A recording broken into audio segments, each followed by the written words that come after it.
In the Anti-War competition, you have chosen to develop a World War II game.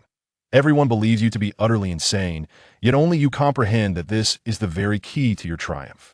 This world, a parallel blue planet devoid of the experience of global conflict, has been rendered idle by the rapid advancement of technology, cultivating an extreme fervor for war among its populace. Thus, you resolve to employ the brutal realities of World War II to impart the invaluable essence of peace to these fervent souls. How can one advocate for peace without having experienced the horrors of war? Instead, you contemplate exposing the inhabitants of this blue planet to the genuine cruelty of warfare. Upon emerging from the virtual helmet, you embark on an exploration of gameplay mechanics. If players were to perish repeatedly, they would undoubtedly abandon the game in short order. Hence, a glimmer of hope must be provided. With this thought in mind, you begin to operate the computer, continuously feeding commands into the Photon supercomputer cluster. You aspire to craft an immersive experience centered around the rise of an empire during the Second World War, allowing players to assume roles within the narrative. However, due to insufficient funds, you can only create an introductory CGI sequence and outline the plot for now. The iconic battles within the game will serve as expansive online confrontation instances, much like the Normandy landings currently employed to attract players. The narrative begins with a brief historical background of World War II, ultimately plunging players into the vast confrontation of the Normandy landings. Upon clicking to queue, 500 players will automatically commence the game. Players will be randomly assigned to the assault boats at the forefront of the Allied invasion of Omaha Beach, experiencing the relentless gunfire and the disheartening realization of being mere cannon fodder amidst the chaos of war that prevent players from losing confidence. A notification will appear after each death, tallying their total fatalities. Upon reaching 100 deaths or successfully eliminating 10 members of the Imperial forces stationed on the beach, players will be promoted to the rank of commander. Once elevated to the commander of an assault boat, players will have the opportunity to direct the vessel's trajectory and determine the timing for lowering the ramp. On the surface, this grants players the chance to lead the battle. However, in reality, you have significantly bolstered the firepower of the Imperial defenses on Omaha Beach. The number of machine gun positions has increased by 10. It is no small feat to command a single assault boat, let alone 10, to advance past such formidable defenses. Yet, there exists a potential pathway to success. With each match commencing with 500 participants, if 300 players can withstand 20 minutes of machine gun fire, reinforcements in the form of aircraft will arrive to demolish nearly half of the heavy machine gun positions and fortifications on the beach. Following this destruction, those 300 players will face the Imperial forces directly. Should they emerge victorious, it would signify a successful landing. However, the question remains, how long will it take for players to achieve such a feat? Based on your understanding of human psychology, you anticipate that all players, upon dying as fodder, will vent their frustrations, convinced that they would not meet such a grim fate as commanders. Yet, upon discovering their promotion to commander after accumulating deaths, they will be compelled to persist in the game, driven by the desire to prove themselves and revel in the imagined glory of leading the battle, completely unaware that your intention was never to grant them true agency, but merely to amplify the firepower of the defenses that it is not something that can be directly conquered. Regardless, the players remain oblivious. It is only fitting to torment them. Continuous revisions ensue, and before one knows it, a night has swiftly passed. The following morning, you awaken in the office, roused by an inexplicable aroma of breakfast. Yawning, you open your eyes and sit up from the disheveled bedding. When did the senior arrive? Sitting on the adjacent single sofa is none other than Shen Qinghan, and on the coffee table before you lies a breakfast spread. You do not hesitate and begin to eat with chopsticks. Shen Qinghan remarks that he just arrived a moment ago, noting your late-night efforts. Observing your untroubled demeanor, he is somewhat impressed. Your psychological resilience is remarkable. He never anticipated that someone who appears so refined could deliver such a bone-breaking blow. After the two journalists reported their findings to him yesterday, he found it hard to believe, yet the injuries inflicted by the mole were indisputable. The fact that you could engage in gaming after such an altercation is truly astonishing. You nod, sipping your porridge as you respond, "Yes, I've nearly completed it overnight." He'll refine the details before the competition begins. Shen Qinghan's expression reveals skepticism and astonishment. A game completed in one night, can it truly be playable? It is not merely Shen Qinghan's doubts. The timeline seems exceedingly swift. A mere afternoon and night total barely amounts to 12 hours, and it is already finished. You nod again and suggest, "Would you like to experience it? If you don't mind, my virtual helmet is on the desk. You can give it a try." Shun Qinghan turns his gaze to see the virtual helmet indeed resting on the desk. Without further thought, he rises and approaches, retrieving the helmet before returning to the sofa. Once donned, his eyes light up as the virtual desktop materializes before him. Gazing at the icon titled World War II, The Rise of Empires, he focuses his intent, and the scene shifts. He finds himself aboard a landing craft, the roar of engines filling his ears. Looking up, he observes an array of seemingly antiquated aircraft charging towards the landing craft. Currently, he stands on the deck, clad in military attire, wielding a firearm long outdated in reality.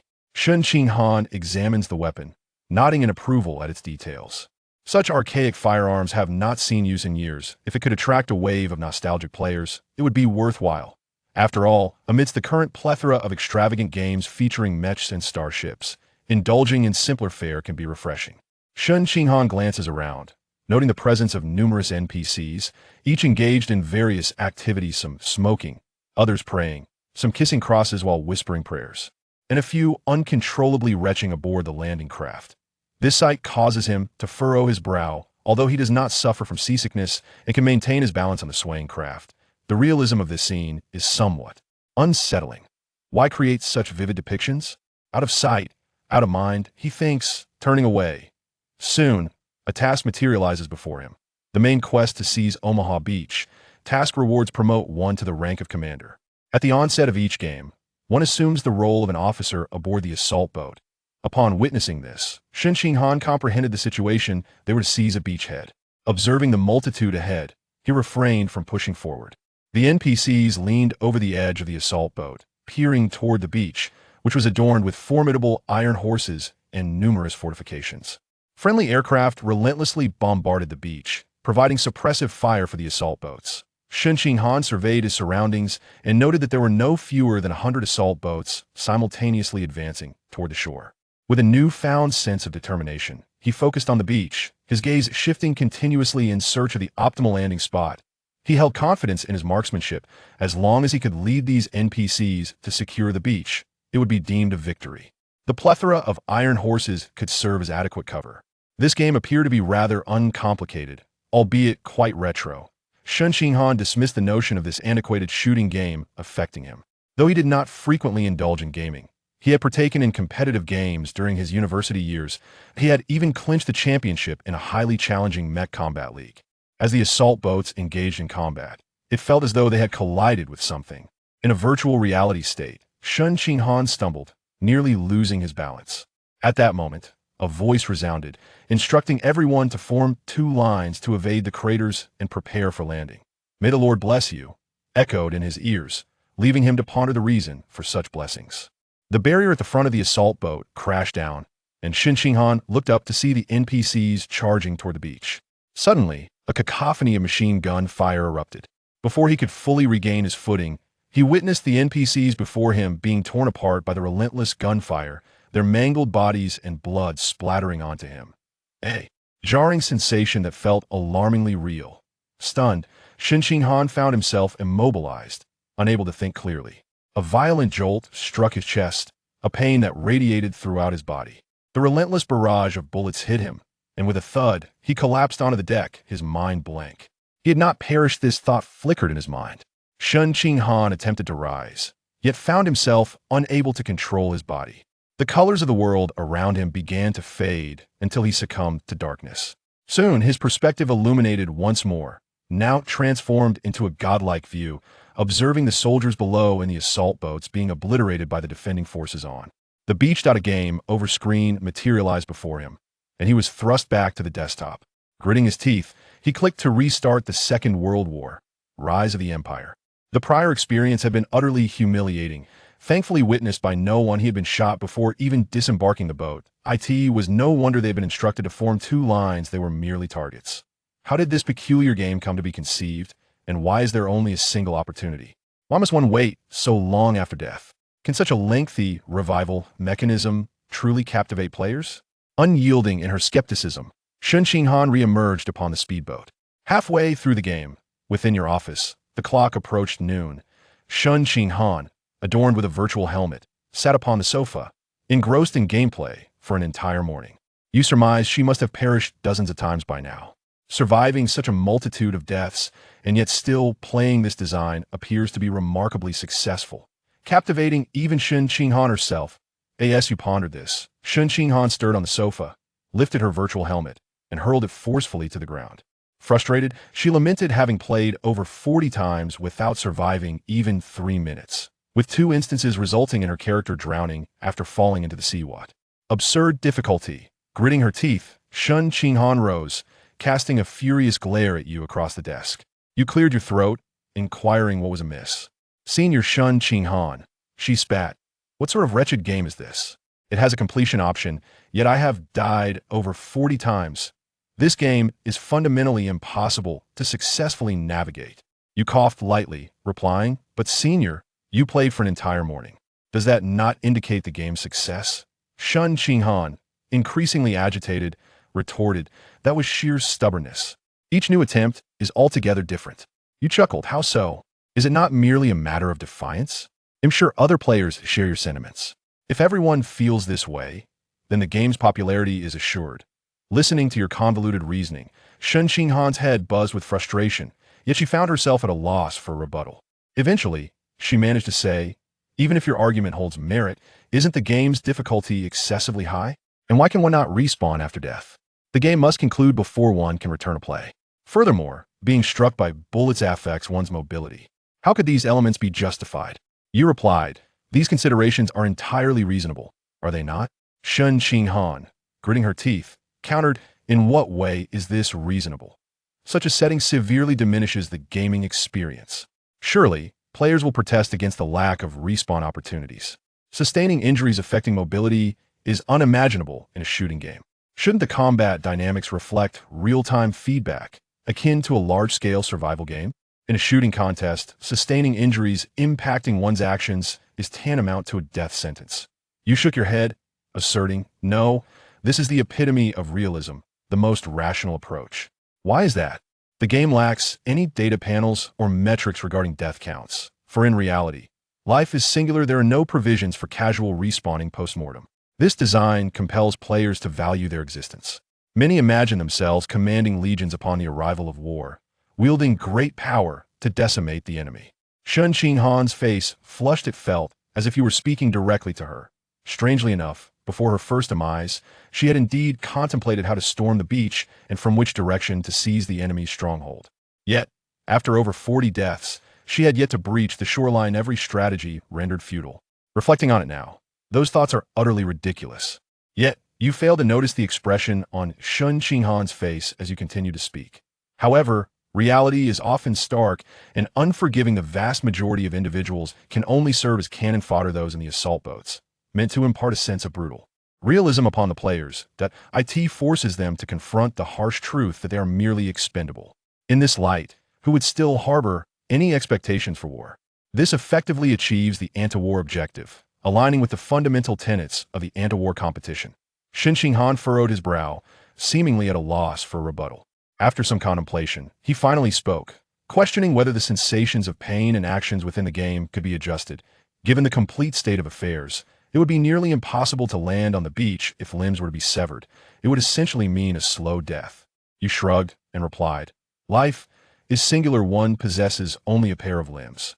This virtual helmet scans the player's physical data to replicate their body. To enhance the immersive experience for players, I have even amplified certain attributes during the scanning process. The characters you control in the game possess speed and strength that are 1.2 times greater than your actual physicality. In other words, should a conflict arise, being cannon fodder in the game is no different from being cannon fodder in reality. My intentions are genuinely for the player's benefit. I am dedicated to crafting an engaging game. Shen Qinghan's brow twitched as he regarded your apparent concern for the players. Had he not played it himself, he might have been convinced by your dubious claims. Nonetheless, it must be acknowledged that such an absurd gameplay mechanic has never been witnessed on Blue Star, and is indeed capable of attracting a substantial following, particularly as it stirs the player's sense of defiance. Even he found himself becoming frustrated after an entire morning of play, only to meet his demise without any recourse. Yet, with this gameplay style, Shen Qinghan could already envision the multitude of players who would berate you upon the game's launch. He decided not to dwell on it further, stating that since it was your game, you would know best. However, he did inquire whether players could truly succeed in the Normandy landing scenario and what the conditions would be. You stroked your chin thoughtfully before responding. As for the conditions, it simply requires effective collaboration.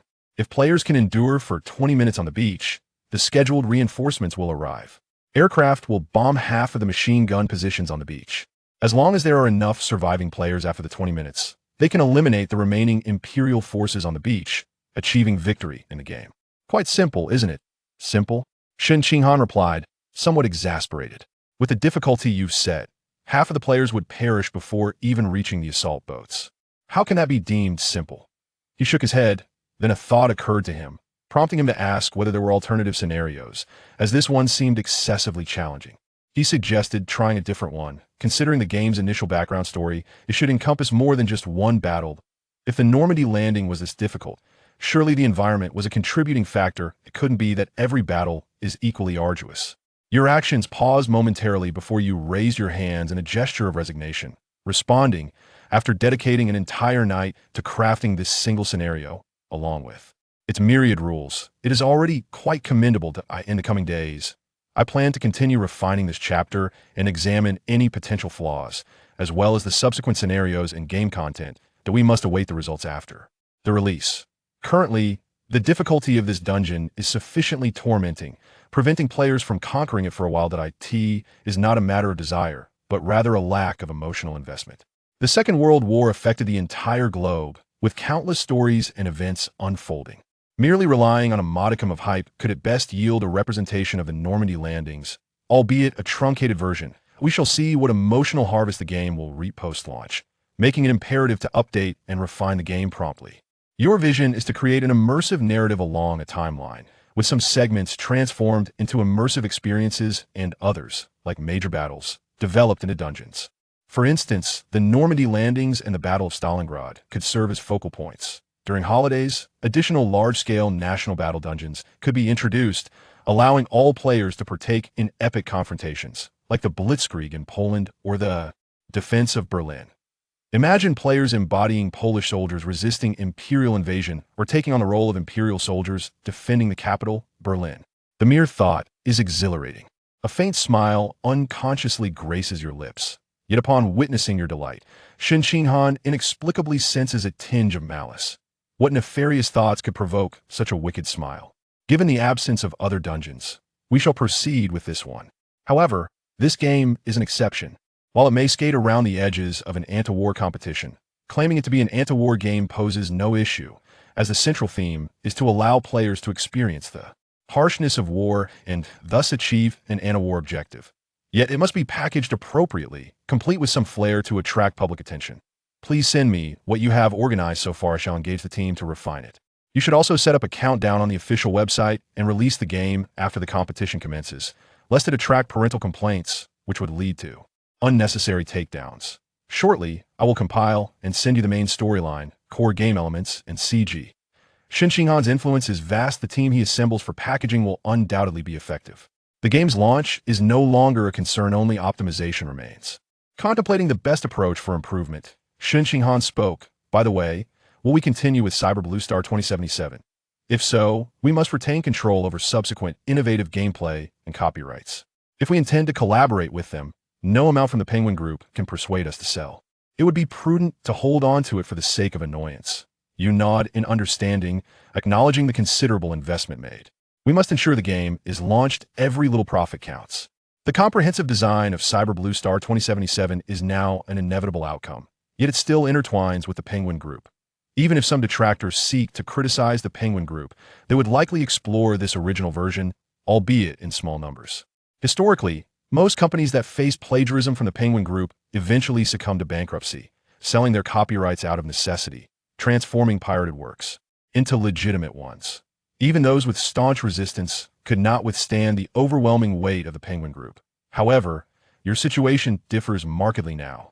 After experiencing it firsthand, Shen Qinghan, your endeavor in creating the game The Rise of Empires, World War II instills great confidence within me. I am certain it will achieve remarkable success, though the extent of that success remains uncertain. However, one thing is clear, you will not falter in this venture.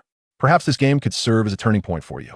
Once you find your footing, you will possess the leverage to contend with the D Penguin Group.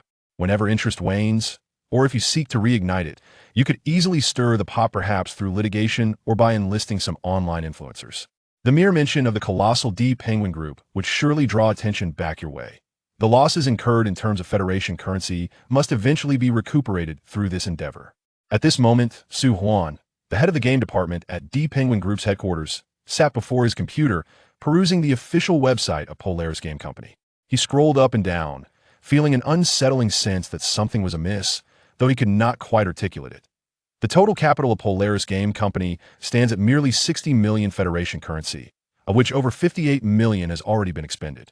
Where then did they procure this new game? Moreover, knowing full well they had been plagiarized, their calm demeanor was perplexing. Unlike other producers who might react with outrage, their silence only deepened Su Huan's unease. At that moment, a knock sounded at the office door.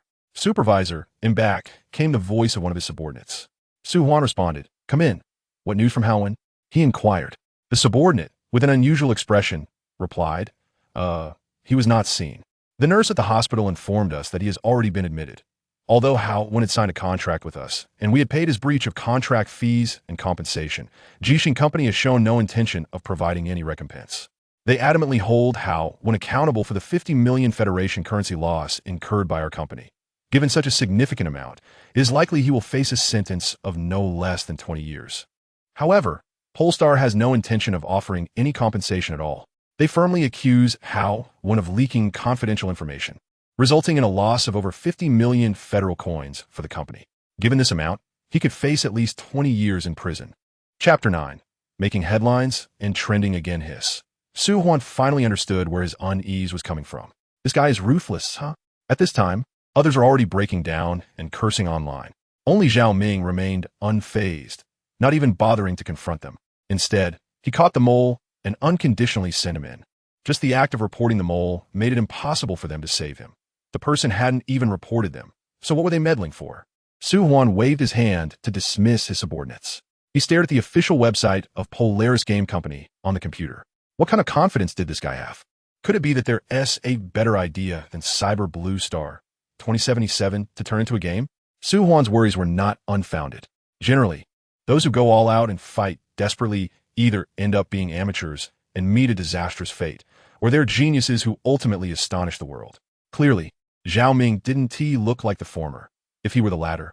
If this guy's new game wins an award at the anti-war competition, that would be troublesome. The rewards and promotional support for winning works at the anti-war competition are so substantial that even a Fortune 500 company like Emperor Penguin would have no way to counter it. After all, it's an event jointly held by the 6 federations. They're just a company. How could they possibly go up against the Federation? If a year later, Polaris Game survives, or during the year of federally supported promotion, they keep causing trouble for the Emperor Penguin Group, that would also be quite a headache. They had encountered such situations before. So, the group, after reflecting deeply, directly increased investment. Regardless of which game they decided to imitate. The investment had to be 10 times that of the original, ensuring that the original would be directly eliminated when participating in the anti-war competition, unable to recover. Without federal support, they naturally couldn't compete with the Emperor Penguin Group. But now, Su Huan frowned and called his subordinate. "You go find out where Howin is locked up now. Go ask him if Zhao Ming said anything useful when he acted, or if he saw anything. It's too quiet on the Polaris Game side. Something feels off. Send a few more people to keep an eye on Polaris Game Company. Try to contact other employees and see if you can find out what kind of game their boss Zhao Ming is working on, roughly what type it is. Hurry up. Just from the name on the official website, it seems to be similar to Cyber Blue Star 2077, but World War II. Could it be a follow-up development of the Cyber Blue Star 2077 world? Interstellar warfare? If that's the case, it could indeed attract a lot of people. But ultimately, it's just a name. Su Huan thought for a long time, but couldn't analyze it, so he could only start from Polaris Games employees. Hearing this, his subordinate's expression also became serious. Understood. I'll arrange it right away. He quickly went out to arrange manpower, pulling up the previously collected data on Polaris Games employees, preparing to continue the subversion. At night, Tian Shao livestream, gaming area. Mo Xiao Mo's live room.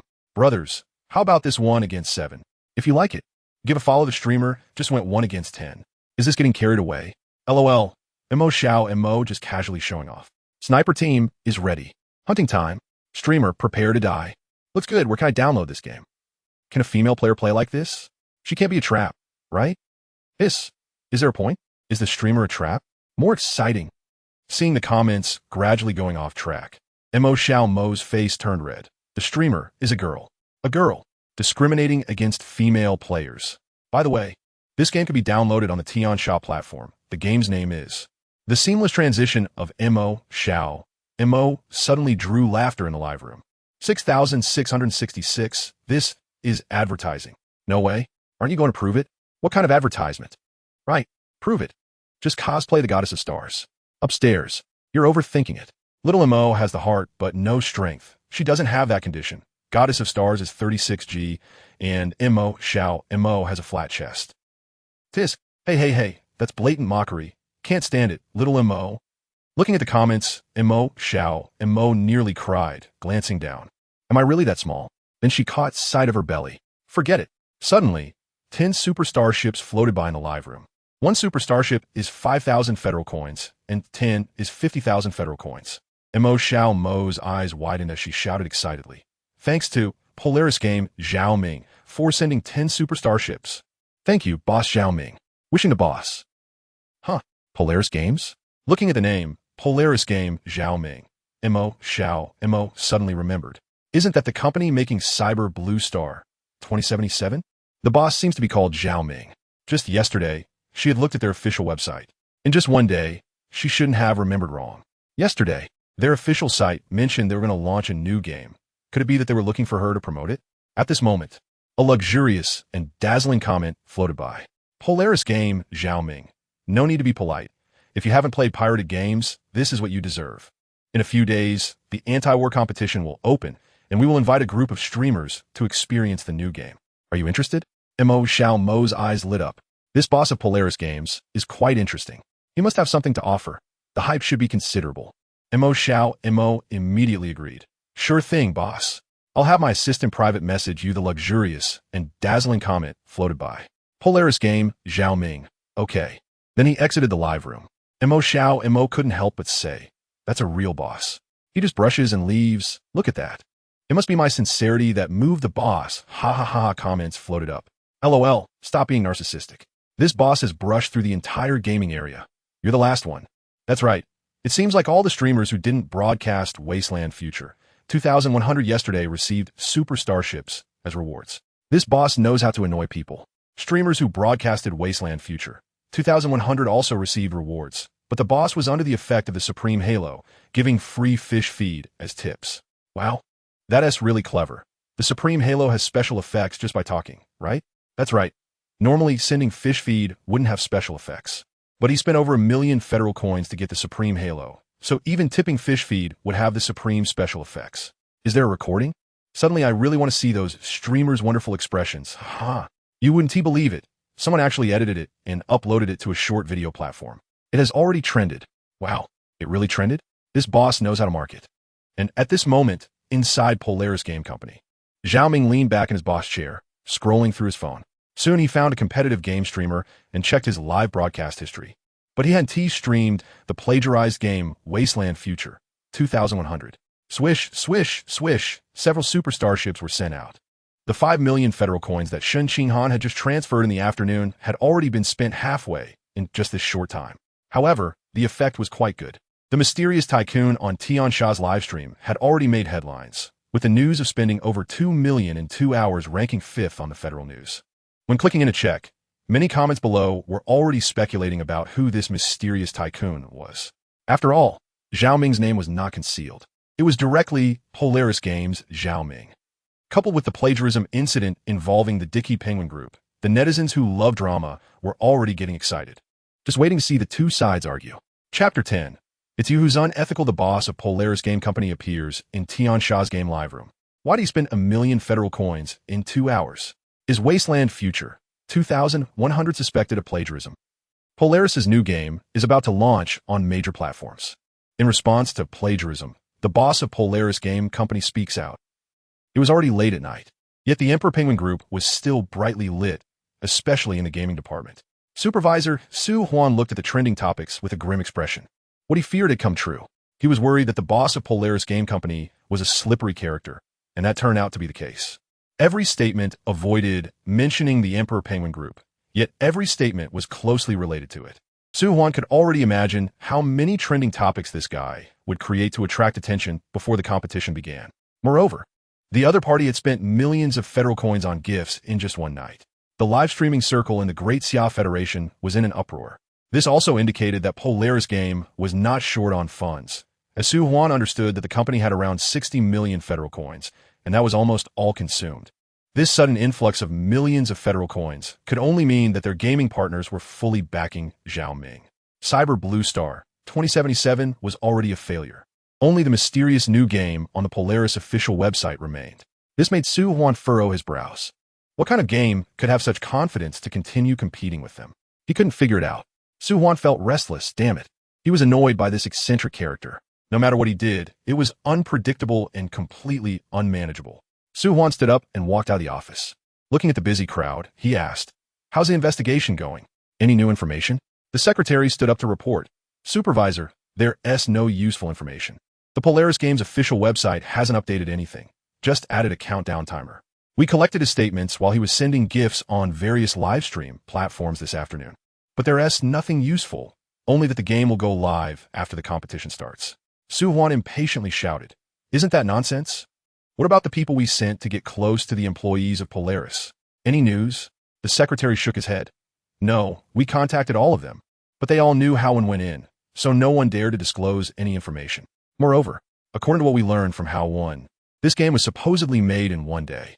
After learning about the plagiarism, Zhao Ming locked himself in the office for a day. By the time their company's partners arrived, the game seemed to be finished. But that's about all we know. Hao was already beaten half to death at that time." Upon hearing this, Su Huan's head fell heavy. One day, IA game made in one day dares to compete with their game that cost 500 million federal coins to imitate? How much confidence does this guy have? Keep investigating. Based on their official website's game name, add a new DLC to Wasteland Future 2100, something about the world falling into a second war. I want it done by noon tomorrow. Spread the promotion. Wasteland Future 2100 invested 500 million. If Polaris Company manages to pull it off, everyone could just wait to be fired, spending 500 million to copy someone else, only to be defeated by them in the anti-war competition. Not only would his reputation be ruined, but the Emperor Penguin Group's reputation would be tarnished as well. He couldn't imagine the consequences if Polaris Game Company won an award. The head of the game department would probably be fired. Additionally, go find some paparazzi and buy some celebrity gossip. Put that out there. A few minor celebrity deaths would be better than letting Polaris Game Company gain popularity. Hurry up. Zhao Ming was unaware of how the Emperor Penguin Group was handling the emergency public relations, but the heat was rising rapidly. Watching the emotional value in the system continuously increase, Zhao Ming couldn't help but smile. With emotional value, he could continue to improve. Zhao Ming unlocked a bunch of World War II materials and optimized the D-Day battlefield again. The condition to become a landing craft commander after dying 100 times remained unchanged. However, the condition for killing 10 people in a single battle to be promoted was changed to 5, slightly lowering the difficulty. After all, if no one was promoted, the players would surely direct their anger at him. But if the difficulty was lowered a bit, there would eventually be some exceptionally talented players who would get promoted to landing craft commander early. When the game started and players were assigned, that commander player would have 10 ordinary players assigned to their ship. That promoted player would definitely show off. But the game's difficulty remained. No matter how they commanded, they were destined to be cannon fodder. However, with the landing craft commander player taking the blame, Zhao Ming could already imagine the words of those 10 ordinary players. "Damn it! Can't you command? What the hell are you commanding? Is your head filled with crap? Idiot!" Shifting the blame onto the players. TSK. I'm really a genius. If Shen Qinghan knew Zhao Ming's thoughts, she would surely give him a thumbs up. When it comes to being unethical, it's still you. Although Zhao Ming had never played games before, he had tried quite a few Blue Star games in the past 2 days and downloaded some popular shooting game materials from Earth. He had gained quite a bit of understanding about games. Therefore, he was confident in the game he created, World War II, Rise of the Empire. However, there were some issues with the game review. The next day, in the office of Polaris Game Company, Zhao Ming was reviewing the documents handed to him by Shen Qinghan, then signed and passed them back. This was the contract for the game's launch. Once signed, as long as the other issues were resolved, it could go live at any time. The current problem was the game's CG. Shun Qinghan spoke up. After packaging and your twisted logic, the game has been approved by the review bureau. However, the game CG was rejected, requiring a remake on the grounds that the game CG overly promotes war and imperialism. You need to add something or tone it down. Specifically regarding the Empire's leader, Zhao Ming had seen the game CG he created a few times, starting with the propaganda minister of the Third Empire, stirring the crowd in a grand hall of thousands, followed by the speech of the leader who inspired fervent faith in everyone in the CG. In that dark color tone, it indeed conveyed the oppressive feeling of the Third Empire and the personal charisma of the Empire's leader. However, it somewhat contradicted the anti-war ideology of the 6 major federations today. Chapter 11 Remastered Game CG. Zhao Ming nodded after listening. I see. It's not a big problem. The reason the game CG uses Berlin speech is that at that time, there were only over 500 emotional points. Just enough to unlock one Berlin speech to highlight the focus. Solely using Berlin speech does have some issues. It can easily result in promoting war. However, the stirring speeches of World War II are not limited to the Third Reich. With a slight modification, we can change the countries of the Allies to the Federation. British Federation, French Federation, Soviet Federation, American Free Federation. As long as we add Churchill's speech and the will of the Soviet people at the end of the game's promotional CG. This way, it not only highlights the strength and dominance of the Third Reich, but also emphasizes the resilience and determination of the Federation in resisting the Empire. Zhao Ming looked at Shun Qinghan. I already have an idea. I can finish rendering it soon. If you're not in a hurry, you can wait here for a bit to save another trip. Shun Qinghan nodded and said, Okay, but you thought of it so quickly? It hasn't even been a while. Just after she finished speaking, Zhao Ming had already completed his modification idea. This is too fast. Zhao Ming operated the computer and said, Actually, I had the idea long ago. While speaking, he exchanged Churchill's speech video materials and the exciting clips of the Soviet Federation defending Moscow from the system and sent them to the computer. After extracting a portion, he adjusted it according to the original game's CG tone. Before long, the 3-part transition game CG was completed. Zhao Ming looked at Shun Qinghan. It's done. Come take a look. Sitting on the sofa, Shun Qinghan, who was browsing Hot Topics on her phone, looked up with some surprise. So fast? It's only been a few minutes. Zhao Ming shrugged. What can I say? Our quantum computing cluster in Donghai City is powerful. Shun Qinghan rolled her eyes. Even if the quantum computing cluster is powerful, it still needs rendering time. Finishing so quickly is impressive. How much has this guy perfected the game background? Shun Qinghan got up and walked over. Let me see. Zhao Ming stood up to give her a place and opened the game promotional CG. The screen flashed. The screen displayed the Empire. Soon, the dark-colored grand auditorium filled with countless people from various places came into view, surrounded by huge black Iron Cross flags. On the podium stood the propaganda minister in a deep yellow military uniform. Do any of you oppose our plan? No. The British and French Federation says we must stop. What do you think? Nonsense. Get ready. We will unleash a storm in this world. At the end of the screen, people and soldiers raised their arms and shouted for victory. Even after watching it many times, Shun Qinghan was still shocked by the persuasive power of the propaganda minister. Just by raising one arm, he garnered countless cheers and shouts. The screen quickly transitioned. The British and French Federation. Compared to the dominance and majesty directly in the auditorium, what caught Shun Qinghan's eye was a subway car. An elderly man in a black suit walked into the car, sat down, and the surrounding people looked astonished and stood up to pay their respects. The elderly man smiled, scanned the crowd, and then spoke casually. Suppose I tell you that if we engage in friendly negotiations with the Empire now, we can secure very favorable conditions. What do you think? As soon as he finished speaking, the people in the subway car shook their heads. Absolutely not. Absolutely not. The rising voices seemed to make the elderly man feel the people's sentiment. His eyes became much more resolute. He looked at the little girl beside him who was silently watching him and asked, You also want to give up? He received only a firm, childish voice. No, absolutely not. The elderly man's gaze was completely firm. The scene switched. From an overhead view, it came to the Senate in the city center. Countless members dressed in black suits gathered from all directions, converging in the Senate. The scene switched again. At this time, all the seats in the Senate were filled. The elderly man who had asked the people on the subway appeared in the center of the Senate. And this time the CG labeled him as the Prime Minister of the British Federation. A vast amount of land and famous ancient countries in Europe have fallen under the rule of the Third Reich. We must not waver in the slightest. We will fight to the end. We will fight in France, fight at sea, and gather forces to fight in the sky. We must defend our island. No matter what the cost, we will persevere. We will never surrender until the battle is fought to the point where God believes the time is ripe. A new world will come with vigorous strength to save and liberate this old world. As his voice fell, countless members erupted in cheers, unable to calm down for a long time. The Empire and the Federation. The Emperor and the Prime Minister. The elderly man's powerful voice still echoed in Sun Qinghan's mind, stirring her emotions. However, the scene was not over yet. It quickly transitioned to another place. The Soviet Federation. This time, no important figures appeared, but rather a series of very short video clips constantly switched. The flames of war burned within the Soviet Federation. Accompanied by the switching of scenes, a weary man's voice rang out. Comrades, the Empire wants us to surrender. They want us to live cowardly lives. The video suddenly switched to the battlefield, where a powerful shell landed on a position flying the Soviet Federation flag, sending countless limbs and debris flying. But they are mistaken. We're soldiers of the Soviet. The scene switched to a city turned into ruins, where only one Soviet soldier stood, gazing at the broken city. We will defend our homeland until the last drop of blood is shed. Besides this, we have no other way. Amidst the raging flames, the Empire's army ignited countless gasoline barrels, and the boiling flames consumed the entire Soviet army's position. However, even in such a scene, the domineering imperial soldiers showed not the slightest relaxation. Instead, their eyes were filled with fear.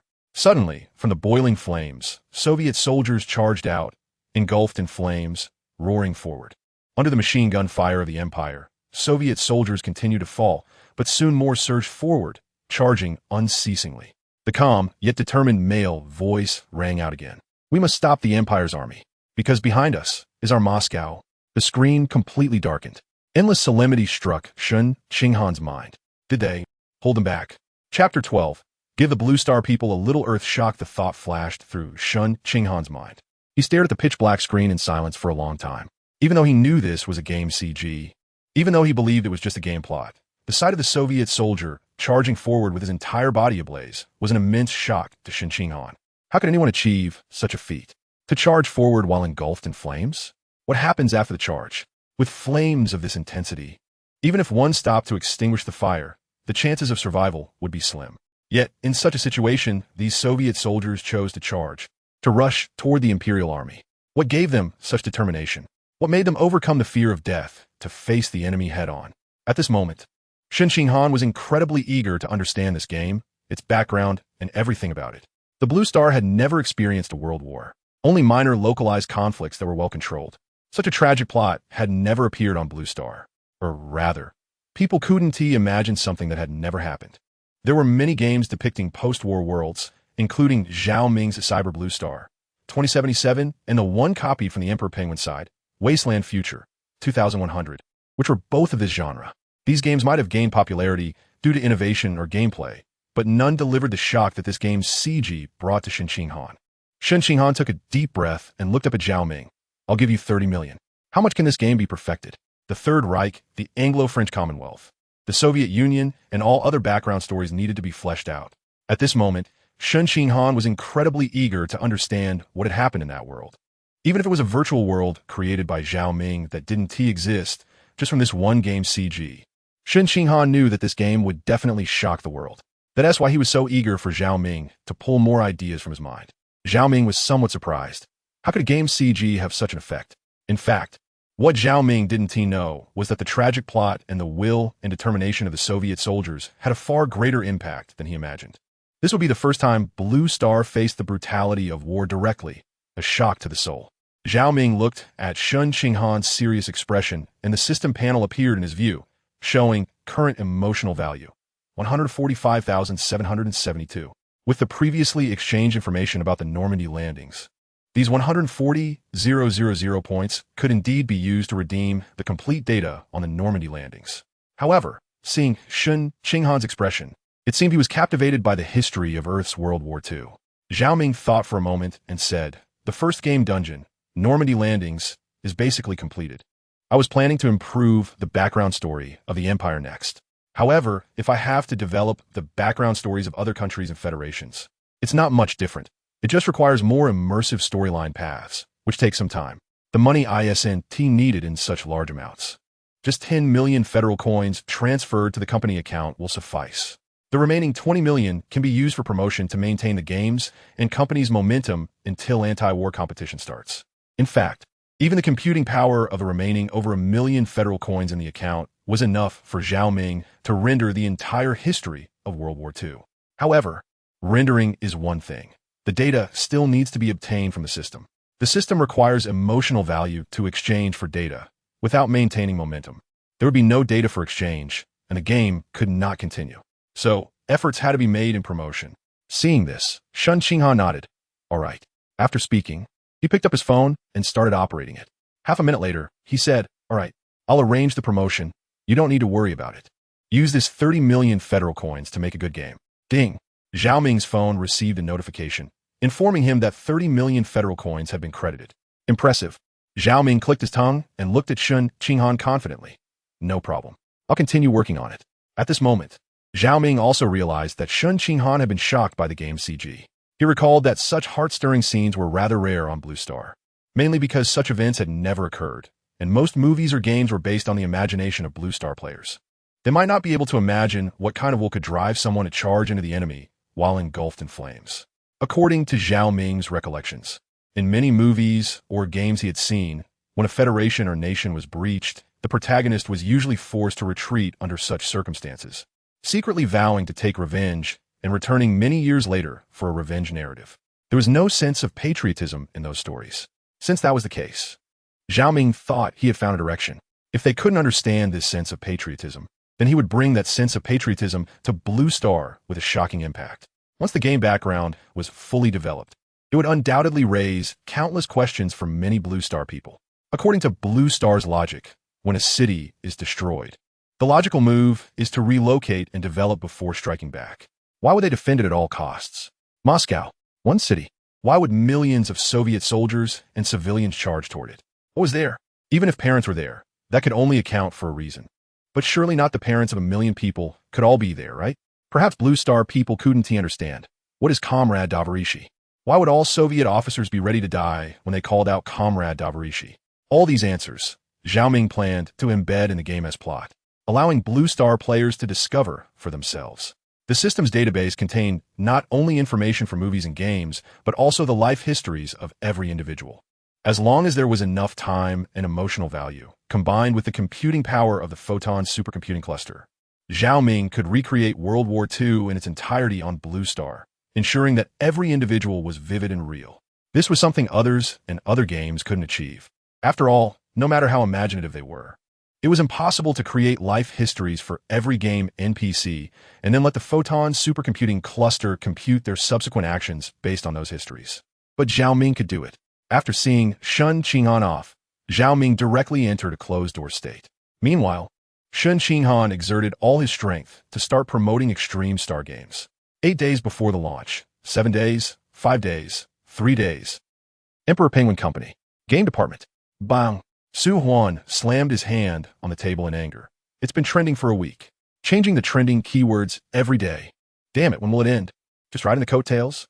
This Extreme Star game is like a sticky plaster. Damn. Chapter 13 Su Huan.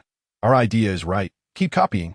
Su Huan's veins were bulging with anger as he stood in the office with his hands on his hips, breathing heavily. Everyone in the office was too afraid to breathe. There was no way out. They had truly encountered a rival. They didn't know where the money for this Polaris game came from. They were just dragging it out with them. Every day, inexplicably, various trending topics emerged. The past and present of Polaris game, after being copied. The boss of Polaris game claims that the new game will be multifaceted, World War II. Revealing Polaris Company's new game World War II. Polaris Games boss Zhao Ming claims this is a game that surpasses Cyber Blue Star 2077. Although they didn't mention them at all, clicking through led to Polaris Company, followed by a bunch of comments accusing them of copying Wasteland Future 2100. Although they also bought a lot of trending topics to attack Polaris Company, it seemed like these guys were just out to blacken them. Even with headlines for so many days, many netizens were criticizing them for occupying public resources. Yet they were even more motivated, constantly stirring up trouble and buying trending topics. Just in this week alone, they spent over 40 million Federation coins on trending topics to drag out with Polaris game, and Su Huan was about to reach his limit. This wasn't his money. It was all company funds, and if it ran out, they were done for. But those people at Polaris Game were shameless. They even managed to create a trending topic saying they surpassed Cyber Blue Star. 2077? Surpass? Have you even released it yet? You think you've surpassed? Trending topics are trending topics. When you click in, there's no useful information at all. Essentially, the over 40 million Federation coins spent this week went down the drain. They even attracted a bunch of haters for themselves.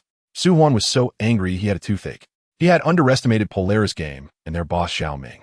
He knew it wouldn't be easy, but he didn't expect it to be this difficult.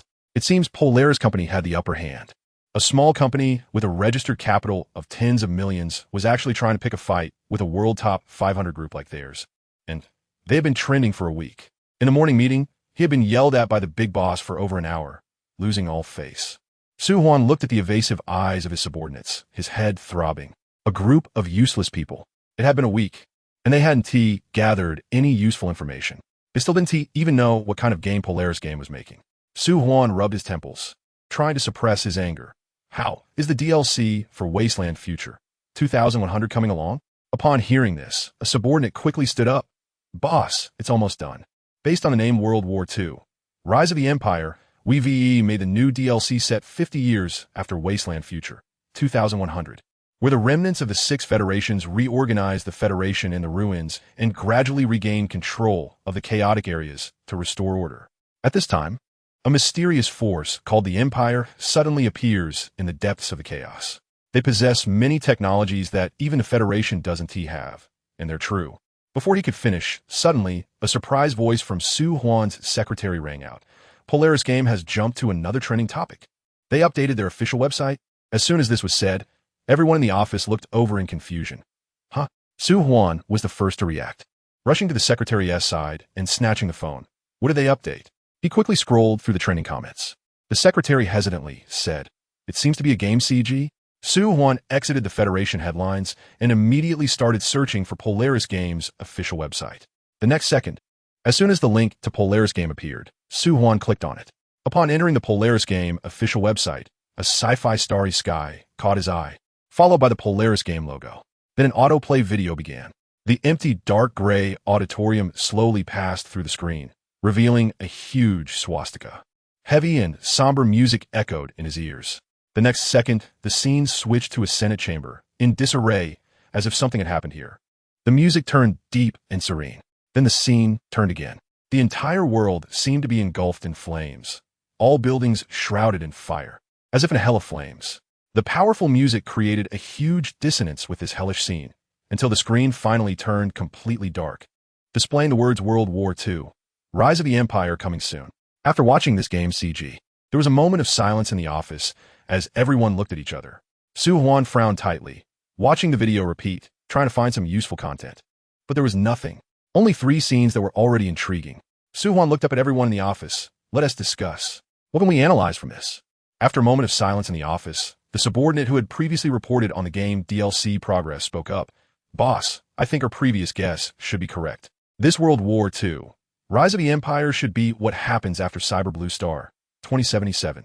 However, because we launched Wasteland Future 2100 first, Polaris Game directly treated the subsequent DLC as the main game for release.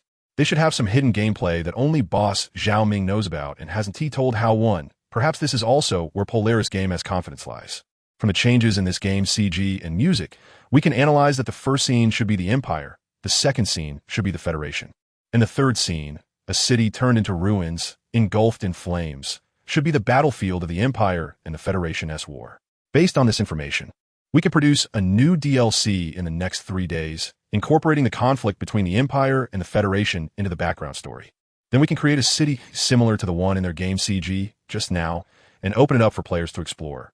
Once Polaris Game launches their game, we can quickly copy their new gameplay or ideas overnight. Others nodded in agreement.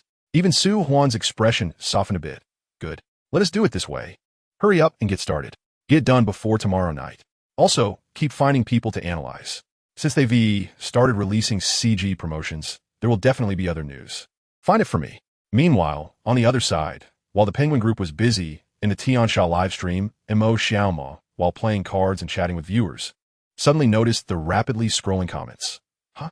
Polaris Games' official website updated? Hold on, brothers. I'm going to check it out. Polaris Game S livestream is a big boss. Must pay attention. Hey, wait. I have an invitation to a new game from Polestar in my private messages. Ha!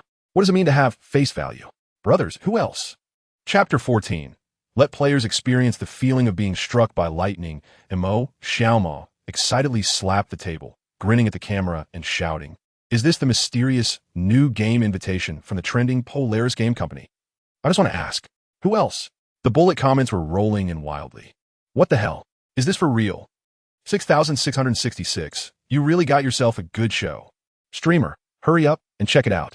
This damn Polaris game has been trending for a week. Finally, we can see what they're up to. Exactly, I had some sympathy at first, but these guys' operations are really disgusting. Download it quickly. Let's see what's inside. Mo Xiaomao waved his hand proudly. Brothers, don't rush. I'm about to click it.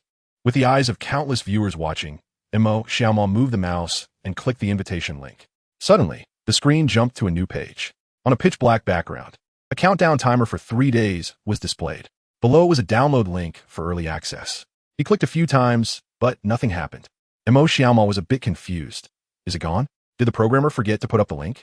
Why can't I click it? The bullet comments immediately mocked him. LOL. Polaris Game can't even make a web page. And you expect them to make a game? What a show-off with so many people watching. The web page won't even download. It's not just you. Other streams have the same issue. This link won't work at all. After all this time, is that all? Mo Xiaomao's forehead broke out in a sweat. What is going on? If the web page isn't ready, why release it? With so many people watching, this could ruin everything. Clearing his throat, Mo Xiaomao tried to salvage the situation. Ahem, this might. Suddenly, a bullet comment floated by, adorned with brilliant golden effects. Polaris Game Xiaoming. The client downloaded from the early access link will have priority starting privileges when entering the game. The game will only be available for download when anti-war competition launches, so please stay tuned. Then, several Super Starship gifs flew across the livestream. Zhao Ming's explanation, accompanied by effects, flashed on the homepage of Tiansha Gaming Live. Mo Xiaomao breathed a sigh of relief, a smile spreading across his face. So that's how it is. Everyone looked forward to it. Also, thanks to boss Zhao Ming for the Super Starship.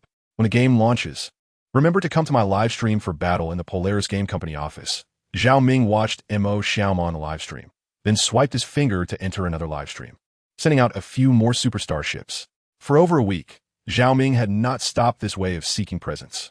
Super Starship, this top-tier gift, isn't always available. Usually, it's only during events when bosses support their favorite streamers, and there are very few tycoons like Zhao Ming who randomly send gifts in different streams every day. As a result, Tiansha Live now has not only game streams, but also many female streamers in beauty and dance sections, who, heeding viewer suggestions, changed their titles to expect World War II, Rise of the Empire to launch, then danced in their streams.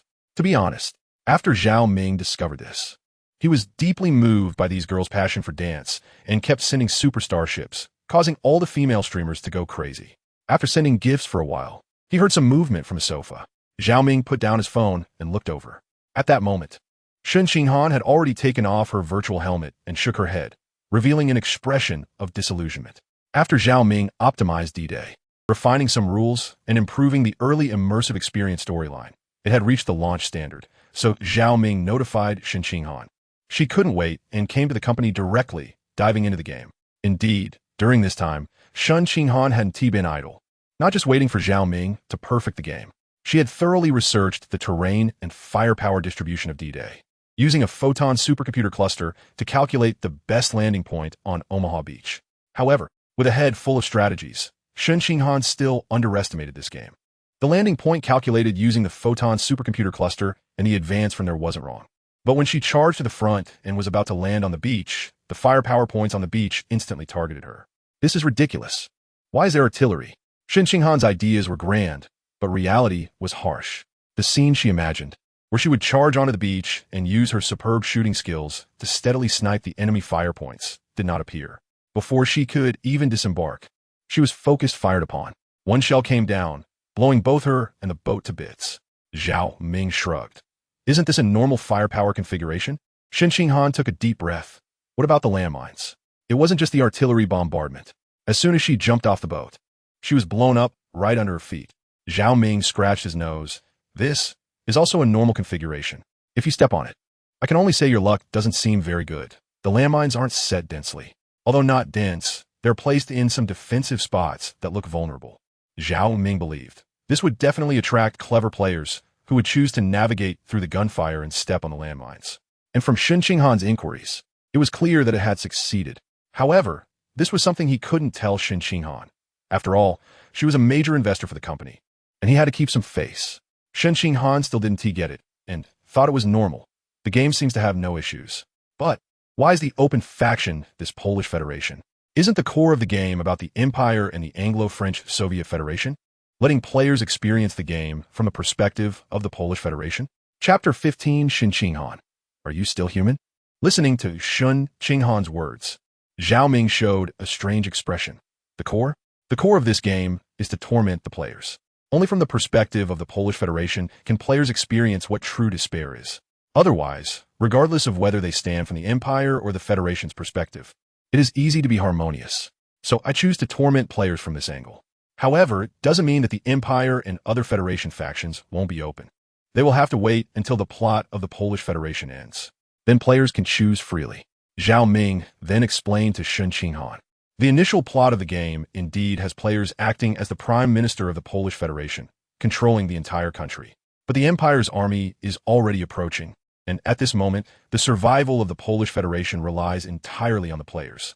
Players need to command and mobilize the army, analyze the surrounding situation, which not only allows players to quickly immerse themselves in the game world, but also gives them a feeling of equality with the leaders of the Empire, the Prime Minister of the Anglo-French Federation, and the leaders of the Soviet Federation.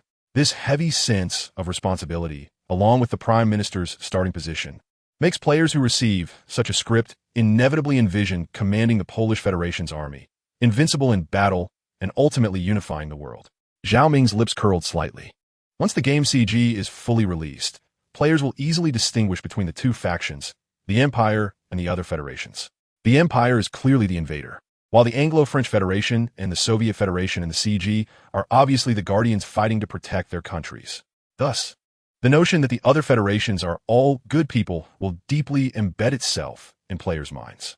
However, when players discover that the Empire's army is advancing rapidly, their mobilization and layered strategies cannot withstand the Empire's artillery. The players portraying the Prime Minister of the Polish Federation will see the Federation behind them, recalling the soldiers who fought selflessly in the flames to defend the country. These soldiers should be able to withstand the Empire's army. And when players eagerly send out a call for help, hate, guess what, there's no home left, reality will give players a resounding slap in the face, letting Blue Star players experience the harshness of society. They won't be able to be prime ministers anymore.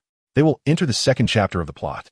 Due to the fall of the Polish Federation, the protagonist will obtain a new identity, and at this point, players can freely choose their factions. They can choose however they like, whether to become cannon fodder for the Empire or cannon fodder for the Anglo-French Federation, from Prime Minister to cannon fodder. This stark contrast in identity will definitely generate a lot of emotional value. Just think about it. One moment, they're engaging in offense and defense with the leader of the Empire, and the next moment their home is gone, becoming the lowest level cannon fodder. Under an order from the Empire's leader, the protagonist controlled by the player goes to the front line, and with a single shell falling, boom, the player can restart. However, unlike the D-Day battlefield where one life equals one game, the immersive plot allows for resurrection. Otherwise, it would be impossible for players to complete the game. Each time a player dies, they will take on a different identity while immersing themselves in a new life background.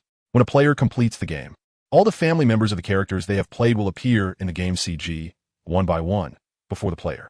Watching the character they control die due to their operational mistakes, the pain and despair of receiving the death notification will be unbearable for the character's family, bringing players an unparalleled psychological impact, questioning their inner selves. After listening to Zhao Ming's explanation, Shen Qinghan was full of question marks. She couldn't imagine how Zhao Ming could say such cold words with a malicious smile. No? Are you still human? Zhao Ming shrugged, indifferent. The more people curse, the more popular it will be. In fact, anti-war and tormenting players can only be considered as side effects. The central idea is to stir players' emotional value. As long as we gain more emotional value, players can curse all they want. It won't cost them anything. On Shen Qinghan's side, just thinking about it made her scalp tingle. The immersive plot allows for resurrection, and changing identity each time seems fine. But Zhao Ming's final move, is really roasting people alive. Players can die recklessly because they can revive. And when the news of the character's death reaches home, the scenes of family members breaking down constantly flash before players' eyes. The heaviness of death will continuously impact and torment players' hearts. The brutality of war materializes at this moment. Who would still look forward to war? If this doesn't win an award, it would be against the principles of justice. Shin Qinghan sighed, this game is indeed good, but the extent of the torment is truly ruthless. No, I have to keep my information a bit more concealed. Otherwise, when netizens curse this guy, they'll drag her into it. After all, she is the main investor in this game. If the owner of the game company is like this, what good person can she be in the eyes of netizens? Shen Qinghan looked at Zhao Ming. When will the game's CG be released? On the day of the competition? The anti-war competition held by the 6 federations will start at different times due to time zone differences. For example, in the Great Xia Federation, it starts at 3 in the afternoon. Zhao Ming stroked his chin and said, then let it be at noon on the day of the competition. Let's first see the movement from the Emperor Penguin side. It's lunchtime, many people will be browsing messages, and a game CG, 3 hours of time. Even if the Emperor Penguin group figures something out, they won't be able to produce it. He has a systematic database, and with the emotional value collected during this period, it took him a week to finalize the game. 3 hours. Even if he died trying, he couldn't copy it. Moreover, they have no idea about the game content itself. However, from the player's perspective, this game's CG can clearly analyze the factions, the Empire, and the Federation.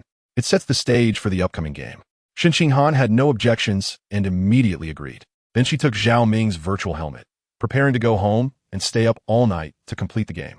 Seeing this, Zhao Ming could only sigh. He then opened his phone and ordered the latest model of the virtual sensory pod. If you have money, you should spend it. 3 days later, Emperor Penguin Group. Game department. The time was nearing noon. The game selected for the competition had already been released online since morning, with both paid and free options. But the attention of the Great Xia Federation was focused on the Emperor Penguin Group and Polar Star Game Company. Some netizens roughly calculated that in just 10 days, the two sides had spent over 100 million Federation coins on trending topics, buying and suppressing them. To reach such a level before the competition had even started was quite rare in the Great Xia Federation. Other games had also lost their temper. After all, just the advertising costs were enough to fund 10 or 100 of their games. What could they do? When gods fight, mortals suffer. Today marks the start of the competition, and many netizens and game developers are paying attention to whether the Emperor Penguin Group's Wasteland Future 2100 has any new developments. As well as what the new game from Polaris Games, World War II, Rise of the Empire, is all about. However, it is already noon, which is the peak time for traffic. Yet, there is still no news from Polaris Games. Su Huan, drenched in sweat, remembers that in the 3 days since they released a brief CG, they have indeed pieced together the storyline. But without a full reveal from Polaris Games, he remains uneasy. As the clock strikes 12:03 and there is still no update from Polaris Games, having missed the exact noon deadline, Su Huan grits his teeth. We can't wait any longer. Let's release the DLC and update the installation package. The others also breathe a sigh of relief and immediately start operating. A few seconds later, the update DLC for Wasteland Future 2100 is pushed to all players' computers. Just a minute later, 2 trending topics surge to the top 3. World War II, Rise of the Empire game CG officially released. Wasteland Future 2100 new DLC update. Watching the game CG from Polaris Games dominate the trending list, overshadowing the DLC update for Wasteland Future 2100, Su Huan's head spins. Damn, is this never-ending? A mere game CG topping the list? How much did they spend on this? Chapter 16 Mo Xiaomo. Should I choose the Empire or the Anglo-French Commonwealth? Su Huanya was about to bite through his teeth. Damn it. Which second-generation tycoon is the partner of Polaris Games? They really don't treat money like money. Just smashing it down? But there's nothing he could do. Too much money had been spent on promotion and trending topics recently, and there was simply no more money to continue throwing around. The company wouldn't always back him up. The money spent on promotion and trending topics had to be earned back double, otherwise, it would all be for nothing. Su Huanya gritted his teeth and instructed the employees in front of him to open Polaris Games' official website. He wanted to see what Polaris Games had created. As the employees operated the computer, the newly released game CG on Polaris Games' official site began to play. The dark tone venue that had been watched countless times appeared in front of Su Huanya and everyone else. However, instead of switching scenes, the screen continued to move, slowly revealing a venue that could accommodate thousands of people, with huge swastika flags hanging around the densely packed fervent crowd inside. and a man in a deep yellow military uniform passionately giving a speech at the podium. It struck everyone's minds. Su Huanya's face turned pale as he stared at the game CG. Everything was wrong? He was completely stunned. This retro-style decoration. Where's the wasteland world? These healthy humans. Where is the cyber style? This is clearly a brand new game. How is that possible? Polaris Games created an entirely new game in just 10 days? Does that mean the DLC they updated was all for nothing? It didn't overlap with Polaris Games content at all. So, all the federal currency spent during this time on Polaris Games promotion was just helping the other side? Su Huanya's mind went blank. If there had been overlap, then the hype during this time would not have been in vain. It could even steal a lot of Polaris Games' heat.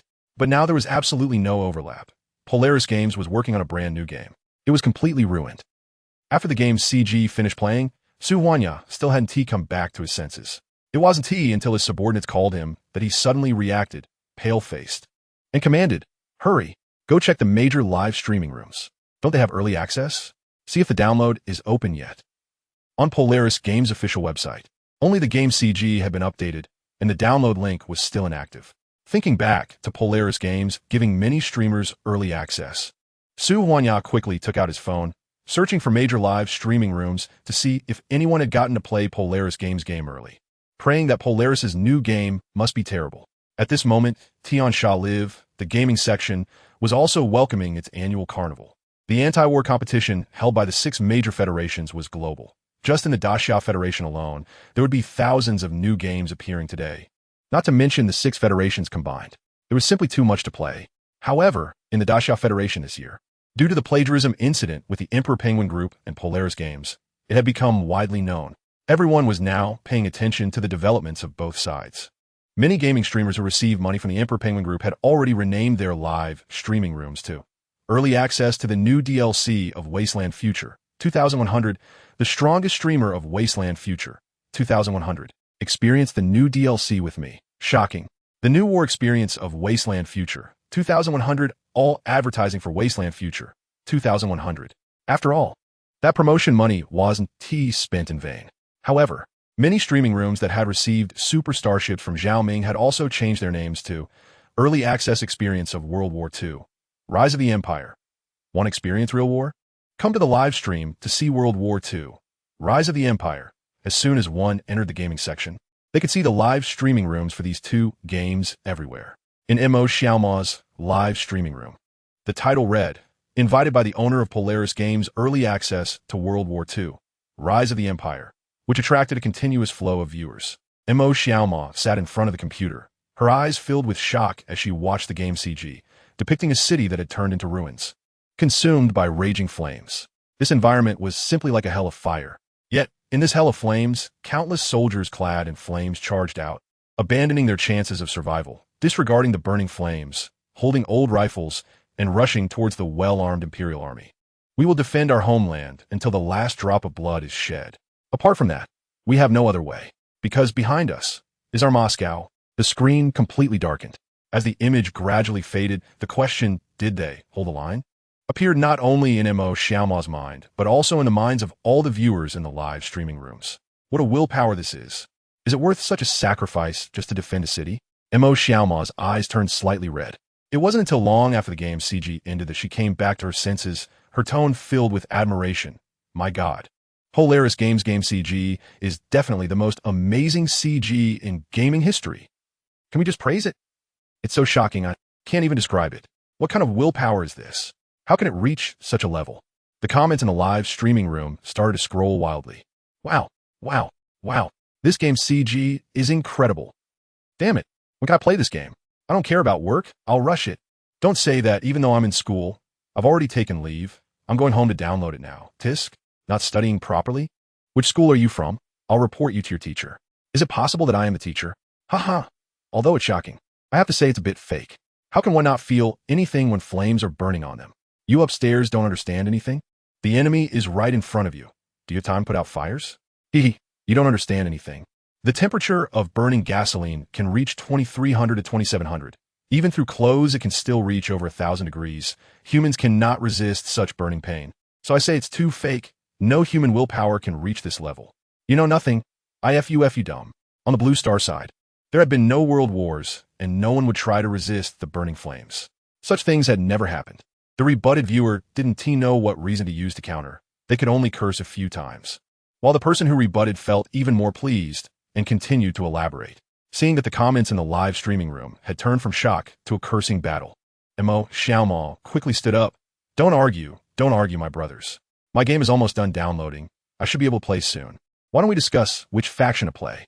From a display of the game CG, there should be the Empire faction, the Anglo-French Commonwealth faction, and the Soviet Federation faction. Although the Soviet Union faction did bring shock to everyone, it feels like the Soviet faction should be relatively weak. So, is it better to choose the Empire faction or the Anglo-French Commonwealth faction? Mo fell into a tangled thought. Zhaoming, go ahead and dream big. The Empire faction is not for you to play with. Chapter 17. High-altitude leveling, military tribunal. It's not just Mo Xiaomao's livestream. Other streamers who watched the game CG on the Polaris official website also began discussing with their viewers which faction is better. Based on everyone's understanding and analysis of the game CG, the Empire is definitely the strongest, followed by the Anglo-French Commonwealth, and finally the Soviet Union. So when some streamers initiated a vote, the Empire unsurprisingly received the highest support. However, the second was the Soviet Union. The Anglo-French Commonwealth received the fewest votes. Despite appearing stronger in the game CG, it only secured third place. Clearly, the impact of the Soviet Union resonated deeply. In Mo Xiaomao's livestream, the viewers were discussing the dilemma of choosing a faction. Time flew by quickly. Mo Xiaomao's attention was diverted by a message from a viewer in the bullet comments. What? The early download link is available? Let me check it out. It was almost 2:30, just half an hour away from the game start. The early access links for the streamers also began to open, making the viewers envious. News brought by viewers from other streams energized Mo Xiaomao, who quickly clicked on the link in her private messages and entered it. Sure enough, the download button lit up.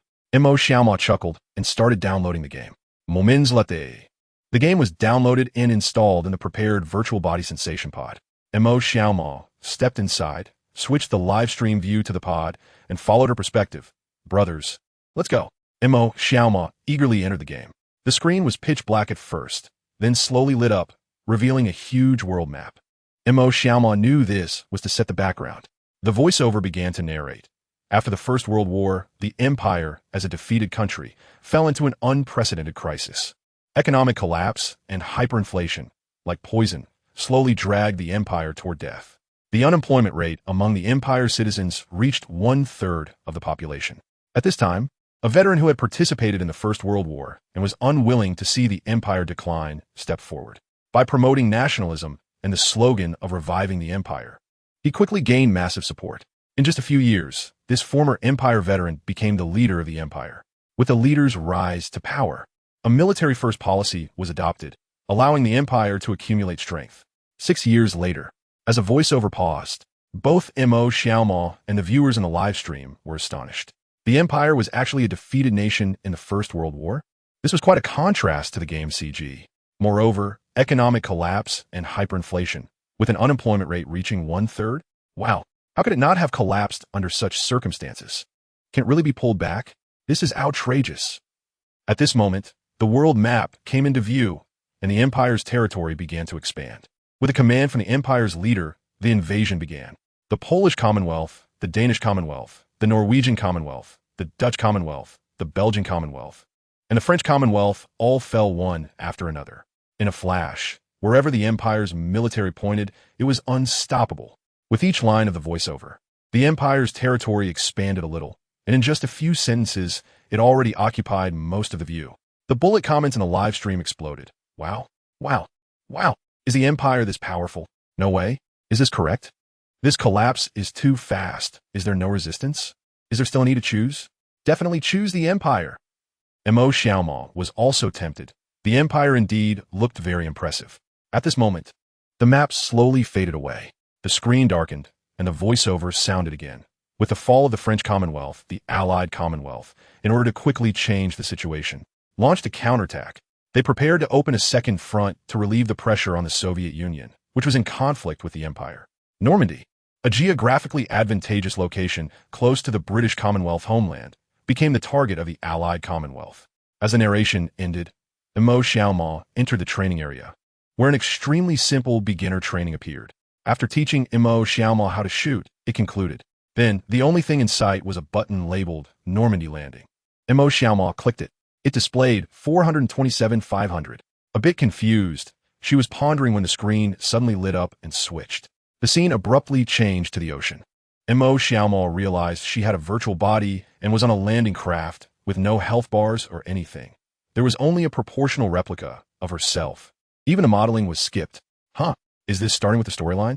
Looking at the surrounding environment, with planes roaring in the sky, soldiers whispering prayers in her ears, and the swaying landing craft, it was clear she had entered the beginning of the plot.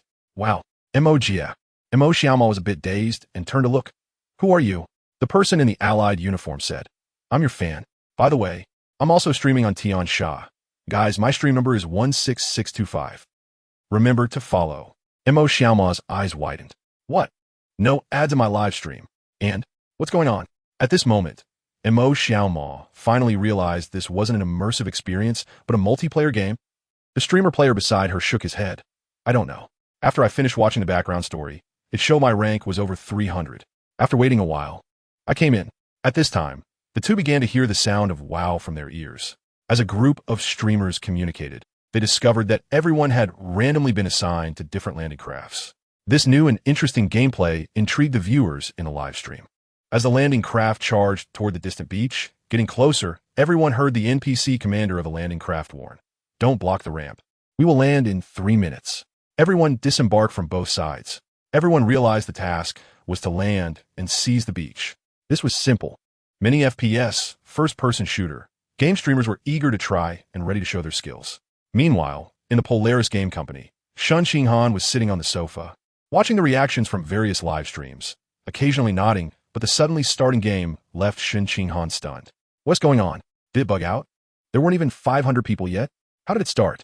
Just as Shun Qinghan raised his head to look at Zhao Ming, he heard Zhao Ming excitedly say, Hurry, log in. Ha ha, I knew this dog thing would play. I'm going to crush you. Saying that, he hurriedly got up and walked to the nearby virtual body sensation pod, lying down. Shun Qinghan got up curiously and asked, What's going on? Zhao Ming urged Shun Qinghan to quickly lie down in the nearby virtual sensory pod. You'll know once you enter the game. Shun Qinghan felt puzzled, but still lay down. As the game started, what came into view was not a speedboat, but a dimly lit fortress. In the center of the fortress wall, a number was painted in bright colors, 62. Shun Qinghan turned his head to look around, feeling a bit dazed. Where is this? Zhao Ming smiled mysteriously and pulled Shun Qinghan outside. Take a look. With numerous speedboats on the vast blue sea and bombers flying in from the distant sky, Shun Qinghan widened his eyes. We're the Imperial Guards. But you said this faction wasn't available. Zhao Ming smirked. Who said I made this game? After saying that, he jumped onto a high platform next to the fortress, laid down the Imperial anti-aircraft gun, and aimed it at the distant sea. Shun Qinghan curiously asked, What are you doing? Zhao Ming revealed an evil smile. The links I sent out are all for confirming identity. I just sent a game early access link to a small streamer, and someone else took it. I checked that guy's face. It's Su Huan. After going against him for so many days, Zhao Ming was quite familiar with him.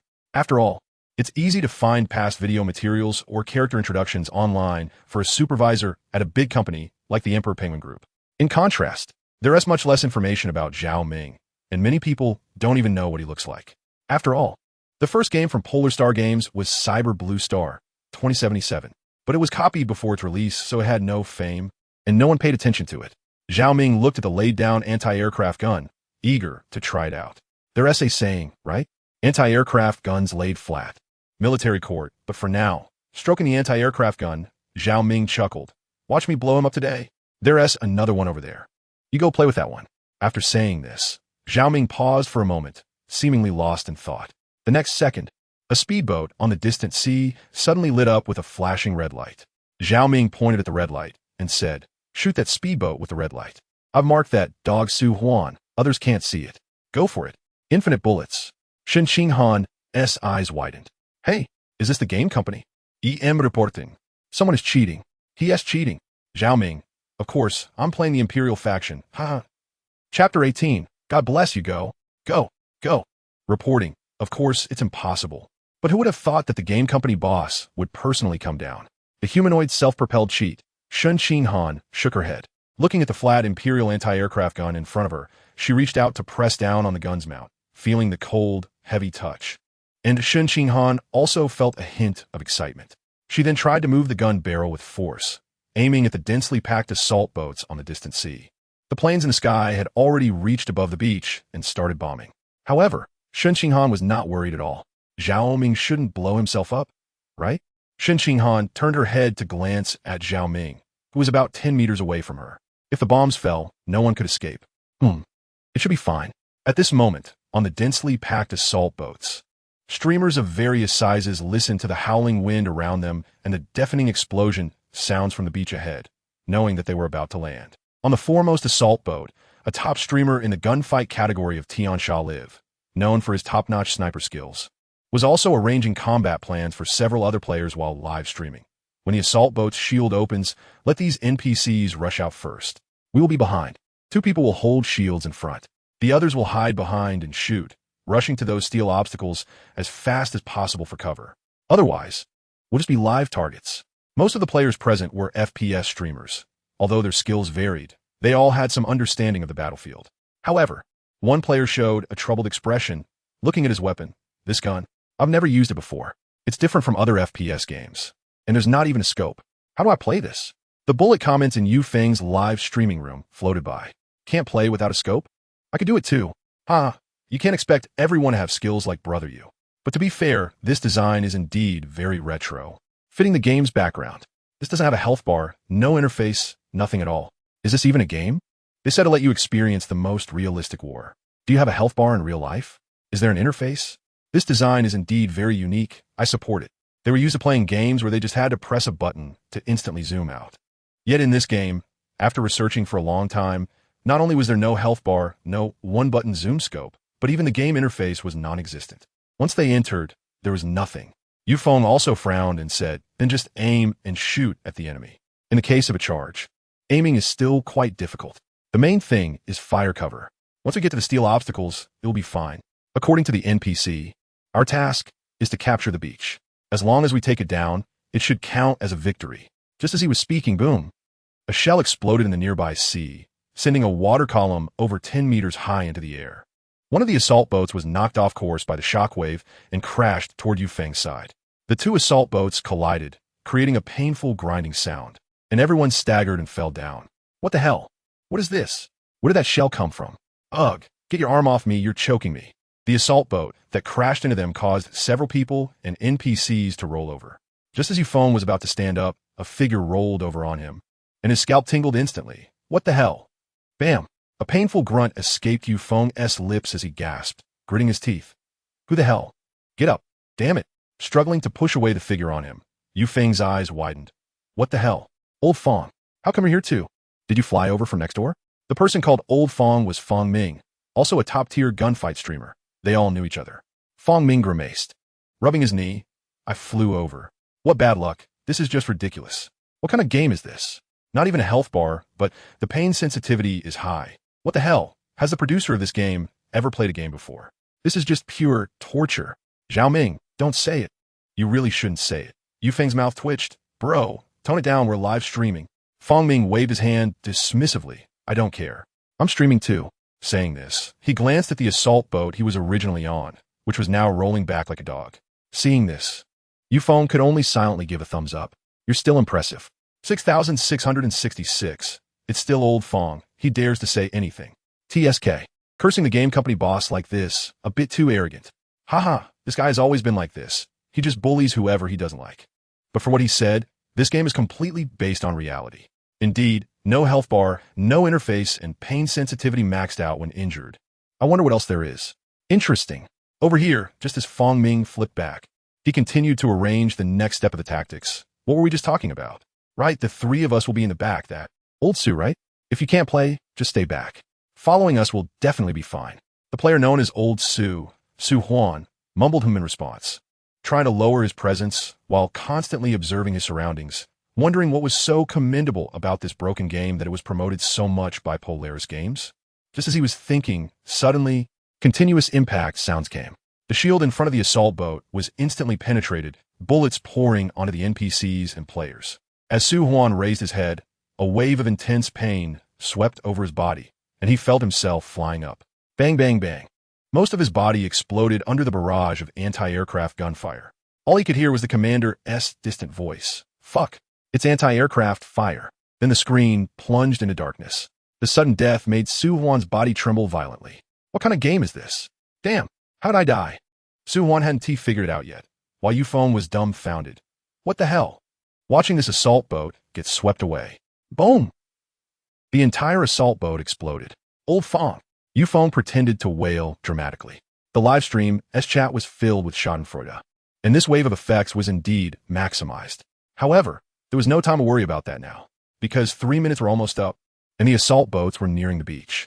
The commander ahead shouted, "Prepare to land. God bless you." Bang! There was a jolt as the assault boat seemed to hit something and came to a sudden stop. The players and NPCs on the boat staggered, some rolling onto the deck. The barrier ahead also opened, and the commander shouted, "Go, go, go." The NPC at the front just charged out, and whistling bullets came flying in. Bang, bang, bang. Machine gun bullets pierced through bodies, and the NPCs in front fell in droves. Limbs and severed arms flew around, with a severed hand landing at the feet of a player inside the assault boat. Everyone was stunned. Looking at the blood-soaked arm, everyone's scalp tingled, and their nerves were on edge. Some timid players had already collapsed. Is this too extreme? Yufeng's pupils shrank sharply, his heart racing. This game really dares to go there.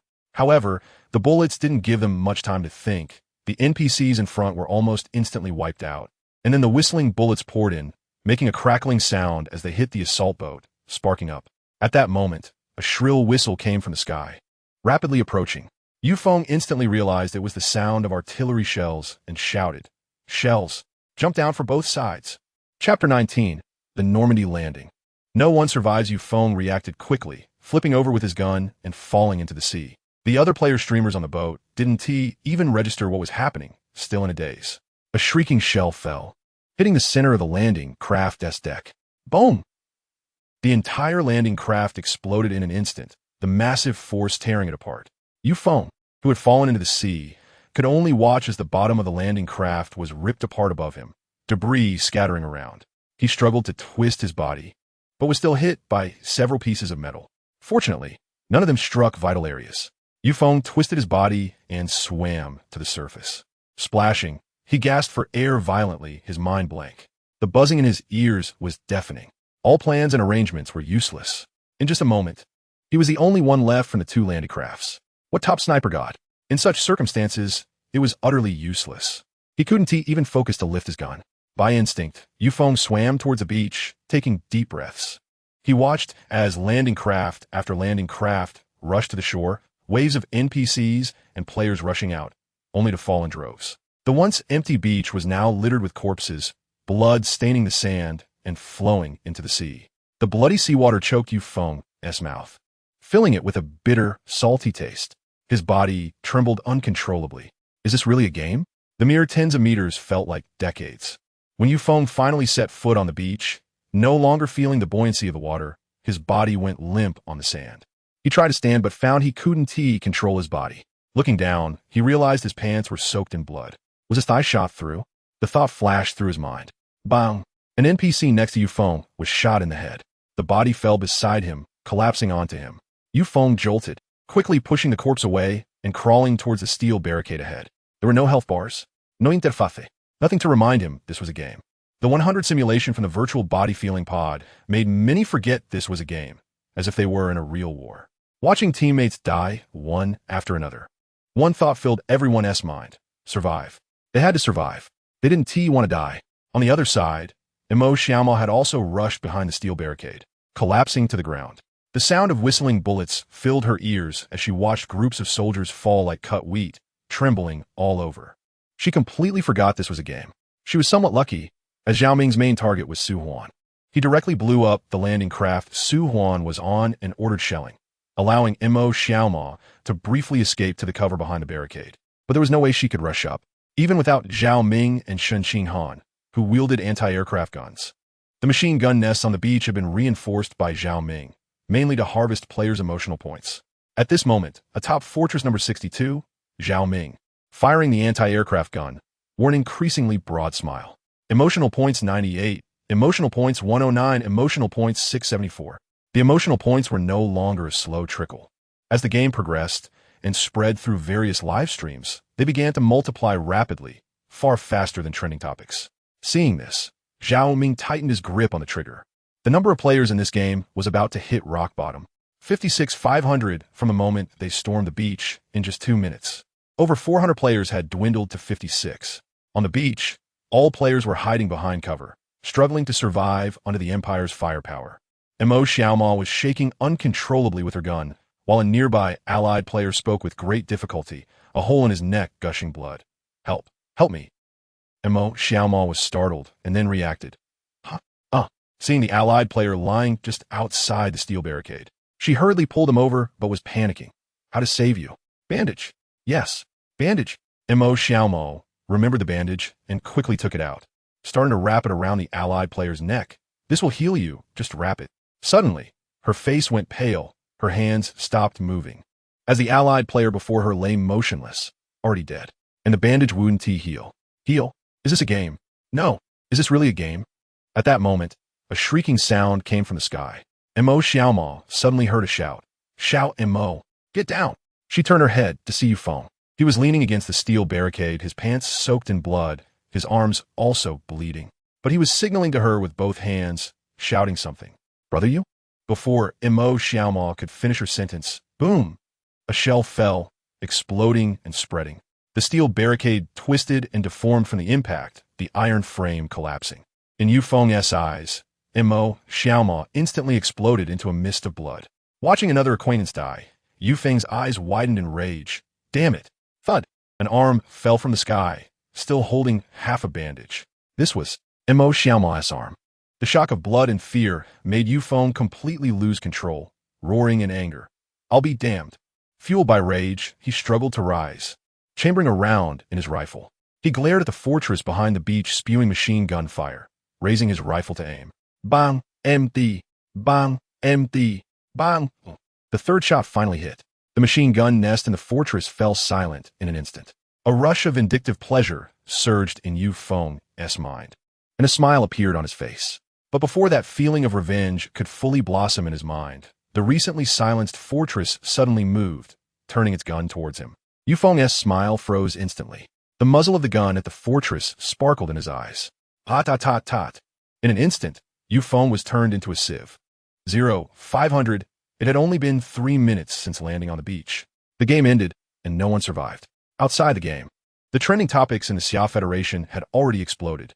Chapter 20 Comprehensive Unlock Immersive Story Experience. Normandy landing medal at this moment. Tianha Live, Gaming Zone. There are over 400 streamers of all sizes, with a total of 2 to 3 million online viewers. Each live stream has a different perspective, but the level of carnage is the same, and they are all live streaming simultaneously. In just a few minutes, Zhao Ming gained millions of emotional points. These 400 streamers are all FPS game players. There are top snipers like Yufeng, all-rounders with combat awareness far beyond ordinary people, and those like Mo Xiaoma who rely on good looks and decent skills to become popular.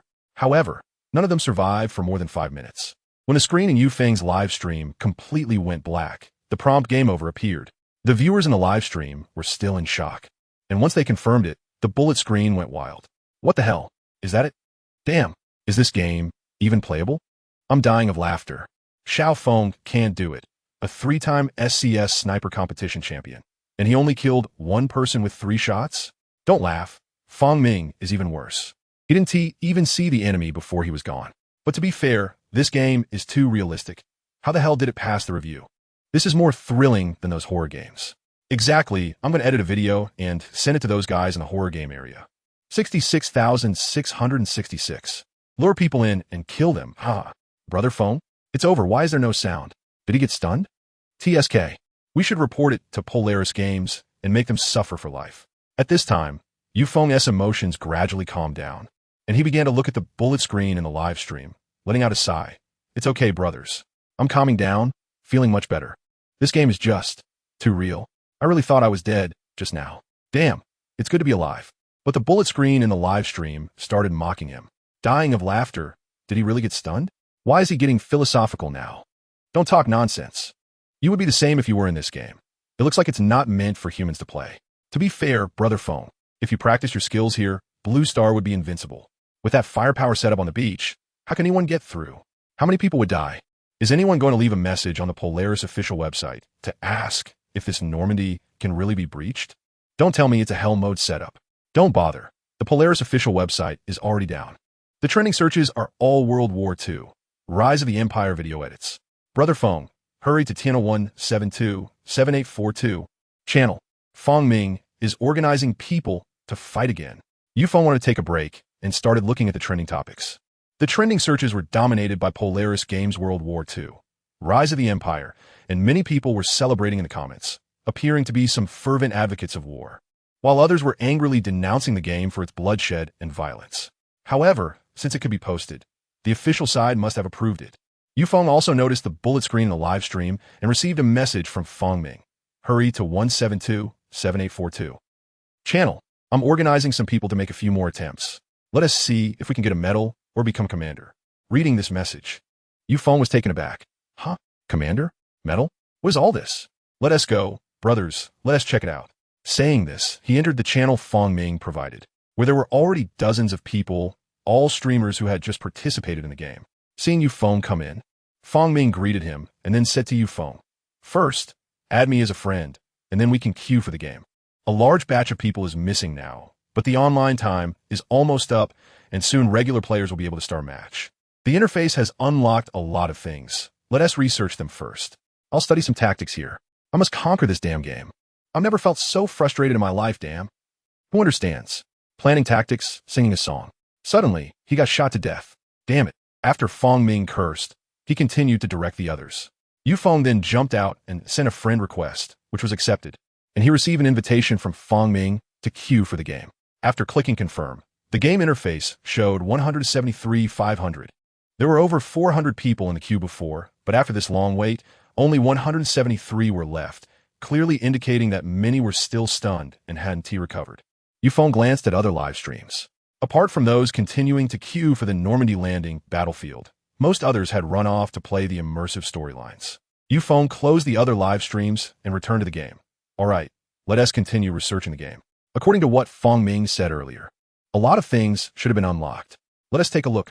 Returning to the main interface, it indeed had many more options than before.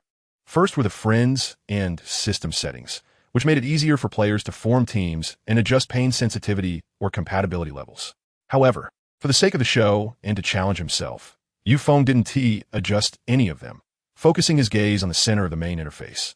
Originally, there was only one button for Normandy Landing, but now there were many more buttons behind it.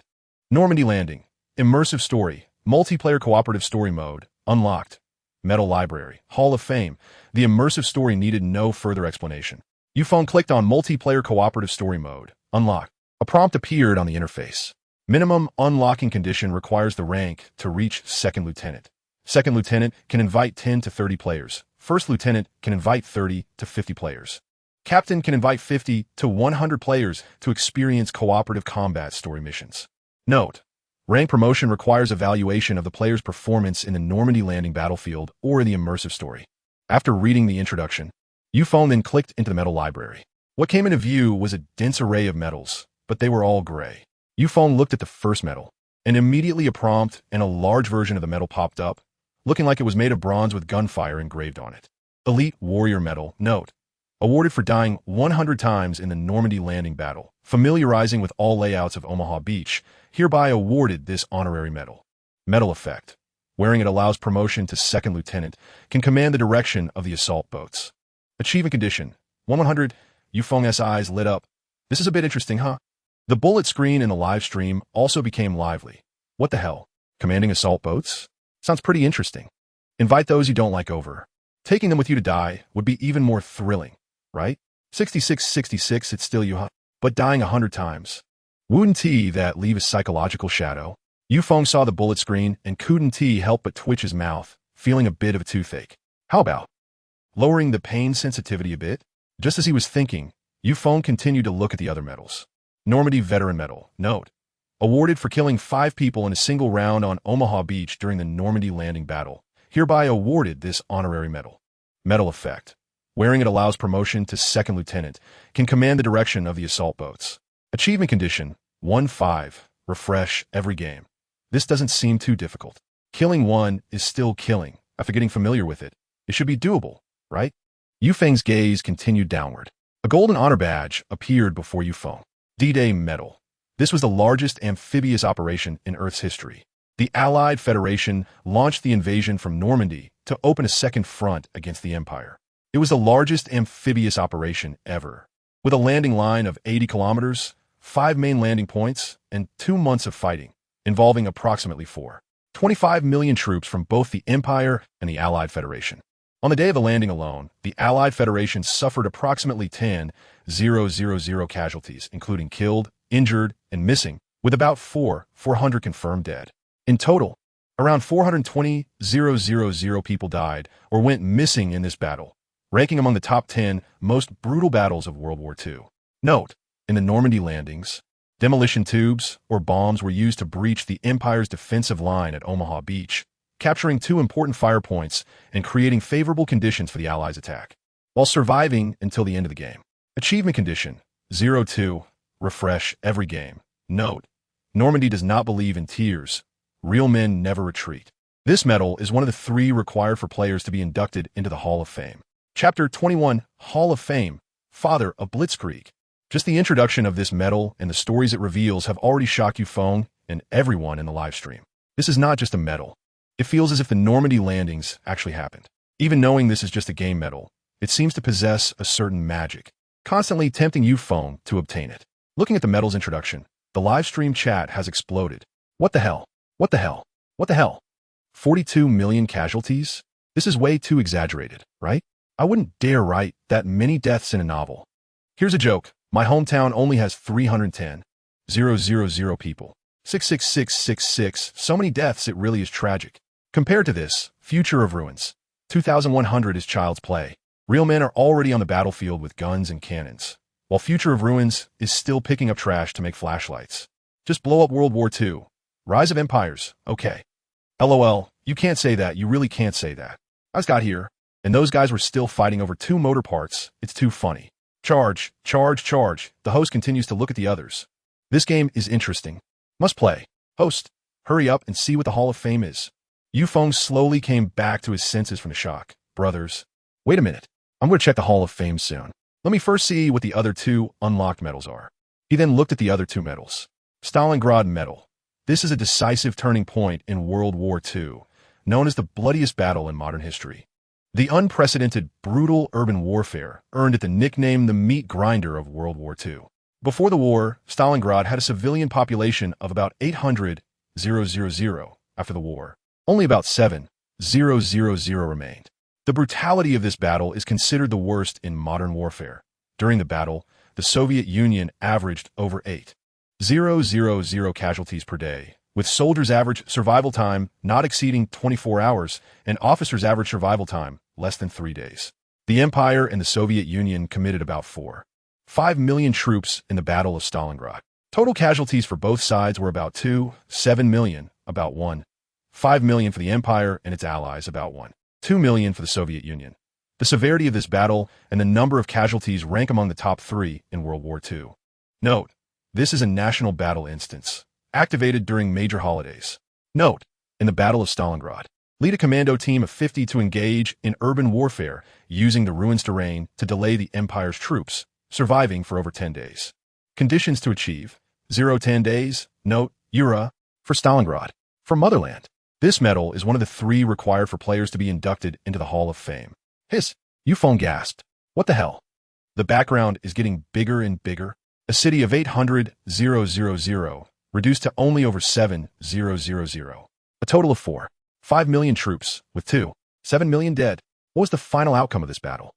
Did the Empire win, or did the Soviet Union win? A national battle instance launched during holidays? When will it go live?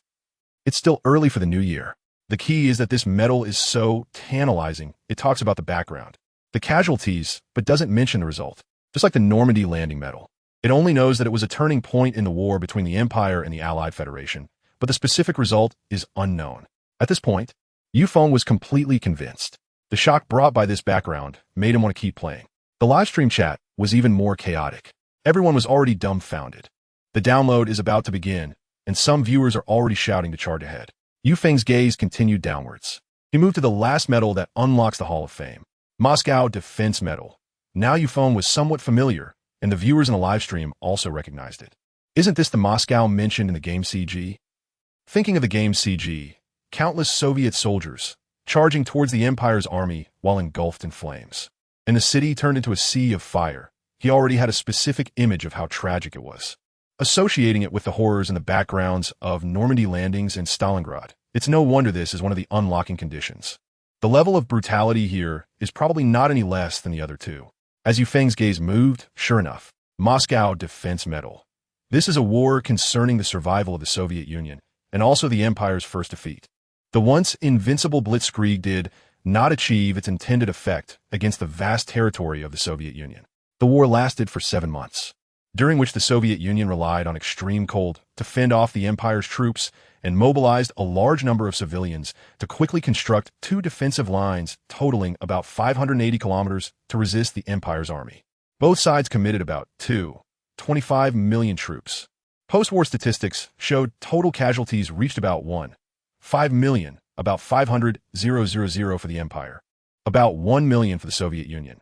This was the Empire's first defeat, breaking the myth of Blitzkrieg invincibility. Note, this is a national battle instance, activated during major holidays. Note, in the Battle of Moscow, lead a squad to engage in guerrilla warfare, holding out for 15 days, leading the squad to break through the encirclement of the Empire's armored forces. Conditions to achieve: 15 days. Note, we must stop the Empire's army. We have no way to retreat, because behind us is our Moscow.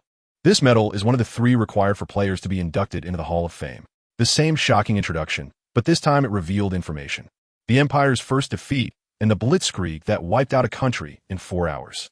It seems that even a power as strong as the Empire can't be invincible. However, this only heightened the curiosity of the players. Although the outcome of the war is known, the details of the Empire's defeat and the process of the Soviet Union's victory are even more tantalizing. What kind of tactics led to a country being wiped out in 4 hours? How did the Soviet Union withstand such tactics? Even though the hosts and viewers are anxious, it doesn't matter, because it hasn't been opened yet. Yufeng calmed down the viewers and quickly clicked on Hall of Fame. The game is now 376,500 and about to start. It would be too late if he didn't look now. Entering the Hall of Fame, there were photos displayed. Just like the medal library, they were all dark gray and inactive. Yufeng casually checked one of the photos. It immediately enlarged and appeared. Heinz Wilhelm Guderian, unlockable. Title: Father of Blitzkrieg, Eagle of the Empire. Father of the Imperial Armored Troops. Rank: General. Biography: he is one of the Empire's 3 great generals and the founder of modern Blitzkrieg, having swept across Europe with Blitzkrieg, creating an invincible myth, but fell under the walls of the Soviet Union and was dismissed due to ideological differences with the Führer. Famous quote: "Drop your weapons and roll off the road. I don't have time to capture you." Exclusive story to be unlocked. Exclusive biography to be unlocked. Note, participate in immersive storylines for a chance to unlock famous figures from World War II. Once unlocked, there will be separate storylines and biography CGs. Perhaps you will become the aide-de-camp of the father of Blitzkrieg, Guderian, and learn the ultimate Blitzkrieg tactics, of course. You may also have the opportunity to get close to other high-ranking officials of the Empire. Chapter 22. The Strongest on the Surface 1v17. Hiss, Yufeng couldn't help but click his tongue. This one looks quite strong. So many titles. Father of Blitzkrieg, Eagle of the Empire, Father of Imperial Armored Troops. How strong must this general be? He is also one of the 3 great generals of the Empire, sweeping across Europe. Europe? Were all those territories of the Empire in the previous CG conquered by him? The bullet comments in the live broadcast room began to shout. Wow, it's really possible. Awesome. There's even a dedicated storyline and biography CG. Is the worldview of this game that complete? More than that, I'm more curious about what Blitzkrieg tactic really is. Exactly 4 hours to destroy a country. Is that even feasible? Hurry up, let us see the next one. The game is about to start. What are you watching the streamer for? Wait, I'm going to charge him right now. Yufeng glanced at the game interface. The time was up, the game was open for download, and many players had already entered the game and started queuing. The number of players had reached 491,500. It had just been over 170, and in the blink of an eye, it was over 490. The game was about to start. Yufeng didn't hesitate and quickly clicked on a photo in the Hall of Fame. A frame popped up, showing a general with a pipe in his mouth. An introduction was written below. Douglas MacArthur, to be unlocked. Title, World War II hero. Supreme Emperor. Rank, 5-star general. Biography. He is the only general in the Free Federation of America who participated in World War I, World War II, and the Korean War. Known for his island-hopping strategy, he made an indelible contribution during World War II, but was defeated by the world's peak infantry army during the Korean War and withdrew from the peninsula, thus ending his military career. Famous quote, "To defeat those guys, unless God himself dons a helmet and goes to battle." Exclusive storyline, to be unlocked. Exclusive biography, to be unlocked. Note, participate in immersive storylines for a chance to unlock historical figures from World War II. After unlocking, there will be separate storylines and biography CG. Perhaps you will become a brave soldier charging on the Pacific battlefield, or an officer facing the world's peak infantry army in the Korean War. Looking at this introduction, Yu Feng showed an interested expression. World War I. World War II, Korean War. Does this mean that after World War II, there'll be more wars? 17-nation coalition? World peak infantry? 17 countries couldn't win? Is this for real? This game is a bit impressive. No way, I have to go immerse myself in the storyline after playing 2 rounds of Normandy Battlefield. The world view is too vast and interesting. The live broadcast room was also discussing. Wow, indeed. In that case, how far back has Polaris Game developed the background story? There's still no news on who won or lost in World War II. They've kept it too deep. The one upstairs, this kind of thing is meant to be experienced personally, right? That's true. My download is almost complete. Let us go. The game has started. Let us see how the streamer dies this time. Yu Feng's gaze moved away from the bullet comments. Brothers, it has started. Wait for me to charge in. The number of players on the interface had reached full capacity, 500. The countdown was flashing, and the screen flickered. Yu Feng appeared again on the landing craft. The salty sea breeze was simulated through the virtual sensory cabin, along with the rocking of the landing craft and the roar of planes flying overhead, all indicating a new assault on Omaha Beach was underway. Old Yu Feng steadied himself, and he heard Fong Ming's voice. Yu Feng turned his head and smiled. What a coincidence. We ended up on the same boat this time. Fong Ming grinned. This game has a team function. I pulled you into our team, but for now, we can only form teams. Once we get promoted to second lieutenant, we can command the landing craft. Yu Feng didn't know this, as he had been busy studying the Metal Library and Hall of Fame, and hadn't looked at other game features in detail. Yu Feng looked at the weapon in his hand, tried to aim, and then asked, "How do we fight? Have you studied it?" After the shock of the first round, Yu Feng gradually calmed down. Now, compared to the last round, he was much more prepared. Fong Ming spoke. "The landing craft we are on is among the first to land. It's basically a death sentence. So we have to jump out from both sides. Can't be targets right in front. There are a few weak points on the beach that can serve as targets. We can use the cover of the bombardment to spread out and quickly take down the gun positions. The weapons players have are actually different, randomly assigned. I just asked. Some people in the last round had explosive barrels. We'll gather at the barbed wire near the beach, where the firepower is weakest, and your shooting skills will come in handy. The others will go clear the barbed wire to make a path for the tanks landing later. As long as we hold on, we can win." Since he had died in a very frustrating way in the last round, Fong Ming, as a top FPS gamer, had analyzed a lot through videos from various live streams online during this time and found a few slightly weaker firepower points. Yu Feng nodded. "No problem. This gun may be old, but still decent." Fong Ming nodded and then cursed. "Once I conquer this beach, I must go to the Polaris Game official website and rant about this game. It's driving me crazy. His personality and streaming style easily offend people, and his fan-to-hater ratio is about half and half. As a result, he had just been bombarded right after that wave. Haters had edited clips of his embarrassing reactions, and Fong Ming could already foresee how they would mock him in the coming time, making him feel extremely frustrated. Fong Ming glanced outside. There was still some distance to the landing, and then leaned against the edge of the landing craft to introduce Yu Feng. By the way, these guys are also streamers. They're all newcomers. This one is using a submachine gun. This one is also using a sniper rifle. This one is old Sue, seems like a pure newbie. Swoosh. A sharp whistling sound rang out, and Yu Feng's ears perked up, his eyes instantly filled with terror. No way. Not again. Damn. Jump ship. Yu Feng flipped over the edge of the guardrail and jumped into the sea. Fong Ming reacted as well. Having learned from the experience of being bombed last time, he hurriedly scrambled out of the landing craft and jumped into the sea, cursing in panic. What the hell? As he plunged into the sea, bubbles continuously rise in the sea. Boom! A speeding assault boat above the surface of the water is suddenly hit by a shell. The force of the explosion tears the boat apart, and the ignited gasoline instantly transforms into a massive fireball that erupts on the sea surface. Chapter 23, This Smoke Bomb. Is ridiculous okay? On the other side, Empire Penguin Group, Game Department. Bang! A loud noise echoed in the office. Su Huan, bewildered, flung the virtual helmet in his hand away, his face showing a sudden panic as if he had just been blown up. What the hell? Did they dislocate me? Once is fine. Twice. This is ridiculous. Damn. Thinking about how he was played like a clown by that Zhao Ming guy, Su Huan grew angrier and gritted his teeth, calling his secretary. Go, use the remaining funds to buy negative publicity against the Black Extreme Star game. Just say this game harms the physical and mental health of teenagers. Let us make them face a boycott. In the game, splash. Yu Feng and Fong Ming emerge from the sea one after the other, looking at the burning wreckage of the landing craft beside them with fear in their eyes. The two struggled to swim together, and Fong Ming couldn't help but curse. Are they seriously targeting us? This is the second time it's blown up. Just as Yu Feng swam beside Fong Ming, he suddenly froze.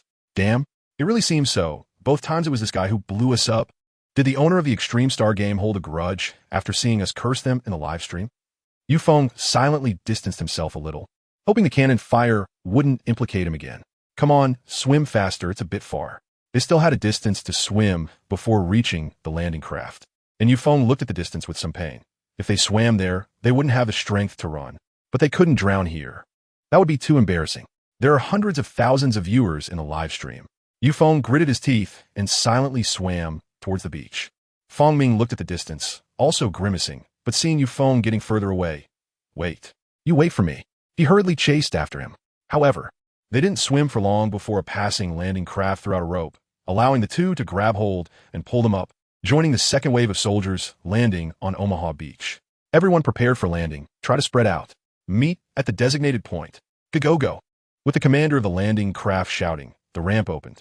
The soldiers at the front quickly charged towards the beach, only to fall rapidly on the sand. Bullets exploded like blood flowers, directly taking the lives of the soldiers. Even though they were prepared, facing the scene again still shocked the two, leaving their minds blank. Mechanically following behind the crowd, they charged forward, unable to recall the plans they had made earlier. Flames, smoke, corpses. Machine gun bullets swept across the beach like a torrential rain. The ground was littered with the bodies of Allied soldiers, and the sea at the edge of the beach was stained red, the smell of blood mingling with gunpowder wafting through the air. Yu Feng and Fong Ming struggled to crawl on the ground, hiding behind a steel barricade. Tot. Whistling bullets swept past the two. Bang! A machine gun bullet directly hit an Allied soldier in the head, blowing half of it off, showering the two in blood mist.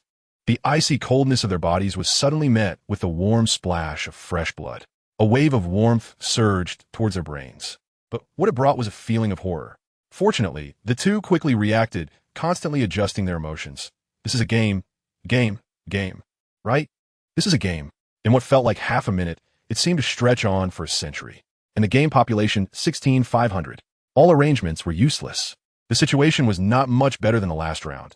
It was just that they were picked up after being blown down, part of the second wave landing. So they lived a bit longer than others.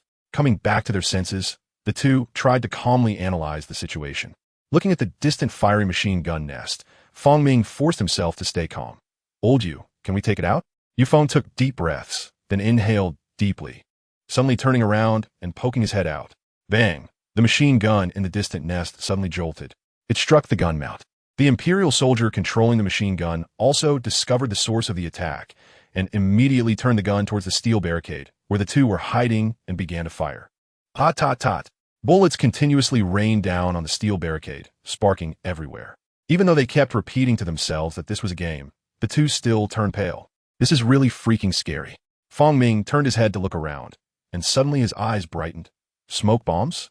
He saw that a meter away, on the corpse of an Allied comrade, 2 smoke bombs were hanging from his waist. Fong Ming calmed down, gauging the shooting point of the machine gun. When the bullets swept towards Yu Feng, Fong Ming suddenly darted out, grabbed the 2 smoke bombs from the corpse, and quickly retreated. The bullets crackled as they swept over, directly shredding the already dead Allied corpse. However, Fong Ming smiled, pulling the pins from the 2 smoke bombs. He then threw them towards the direction of the machine gun nest on the beach. Whoosh! The two smoke bombs began to emit white smoke, and Fong Ming peered out a bit, his face about to show joy, but the howling sea wind instantly blew away the two streams of white smoke. A string of question marks flashed in Fong Ming's mind. Is this really a smoke bomb? Bang! Fong Ming's head exploded. The scene suddenly plunged into darkness, and only a few thoughts flashed through Fong Ming's mind. Damn, is this a smoke screen? No. Is this smoke bomb really this ridiculous? Where's the smoke cover? The real smoke bomb gave Fong Ming a little slap in the face. Hiss! Watching Fong Ming get shot in the head by machine gun bullets, Yu Feng felt a toothache. This is way too scary. No way. I have to adjust my pain perception. Continuously taking deep breaths, Yu Feng calmed his heart, then inhaled deeply, suddenly standing up and aiming at the machine gun nest. Bang! One shot took it down, the machine gun nest stilled. But Yu Feng didn't dare to linger. The last round of the game had proven that someone would immediately take over. He couldn't afford to delay. Yu Feng crouched low and charged towards the weak defensive points Fong Ming had pointed out earlier. From his previous observations, the defensive weak points Fong Ming had pointed out indeed had less firepower, so the chance of survival should be greater. Taking advantage of this gap, Yu Feng quickly rushed there. He couldn't help but breathe a sigh of relief. The firepower here was indeed less dense than nearby, which was a good thing. Crack! A crisp sound rang out under Yu Feng's feet. His face turned horrified. Damn! Realizing he had stepped on something, but it was already too late. His body's inertia had already lifted his leg. IF kept up, Fong Ming. Boom! A massive explosion sent half of Yu Feng flying into the sky. He understood why the defenses were weak here. It was all landmines. Thud! With only one leg remaining, Yu Feng fell from the sky, coughing up blood. Although he wasn't dead yet, he was close to it. His body could only instinctively struggle, making a ha-ha sound. Such a novel experience. Though painful, Yu Feng couldn't help but think in his mind that this game was incredibly realistic. Just as this thought flashed through his mind, Yu Feng's struggling arms touched something again. Crack! Boom! 500 game over. At this moment, with the official launch of World War II, Rise of Empires, although the scenes in various live streaming rooms were grim, the game's download numbers were skyrocketing. Chapter 24. Zhao Ming's Counterattack and Mo Xiaomo. Do I really have 1,000,000 troops? Extreme Star Game Company. In the office, Zhao Ming had already exited the game, still feeling unsatisfied. His mental endurance was so poor that he logged off after dying twice. If he went back to copy your game, wouldn't he be furious? Watching Su Huan's account go offline, Zhao Ming lost the motivation to continue playing. Mainly, the game had already opened up, the download numbers were rising, and there were too many players. Everyone was playing for the first time, so no one noticed how there were anti-aircraft guns lying flat on the beach. Now that there were more players, it couldn't be so blatant. Stepping out of the virtual sensory pod, Shun Xinhan had just finished a match. Seeing the game's high popularity, she directly left to return to her own company, preparing to invest more money in promotion. Zhao Ming arranged for someone to gather online comments, then played another match, blowing Su Huan up once more and only ending the session when he saw Su go offline. Back at his computer, Zhao Ming began scrolling through trending topics. The top 3 trending topics were all occupied by their company. World War II. Rise of Empires downloads broke 200,000 in 5 minutes. Parents oppose Extreme Star Games, claiming its bloody nature harms the mental health of teenagers. The untold story of Extreme Star Games and the Emperor Penguin Group. Top gaming streamers in the Tiansha live game area. Is this all they can do? I can do it too. The bloody intensity and hellish difficulty of the game's opening, Normandy Battlefield, shocked the entire internet. Many streamers who usually played horror games saw this scene and immediately downloaded and promoted it themselves. The key was that the opening was too punishing. The sniper god Yu Feng, with millions of followers, and the all-around assault player Fong Ming, also with millions of fans. Both failed to survive even 5 minutes in this game. A trending topic emerged. I can do it too. This topic's main firepower was concentrated on Fong Ming. After all, this guy usually had a foul mouth, and being humiliated like this prompted a wave of haters to flood his homepage with, I could do it too, infuriating Fong Ming in a live stream, who once again pulled Yu Feng and others to start the game. Knock, knock, knock. The sound of knocking echoed, and Zhao Ming looked towards the door. Come in. The company's customer service representative, Qi Shui, a spirited girl just out of college, walked in holding a projection tablet. She approached Zhao Ming's desk and clicked a button, projecting a 3-dimensional comment display in the air above the tablet. Boss, the statistics are in. Currently, online comments can be divided into 3 main types. One is the parents opposing our game, claiming it's too bloody and violent. But many of these accounts are Water Army accounts that have criticized us before. They didn't even manage to delete previous comments, likely from the Emperor Penguin Group's Water Army. The second type is those looking for fun, mainly haters of FPS streamers mocking them, along with some bystanders. And this group has brought in a considerable amount of traffic. The last type consists of those fanatical accounts that usually shout for war online, all promoting our game. These people might bring negative influence. Zhao Ming pondered for a moment and spoke. Ignore the first type. Let President Shin deal with them using a Water Army. As for the second type, let's find some Water Army to create small accounts pretending to be haters of other FPS game streamers, criticizing them for not daring to play Extreme Stars movie game to stir up some heat. Currently, the main target of online haters is Zhao Ming, who is giving gifts. And these streamers are broadcasting the game World War II, Rise of Empires. While many FPS streamers have received money from the Emperor Penguin Company and are currently live streaming updates of Future Ruins, 2100. As for the third type, Zhao Ming leaned back in his office chair and said, "We're just a game company, unrelated to politics. Let them shout. Our game is legal and compliant, having passed federal review with qualified credentials. Besides, they can't just shout. They have to play, right? There are quite a few of them, and they can bring a good number of downloads to the game. Moreover, aside from shouting, they can't really do anything else. The battlefield is right there, and whoever goes will be cannon fodder. Equal treatment. Ahem, treating every player harshly is our company's mission." Qi Shui had a strange expression. Did she just hear incorrectly? Did the boss just say, harshly? However, whatever the boss decided, she would just follow through. After all, jobs were hard to come by these days. Okay. This was also related to the environment of Blue Star.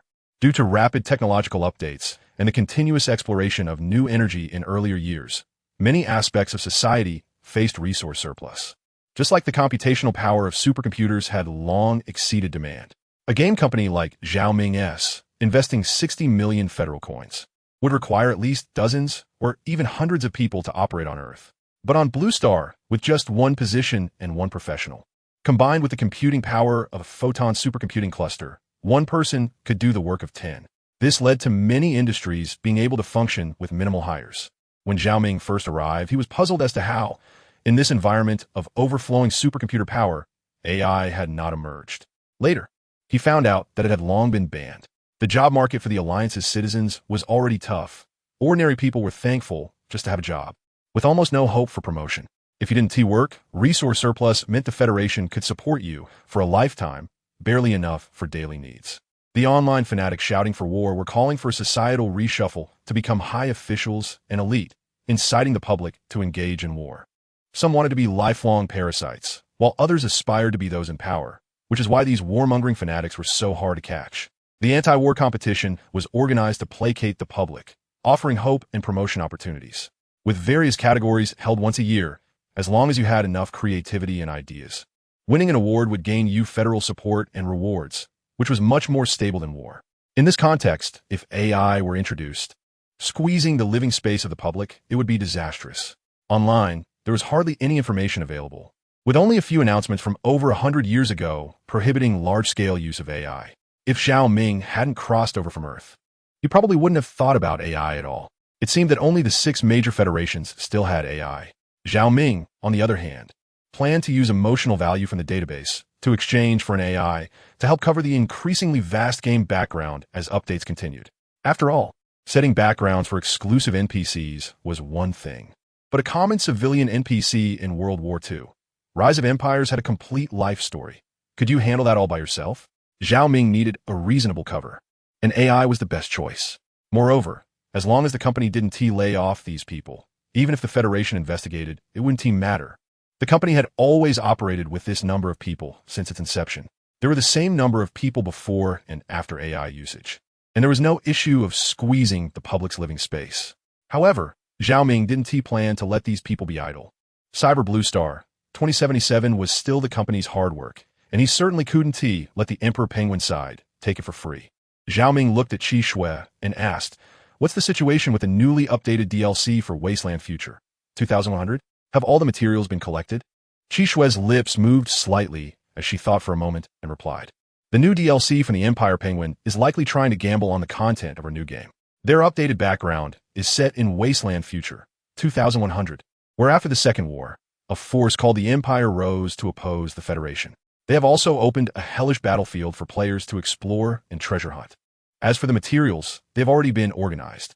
Should we sue them? Qi Shui voiced her doubts.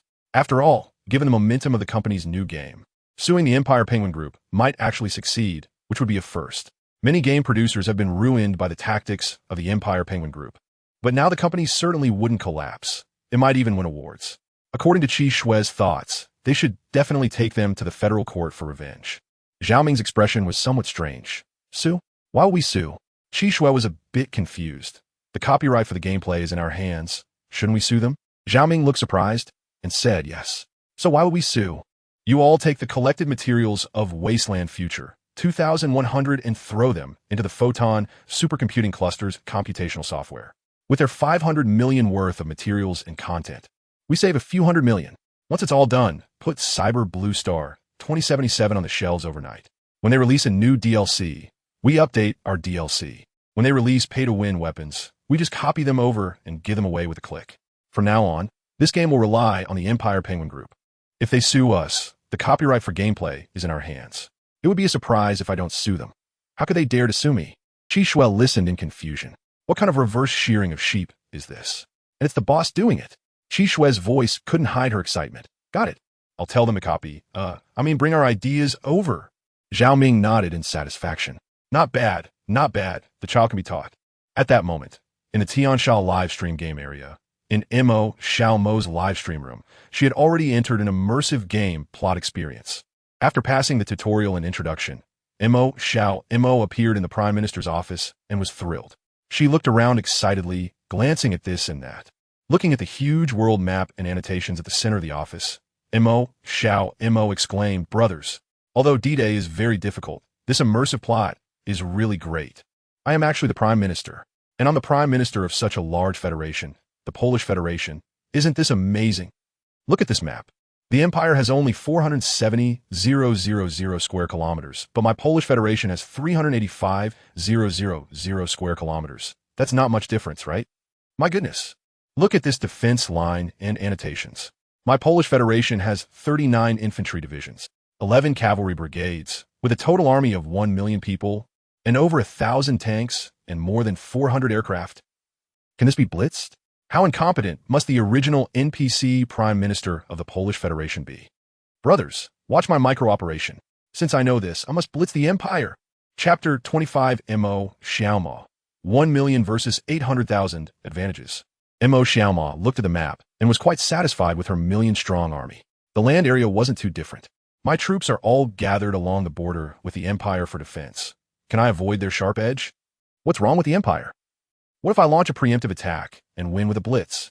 Regarding the Empire's blitzkrieg against Poland, Mo Xiaoma and the other viewers in the live stream only understood a little from the background. There weren't detailed introductions about the specific situation.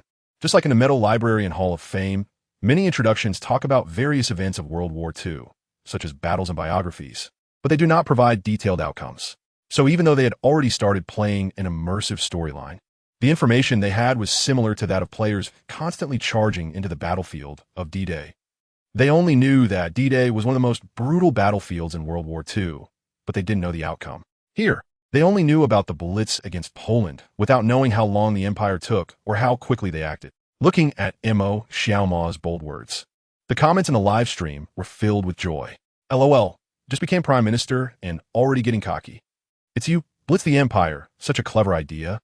Forgot how you died in the D-Day battle, right? Trust me, hurry up and ask the Soviet Union for help. Since the story says the Polish Federation has been breached, your chances are slim. Using people is the way to go. Exactly. How many military strategies have you read? And you still plan to blitz the Empire? By the way, what is Blitzkrieg? Have you figured it out? I'm still confused, just know the name. But how is it Blitzkrieg? No worries, with your strength, Sister Mo, the Empire's army will soon blitz right downstairs. Sounds like a fast combat method, but the Polish Federation has 11 cavalry brigades and over 400 planes. If they mobilize before the Empire, they should be able to take the initiative. Maybe they can actually win. Don't say, you really shouldn't say, first use planes to clear the way, then have all the cavalry brigades launch a rapid attack. Seems like it might work. Everyone in the live stream was brainstorming and providing various strategies for Mo Xiaoma. In Modern Blue Star, there hadn't been such large-scale wars.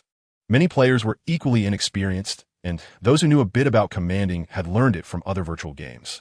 knowing that the empire was going to attack. Mo Xiaoma had no doubts about the Polish Federation setting up two defensive lines against the empire in the west while leaving the back unguarded. Even the viewers in the live stream thought it was normal. After all, from the CG, the empire was the biggest aggressor. The Soviet Union behind them should be on the same side as the Polish Federation, so why guard against their own people? Looking at the second defensive line built along the Vistula River on the map, Mo Xiaoma's eyes shifted, deciding to adopt the viewer's strategy. That way, if it failed, she could shift the blame. I'm really a genius. After thinking this, Mo Xiaoma pretended to ponder for a moment, then slammed the table and said, "Brothers, I've decided to adopt your strategy. I'll have the planes clear the way, the cavalry brigades advance, and then the tanks and million-strong army will press on. We'll blitz the empire directly." Taking a glance at the clock on the wall, it was just past 4 in the morning. Although she found it a bit strange that this plot point was set in the early morning, Mo Xiaoma didn't think too much about it and called her subordinates. When she issued the order, her subordinates were left dumbfounded. Huh? But, Prime Minister, are we going to attack the empire? And at this time, aren't the soldiers asleep? Mo Xiaoma was a bit surprised that this NPC could be so intelligent to question her, but then said, "That's right. It's precisely because they are all asleep that I want to attack the empire. This is called seizing the initiative. I've received news that the empire is already preparing to attack us. We need to strike first and attack them. Hurry, wake up all the troops. Let all the planes cross the border and bomb the empire's defenses." All troops mobilize and launch surprise attacks from 3 directions at the empire's border. Mo Xiaoma pointed in 3 directions. Since she hadn't taken the time to understand the map in detail, she chose the 3 areas with the most troops and ordered a nearby straight-line assault. With so many people, they could definitely pile in. Her subordinates were surprised and quickly said, "Yes." They hurriedly went down to issue the orders. Haha, this NPC is quite smart. Mo Xiaoma isn't doing so well. Getting questioned by an NPC. Mo Xiaoma, don't I have any dignity? No, she should be executed. Hey, is there anything else in this study? Let's take a look. After this reminder from a viewer, Mo Xiaoma also realized, right, this game is so realistic.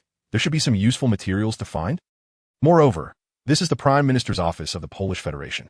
It can be compared to the leaders of the Empire and the British Federation in the game CG. There must be a lot of useful stuff. Sure enough, after searching, she found quite a bit of information about the world and various countries. Mo Xiaoma placed a stack of books on the Prime Minister's desk. "Brothers, I found some world information and information about various countries. Let us study it. We need to improve the game background." But seriously, if they can even make these kinds of books, Polaris Games really put in the effort. The livestream was also filled with agreement. It's still about whether it costs money. With the Photon supercomputing cluster, what can't they make? Exactly just this time, Polaris Games must have spent tens of millions of Federation coins just on trending topics, right? Their boss is quite capable. It's normal for them to refine some game details. Now games are all about details. Indeed, many games I've played before had books that were just for show, and opening them was a blank page. Having money is good. Playing games should be with big companies. Polaris isn't considered a big company, but their boss is indeed quite wealthy. This kind of intelligent NPC, and some books can be made by throwing money at it. I've only seen this in those mythic games with investments of hundreds of billions. Once the competition is over, with such an amazing game, who would still go to Ruins of the Future, 2100 to pick up trash and make flashlights? While the comments were chatting, Mo Xiaoma was also studying the world map and introductions. Half an hour later, is the background of this game based on our blue star? The live stream was filled with question marks. Mo Xiaoma took out the complete world map. It's quite similar to our blue star. The game made by Polaris Games is set on a planet called Earth. We have 6 major federations, and they have 7 large continents. We have 5 oceans, and they have 4 oceans. 1 more and 1 less, I suppose. However, this world doesn't have the technology and energy like our blue star, so it should all be wars fought for resources. Looking at it this way, our blue star is quite fortunate. At least there are no wars, and so many people don't have to die. Thinking of the scene where she was bombed to death in D-Day, Mo Xiaoma shivered. Anti-war, resolutely anti-war. Being bombed to death is too painful. It's life-threatening. Mo Xiaoma continued to look at the map, along with introductions to various countries. The British Commonwealth, the French Commonwealth, and the Soviet Commonwealth. There's a whole circle of Commonwealth countries surrounding the empire. How did so many Commonwealth countries manage to clear the empire? Isn't that too weak? No, wait. Italy next to it is a kingdom, apparently part of the empire camp. This isn't written here. But kingdoms and empires should be together, right? Oh my. The Empire's military strength. 2 million troops? The Empire's area is only 95,000 square kilometers larger than my Polish Commonwealth. How can they have 1 million more troops? Oh, they must be defending against the British and French Commonwealths. Let me check the map. There are probably only about 800,000 troops defending my side. 1 million against 800,000. The advantage is mine. This is going to be a sweep. Too bad this game doesn't have a real-time map feature. I don't know where my troops are at this moment. It's hard to command. Just as I was saying this, Mo Xiaoma's subordinate rushed in a panic. Prime Minister. Not good. The Empire's army has crossed the border and is coming. Mo Xiaoma's eyes widened. It's not even 5 a.m. yet. The moon is still up outside. Don't the Empire people sleep? No. Are they seizing the initiative? Mo Xiaoma's heart sank. This is bad. The head of the Empire is thinking the same as me. Chapter 26. What? The Empire has launched an attack. What should we do? Montag Xiaomova Zolmovat Flustat. Looking at the various suggestions in the comments, she quickly gave orders. Hurry. Let the border troops counterattack. Absolutely do not let the Imperial Army break through the defense line. By the way, aren't there still a few hundred planes? Quickly send them out to bomb them. All troops on the second defense line move to support the first defense line. The Blitzkrieg scenario in Poland was proceeding exactly as originally planned. However, the commands given by the players replacing the Polish Prime Minister would affect the original development, although such development was optional, since Zhao Ming had set the plot time point to the early morning of the day of the Blitz. Although players were awake at this time, the air and space forces were basically destroyed because the Imperial attack was already on the way. The actions of the Empire would be based on the players' operations. Using Zhao Ming's exchange of the complete life history and thought patterns of all high-ranking members of the Empire from the Earth database to simulate appropriate thoughts and actions. And then issue commands. This was equivalent to players from Blue Star Online combating the Empire's marshals and World War II generals. Mo Xiaoma wanted to blitz the Empire, ordered the soldiers to wake up early, which prevented her Polish Federation from being too passive. Thus, in the sudden attack, casualties were significantly reduced. Moreover, not all of the over 400 planes were lost, with more than 100 still in the air. However, other live streams were different. Many streamers were stunned by the surprise attack, switching to the game area of the Tian Sha live stream. They would see streamers playing World War II, the rise of the Empire breaking down in the Prime Minister's office, listening to reports from subordinates with disbelief. What? The airport was completely bombed? Not a single plane left? The Empire must be cheating. My cavalry brigade got wiped out in one encounter? That was cavalry? Can't they run away? What the hell is going on ahead? Hurry, hurry, let the second defense line troops reinforce. What? The railway was also bombed? Can't get reinforcements through? Then just drive and move forward. What the hell? Who arranged this plot time point? It's outrageous. In various live streams, the streamers were all breaking down. Due to the different starting times, the progress of the plot varied as well. Some had already been stunned, with planes and railways all destroyed and the cavalry brigade losing contact after one encounter, not even knowing how it happened. Some had just entered the game and heard reminders from viewers, quickly organizing an offensive. But faced with the Empire's long-planned conspiracy and the command of the modern Blitzkrieg founder, World War II General Guderian, they could only barely hold on for a short time, unable to stop the collapse of the defense line. The players acting as prime ministers could only issue command after command in an attempt to stop the Empire's offensive. However, most of these were incorrect orders or even futile efforts, accelerating the collapse of the first defense line instead. The battle lasted a long time and could not synchronize with real time. Therefore, Zhao Ming designed it so that each time a player issued an order, the game would simulate based on the command, shortening the time proportionally according to the duration of the battle, and then NPCs would reply to the players. For example, if the Empire and the Polish Federation armies collided, a 6-hour battle would be simulated to produce results, and 20 minutes later, NPCs would report the battle results to the players. In Mo Xiaoma's live stream, she was staring blankly at the map, feeling hopeless. Under the guidance of many viewers in the live stream, she kept issuing orders, and, as time accelerated, in just a short 2 hours in the live stream, for days had passed in the game, and the territory on the map was continuously shrinking. It was even faster than the actual fall of the Polish Federation in the original Earth timeline. The first defense line had been breached, and the entire border was lost. Before the troops from the second defense line could reach the first defense line, they were about to collide with the Imperial Army. Montag Xiaomovas Nump, questioning her life as she kept looking at the map. What? Is this reasonable? Are those 1 million men holding guns? I don't understand it. For days have passed, and we lost the border. In a few more days, they'll be at the capital. Did the Empire's 80,000 men fly here? It's no wonder Mo Xiaomao was collapsing. The Imperial Army's advance never ceased. Even just after she issued the order to resist the Imperial Army, a few minutes later, her subordinate reported that the troops had lost contact, and the Empire had already reached the next city. What? Did they really strike? Mo Xiaomao doubted her life. Just moments ago, the Imperial Army was still in this city, and she had ordered an interception. But when the next message came, not only had this city fallen, but the Imperial Army had also reached the next city. Was the Imperial Army too strong? Or was the Polish Federation's army too weak? 1 million against 80,000. How could it be such a disadvantage? Seeing Mo Xiaomao's breakdown, the viewers in the live stream were amused. LOL, weren't you going to blitz the Empire? Why are you wilting now? Wow, blitzkrieg. Is this the way to blitz? It's indeed fast. To be honest, the Empire must be cheating, right? Even if you take the next city, this side just received the news, and they've already reached the next city. So many people flew over. As expected, looking at the difficulty of the D-Day battlefield, Zhao Ming the old thief would never let you play easily. Even if it's not easy, it shouldn't be hellish difficulty. Is there even a way to play this? I'm curious if, after the fall of the Polish Federation, will Mo Xiaomao be executed by the Imperial soldiers? How could that be? Such a beautiful female prime minister. If I were an Imperial soldier, I would definitely. Hey, you little rascal. Same to you. Don't panic. A streamer next door has already surrendered. After the Empire executed him, he restarted the game, but now he's just a soldier. Wow, still have to die. What else can you do? The Empire will just charge in with their heads? The discussion in the live stream was lively, while the external discussions were even more heated. Many fans of streamers had found Zhao Ming's account on Tiansha Live and started a frenzy of comments. While the Polaris Game Company account on the Federation's headlines was flooded with haters wanting to angrily criticize the game for being too difficult. As a result, Zhao Ming set the account to require following to comment. In an instant, many haters followed Zhao Ming and then began to unleash their fury.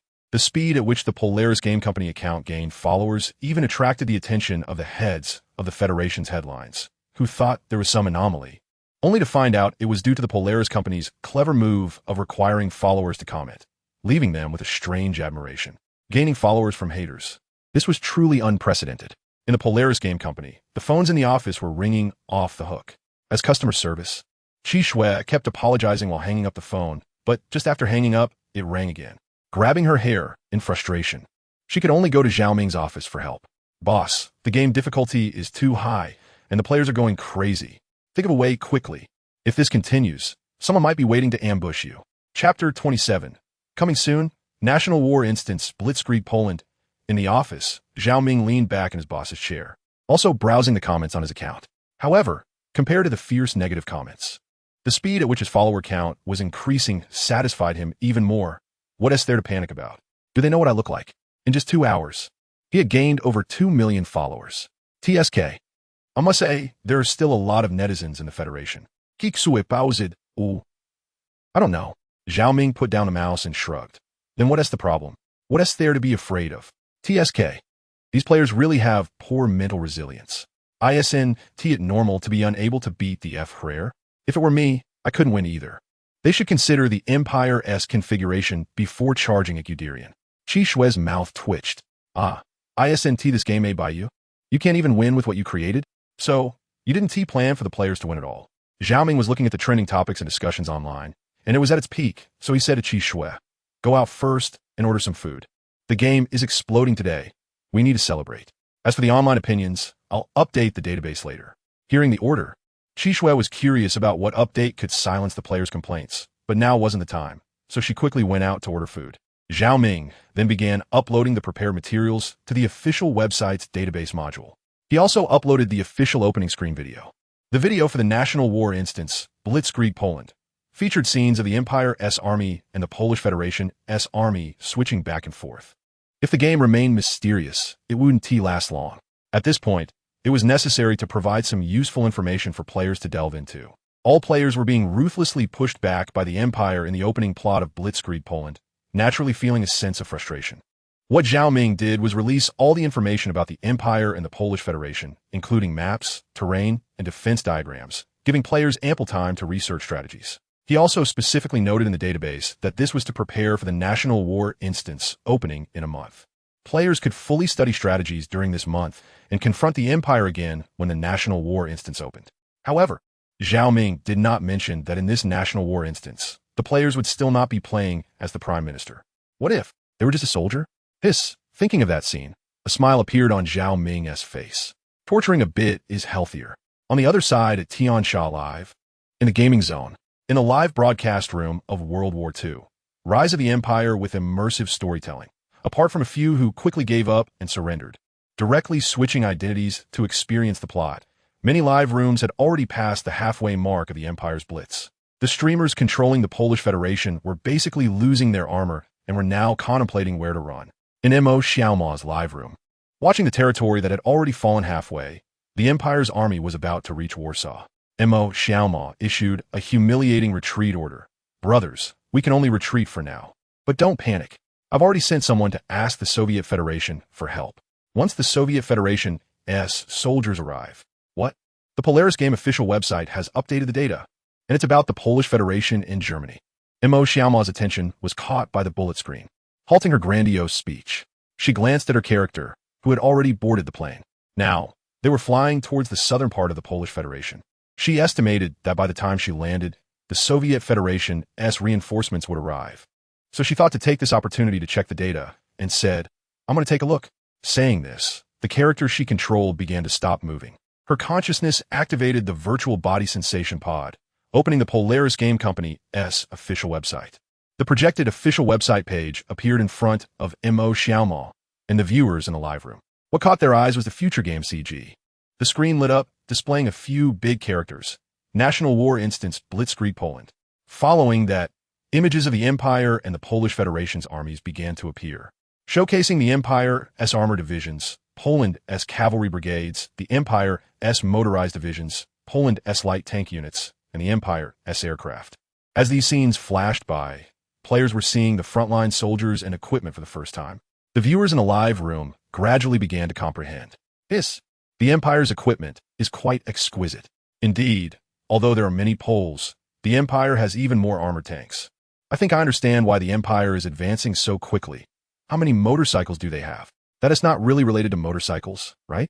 Motorcycles can't fight. They can't fight, but they're fast. The live room buzzed with discussion, and then the images ended.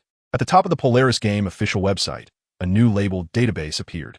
Mo Xiaoma looked at the database, and as soon as it detected her gaze, she immediately entered the database, where the maps of the Empire and the Polish Federation appeared, albeit still in a non-combat state. The sidebar had several options. National War, Troops, Deployment. Mo Xiaoma looked at National War, and a message box immediately popped up. National War Instance, opening during the holiday. This instance is Blitzkrieg Poland, where players will confront invading armies in the game. Note, this instance will open vehicles for players to use. Looking at the introduction, Mo Xiaoma basically understood, but when she saw the last part, open vehicles, what vehicles are available? It's not written here. By the way, as a Prime Minister, I don't even need to drive. Zhao Ming, Prime Minister? You'll know when you ride a horse charging at tanks. Feeling somewhat confused, she shook her head. Under the urging of the viewers in the live room, Mo Xiaoma clicked on Troops. Two options appeared, Empire and Polish Federation.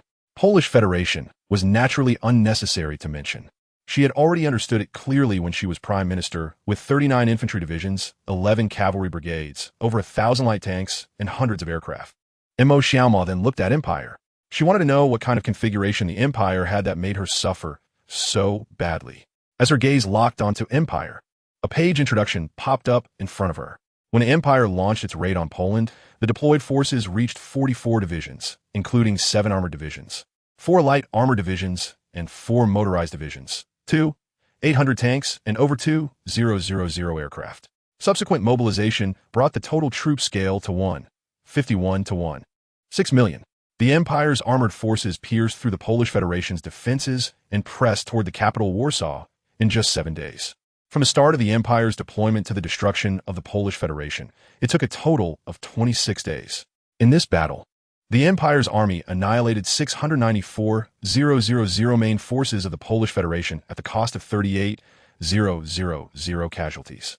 Note, at the beginning of the war, The Empire destroyed almost all of the Polish Federation's air force. My huge Polish Federation was wiped out in just 26 days. At the cost of 38,000 people, 694,000 were annihilated. Can one person from this empire take on 20? This is just too outrageous. Mo Xiaoma stared at this casualty ratio, completely bewildered. 1 against 20? No wonder in the game CG, one empire dominates the Federation. What kind of combat power is this? Meanwhile, in a live stream chat, the viewers had no time to pay attention to the data. What the heck? You're still looking at data? Go check your Polish Federation quickly. Oh my god, are there no good people here? Switch to the game. The streamer next door has already been divided up. Chapter 28. Where did my huge Poland go? The comments in the live stream were scrolling wildly, startling Mo Xiaoma. What the hell? The Polish Federation of other streamers was divided? By whom? Looking at the hints from the viewers, Mo Xiaoma was stunned and couldn't care less about checking other materials in the game database on the official website. She quickly exited and switched back to the game. As soon as she entered, Mo Xiaoma found that the plane she was on had already arrived at its destination, the southern border of the Polish Federation, having left the capital, Warsaw. Her subordinates were anxiously waiting for her with maps and updates. The comments in the live stream were frantically flying by, with many streamers already caught in the crossfire between the Empire and the Soviet Union. Thinking about how she had asked the Soviet Federation for help, a bad thought crossed her mind. While watching the comments, Mo Xiaoma asked her subordinate, "What's the situation now? Have the troops retreated? Any movements from the Soviet Federation?" When Mo Xiaoma ordered the retreat from Warsaw, she commanded the troops to abandon the city and gather at the southern border.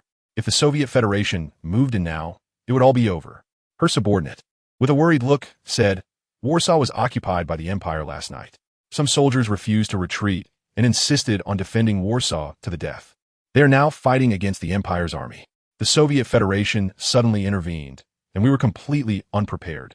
Another part of the troops that was supposed to retreat to the southern border has also been cut off by the suddenly appearing Soviet army. Now the entire Polish Federation has fallen by 90%. We're finished, Prime Minister."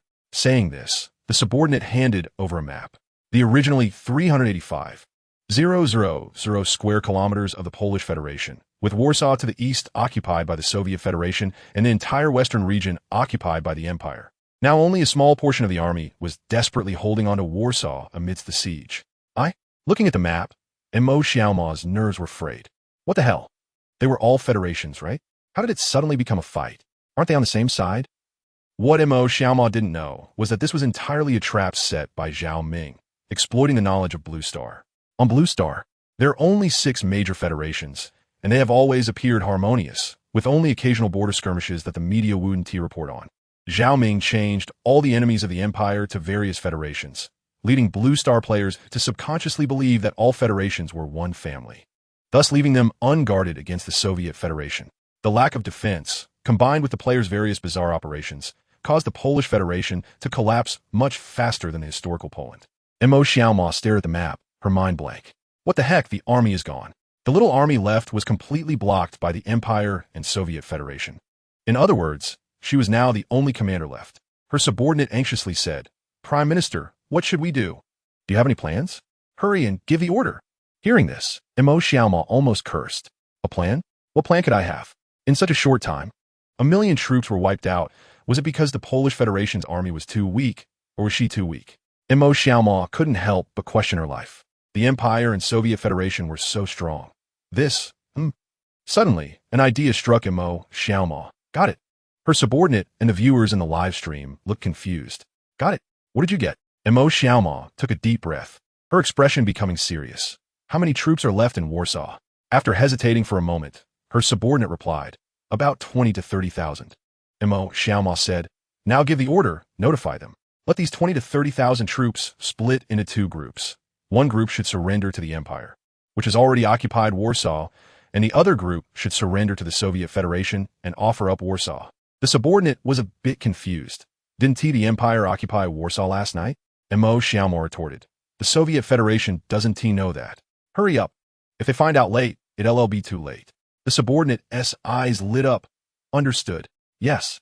He then ran out to give the order. Mo Xiaoma's maneuver also snapped the viewers in the live stream back to reality. What the hell? Don't tell me. You really came up with something? This operation is a bit interesting. No way. Are you possessed by something? This is an operation Mo Xiaomao can pull off? Oh no, she really pulled it off. This move is indeed effective, luring the Empire and Soviet Federation into a battle. ISNT this just like the scenes in the game SCG? Wow, so this means little MO's operation has become the fuse for the Empire and Soviet Federation to go to war? Oh no, she is really becoming a master strategist. Mo Xiaomao looked at the comments in a live stream, feeling quite proud. What else is there to say? All these years of gaming were not in vain. I know a bit about military strategy. Brothers, just wait for the news. I'll see what the situation is before making any more moves. I must say, this move was indeed very effective. So many people were ambushed by the Soviet Federation, and with Mo Xiaomao pulling off such a move, many were drawn in to see if a counterattack could succeed. Looking at the many viewers in the live stream, Mo Xiaomao couldn't help but smile. This is all money. Time passed little by little, and after a while, with the game simulation underway, her subordinate rushed back with a joyful expression. Prime Minister, the Empire and Soviet Federation have already fought in Warsaw. What the hell? Did she really pull it off? Awesome, streamer 6666. Brothers, spam it, haha. This ISNT the little Mo I know. Learn something new. Mo Xiaomao's smile had just blossomed when she was about to show off. But suddenly a prompt popped up on the game interface. Game over. Beginning settlement? Mo Xiaomao and the hundreds of thousands of viewers in the live stream were all dumbfounded. What? Why did it suddenly end? A game bug? Didn't the developers of Blue Star prepare for the Empire and Soviet Federation to fight? I haven't even started to make my moves yet. What the hell? Mo Xiaomao was in a daze in the live stream, while the viewers were also frantically spamming question marks. At this moment, the game interface began to display the settlement evaluation. You are the youngest female prime minister of the Polish Federation. Under your command, the Polish Federation, which could have held out for 26 days, fell within just 14 days. Although your military command skills are extremely poor, you displayed quick wit at the last moment by inciting a war between the Empire and the Soviet Federation, but unfortunately, it was unsuccessful. Great power game. Small nation division. Empires and the Soviet Union each have their own enemies. After the first wave of conflict, realizing it was not in their current interests, both sides stopped fighting and immediately began negotiations, leading to the division and destruction of the Polish Federation. Summary. Your micromanagement accelerated the demise of the Polish Federation. Please reselect your identity to experience the subsequent storyline. Then, two selectable boxes appeared below the evaluation summary. Empire, Faction, Federation, Faction. Chapter 29, Sudden Promotion. The Northern Army of the Great Xia Federation, however, Mo Xiaomao, did not move, but instead looked at the settlement evaluation with a flushed face. What do you mean by my micro-operations accelerating the fall of the Polish Federation? 14 days is already strong. Okay, the Soviet Federation has also intervened, attacking from both sides. No one can withstand this, right? Great power games, dividing my land? Brothers, the world is full of malice. I can't even imagine. Who would have thought? Who would have thought? It's already gone to battle. Why isn't it following the script? Why do they shake hands and negotiate? Is this the treachery of war? Mo Xiaomao suddenly felt like she had wasted the past 20 years. In this game, she was as simple as a primary school student. The plot is so treacherous. The boss of the Polaris game company must be a bad person. Is this plot something a normal person can come up with? The bullet screen started to enjoy watching Mo Xiaomao's expression. Many were spamming 6666, while others said this plot is still somewhat reasonable. Mo Xiaomao, feeling despondent, rallied herself and said, "Enough talk. Let us continue the game.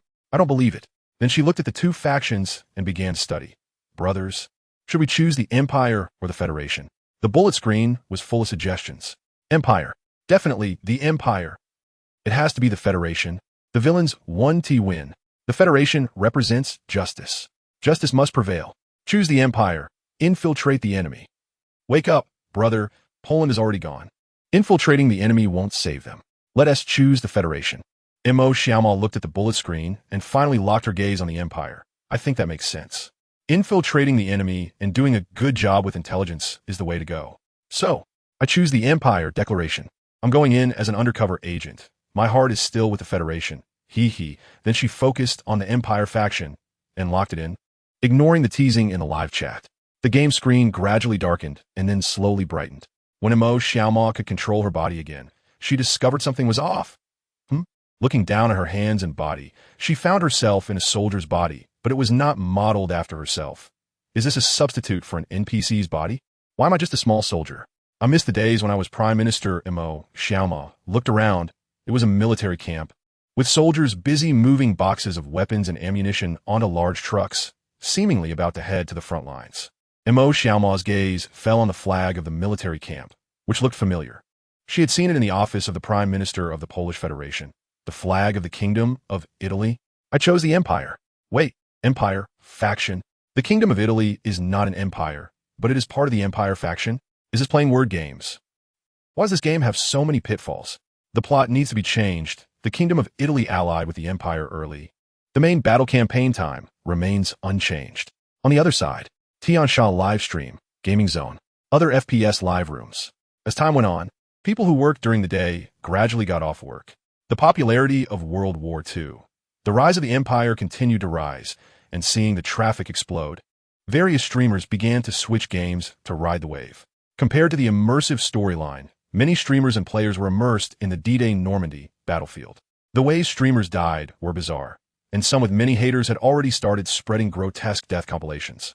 In Yu Feng's live room, more than 80 people gathered at Fong Ming's call, reviewing their death recordings from the recent battle.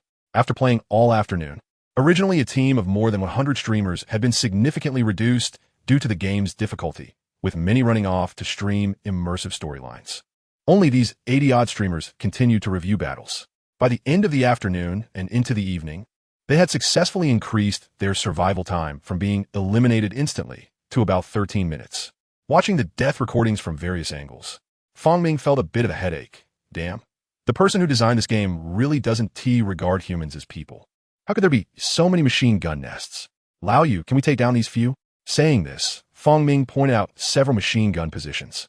As long as these were taken out, a small section of the defense line on Omaha Beach would be cleared. This would allow enough people to charge and break through the defensive net. If Zhao Ming were here, he would definitely be laughing, as this was exactly the kind of machine gun positions he set up to increase difficulty.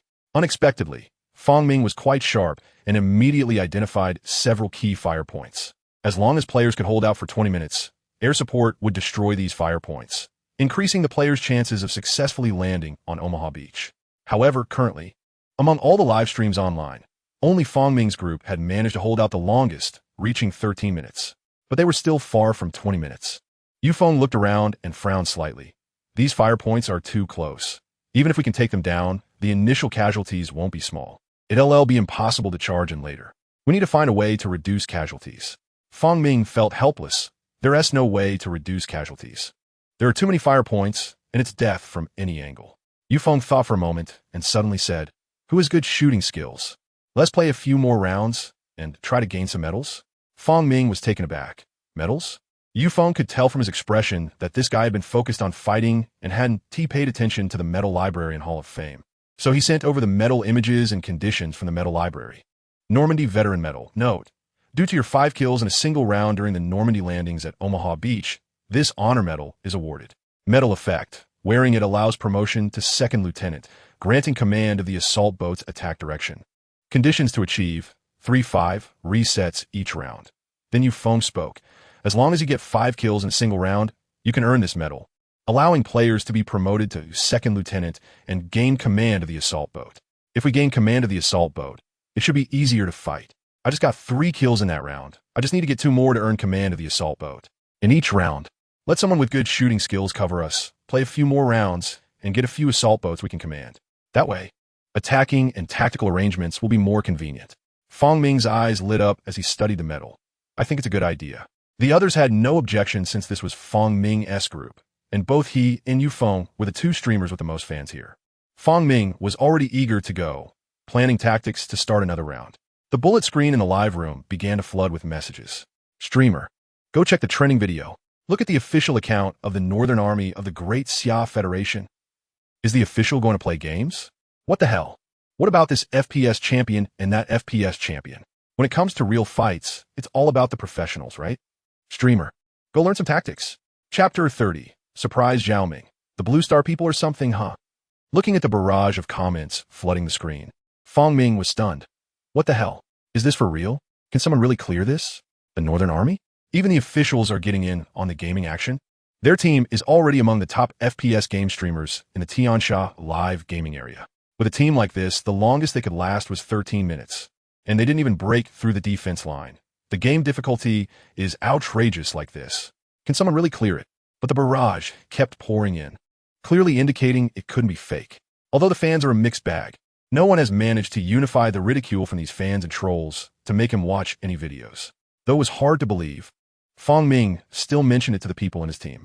Then he rushed to the federal headlines. As soon as he entered the headlines, he saw the top trending topics. D-Day landing, beachhead successfully established. Northern Army, winning the battlefield. We are professionals at war.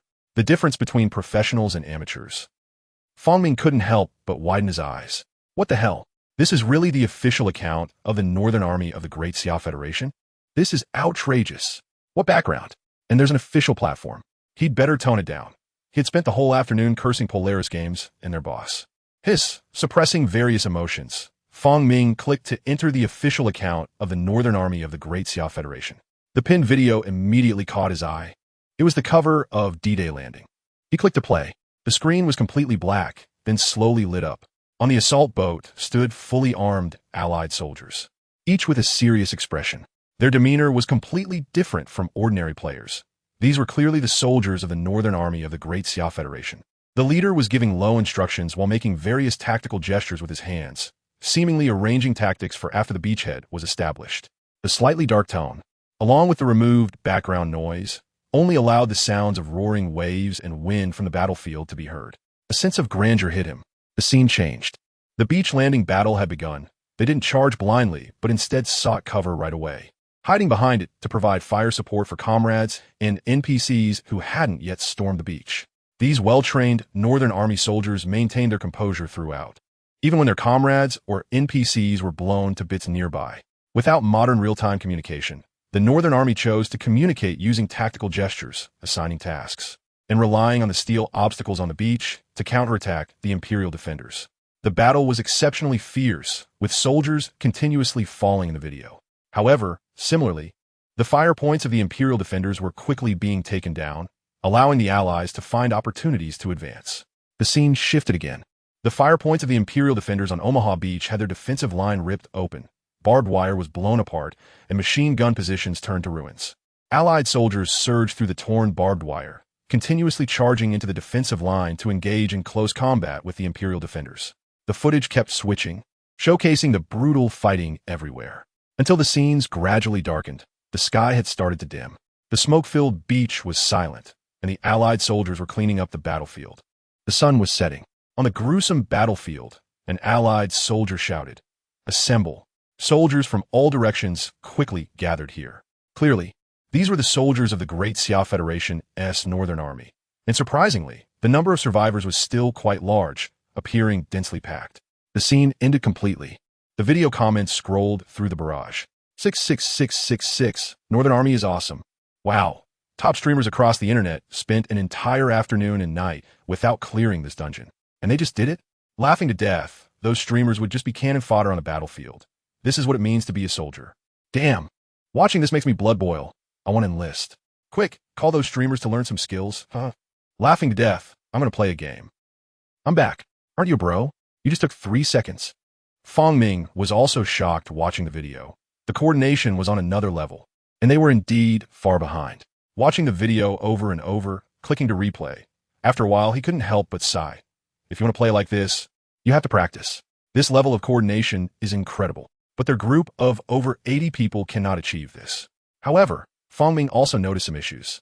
The most critical Imperial defenders' fortifications and fire points were definitely not breached by bombs. Explosives couldn't achieve that effect. Some fortifications were destroyed, but those were reinforced concrete structures. Where could explosives and demolitions have blown them open? The Imperial defensive fortifications and fire points were the most challenging aspects of this game. Since they weren't breached by explosives, there was only one possibility.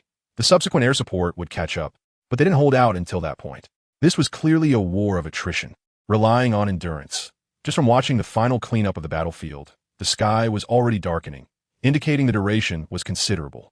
Fong Ming returned to the channel and pulled in his teammates from earlier. He shared his findings, and Yufeng also noticed this point, saying, looking at the Northern Army's operations, they didn't charge immediately. Instead, they preserved their strength as much as possible, clearly waiting for support. Those fortifications and machine gun positions should have been destroyed by air support. However, the difficulty is really outrageous. The Northern Army's garrison connects to the Slavic Energy Federation, and the tough and elite trained in the freezing northern region. Even the cooking team is much stronger than ordinary people. This difficulty is something ordinary players can't handle at all. The top FPS gamers among them were beaten to this extent, let alone regular players. After Yufeng finished complaining, the group continued discussing tactics. After a while, someone suddenly noticed and questioned, The game has been updated? On the other side, Polaris Games. Zhao Ming was celebrating with the company's employees over a large meal. Suddenly, he saw the trending topics. Zhao Ming was also taken aback. He had added quite a few machine gun positions. How could they clear this difficulty in half a day? Looking at the trending news and the Northern Army's video, Zhao Ming was somewhat surprised. The Blue Star people really have something. They actually cleared it? He originally thought that no one would clear it for a while and was looking for opportunities to open up other battlefields of D-Day landing. But now that someone has cleared it and it's the Northern Army level that did it, it would surely be a significant blow to ordinary players. Zhao Ming's plans had to change a bit. Putting down what he was holding, he returned to the office. Zhao Ming decided to release the updates he had prepared for a later time, as the duration of World War II was long, and it wouldn't hurt to have an early update. With the release, players playing World War II, Rise of the Empire gradually received notifications for the game update. Update. Open D-Day battles. Players can freely choose maps from the other 4 landing beaches. Landing battle difficulty. Omaha Beach, Juneau Beach, Gold Beach, Sword Beach, Utah Beach. Open D-Day, battle speedrun leaderboard. Current leaderboard D-Day, Omaha Beach. First place team, the Great Xia Federation, Northern Army, time, 1 hour 37 minutes. The time taken to conquer this segment of the beach, not the entire front lines beaches. Chapter 31, The Blue of the Republic, Capture Alive. After Zhao Ming released the game update, he prepared to see how the Northern Federation would handle it. He opened the game's backend and pulled up the data of the clearing teams. Following the data, Zhao Ming's eyes widened. The opening data was densely packed and completely different from what he had imagined. He thought it would be like divine assistance, but it turned out the number of deaths was even higher than that of normal players. However, each death led to some progress. Starting from solid 6 minutes, it gradually increased to 20 minutes, holding on until the aerial support arrived, and then there were the victory statistics. Looking at the impressive feel in the video, Zhao Ming thought, this guy really cares about face. However, the Northern Army's platform could take this opportunity for some promotion. Zhao Ming logged into the Federal Headlines account, which had gained over 1 million followers in just one afternoon, most of whom were there to criticize him. But Zhao Ming didn't care and directly tagged the official account of the Northern Army. Northern Army, I didn't expect someone to actually make it through. Truly worthy of the northern elites of the Great Xia Federation. With such an army protecting us, it's a blessing for the people of the Great Xia Federation additionally. Everyone should communicate more with NPCs. I believe players have already discovered that each NPC is an independent entity with different stories. Engaging with them might trigger hidden plots, of course, to prevent players from getting upset after triggering hidden plots and coming to scold them. Zhao Ming looked at the more than 1 million haters and set comments to follow each other only. Then he followed the Northern Army. Done. Released. As the popularity of the Northern Army's platform World War II, Rise of Empires continued to soar, it even attracted the attention of other military districts. Soon, the Eastern, Western, Southern, and Northern battle zones were working hard overnight, and other troops quickly climbed the rankings. Great Xia Federation, North. Sonder Frostlands. The brilliant aurora hung in the sky. This is the border between the Great Xia Federation and the Slavic Energy Federation, where the 3rd Armored Group Army of the Great Xia Federation is stationed, comprising 5 armor divisions and 9 combat brigades, primarily tasked with defending against the Northern Slavic Energy Federation. At this time, the 7th Special Operations Brigade was looking at the trending headlines, and as the brigade commander, Shun Yin couldn't stop smiling. The online video was indeed the masterpiece of their Special Operations Brigade. Originally, it was just his niece, Shun Qinghan's request for promotion. He intended to check out the game before deciding whether to help. After all, they were official and couldn't speak indiscriminately. Unexpectedly, the game turned out to be quite interesting. The brutal and realistic battlefield environment. He didn't know how many times they had to restart to achieve that. No wonder Qinghan confidently said she would definitely help. This game was just too good. The training effect was beyond amazing. Normally, practicing in the icy cold wouldn't make these kids complain. But after playing the game for an afternoon, they all died without a temper. The realistic battlefield simulation had completely impressed them. Why hadn't anyone made something so real and brutal before? It would have been great if it had appeared sooner, especially seeing that the competitive leaderboard had just been updated in real time. It was fantastic. Watching other regional troops climb the ranks, but none had surpassed them yet. Sun Yan's smile never faded, instructing his subordinates. Add more food. Add more food. Today is a feast. Eat well and replenish your spirits, and continue practicing for me. Other military districts have already started a chase. We can't let them catch up, especially since some of them are from military school old comrades units. Sun Yan decided to call and reconnect with his classmates later. After all, it had been a long time since they had been in touch. Suddenly, they ranked first in the entire Great Xia Federation. Can you imagine? At that moment, Sun Yan's phone rang. Seeing it was Shun Qinghan calling, he immediately answered, "Hey, Qinghan. Ha ha ha. No need to thank me. I should be thanking you. This game is really great. It has a significant impact on training, and the realistic battlefield environment will surely be popularized throughout the army. You will definitely become famous this time. The old man will be overjoyed." "What? You didn't do it? Isn't that your company?" "Oh, a partnership. It's fine. As long as you have shares, this time counts as exposure. Hey, by the way, are there any higher difficulty dungeons? This Normandy one isn't challenging enough for us." "What do you mean dying all the time? Who said that?" "Ahem. There's a record in the back end, but let's not talk about that. Can you ask about the dungeon?" "Yes. I want a more difficult dungeon to train these kids well." After hanging up the phone, Sun Yan's smile remained. Looking at the disconnected phone, he opened his contacts and searched for old comrades. "Hey, old Wu. What? Can't I call if there's nothing going on? We were classmates. Isn't it natural to reconnect? By the way, has your brigade started playing World War II? Rise of Empires? If there's anything you don't understand, just ask me. I just glanced at the leaderboard and happened to see you in the 50s, so I thought I'd call and check on you." Before Sun Yan could finish, a roar came from the other end of the phone. "What the hell? The 50s have already fallen to the second page, and you just happened to see it, you bastard. Get lost." Bam! The phone was hung up.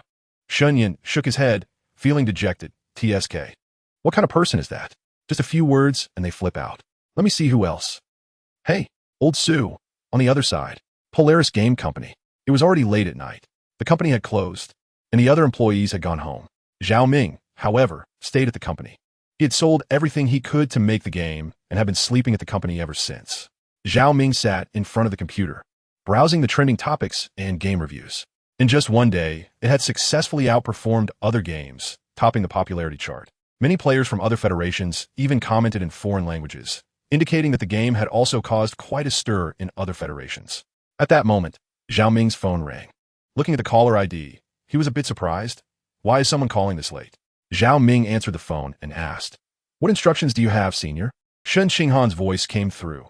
"I remember you mentioned that there would be more dungeons open later. Do you still remember those exclusive dungeons like Qishui, Changjin Lake, and the Republic?" Upon hearing this, Zhao Ming replied, "That's right. The Battle of Qishui, the Changjin Lake campaign, and the Blue of the Republic, Blue Army, full. Tactical nuclear strike. Besides these, there are some exclusive dungeons, but there's no time to make them. They're all set in a timeline ahead of World War II, with more advanced tactics, and are not open to the public." Chapter 32, Zhao Ming. Let me tell a joke, you Hikudirians. Shun Qinghan was a bit puzzled. Not open to the outside world? Zhao Ming replied, "That's right. How should I put it? Some instances have an irreplaceable nature, so they can only be handled separately. Moreover, the tactics and strategies inside surpass those of World War II. Therefore, they won't be open for dissemination. The battles of the 4 crossings of the Red River and the Chosen Reservoir are irreplaceable, if they could be done a second time. Knowing the process would make it impossible to play, so they can only be extracted separately and cannot be repeated. However, the Republic of Blue, that can be opened freely. The Republic of Blue on Earth is merely a tactical nuclear strike in name. But on Blue Star, there are game virtual reality pods.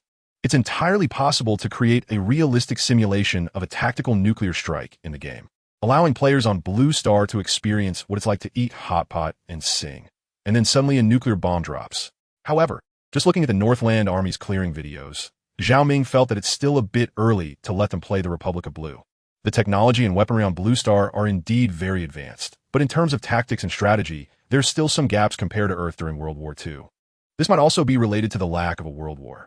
Just relying on game simulations can't replicate the various situations of war. The well-known tactics and strategies on Earth represent the loss of countless lives. Just the words blitzkrieg directly led to at least 2 million deaths, including both military and civilians. And the indirect impact is even harder to quantify. Blue Star can't simulate that either. So, it's better to let the official Great Xia Federation train against famous generals from World War II and World War II, rise of empires, and gradually improve before opening exclusive instances. Shen Qinghan pondered and said, I see. Are there any new instances now? Didn't the Northland Army clear D-Day? They feel the difficulty isn't enough and want some higher difficulty instances for soldiers' regular training. If there are, it would also facilitate cooperation in the future. With the Northland Army as a backing, no need to mention, anyone trying to criticize the Polaris game online would have to think twice. This is official. Hearing Shen Qinghan's words, Zhao Ming nodded but asked with a strange expression, Not enough difficulty? Are you sure? You've seen the data. How many times did it take to attack that stretch of beach? This difficulty is enough for them to practice for a while. Shen Qinghan responded, After all, the troops are different from ordinary players. Ordinary players randomly start a game, and it can be very tough. The next game, the teammates are different, making it hard to strategize. The troops have unified command, and since they always have the same teammates, the more they play, the less effective the training becomes due to their tacit cooperation. Zhao Ming thought about it and realized it was indeed the case. After a moment, he said, In that case, I'll set a key. When opening the room, inputting the key will allow access to the fully open Omaha Beach. Currently, the highest difficulty Omaha Beach allows player participation in one segment, so it only requires 500 people to start the game for about 8 kilometers of Omaha Beach. Considering the number of NPCs, it's no problem to throw in a few thousand players as well. That should be enough for the Northland Army's training. Plus, there's no rush. D-Day is just one battle in World War II. As the immersive storyline and DLC updates progress, the Eastern Front, where the Empire clashes with the Soviet Federation, will gradually open. By then, not to mention a few thousand people. Even tens of thousands thrown and wouldn't make a splash. That would be the real brutality. Shen Qinghan thought about her Uncle Shun Yan's Special Operations Brigade, which indeed didn't have that many people. But having a battlefield to accommodate a few thousand players would be enough for training, especially since there would be battlefields for tens of thousands later, sufficient for the entire army's training. All right, then send me the key later. I'll inform the Northland Army. Zhao Ming said, All right, I'll send you the key once I set it up. By the way, if the Northland Army wants to experience a higher difficulty, you can let them look into our official website's updated materials. The National War Instance Blitzkrieg Poland will be open in a month. At that time, players will play as Polish soldiers or commanders, becoming cavalry or infantry to directly confront the Empire's assault. Don't let this out. It would be a surprise for the players. Upon hearing Zhao Ming's words, Shen Qinghan fell silent for a moment. Play as soldiers? Wow, it can be played like that? Are you sure it's a surprise? Even when she looked at the updated materials on the official website in the afternoon, she thought the sections on national war, troops, deployment were for players to study the Empire's forces and deployment, to prepare for defensive or offensive strategies when a national war occurred. Now you tell me it's for players to play as soldiers? Zhao Ming, just say Guderian's commanding armored divisions to charge. Isn't that exciting? Hiss, this game is purely made to torment players. Shen Qinghan said, All right, I got it. She then hung up the phone, looked up her Uncle Shen Yan's phone number, and paused her finger over the dial button. She inexplicably thought of the scene where Uncle Shen Yan commanded the cavalry brigade to raid armored clusters. It seemed quite interesting. Great Xia Federation, North. Sanjur Icefield. 3rd Armored Group Army, 7th Special Operations Brigade. Inside the Brigade Command Center, Brigade Commander Shen Yan saw Shen Qinghan's call and immediately answered. Hello, Qinghan. How's it going? Are there any more difficult instances? What? Open the entire Omaha Beach? Let me see. I got the key. What national war instance is there in a month? What about the Eastern Front battlefield that can accommodate tens of thousands of players? That's great. I'll talk to the old man later and promote it throughout the group army. Get the whole group army involved in training. The Polaris game official website, right? All right, I'll check it out right now. After hanging up the phone, Shen Yan directly opened his computer. He searched for the Polaris game official website and the information on Blitzkrieg Poland. Although the game was released for download today, there were quite a few complaints from players, especially regarding the division of the Polish Federation by both sides, which let Shen Yan understand that players seemed to be playing as the Polish Prime Minister resisting the so-called Empire invasion. Upon entering the official website, he immediately saw the database at the top.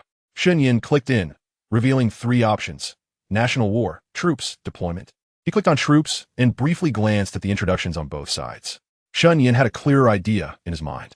The Polish Federation had many people, but their mechanized units were too few. Their tanks were less than 1/6 of the Empire's, and they had less than 1/7 of the planes, which were all scrapped on the first day. Sun Yin simulated in his mind and shook his head. It wouldn't be easy to fight. It seemed he could only focus on defense and look for counterattack opportunities. He then withdrew his forces and opened the deployment. To his surprise, it was the detailed attack plan of the Empire. The introduction that popped up on the official website was exactly the Empire's detailed attack plan. Plan name, White Plan, Campaign Background.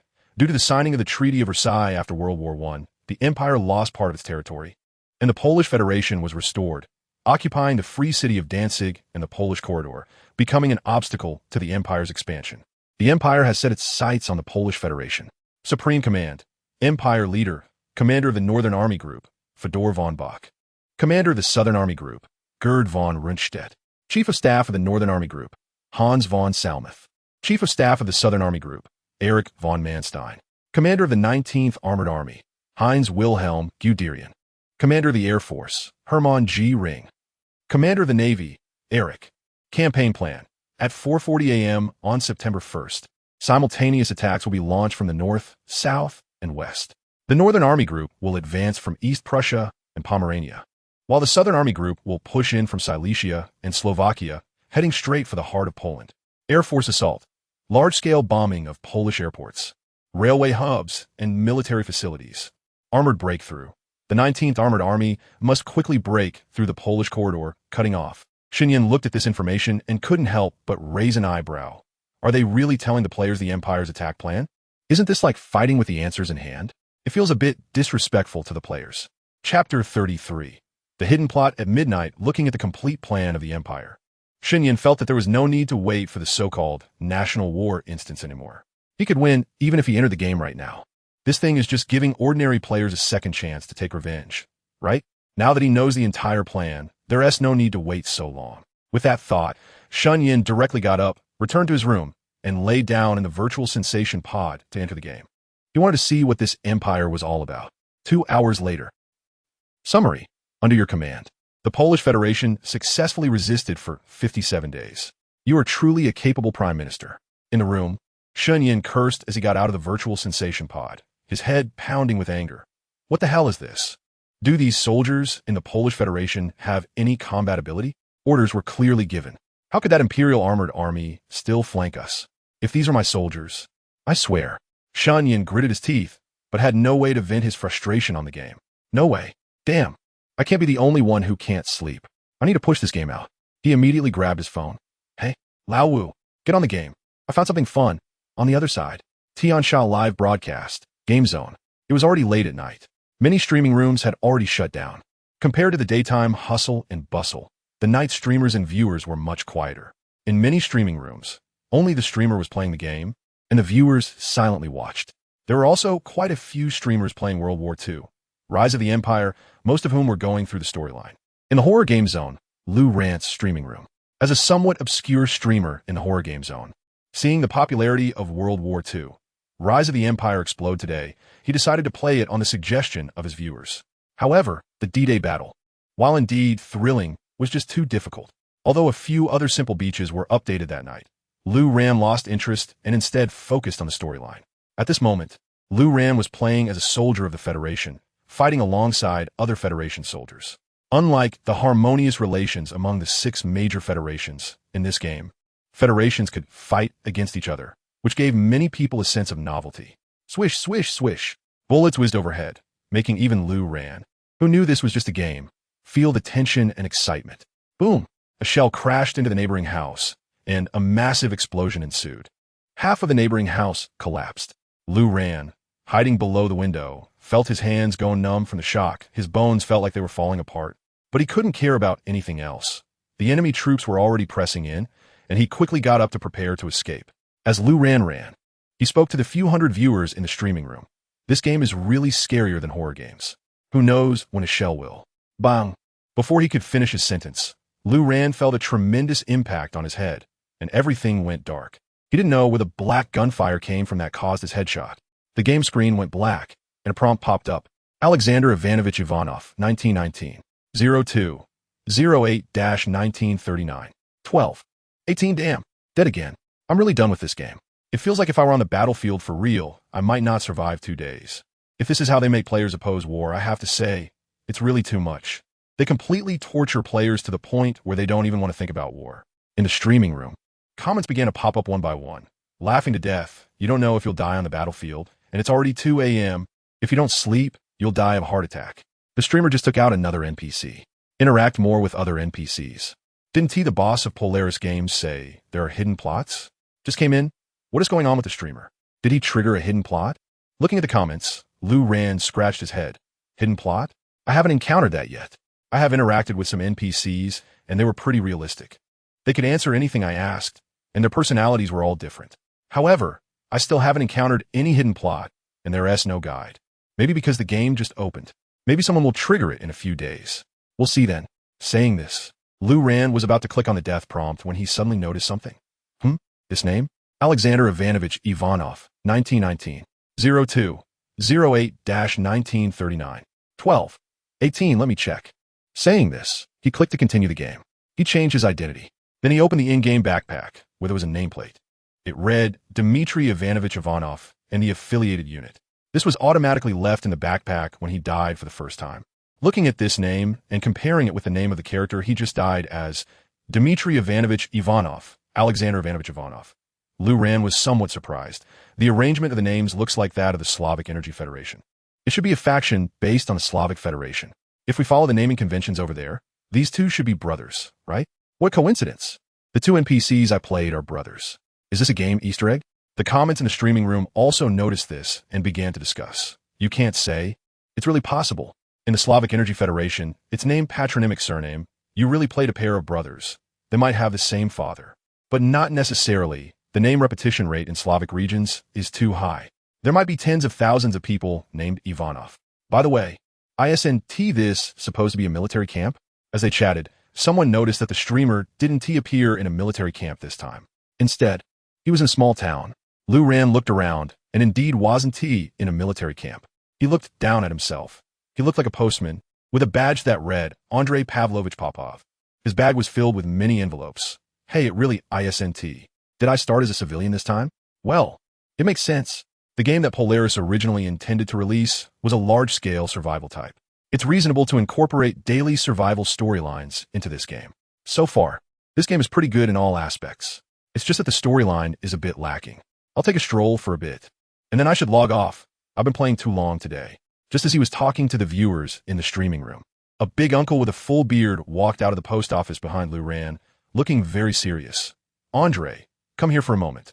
Saying this, he turned and walked back in the post office. Lou Rand was stunned for a moment, then realized that Andre was calling him. At this moment, the hidden plot was triggered. Quickly following the bearded uncle, I walked into the post office. Once inside, the bearded uncle entered the office and asked Laurent to wait outside. After a moment, he took out 2 letters and handed them to Laurent. Andre, in a bit, you will take these 2 letters to Ivanov's house at the corner grocery store. Give them to Ms. Ivanova. Laurent, curious, took the letters and said, okay. Is there anything else? It seemed that a hidden plot had been triggered, so Laurent asked further. The bearded uncle paused for a moment and said, tell Ms. Ivanova that her sons are heroes of the motherland. Laurent felt somewhat puzzled, looking at the letters in hand, and said, all right. Before he could finish his sentence, his expression suddenly froze, and he couldn't help but hold his breath. Death notification, Dmitry Ivanovich Ivanov. Death notification, Alexander Ivanovich Ivanov. No way. Chapter 34. The Collapsed Streamer. Are you going to kill me? Looking at the names on the 2 death notices, Lou Rand's mind went buzz and exploded. Wasn't he playing an NPC? Why were these 2 names appearing here? Lou Rand was a bit dazed. The viewers in the live stream also noticed the anomaly. What the hell? No way. Damn developers, is this a joke? Is this dog developer trying to kill me? Just thinking about it makes me collapse. Streamer, quickly check. What if it's not? Impossible. 2 identical names, and they collided. How could it not be? It's over. How can I sleep now? I should have watched this live stream, damn. Lou Rand had no time to pay attention to the barrage of comments in the live stream, and kept taking deep breaths. He already had a certain guess in his mind, but he still raised his hand and slowly opened the death notice of Alexander Ivanovich Ivanov. Name, Alexander Ivanovich Ivanov. Age, 20. Place of death, by Chamo Ice Freeport. Affiliated unit. Death confirmation. Looking at the information on the death notice, Lou Rant's vision went dark. They matched. Everything matched. Both the place of death and the affiliated unit were consistent with the NPC character he had just controlled. So this game is set up like this? An indescribable feeling spread throughout Lou Rant's body. He stood there in a daze. Lou Rant didn't know how he walked out of the post office. Under the sunlight, even with a clear blue sky, there was not a hint of warmth. The biting cold wind blew past, bringing Lou Rant back to his senses. Right? It's not real. Lou Rant kept taking deep breaths to hypnotize himself, forcing a calm tone as he spoke. I take back what I just said. The storyline of Polar Star Games is truly amazing. I might have triggered a hidden storyline, so I have to deliver the letter. Lou Rant raised his head and looked around. A grocery store at the corner. Not far away, just 50 or 60 meters. Standing at the door of the post office. Lou Rant could clearly see a slightly plump and strong woman in front of the grocery store, holding a plate with roasted potatoes, sharing them with a woman from the nearby tailor shop. The two were smiling, not knowing what they were talking about. The slightly chubby woman wore a proud expression, seemingly full of hope for the future. Even though he couldn't hear what they were saying, Lou Rant was very familiar with that expression. Every time he returned home and went out with his mother, he could see that kind of expression on her face as she praised him to familiar neighbors. The courage Lou Rant had just mustered up through self-hypnosis instantly vanished. How could he go over there? Even if he constantly told himself that these were NPCs. It was all fake. It was just a storyline. But he couldn't face a mother who was full of hope for her son and tell her the news of her two sons' deaths. Lou Rant turned around, wanting to leave, to escape from here. But he felt his whole body go weak. Thud! He collapsed to the ground. The commotion here startled the woman in the distance. When she saw Lou Rant collapsed on the ground, she quickly put down the extra things in her hands and ran over. Seeing the two women running over, Lou Rant hurriedly tried to get up. He twisted his body, trying to stand, but struggled and looked even more awkward. As the two women got closer, Lou Rant felt a bit flustered. In what felt like a century, though it was only a few seconds, by the time he regained his senses, he had been helped up by the two sturdy women. The woman in front of the grocery store asked with concern, "Are you okay, Andre? Are you sick? I'll have to tell Director Ogle about this and let you take a couple of days off." Lou Rant kept taking deep breaths, trying to calm himself down, his voice as steady as possible. I am Mifine, Mrs. Ivanova." Hearing Lou Rant's words, the woman in front of the grocery store, Ivanova, smiled. "Hey, that's great, Andre. You've only been working for 2 days, and you already remember my name. It seems you're not far from knowing everyone. You're going to be a great mailman." Luckily, the mailbag wasn't damaged. Otherwise, after just 2 days on the job, you'd get a scolding from Director Ogle. Saying this, she bent down to help Lou Rant pick up the mailbag on the ground. "I wonder when my two boys will write to me. It's been 3 months since they enlisted, and I haven't heard a thing." Lou Rant suddenly jolted awake. "No," he shouted abruptly, startling the two women. Lou Rant had regained some composure and quickly squatted on the ground, hastily shoving the mail into the bag. "I'll do it myself. I'll do it myself." Ignoring the dust-covered mailbag, he hung it directly on himself. Seeing Lou Rant's nervousness, the two women smiled. The woman from the tailor shop said, "It's okay, Andre. Director Ogle didn't see it, so there's no need to be so nervous." Meanwhile, the woman from the grocery store, Ivanova, said, "You look a bit pale. Here, take this." Saying this, she handed over a golden roasted potato sprinkled with some red seasoning. Eating something might help. Lou Rant wanted to refuse, but the grocery store woman, Ivanova, forcefully shoved the golden roasted potato into Lou Rant's hand. "Take it, Andre.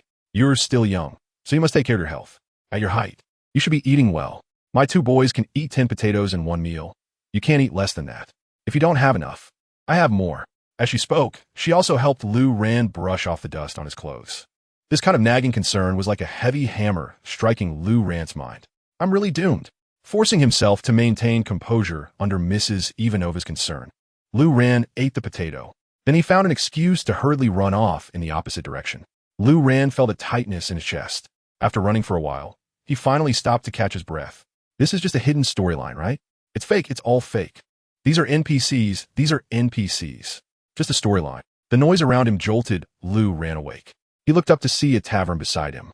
Albeit a bit run down, the noise was coming from inside. Lou Rant took a deep breath and spoke to the live stream. "Well, generally speaking, although this kind of game is very realistic, perhaps those are NPCs limited to the hidden storyline and the others might not recognize them.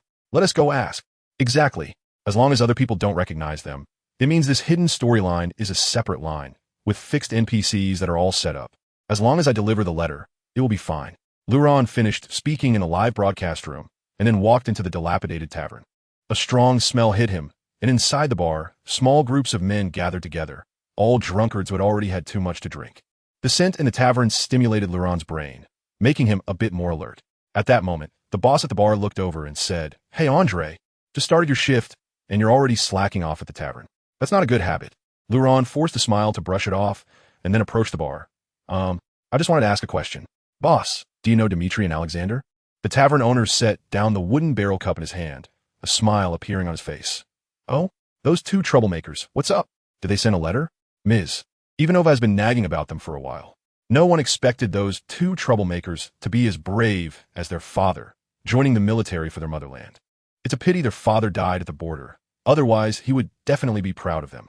By the way, is there any good news coming back? Chapter 35, where is the headquarters of Polaris Game Company? Hearing this, Luron felt a chill run down his spine, a bad premonition stirring in his heart. There. Father? The tavern owner was somewhat surprised. Huh? You don't know? Oh, right, you're from out of town. It's normal not to know. The father of those two bad kids was a veteran who participated in World War I. However, shortly after returning home from World War I, Ivanov hurried to the border to protect his motherland, and not long after, news of his death in battle arrived.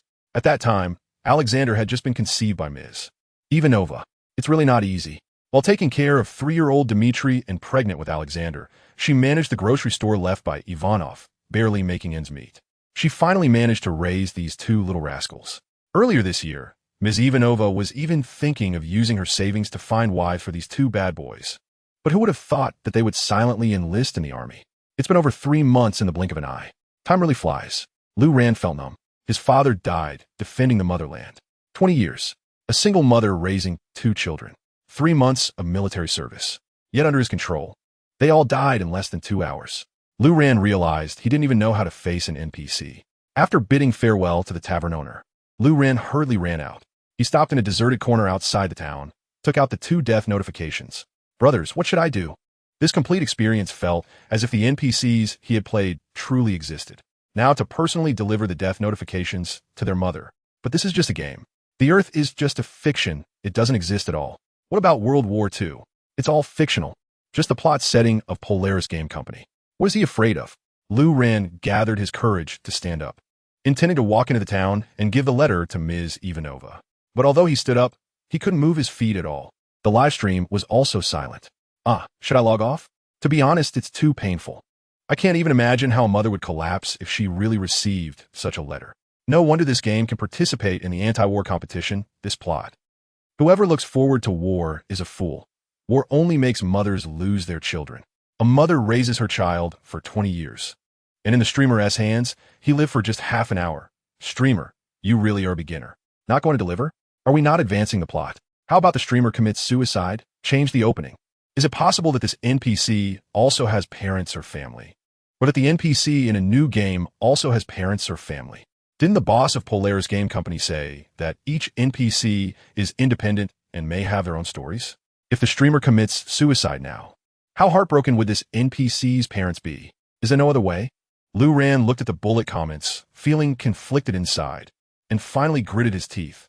The plot, it's just the plot. I will deliver it. 66,666. Well done, streamer. You really are a beginner. Stop with the sarcasm. When are we done with this kind of plot? I'm logging off first. I don't want to see a mother crying. Streamer, if I were you, I couldn't sleep. Who the hell can sleep? Luron took a deep breath and stepped toward the town. It's just a plot. After a while, inside the post office, Luron sat on a chair, still unable to gather the courage to deliver the letter. No, my child. A mother in despair screamed, echoing throughout the town. It also reached the post office. A sense of guilt spread throughout Luron's body, and he closed his eyes in pain. It was clearly just a game plot. It made it impossible for Luron to face it. Outside, a heavy-faced, bearded uncle entered, who was the director of the post office, Ogrel. Seeing Luron's pained expression, Ogrel said nothing, just walked over and patted Luron's shoulder. Cheer up, Andre. You get used to these things. When I was young, it was much worse. Luron didn't know what to say, only nodded, lost in thought. Did it happen before? After a moment of silence, Ogrel spoke, That was more than 20 years ago during World War I. I had just joined the post office and became a mail carrier. But that time I delivered death notifications to half the town. The silence lingered for a moment. Then Ogrel swore, "Damn this war." He then patted Lou Rand's shoulder again and turned to enter the director's office, leaving Lou Rand sitting there for a long time before coming to his senses and angrily cursing, "Damn, this damn war." The Federation had entered the deep night. However, the story in Lou Rand's livestream had already been edited and posted online by netizens. In the video, Lou Rand controlled the NPCs to charge without care. Dying once meant starting over. Dying once meant starting over without any pressure, until his identity switched to that of a mail carrier. He had to deliver the death notifications of 2 sons to a mother, and his indifferent deaths were the lives of the NPCs. The father who died in battle, a single mother. The children she had painstakingly raised for 20 years lived only 3 months on the battlefield before being cut short by the streamer in half an hour. The cry of a collapsing mother impacting every viewer's heart. At the same time, it made many netizens truly realize how cruel war is. Online, there were frequent voices clamoring and inciting the Federation's citizens to ignite war and rebellion, even forming a kind of meme. Many netizens would joke about war memes, without anyone caring about the cruelty of war. Because there hadn't been a war for the past few hundred years, understanding war could only come through films, novels, games, etc.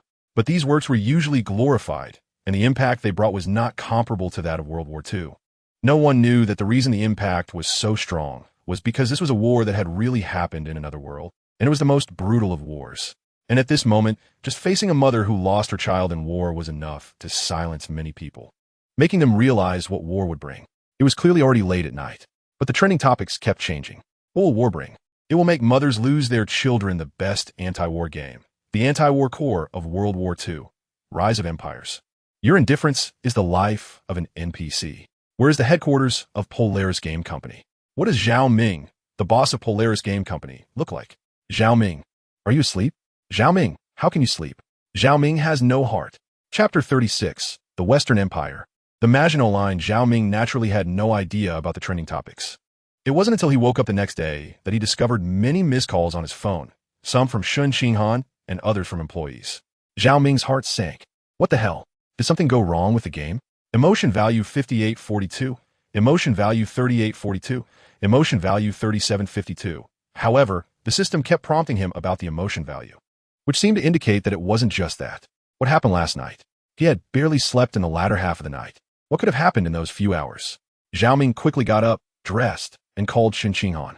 The call was answered almost immediately, and Shen Qinghan's voice came through. Finally awake, huh? Zhao Ming put on his jacket and asked, "What's going on? So many calls? Did something happen to the game?" Shen Qinghan replied, "The game is fine and even trending, but you're not the one trending. The federal headlines are all about finding you and checking on your well-being. They want to know how you manage to sleep." Zhao Ming was confused. What the hell? Why are they concerned about me? Shen Qinghan said, "The headlines are all over it." By then, Zhao Ming had finished dressing, opened the door to his room, and went straight into his office, sitting down in his boss's chair to open the federal headlines. As he scanned through, he quickly understood it was about the plot. Actually, there are even more tragic parts that haven't been released yet. But since I'm not going out, it's not a big deal. Shen Qinghan laughed on the other end of the call. You really are carefree. However, the reaction to the plot and the anti-war message is quite positive. The game is currently topping the charts. The official anti-war competition even liked that plot video. You should repost it and give it a thumbs up for publicity. Zhao Ming replied, "Okay, got it." Shen Qinghan mainly wanted Zhao Ming to capitalize on the hype and promote it a bit. After discussing the specifics, she hung up. Zhao Ming started browsing through the comments on various trending topics, noticing a wide range of reactions. Some emotional players were begging for him to resurrect NPCs. Some found the plot boring, and many others decided to download the game because of that plot. Zhao Ming found that plot video and clicked to repost it. Didn't he expect players to encounter the hidden plot so quickly? Everyone can interact more with NPCs. Each NPC might have hidden plots. As soon as the message was reposted, netizens who noticed Zhao Ming's account was active rushed in. Wow, you just woke up at this hour. It's almost 10 o'clock. You really can sleep? Huh? Seriously, I couldn't sleep all night because of that plot, and you slept until 10 in the morning. Hello, I'm a loyal player who has loved Polaris games for 30 years. May I ask where your company is? I want to send your boss some local specialties. Exactly, I'm also a loyal player. Where can I find Boss Zhao Ming? Can I take a picture with him?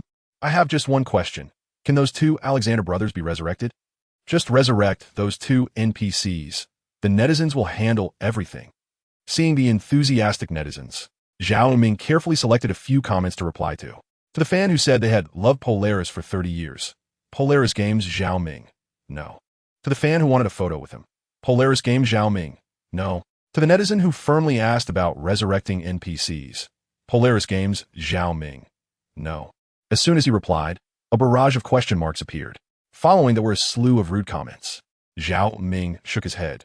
This generation of netizens really needs to improve their manners. The netizens' reactions were enough to prove that the game was quite successful. The more people criticized it, the more popular it became. Zhao Ming stood up and walked out of his office. He needed to see how far Cyber Blue Star 2077 had come, how far it had developed. Even the smallest mosquito is still meat. And the wheel of fortune turns. On the other side, at Tian Sha Live, in the gaming section, Mo Xiaoma's livestream was in full swing. Mo Xiaoma was controlling the NPC she played, marching alongside the Empire's troops into Norway. As a soldier of the Empire faction, although she was from the Kingdom of Italy and just a messenger following the Imperial forces, the speed of the Empire's advance still shocked Mo Xiaoma and her viewers. Of course, it also boosted Mo Xiaoma's confidence. Brothers, this is hilarious. I was wondering how they could conquer a country in 4 hours. Turns out the Empire's troops just had to show up, and Denmark surrendered in less than 4 hours. The Danish Federation is even worse than I am. At least I held out for 14 days against the Empire's attack. Mo Xiaoma's confident speech made her viewers unable to hold back their comments. Wait, do you really think of yourself as a war god? LOL, you should consider how small Denmark is. Not surrendering would mean total annihilation. Your federation is almost as big as the Empire, and you only lasted 14 days? You still have a nerve to say that. Now you're fighting Norway, which is smaller than your Polish federation, and they managed to hold out for over 30 days. How can you say that? No, they're triggering plots. Why aren't you trying to trigger them? But there has to be a chance to die. I can't just commit suicide, haha. Looks like she's really clinging to the Empire's leg. Mo Xiaoma, looking at the comments in the live stream, replied, Indeed, I can't just commit suicide. I also watched that plot, and I have to say it's really heart-wrenching. That's the core idea of this game. It opposes war. War only brings pain to mothers and families. But I haven't triggered it yet, because I'm just following the Empire's unstoppable force as a messenger. There's no chance for me to die in battle. Mo Xiaoma felt helpless. As a soldier sent from the Kingdom of Italy, she was just a messenger. She couldn't even charge in a battle, especially since the enemy surrendered before they even fought. Receiving the news in the early morning to raid Denmark was something she was very familiar with, as her Polish Federation had been raided by the Empire at dawn. As a result, following the troops out, she had just finished breakfast at 8 in the morning when Denmark surrendered. They were even worse than her. Immediately after, she followed the Empire's troops to attack the Norwegian Federation, which had put up quite a fight, but over half of it had already fallen. About the same as her own situation. What does this show? It shows that it's not that she's weak. It's that the Empire is too strong. Who can compete with that? Brothers, another boring day, Mo Xiaoma sighed. Being a messenger was quite comfortable, but she couldn't trigger the hidden plot. A bit of suffering would be fine. However, just as she finished speaking, an officer walked into the communications room. Everyone, pack your things.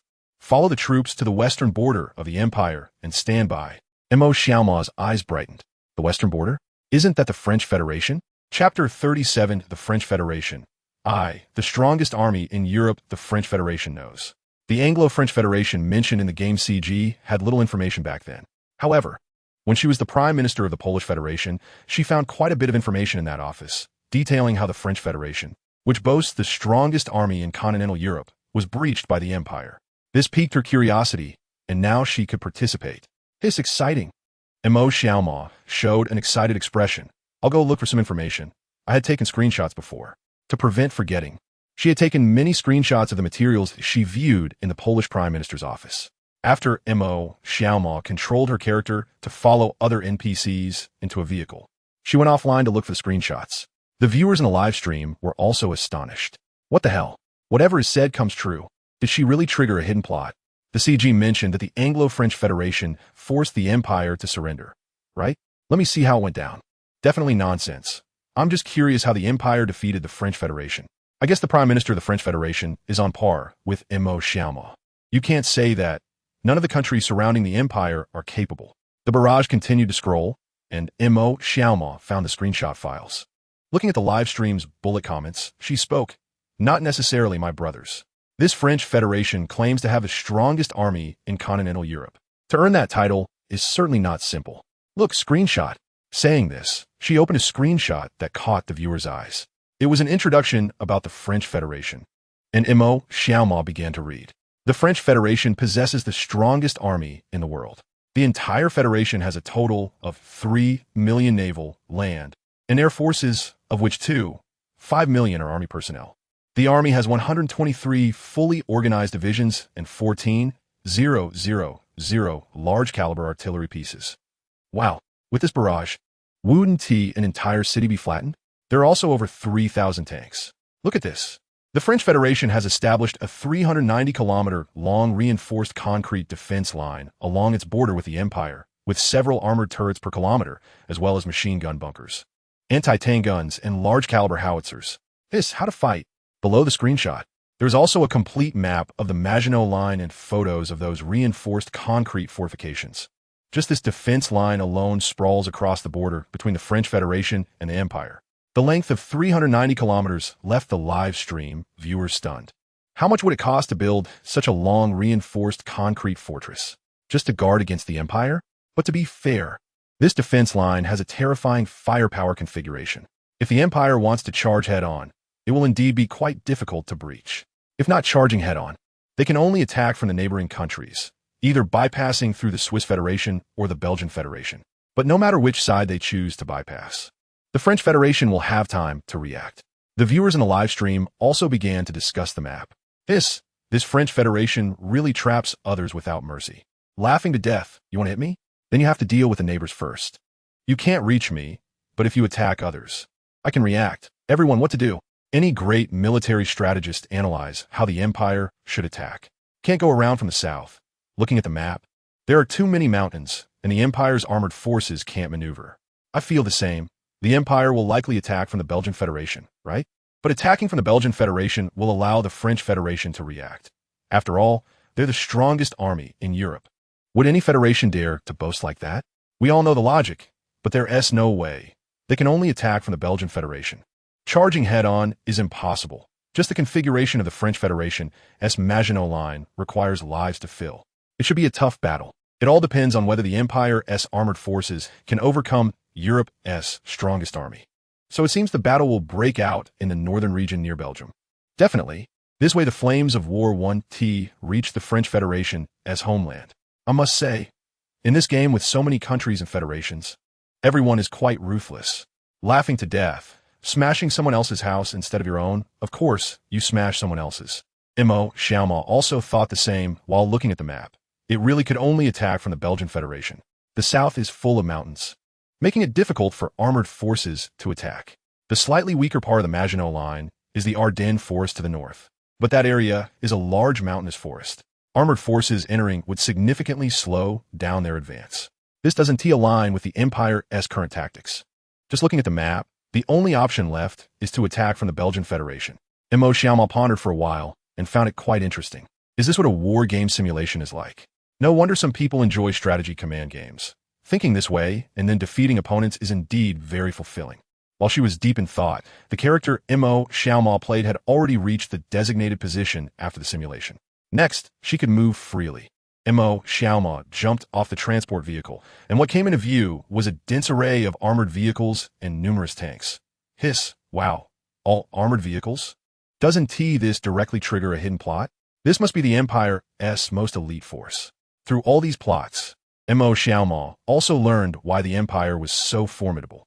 It's precisely because the Empire's armored forces are incredibly powerful.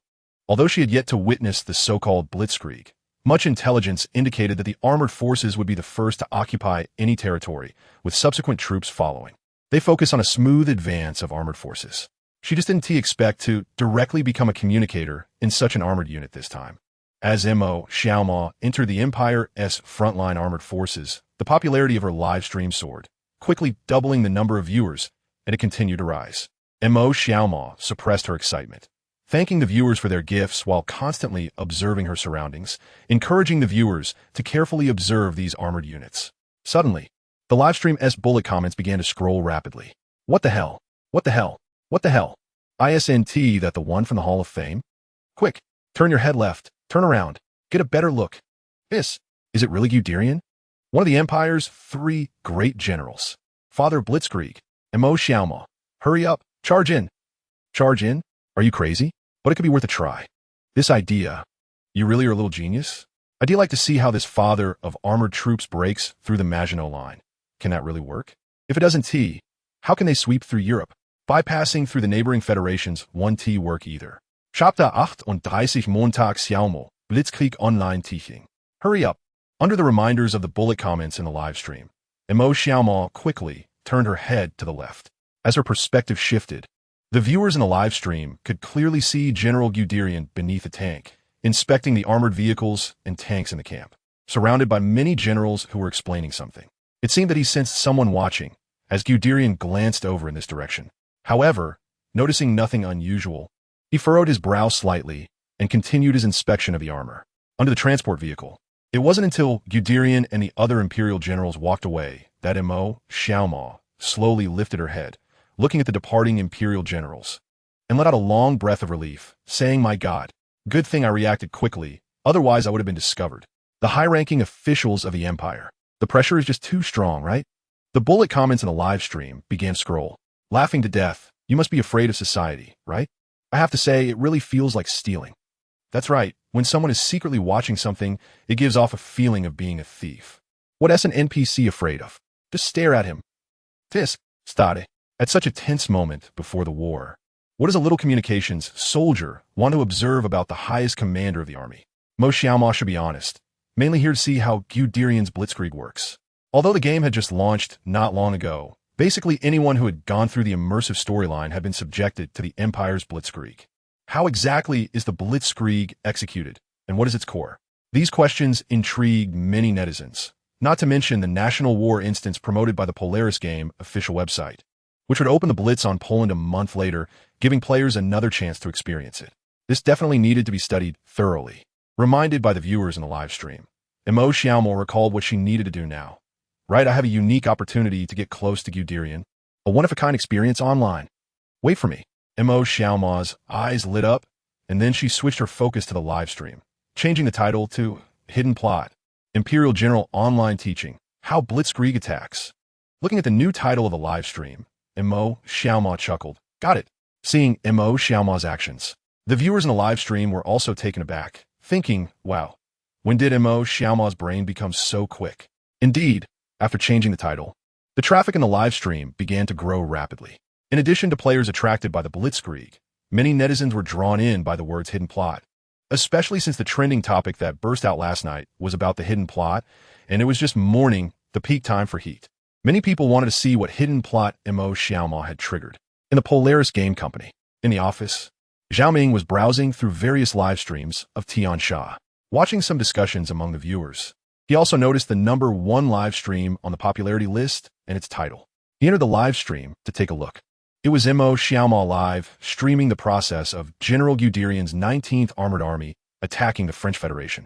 Zhao Ming's expression was peculiar. He inexplicably felt like he was watching someone live stream World War II. Although it was just a game, all the characters and information inside were completely replicated. So this feeling wasn't wrong. Looking at Mo Xiaoma's live stream, Zhao Ming thought for a moment. Then he opened the Polaris game official website. In the system's Earth database, he exchanged for the complete Battle of France data and added it to the official website, establishing a new module called Battle of France, which included information about the Maginot Line and the troop layout of both sides on the battlefield for netizens to analyze and study. He also temporarily added a module that was an external link to Mo Xiaoma's live stream. Entering the Polaris game official website's database, clicking on the Battle of France, one could see the page divided into 3 parts. The top large section displayed the real-time map from Mo Xiaoma's game, updating in real time with troop movements. Below, on the left and right, the right side was a live stream of Mo Xiaoma's ongoing Battle of France. The left side had several options: Maginot Line, French Federation Army layout, British Federation Expeditionary Force layout, Imperial Army layout. Clicking into the Maginot Line option revealed the complete structure and layout of the Maginot Line. On the abbreviated map, red dot coordinates marked various fortifications. If viewed up close, in just one area, there were dozens of red dot marked fortifications scattered across various high points. Moreover, there were obstacles specifically designed to defend against tanks spread throughout the entire area. Such fortifications covered the entire border of the French Federation, and the density of this defense made the difficulty of a direct assault apparent. Not to mention those densely packed obstacles that could make it nearly impossible for the Imperial Army to advance. The sections below, French Federation Army layout, British Federation Expeditionary Force Troop layout, and Imperial Army layout, provided detailed introductions to the current positions of the three forces. The main forces of the Anglo-French Federation were stationed along the northern border with the Belgian Federation, while the Imperial Army was deployed along the entire front, with no clear indication of where the main attack would focus. Zhao Ming also created a module for battle situation predictions, placed at the bottom of the map, allowing players to analyze the situation in real time, input their guesses, and send them to the Polaris game official backend. The system would then filter out the 3 netizens with the most guesses based on the game's progress for rewards. After completing these tasks, Zhao Ming logged into the Federation Headlines account, where the heat of the hidden plot had not diminished. Messages were still popping up continuously.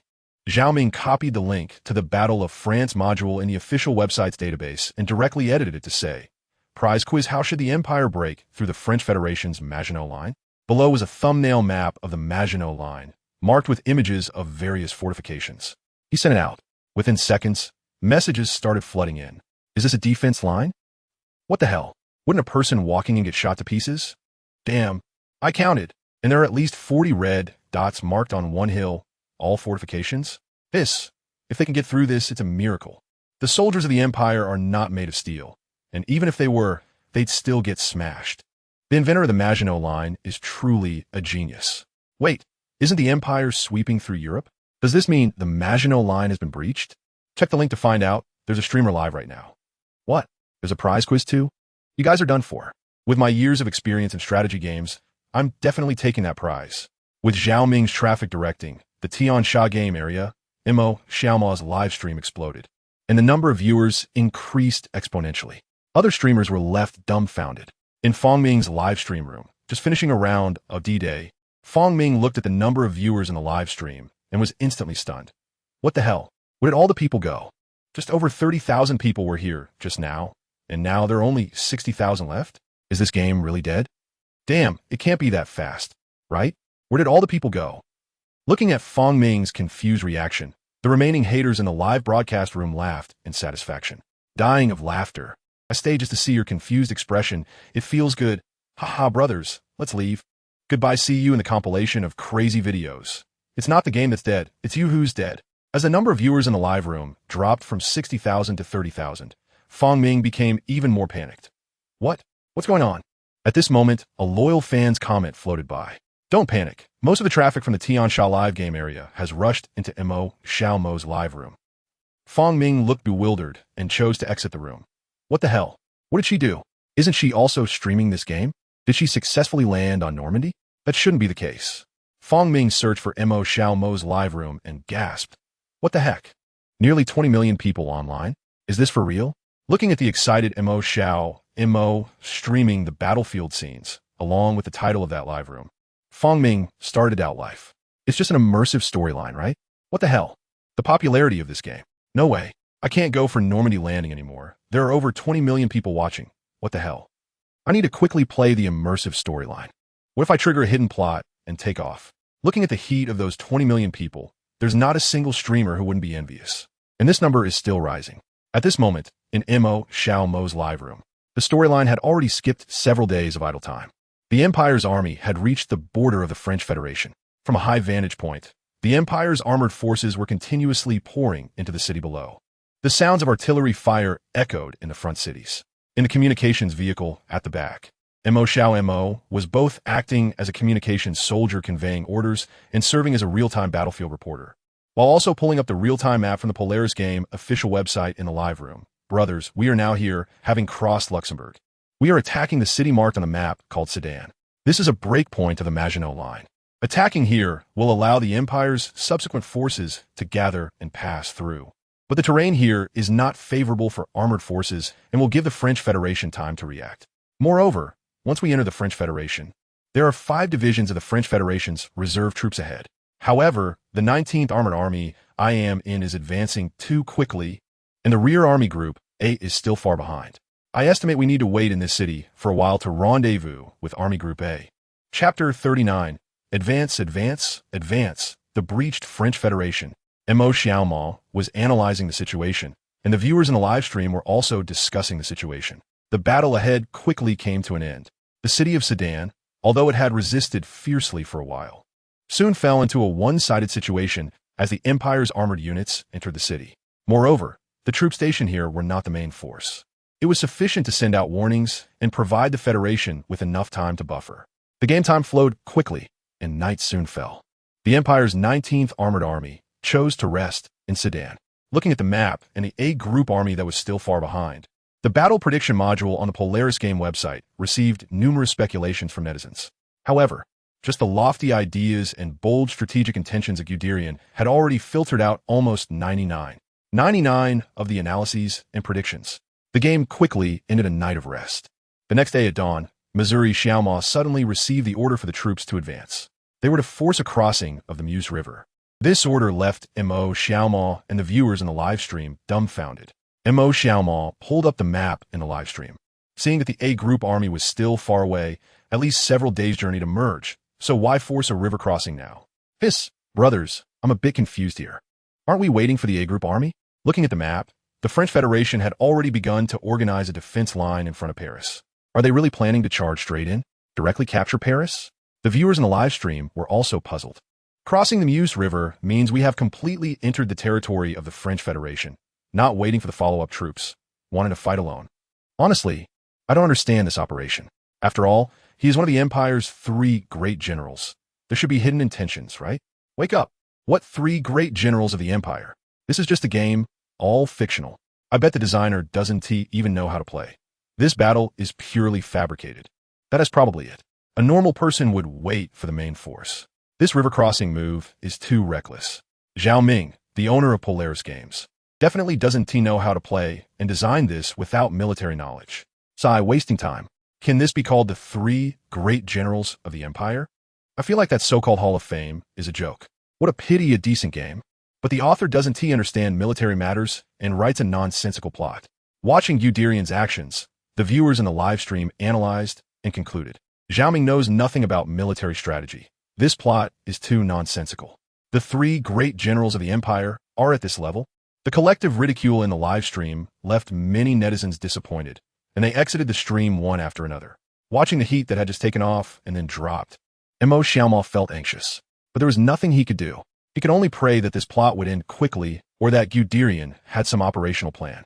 Mo Xiaomao controlled his character to follow the Empire's army as they forced the crossing of the Meuse River.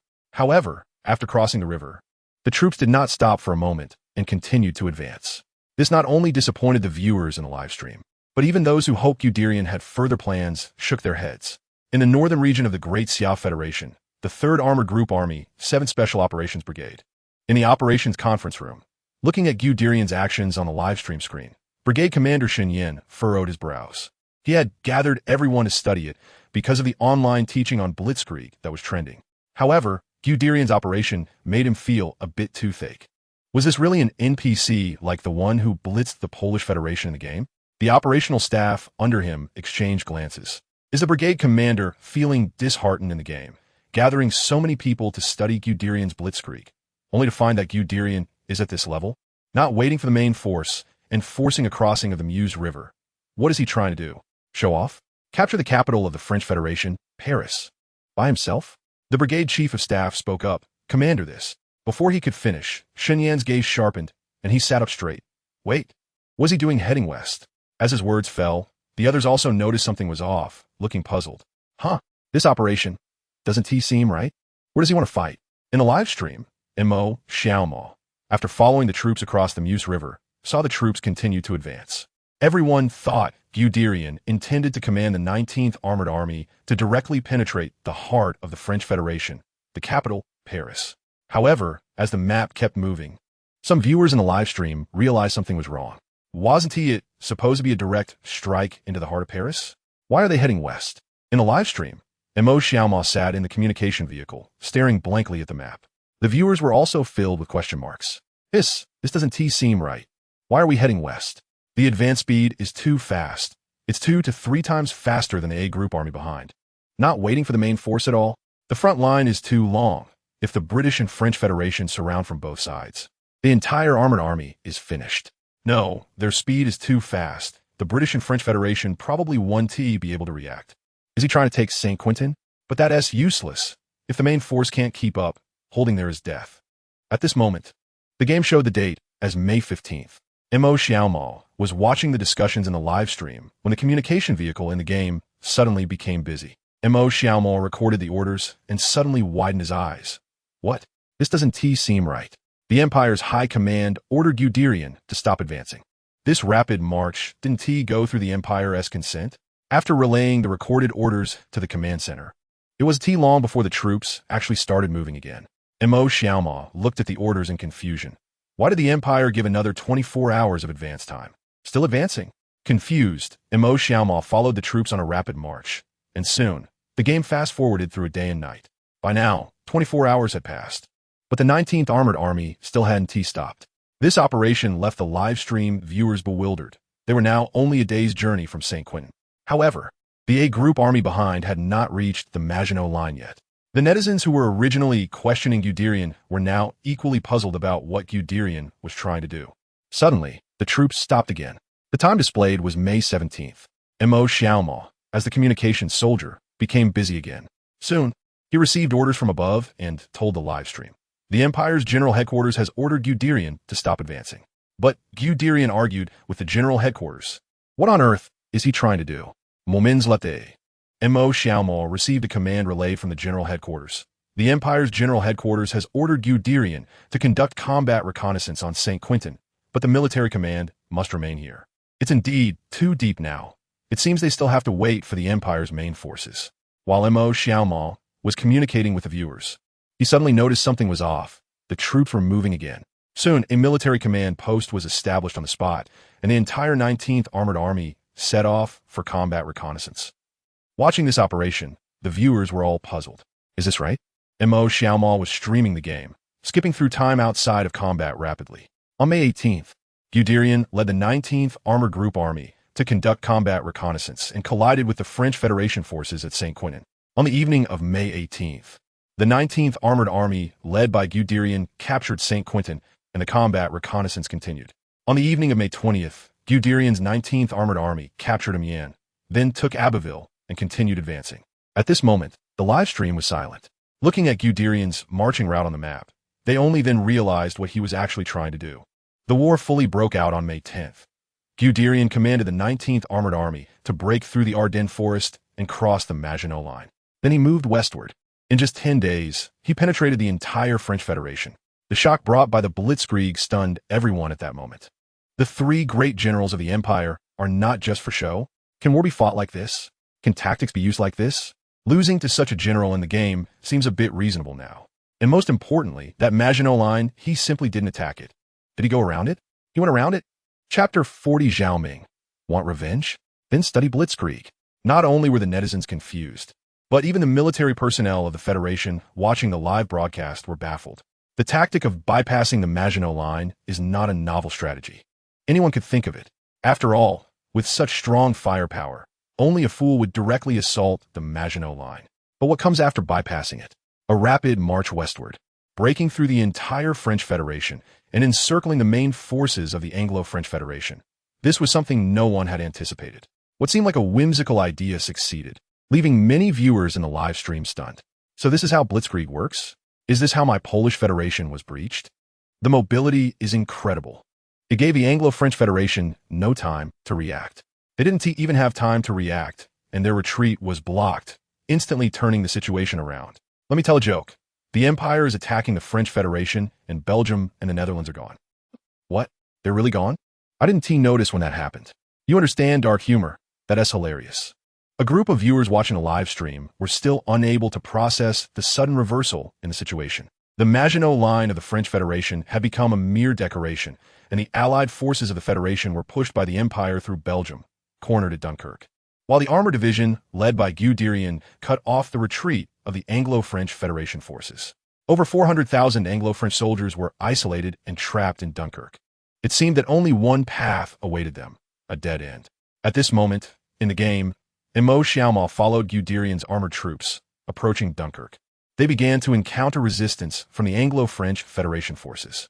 The narrative of the battle would not skip ahead like traveling or daily routines. Immo Xiaoma hid in a communication vehicle, using binoculars to show the live stream the situation outside. The 19th Armored Group Army she belonged to had halted its advance, blocking the retreat of the Anglo-French coalition. Guderian wanted to continue the attack, but the Empire's leader ordered him to stop. Immo Xiaoma, looking at the defeated remnants of the Anglo-French coalition through her binoculars, thought, this is already the 6th wave. Are they going to continue charging? The barrage in the live stream rolled on. What else can they do? Just wait to die? It's over. Aren't those 400,000 going to die? The Empire is not known for its mercy. That is 400,000 people. They can't all be killed, right? Who knows? I'm not the leader. While Immo Xiaoma was watching the battlefield, a prompt suddenly appeared indicating 50 progress. Huh? What is this? Immo Xiaoma looked at the prompt and then at the progress. Suddenly, a photo of Guderian from the Hall of Fame popped up in front of Immo Xiaoma and the viewers in the live stream. Heinz Wilhelm Guderian, unlocking in progress. Title: Father of Blitzkrieg, Eagle of the Empire. Father of Imperial Armored Troops. Rank: General. Biography: he is one of the Empire's 3 great generals, the founder of modern Blitzkrieg, who swept across Europe with Blitzkrieg to create an invincible myth, but was defeated at the gates of the Soviet Federation. Later, he was dismissed due to ideological differences with the leader. Famous quote: "Drop your weapons and roll off the road. I don't have time to capture you." Exclusive plot: to be unlocked. Exclusive biography: to be unlocked. Note: participate in immersive plots for a chance to unlock historical figures from World War II. After unlocking, there will be separate storylines and biography CG. Perhaps you will become Guderian's aide and learn the ultimate Blitzkrieg tactics, of course. You may also get close to other high-ranking officials of the Empire. Unlock progress: Polish campaign, completed. French campaign, 50. Kiev campaign, not completed. Moscow campaign, not completed. Battle of Kursk, not completed. Compared to the Hall of Fame when not participating in the plot, it had now entered an unlocking state, showing the unlocked progress. The Polish campaign, completed. French campaign, 50, while the subsequent campaigns were still in the not completed state. Immo Xiaoma's eyes lit up as she looked at this unlocked progress. So the unlocking of the Hall of Fame is related to participating in plots involving this figure? Therefore, the Polish campaign must be the Blitzkrieg against Poland. The French campaign is currently ongoing. Judging by this order, it should be arranged chronologically, right? The Moscow campaign is placed after the Kiev campaign.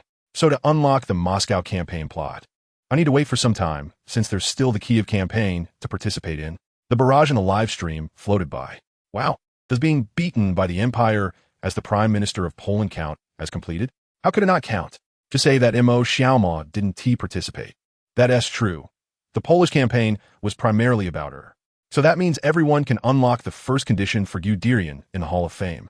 It's just that the later ones depend on luck. Some players from the Federation, or those who didn't engage with the Empire 1T, be able to unlock it if they can't participate. This game is pretty dogged. It doesn't show the unlocking conditions beforehand. If it weren't for Immo Xiaoma participating in this French campaign and revealing the prompt, who knows how Guderian would be unlocked? What kind of boss, what kind of game? I need to go to the Federation headlines and scold Zhao Ming. I feel uncomfortable if I don't scold him for a day. Can't the game be faster? Don't worry, with so many people playing the game, there will always be some hardcore players. Polaris Games Company. In the office, Zhao Ming was reviewing the data in the background. More than 10 days had passed in the game, but excluding the skip travel and daily routines, in reality, Immo Xiaoma had only streamed for half a day. The French campaign was also halfway through, and after filtering through the background, since Guderian crossed the Maginot Line, over 700,000 people had left comments analyzing the situation on the official website in the morning. However, after the crossing of the Maas River and the subsequent turn westward, over 600,000 people were filtered out. There were less than 100,000 left. And while attacking St. Quentin, a large portion of them misanalyzed the situation. It was only after capturing Amiens and the strategic intent became clear that several thousand people began to guess the next actions. However, When speculating on Guderian's strategic intent after capturing Abbeville and continuing to advance, everyone was filtered out. Although many of their ideas were correct from Guderian's perspective, the sudden order from the Empire's leader caught everyone off guard. The Empire's leader did not allow Guderian to continue advancing, directly passing everyone by. Fortunately, there was still the Dunkirk evacuation ahead, and it remained to be seen how long France could hold out and what other options would arise. As the game's plot progressed to that point, more options would pop up, allowing viewers of the live stream to speculate or guess. Finally, a batch of people who guessed the most accurately would be awarded prizes. Everyone in the live stream had already seen how Blitzkrieg was executed, and many were probably already thinking of countermeasures against it. The pit for Blitzkrieg in Poland had already been dug. This Blitzkrieg was merely a single-line raid without any cutting images. Moreover, he had never mentioned that the Blitzkrieg in Poland National War instance would allow players to play as the Prime Minister again. TSK. I just know how much emotional value players would generate when they were crushed by tanks. Zhao Ming smiled, opened the federal headlines, logged into his account, and began editing. I've finished watching the Blitzkrieg. Let's discuss how to respond. I'm looking forward to seeing players successfully take revenge on the Empire in Blitzkrieg Poland. Send. Chapter 41. How did this become the Federal Grand Tournament? Emotion points 33. Emotion points 24. As soon as the message was sent out, emotion point notifications kept flashing. The comments under the account were also refreshing continuously. Blitzkrieg? I'm going all in. I have a feeling that old thief is up to no good. Just look at that tilde. It reeks of cunning. Expectation? You're expecting your... Too early, way too early. What difficulty does this game have? Don't you have any self-awareness? If you have the guts, try completing a level yourself. Fisk, why are they all haters? Zhao Ming shook his head, looking at the account. The quality of Blue Star players really needs improvement. Then Zhao Ming entered the official website of anti-war competition. It prompted him to choose options like movie, novel, short drama, etc. After selecting the game, the link redirected. 6 sections appeared before his eyes. Each section represented a federation, listing the current rankings of the participating works. Among them, the Xia Federation's World War II. Rise of the Empire was already in first place. It had a significant lead over the other games, with the popularity number behind it glowing bright red. As for Ruined Future, 2100, although it had some popularity, it was about to drop out of the top 10 rankings. Zhao Ming estimated that once he copied the content of Ruined Future, 2100, made some minor adjustments, and released it as Cyber Blue Star, Ruined Future, 2100 would cool down. You spend money to create, I just click and get. Aiming to be a conscientious developer. On the other side, Tian Sha Live, Gaming Zone. Due to World War II, Rise of the Empire maintaining high popularity, coupled with MO, Xiaoma, triggering hidden storylines.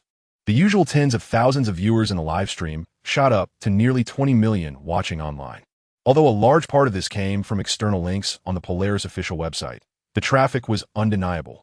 At this moment, regardless of the game type, entering any section would show that most were streaming World War II, Rise of the Empire.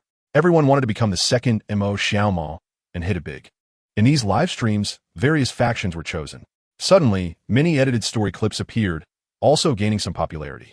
However, none had exploded like MO Xiaoma. In the live streams of Fong Ming, Yu Feng, and others, they were also streaming the immersive storyline of World War II, Rise of the Empire. The hostess team had already dispersed. There was no way.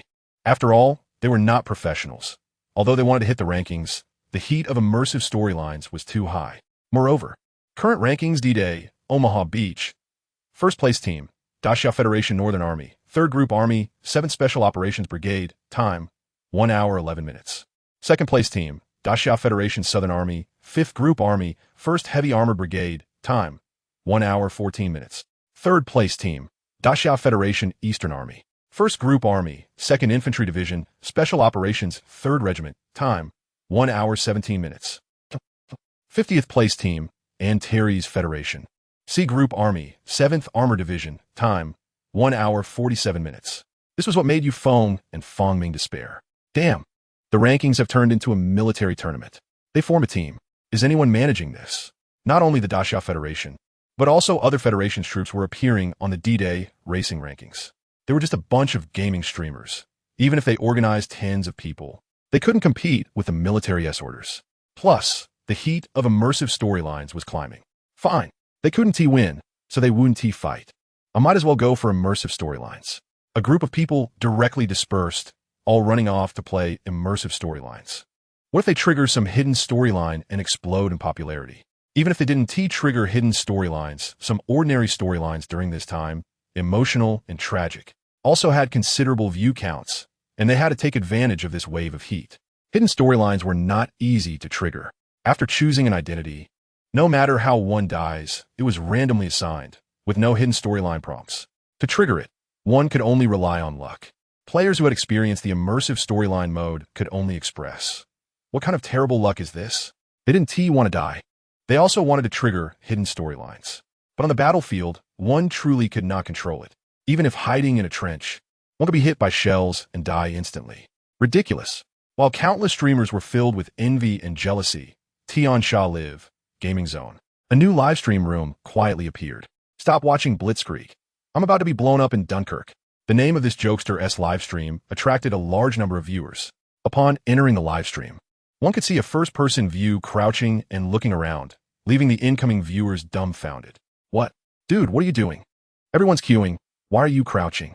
Good lord, finally in Blitzkrieg, victim's perspective has appeared. Ha ha ha, just wait and see why the host is like this. That's right.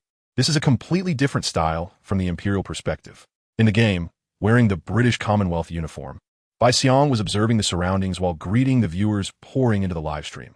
"Hello everyone, I'm Bai Xiong, a streamer currently surviving in Dunkirk." Right now, just as he was speaking, the roar of bombers suddenly sounded in his ears. Bai Xiong's expression changed. What the hell? These damn empires really don't treat people as human. After saying that, he hurriedly ran to the wall behind the beach, climbed over it, then crouched down and hugged his head. This fluid series of movements left the new viewers in the livestream stunned. The booming sound in the sky grew louder. Then came the sharp whistling of falling objects. Boom, boom, boom. The successive massive explosions erupted on the beach, scattering soldiers' limbs and body parts along with fine sand into the air. Bai Xiong, hiding behind the wall, was also staggered by the continuous explosions. He barely managed to hold onto the wall to maintain his balance. The falling fine sand covered Bai Xiong with sand. Thud! An arm fell from the sky, landing beside Bai Xiong. Bai Xiong was unfazed, but it startled the viewers in the livestream. What the hell? Where did that arm come from? Good lord. Indeed different from M.O. Xiaoma's perspective. From the Ally perspective, is the Empire this brutal? Of course, this is war. What do you think? M.O. Xiaoma had the perspective of a communications soldier. How can it be the same at the front line? Can 40,000 people really fit on such a small beach? You're missing the point, bro. Bai Xiong brushed the sand off his body and stood up. I'm not too sure if there are 40,000. But now, there's really nowhere to run. Both in front and behind are blocked, and there's only this port left. The Empire's air raids haven't stopped at all, and I can't even skip the storyline. I don't know how the high-ranking officials in the Anglo-French Commonwealth are. Damn! The roar of bombers in the sky echoed again, and Bai Xiong looked up at the gradually enlarging black dots in the sky. What the hell? It's not over. He quickly curled up into a ball, covering his head and squatting down. I just got a bit fired up. I can't die now. And on the beach ahead, as the roar of the bombers approached, the deafening sound swept across the sky above the beach. Boom, boom, boom, boom. Chapter 42, A Plot. Two scenes. The sound of explosions echoed across the beach. Sand and chunks of flesh flew into the air from the blast, scattering in all directions. After an unknown amount of time had passed, the sound of the bombers completely faded away. Bai Xiong, who had been hiding under a wall, shook off the sand from his body, stood up, and looked toward the beach not far away. On the beach, the black smoke from the explosions had yet to dissipate. The soldiers of the British and French Commonwealth, who had been lying down, were slowly getting back on their feet. However, the Empire's bombardment was too relentless. There were many soldiers who had lost arms and legs due to the explosions, but had not died. They struggled in pain without limbs. Under the dim sky, the beach was filled with craters, and a dense mass of soldiers lay amidst smoke, corpses, blood, burning oil, and countless wounded crying out in agony. The remnants of limbs were scattered across the beach, combining to form a scene of utter despair. Watching this, both Bai Xiong and the viewers in the live stream fell silent. It was hard to imagine that this was just a game plot. The impact of this scene was stronger than any anti-war propaganda, because this was war from a first-person perspective. Watching from the streamer's viewpoint, the viewers couldn't help but be drawn into the experience. Bai Xiong quickly regained his composure and cursed. Damn it, I wonder if this game lets you fly planes. If I could fly, I'd de-steal a plane and drop a couple of bombs on the Empire's capital. Let them experience what it feels like to be bombed. As he spoke, Bai Xiang looked up at the sky to confirm there were no Imperial bombers in sight. Only then did he climb over the wall and run towards the only port on the beach, because more boats were arriving there. There was no time to look at the NPCs. The soldiers at the port were already packed together, with some even being pushed into the sea.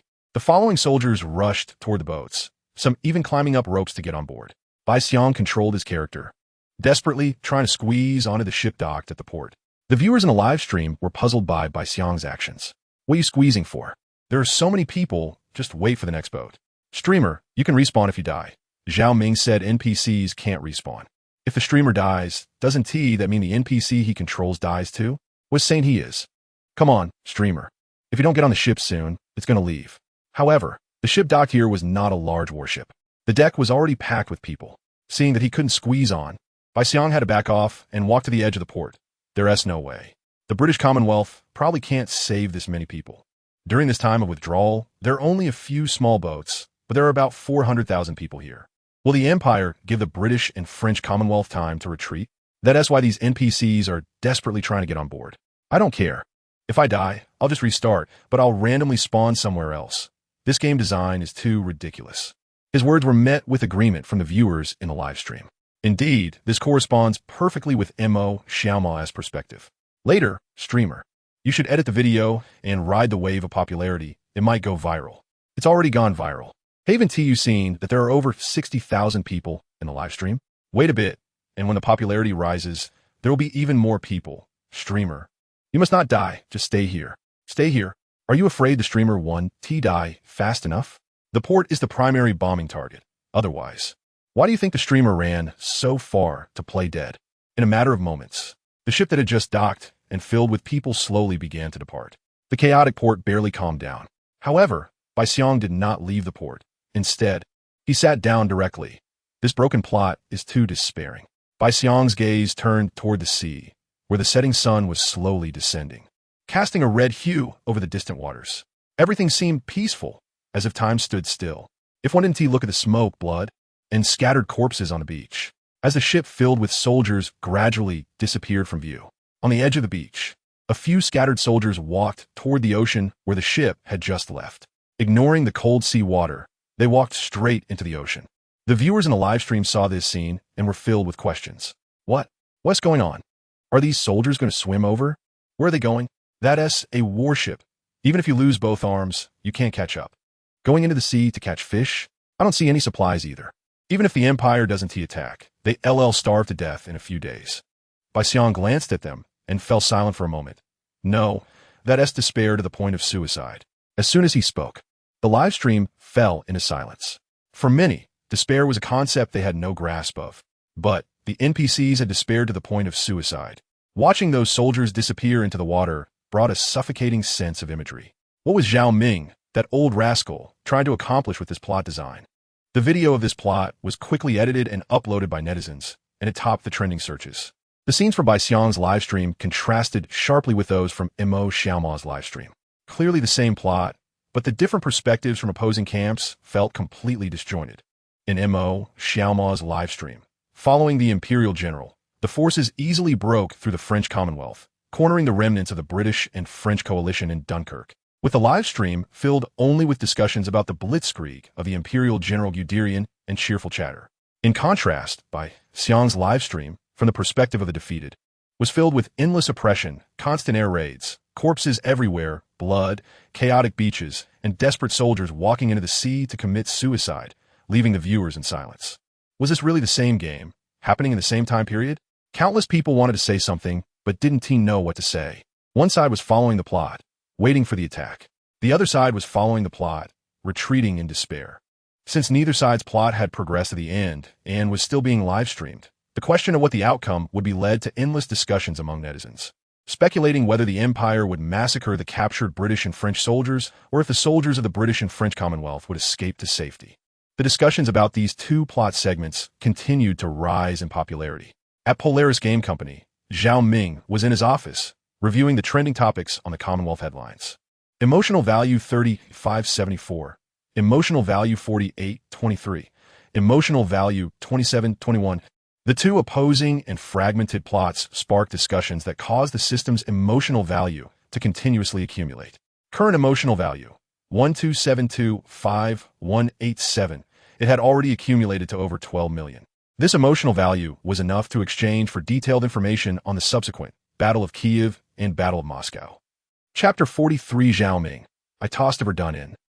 Looking at the more than 12 million emotional points, Zhao Ming did not hesitate at all and directly exchanged all the detailed information on the Battle of Kiev and Battle of Moscow, including the information of every soldier. Instantly, over 9 million emotional points disappeared. The exchange data was continuously input into the computer. The AI that Zhao Ming exchanged in the computer began to execute the set commands, batch processing these data and sending them to the local servers of the Photon supercomputing cluster for production. After converting the in-game storyline timeline to the Battle of Moscow, Zhao Ming finally breathed a sigh of relief. Despite the hype and emotional points gained from the pre-game period, the details of this game were vast. Each NPC had a complete life history from Earth's Second World War. Almost every time he gained emotional points, Zhao Ming filled them into the storyline. Now, he was finally a bit more comfortable. With over 3 million emotional points left, he could exchange for data or movies to create some game CG. After finishing these tasks, Zhao Ming opened the federal headlines again. He looked at the discussions about the game trending online. Players from Blue Star had gradually accepted the worldview from the initial gameplay phase, dividing into two camps, one supporting the Empire and the other supporting the Federation. They began collecting various players' or streamers' experiences of the game's storyline for analysis and discussion. The brutal war brought shockwaves. Even the official account of anti-war competition had retweeted and recommended some game storylines. Seeing this, Zhao Ming felt a bit more secure. As players continued to develop their discussions, it would only heat up further. Making Earth an exclusive IP was not an issue. Once the Second World War storyline ended, they could introduce the First World War. This was an idea that popped into Zhao Ming's mind as he looked at the comments from netizens. Because of the Empire's blitz against France, bypassing the Maginot Line, coupled with some other players and streamer storylines, netizens discovered that the so-called French Federation, which claimed to have the strongest land army in Europe, was actually quite fragile. There was a sense of I can do it too. It was clearly a meme only present on Earth. In less than 2 days, it had made Blue Star players engaged. TSK. The France of the Second World War was indeed weak. But the France of the First World War was a completely different story. Otherwise, how could they claim to have the strongest land army in Europe? They were truly fierce during the First World War, but Blue Star players were unaware of that. A smile appeared on Zhao Ming's face. He already had an idea in mind. At that time, he would let Blue Star players play as Empire soldiers attacking France. With the aura boost from Empire's Second World War, Blue Star players would surely have absolute confidence in the Empire camp. And then, seeing the French across from them, they would charge into Verdun with full confidence under the Empire's command. Hiss! The scene was too tragic. I can't bear to watch. The title of Meat Grinder was not given lightly. I hope Blue Star players won't break down. But if they do break down, it doesn't matter. Breaking down would yield a lot of emotional points. Not bad, not bad. Remember this, once the Second World War ends. I'll pull out the First World War to participate in next year's anti-war competition, achieving a seamless connection. It's simply perfect. The players from Blue Star still had no idea that the torturous game World War II, the rise of the Empire, was not yet over. And developer Zhao Ming was already planning to dig another pit. Nightfalls. Tian Sha Live, Game Zone. Dunkirk Survival. I actually got on the ship. Bai Xiang's live stream changed its name and was now at the top of the trending list. On Mo Xiaoma's side, her Imperial troops had not launched any attacks and were still stationed under the orders of the Imperial leader. Thus, many viewers had run over to Bai Xiang's livestream. Although Bai Xiang was also stationary, the Empire's bombers had not stopped. Bai Xiang had been streaming for most of the day, skipping idle storylines. And several days had passed in the game. It was equivalent to Bai Xiang being bombarded continuously, compared to Mo Xiaoma, who stayed in the communication vehicle. Introducing the battlefield and news, it was much more entertaining to watch the streamer get bombed like a fool. However, with the title of the live stream changed, viewers sighed deeply. Oh no, this kid really managed to get on the ship. Not easy. I watched for 4 hours, and the streamer finally squeezed onto the ship. The NPC survival instinct is really high. Laughing to death. You've only watched for 4 hours. I've watched the stream recording. And the streamer has been broadcasting for 17 hours. Goodness? Not sleeping? What's sleep? There's money to be made. The high-end virtual sensory pods have nutrient solutions. Those big spenders playing mythical games can stay in the nutrient pods for a month without even needing to use the restroom. Alright, I see I'm poor. Streamer.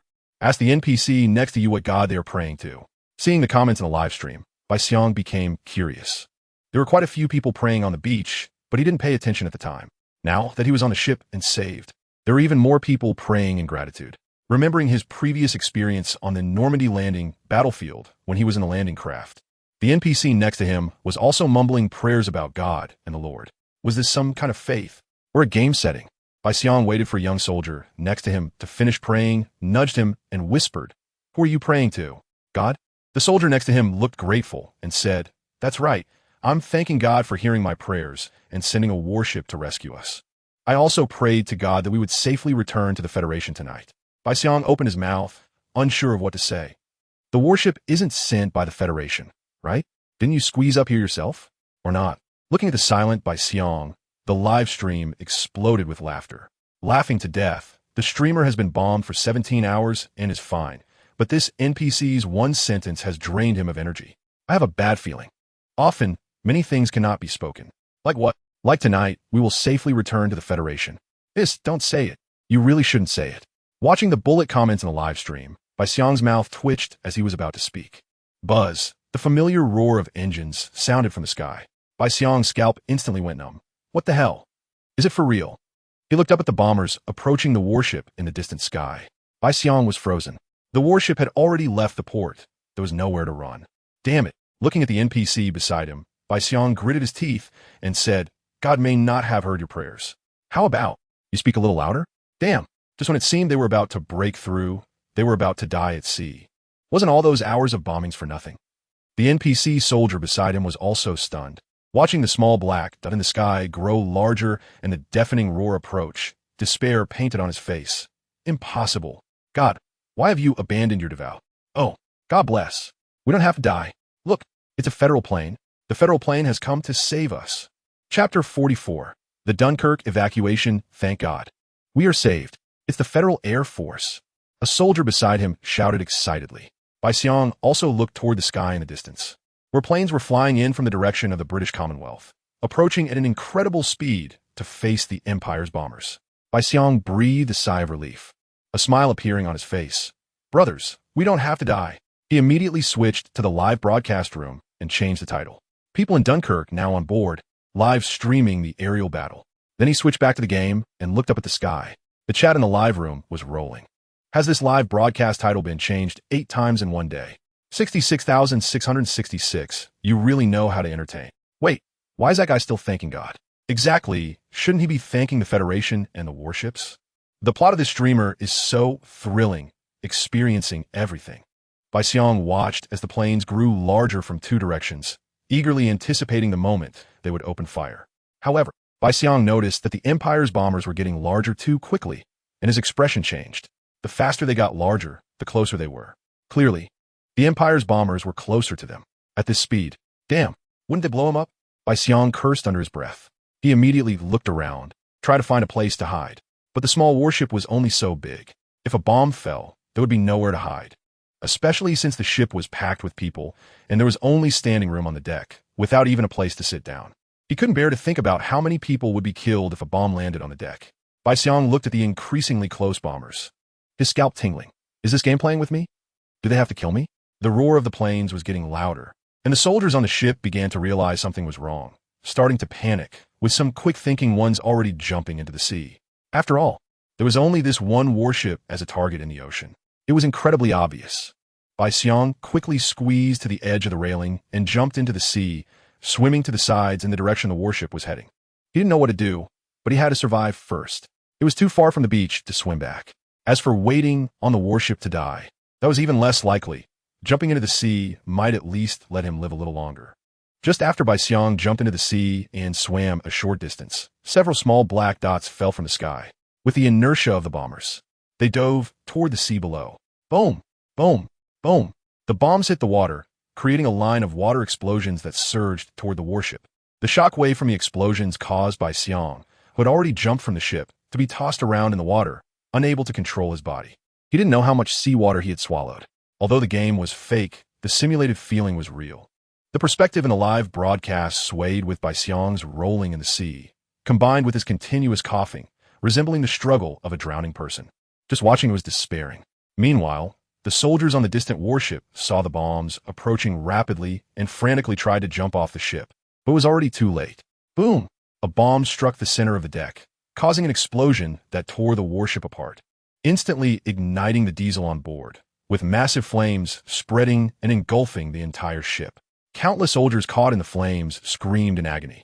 As Bai Xiang steadied himself in the water and broke the surface, gasping for air, the scene before him was one of burning soldiers jumping into the sea. The warship torn in half, slowly sinking.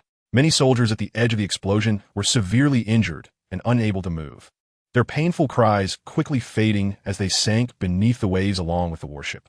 This despairing scene left the live broadcast room silent.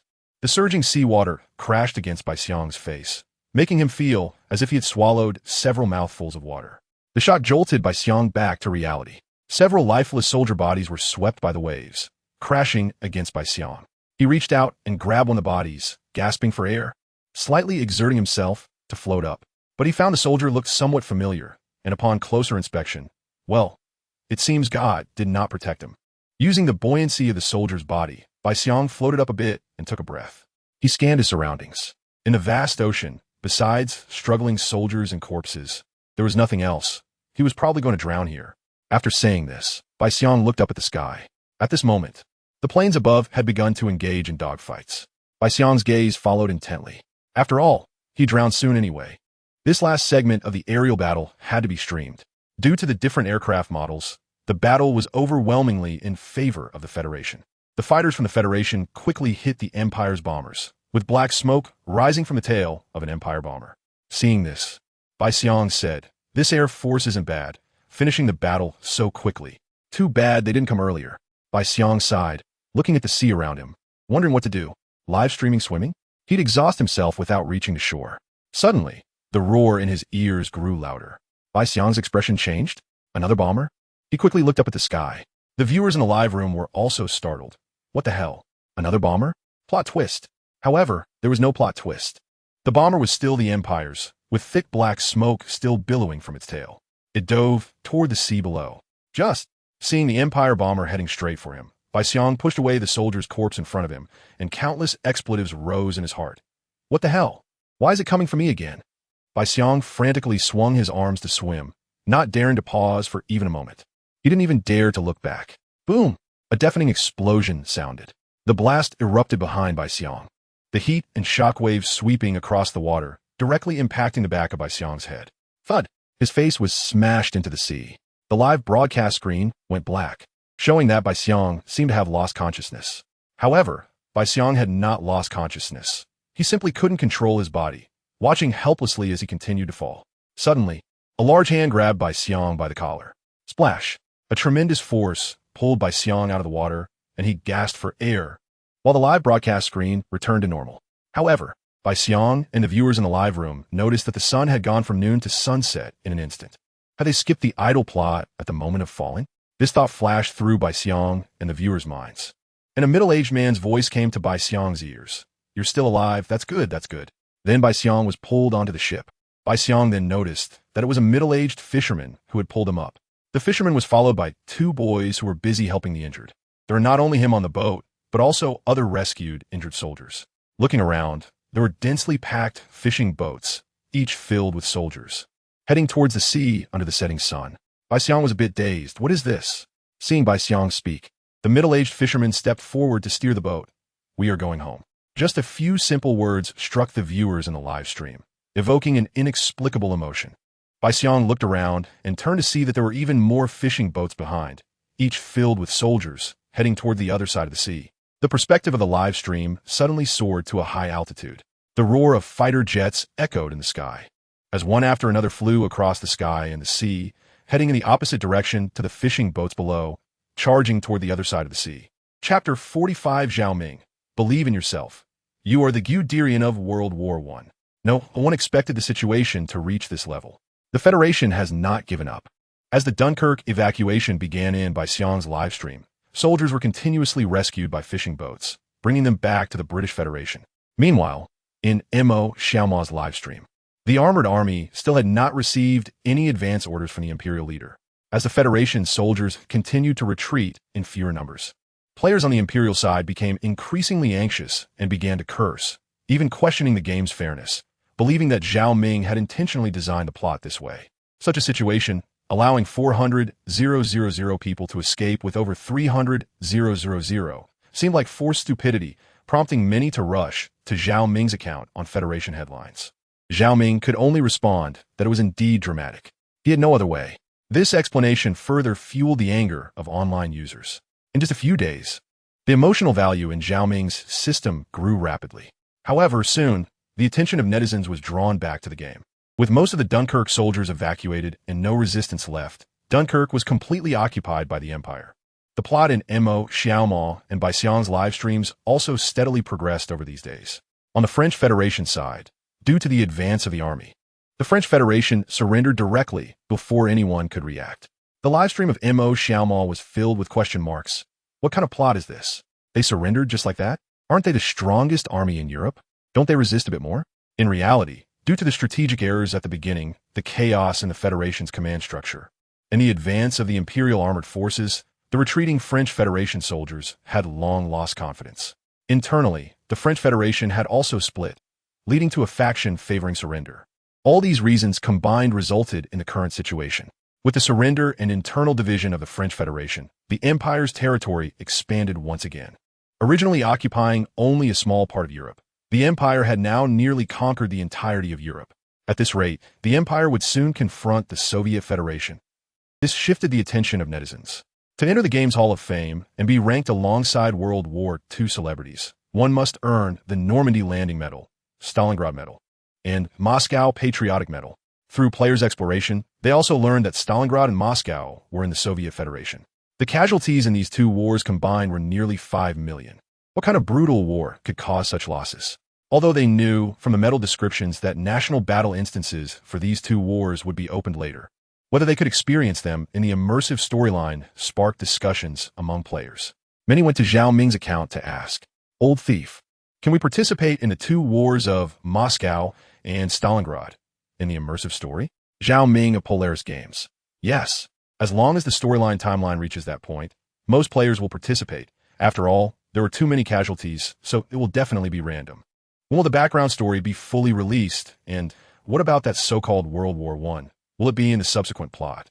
Zhao Ming of Polaris Games: "The background story needs players to explore and collect. As for World War I, there will be something later. By the way, let me tell you a secret. During World War I, although there were tanks, there were no complete tank armor tactics yet." Zhao Ming of Polaris Games: "Study Blitzkrieg well. Who knows, you might randomly become a general, command armor tanks, and become the Guderian of World War I. What? Is that true? Then I'm going to use armored blitz to attack France. No, you better finish World War II first. Brothers, don't believe it. This dog thief is definitely setting a trap.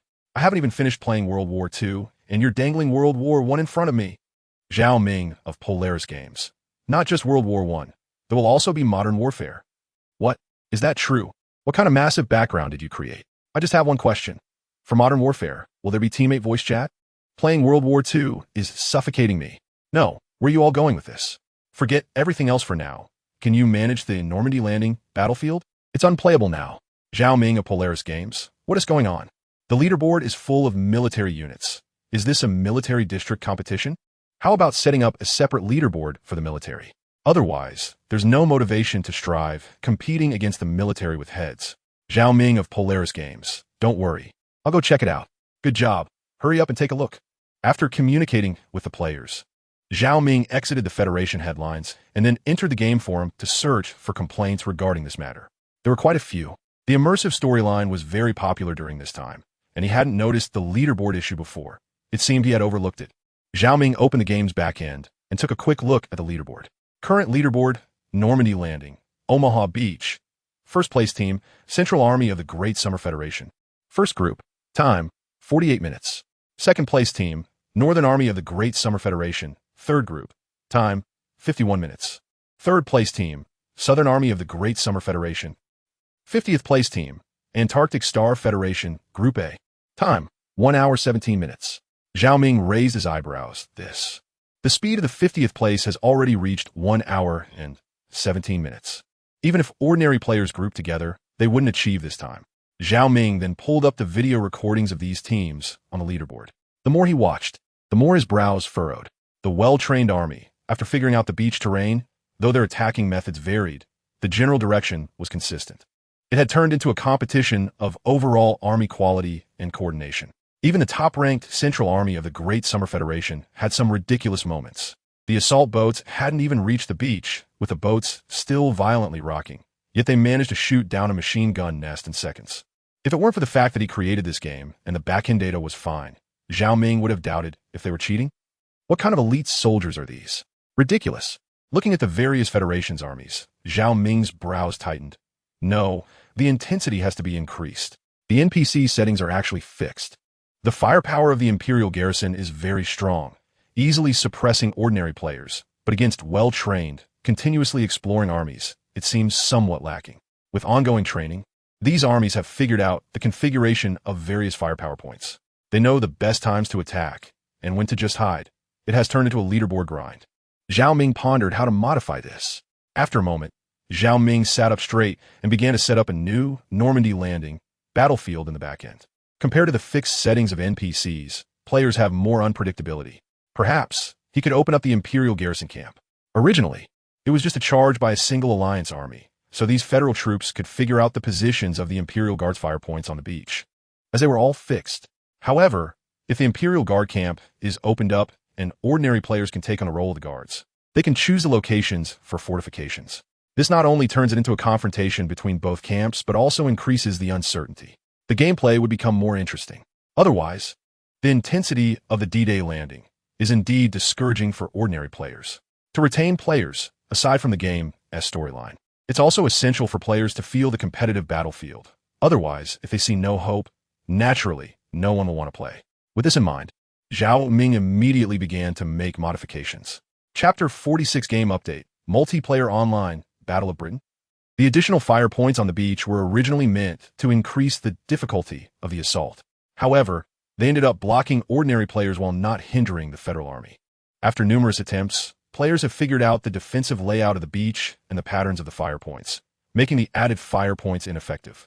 Zhao Ming removed these fire points and then made slight adjustments to the defensive layout on the beach. After the game starts, there will be a 20-second preparation time.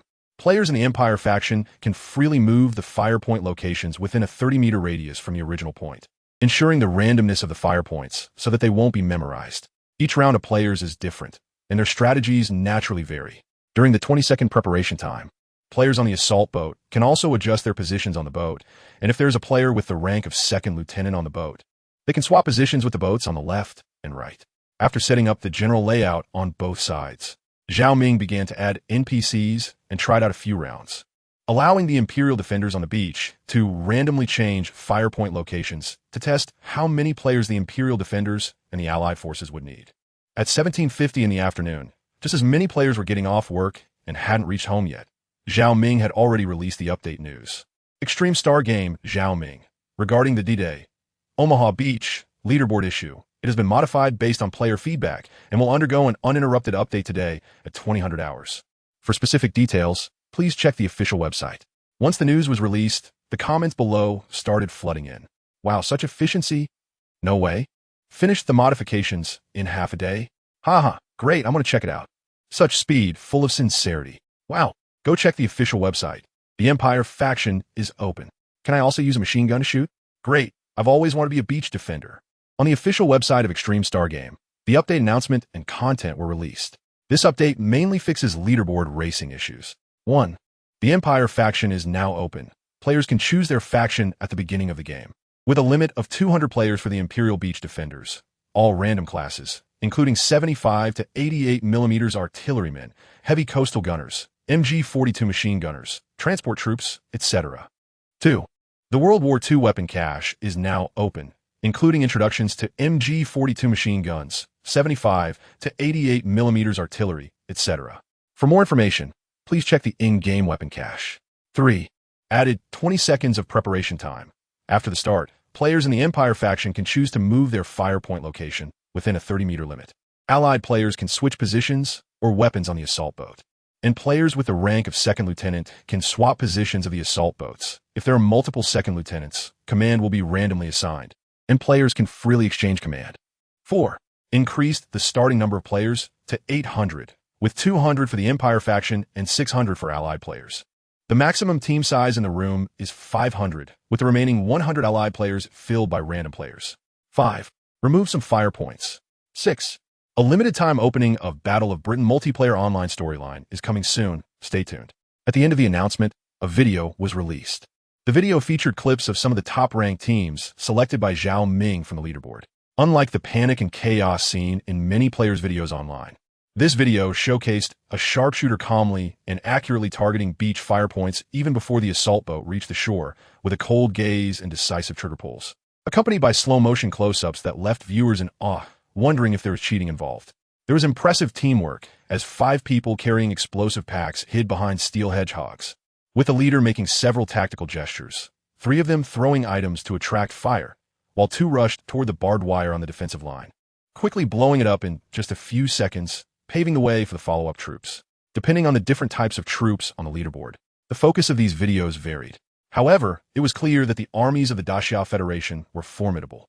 Of course, as for how many rounds were played in the background data and how many times players died, as long as Zhao Ming didn't say, no one would know. On the federal headlines, Extreme Star Game Zhao Ming. With such an army protecting us, the sense of security is overwhelming, right? Extreme Star Game Zhao Ming. Also, at 2000 hours tonight, I will be live streaming on Tiansha, randomly matching teammates, providing online commentary, and leading players to experience the revamped game. The comments section exploded. Great. You are finally going to show your face? Group me. I found a new gameplay. Zhao Ming. Let's play together. Dude, are you serious? We all call him Old Thief, and you still call him Big Shot? Brothers, log in at 8. Snipe Old Thief Zhao. Once you find him, catch him, don't kill him yet. Let me shoot a couple of rounds first. A couple of rounds? How bloody? Just blow him up with a mortar, cleaner that way. This is great. Finally got to know the names and introductions of those equipment. The weapon cache update is good. No way. Aren't you curious about the Battle of Britain? Our plane's open. Looking at the comments, Zhao Ming felt a bit of danger. TSK. What kind of players are these? After thinking for a moment, Zhao Ming picked up the phone and called the company receptionist Xiao Wen. Xiao Wen, go buy me a mask. At 8 o'clock in the evening, Tiansha live stream, game area. Zhao Ming's live streaming room. Zhao Ming's account had gained streaming permissions, and netizens could enter his streaming room by searching for his account. But currently, the streaming room was completely dark, with only a barrage of comments scrolling by. Although the stream hadn't started yet, the online viewer count had already exceeded 6 million. Many were players who were frustrated by the game, waiting for Zhao Ming to show up to see what he looked like, so they could prepare gifts for him. What the heck? It's 1951. Why isn't he here yet? Zhao Ming the Old Thief isn't scared, is he? It's all your fault for scaring him. Learn from me. Pretend to be his fan and call him Big Shot. Get familiar before making a move. Good kid, I was wondering why this guy has fans. You're just pretending, aren't you? What do you know, this is called strategy. 6 at this moment. The live streaming room suddenly lit up. 1955, Zhao Ming appeared in the streaming room. Good evening, everyone. As soon as he spoke, the screen was filled with question marks. What? Where's your face? Oh, this Zhao Old Thief's voice is quite magnetic. Magnetic? Dude, are you okay? This dog thief. Did I enter the wrong live room? Is this some domestic channel? In a streaming room, Zhao Ming was seen wearing a white mask that covered most of the lower half of his face. And on the upper half, he wore very large sunglasses. His entire face was completely covered.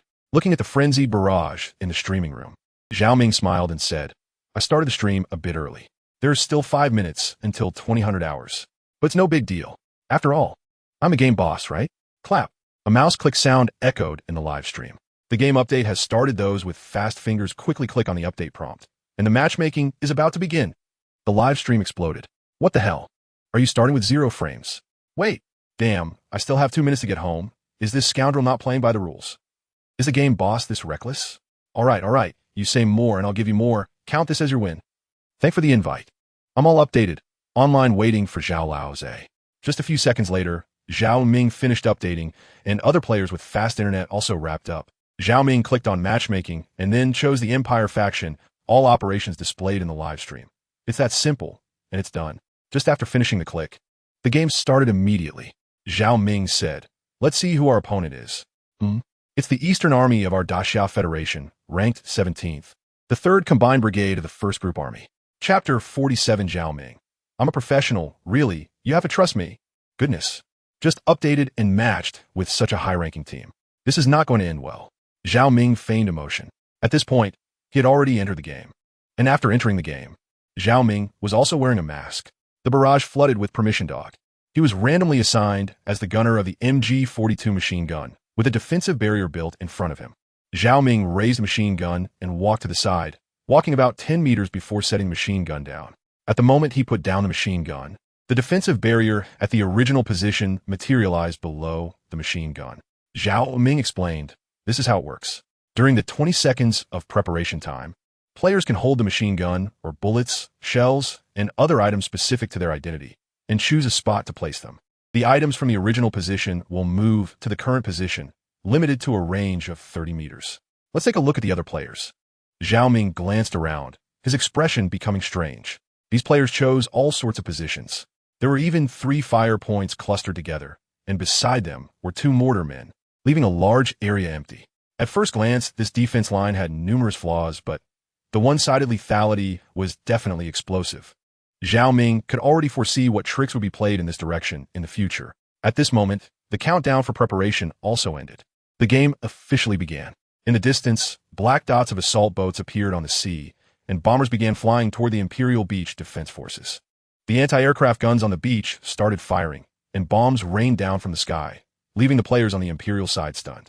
The perspective of the Imperial side actually started earlier than that of the Allied forces. They hadn't noticed they were being bombed like this before. After a brief suppression from the air raid, the assault boats in the sea also grew larger in sight.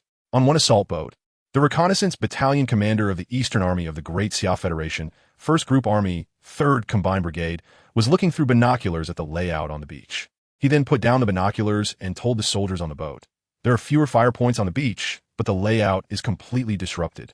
The tactics we trained before can't be used anymore. It's clear that this is the player's handiwork. There are significant flaws in the defense line, but some fire points are very dense. We must go around." Whoosh! A sudden piercing scream cut through the air. As the reconnaissance battalion commander and the soldiers on the boat instantly reacted. Jump! Without a moment's hesitation, all 9 of them jumped out. This shows that the reaction and speed of the soldiers are far superior to that of the streamers. Boom! The assault boat was directly torn apart by the explosion, and the shockwave rippled outward. Not far from the sea's surface, splash! The reconnaissance battalion commander of the 3rd Combined Brigade emerged from the water, and a nearby assault boat threw out a rope. The reconnaissance battalion commander grabbed it and was pulled up by the soldiers on the boat. The soldiers on the boat chuckled. "Commander, you've had a bit of bad luck." The reconnaissance battalion commander was also somewhat stunned.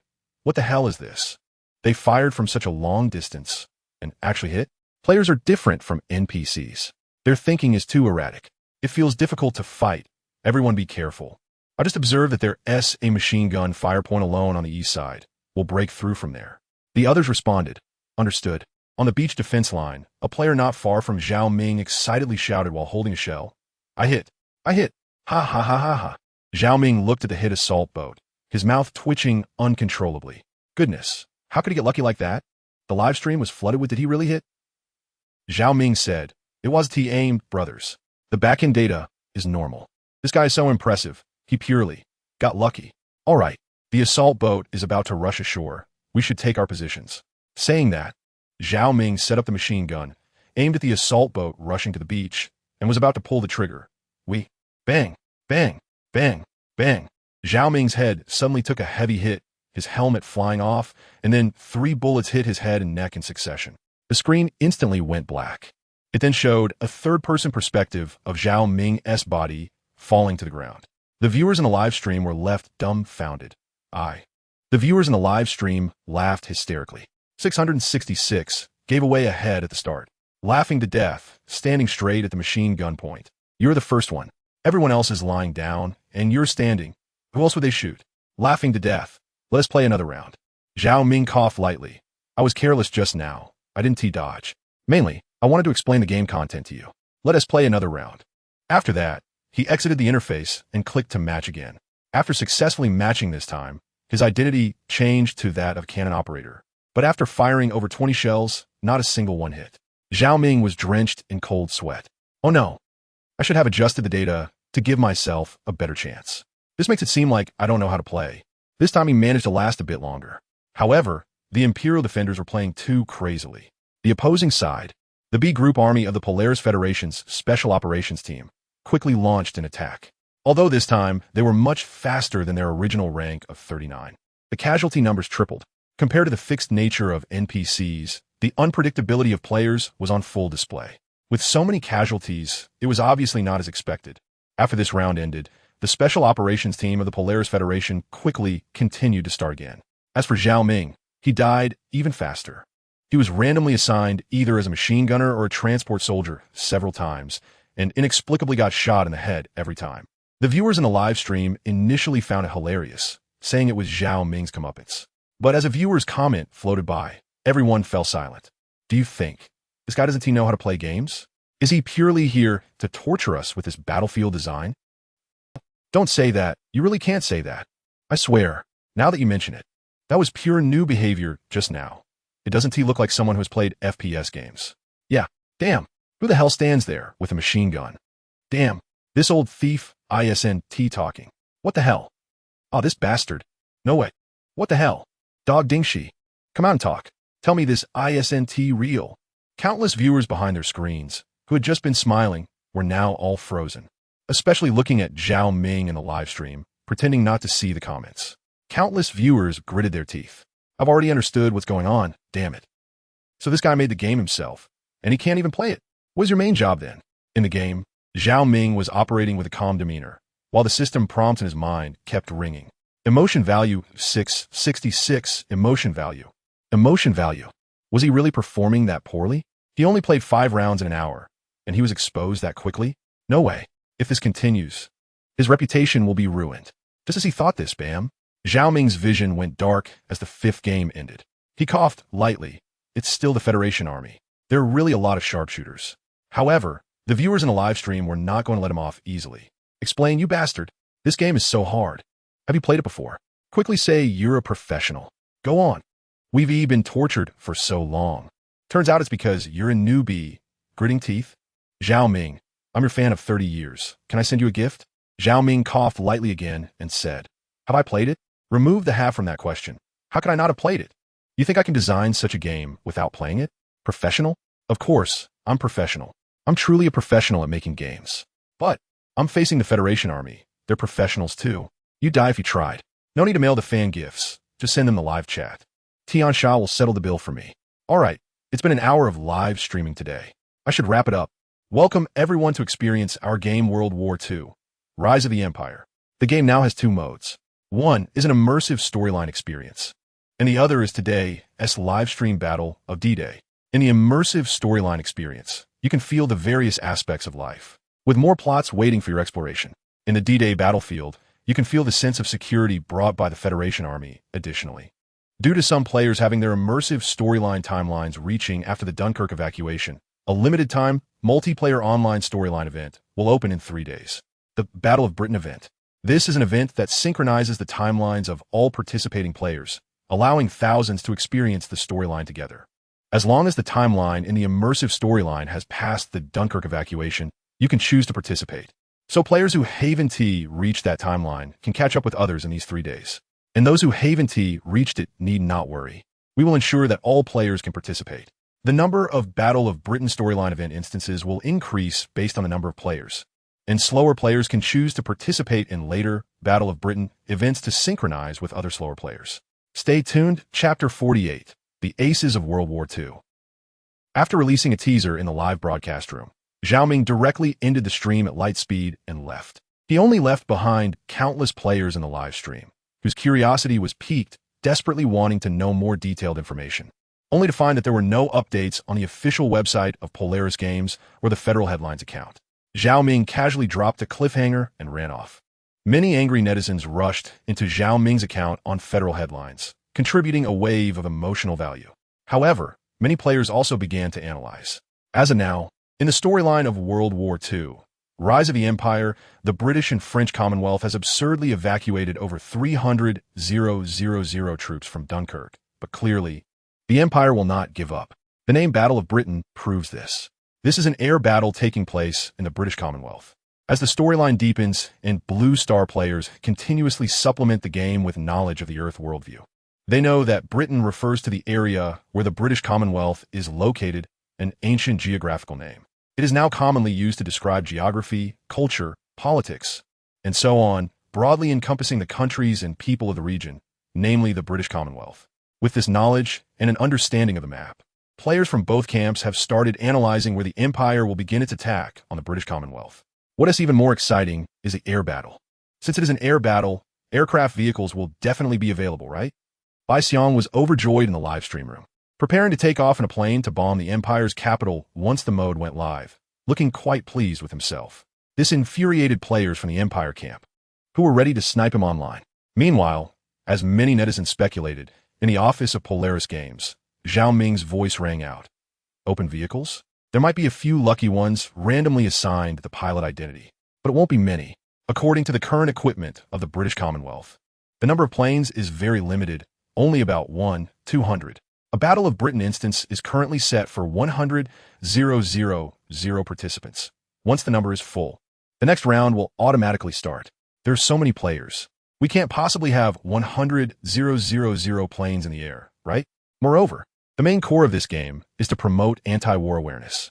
Compared to the thrilling air battles, players being bombed on the ground, watching cities turn into ruins, and hearing the desperate wails of countless residents as a city turns to rubble in the blink of an eye with tens of thousands or even hundreds of thousands displaced. Only through personal experience can one deeply feel the brutality of war. Zhao Ming sat in his office chair, watching the account comments while speaking to Shun Qinghan, who was sitting on the sofa looking at the game's follow-up materials. Naval battles, urban warfare, tank battles, these will be gradually added to the instances. After they conclude, there will be exclusive emotional CGs to guide players to feel the cruelty of war. And that is not all. The immersive storyline features many cities with a rich history, sparking players' curiosity through a series of daily events or stories. As players delve deeper into research, they might even come to love the cities in the game. And then, war comes. It takes decades to build a city, and maintaining its existence may take hundreds or even thousands of years, but when war arrives, everything can be gone in just one night. In the continuously released immersive storylines, players personally experience how a city can be destroyed in a short time. It's sure to leave players feeling dazed and shocked. Of course, it can also conveniently harvest some emotional value. That is a secondary benefit. After hearing Zhao Ming's words, Shun Qinghan nodded in agreement, having no objections. Exactly. The core of the game is to promote anti-war sentiments. Although the competitive battlefield has been altered, it seems there are no major issues at the moment. Just continue developing in this direction, continuously releasing storylines and instances for players to feel the cruelty of war, thereby reducing the public's desire for war, which aligns with the core idea of anti-war competition. Shun Qinghan, due to family reasons, understands the anti-war competition more thoroughly. Its main purpose is to suppress the voices that promote and glorify war among the populace. But are those warmongering fanatics important to the Federation? Not at all. It's been so many years since the technological explosion, and while there haven't been major war frictions, which Federation doesn't possess some black technology? This is also the reason for restraint among the 6 major federations. One misstep could lead to Blue Star being blown up again. As for those who promote war, locating and eliminating them is possible, but they can't be completely wiped out. They can only be suppressed to prevent more intense resistance and avoid a messy situation. Are those misled civilians important to the Federation? Yes.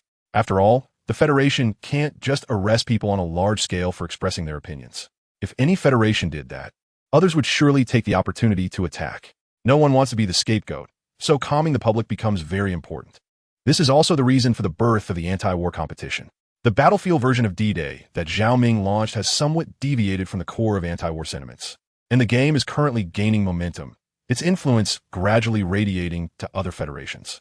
The armies of other federations are still racing on the D-Day leaderboard. The game can't afford to have issues due to deviating from its core ideas. That's why Shun Qinghan came to ask. Now it seems her concerns were unnecessary.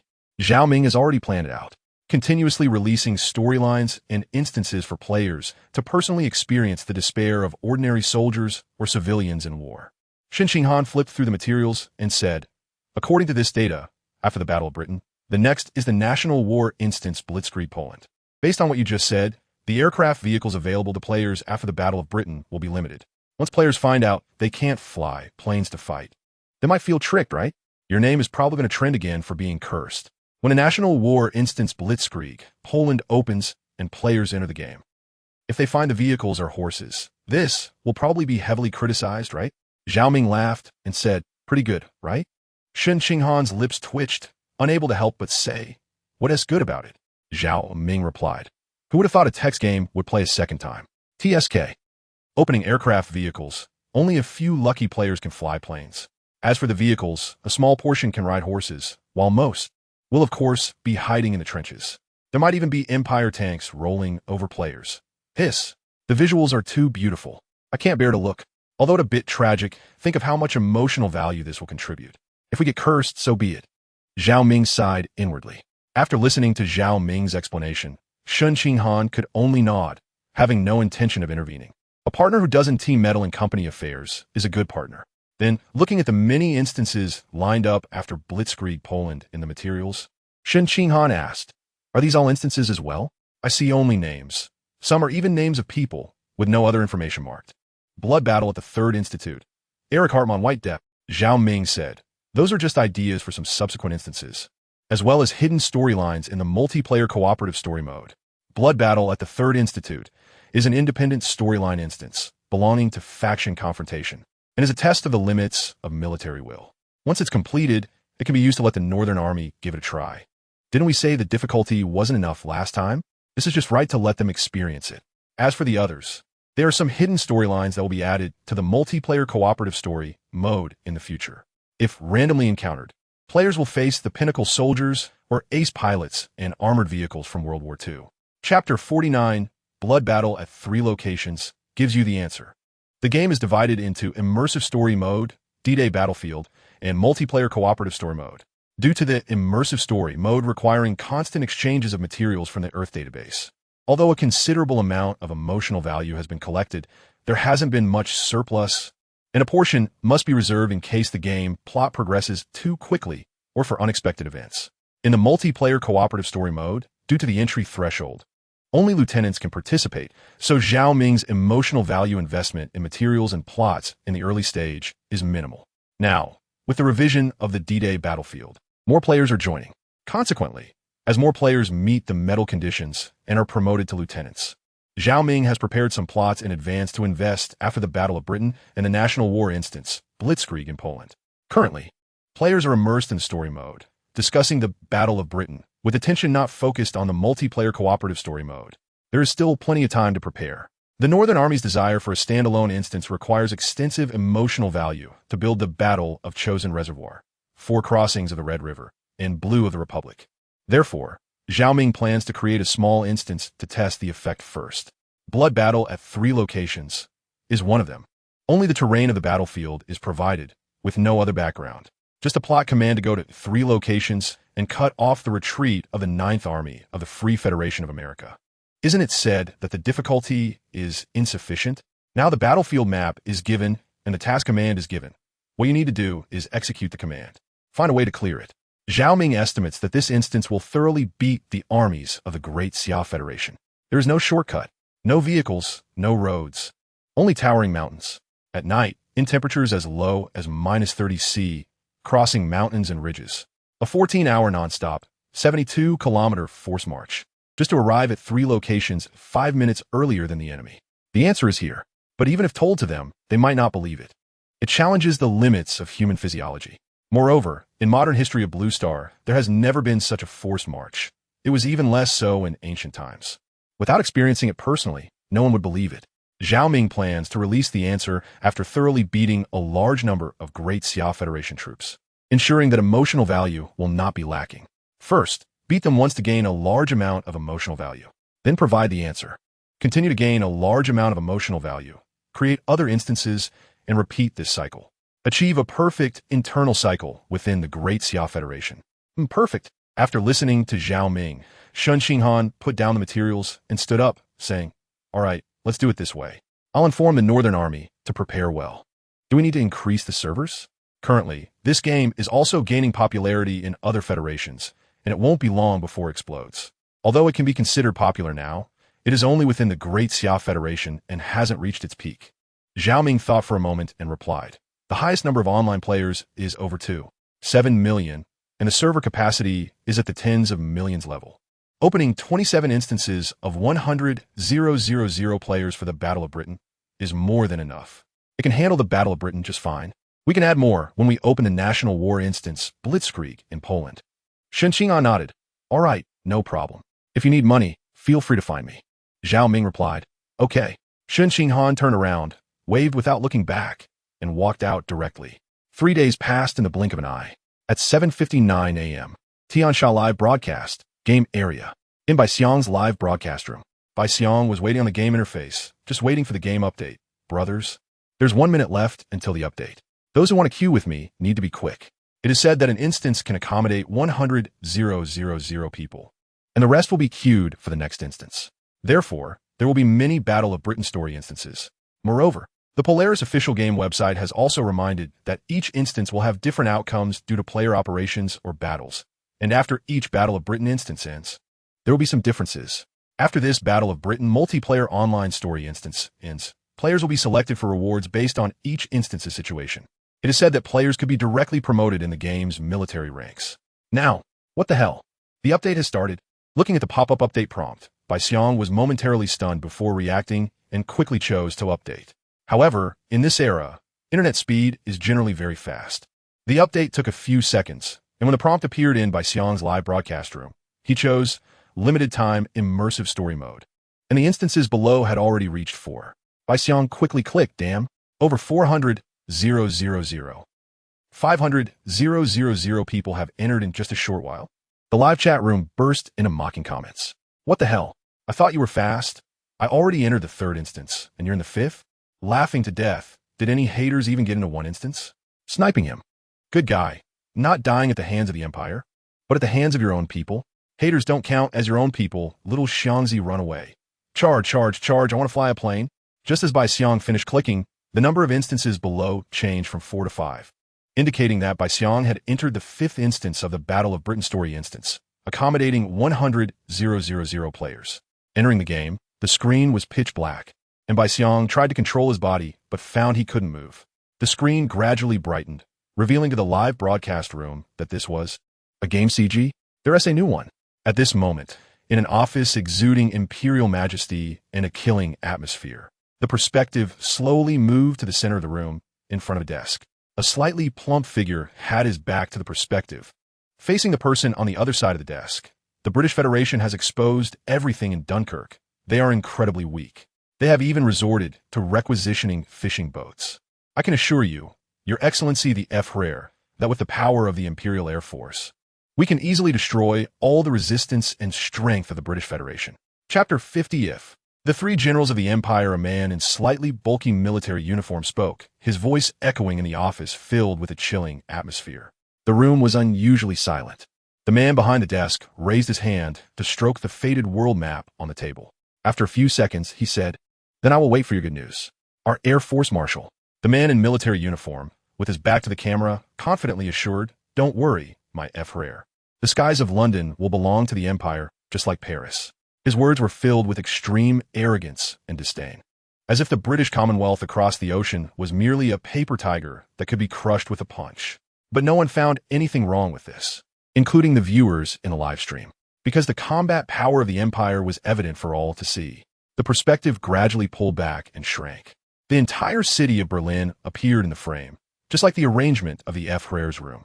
At this moment, the whole city of Berlin also exuded a killing atmosphere. The entire empire seemed like a war machine, operating tirelessly. The next second, the scene abruptly switched. Still in the high sky, but the towering iron tower below revealed where this was. Paris, the city just occupied by the empire. The perspective continued to zoom in. The increasingly clear streets came into the eyes of everyone in the live stream.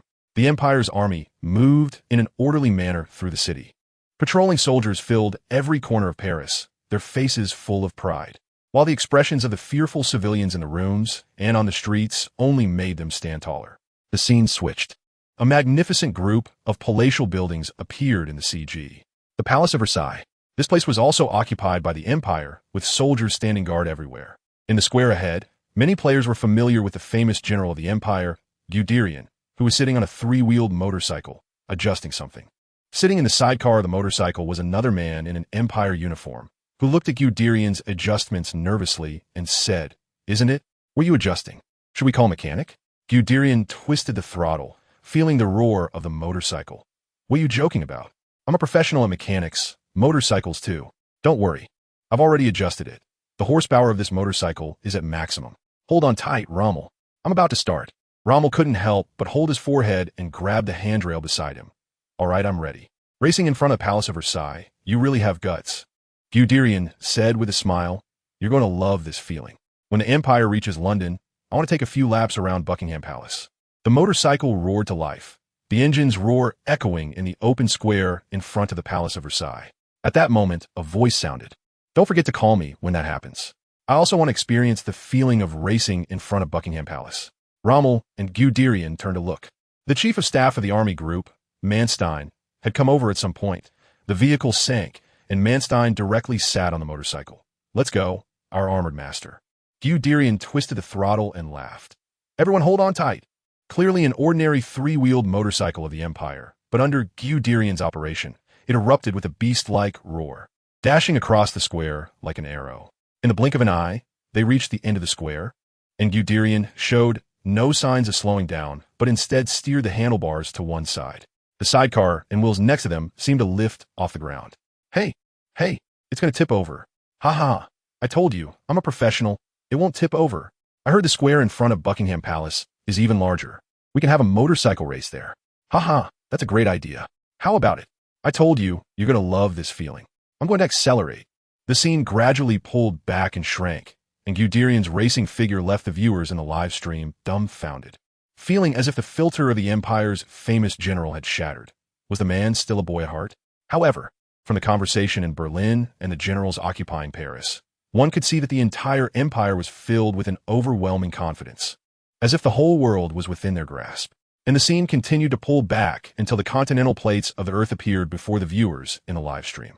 Then the perspective locked onto the border of the British Commonwealth, constantly zooming out. A train station appeared in the frame. The train slowly arrived at the station. Compared to the soldiers of the Empire on the other side of the ocean, the soldiers inside the train looked dejected, covered in mud, sitting in their seats and not daring to look at the civilians outside the train. The carriage was silent. Knock, knock. The train window was tapped from the outside, but the soldiers inside did not dare to look. The train slowly started moving. At this moment, the sound of clinking bottles came from outside. The soldiers slowly turned their heads to see an elderly man in a suit outside the window, holding 2 bottles of beer, signaling the soldiers to open the window to receive them. The soldiers, a bit dazed, accepted the beer, and the elderly man gave them a thumbs up. Meanwhile, children inside the station chased after the train, looking at them with admiration, cheering for their return, waving their hands, and mimicking military salutes. The soldiers looked at all this in disbelief. Such scenes were playing out across the Commonwealth. The image stretched to the high sky and then zoomed in on London, which was shrouded in dark clouds. It seemed to signify the end of the Commonwealth. In a dim office, an elderly man in a suit smoked a cigar in silence, staring at the clock on the wall until the hands slowly reached a certain moment. The elderly man finally reacted. It seemed he had made up his mind. He stood up, put on his hat, and walked out of the office. Soon, a black car drove out, heading towards the British Commonwealth Parliament. The elderly man in the car looked at the figures of the civilians rushing in the rain outside, lost in thought. Moments later, the car door suddenly opened, and the elderly man, without an umbrella, disregarded the driver's shout and walked straight toward the subway station in the rain. Upon seeing the scene, the viewers in the live stream reacted. Wasn't this the scene from the game's opening CG? The speech in the opening CG was actually born in such a context.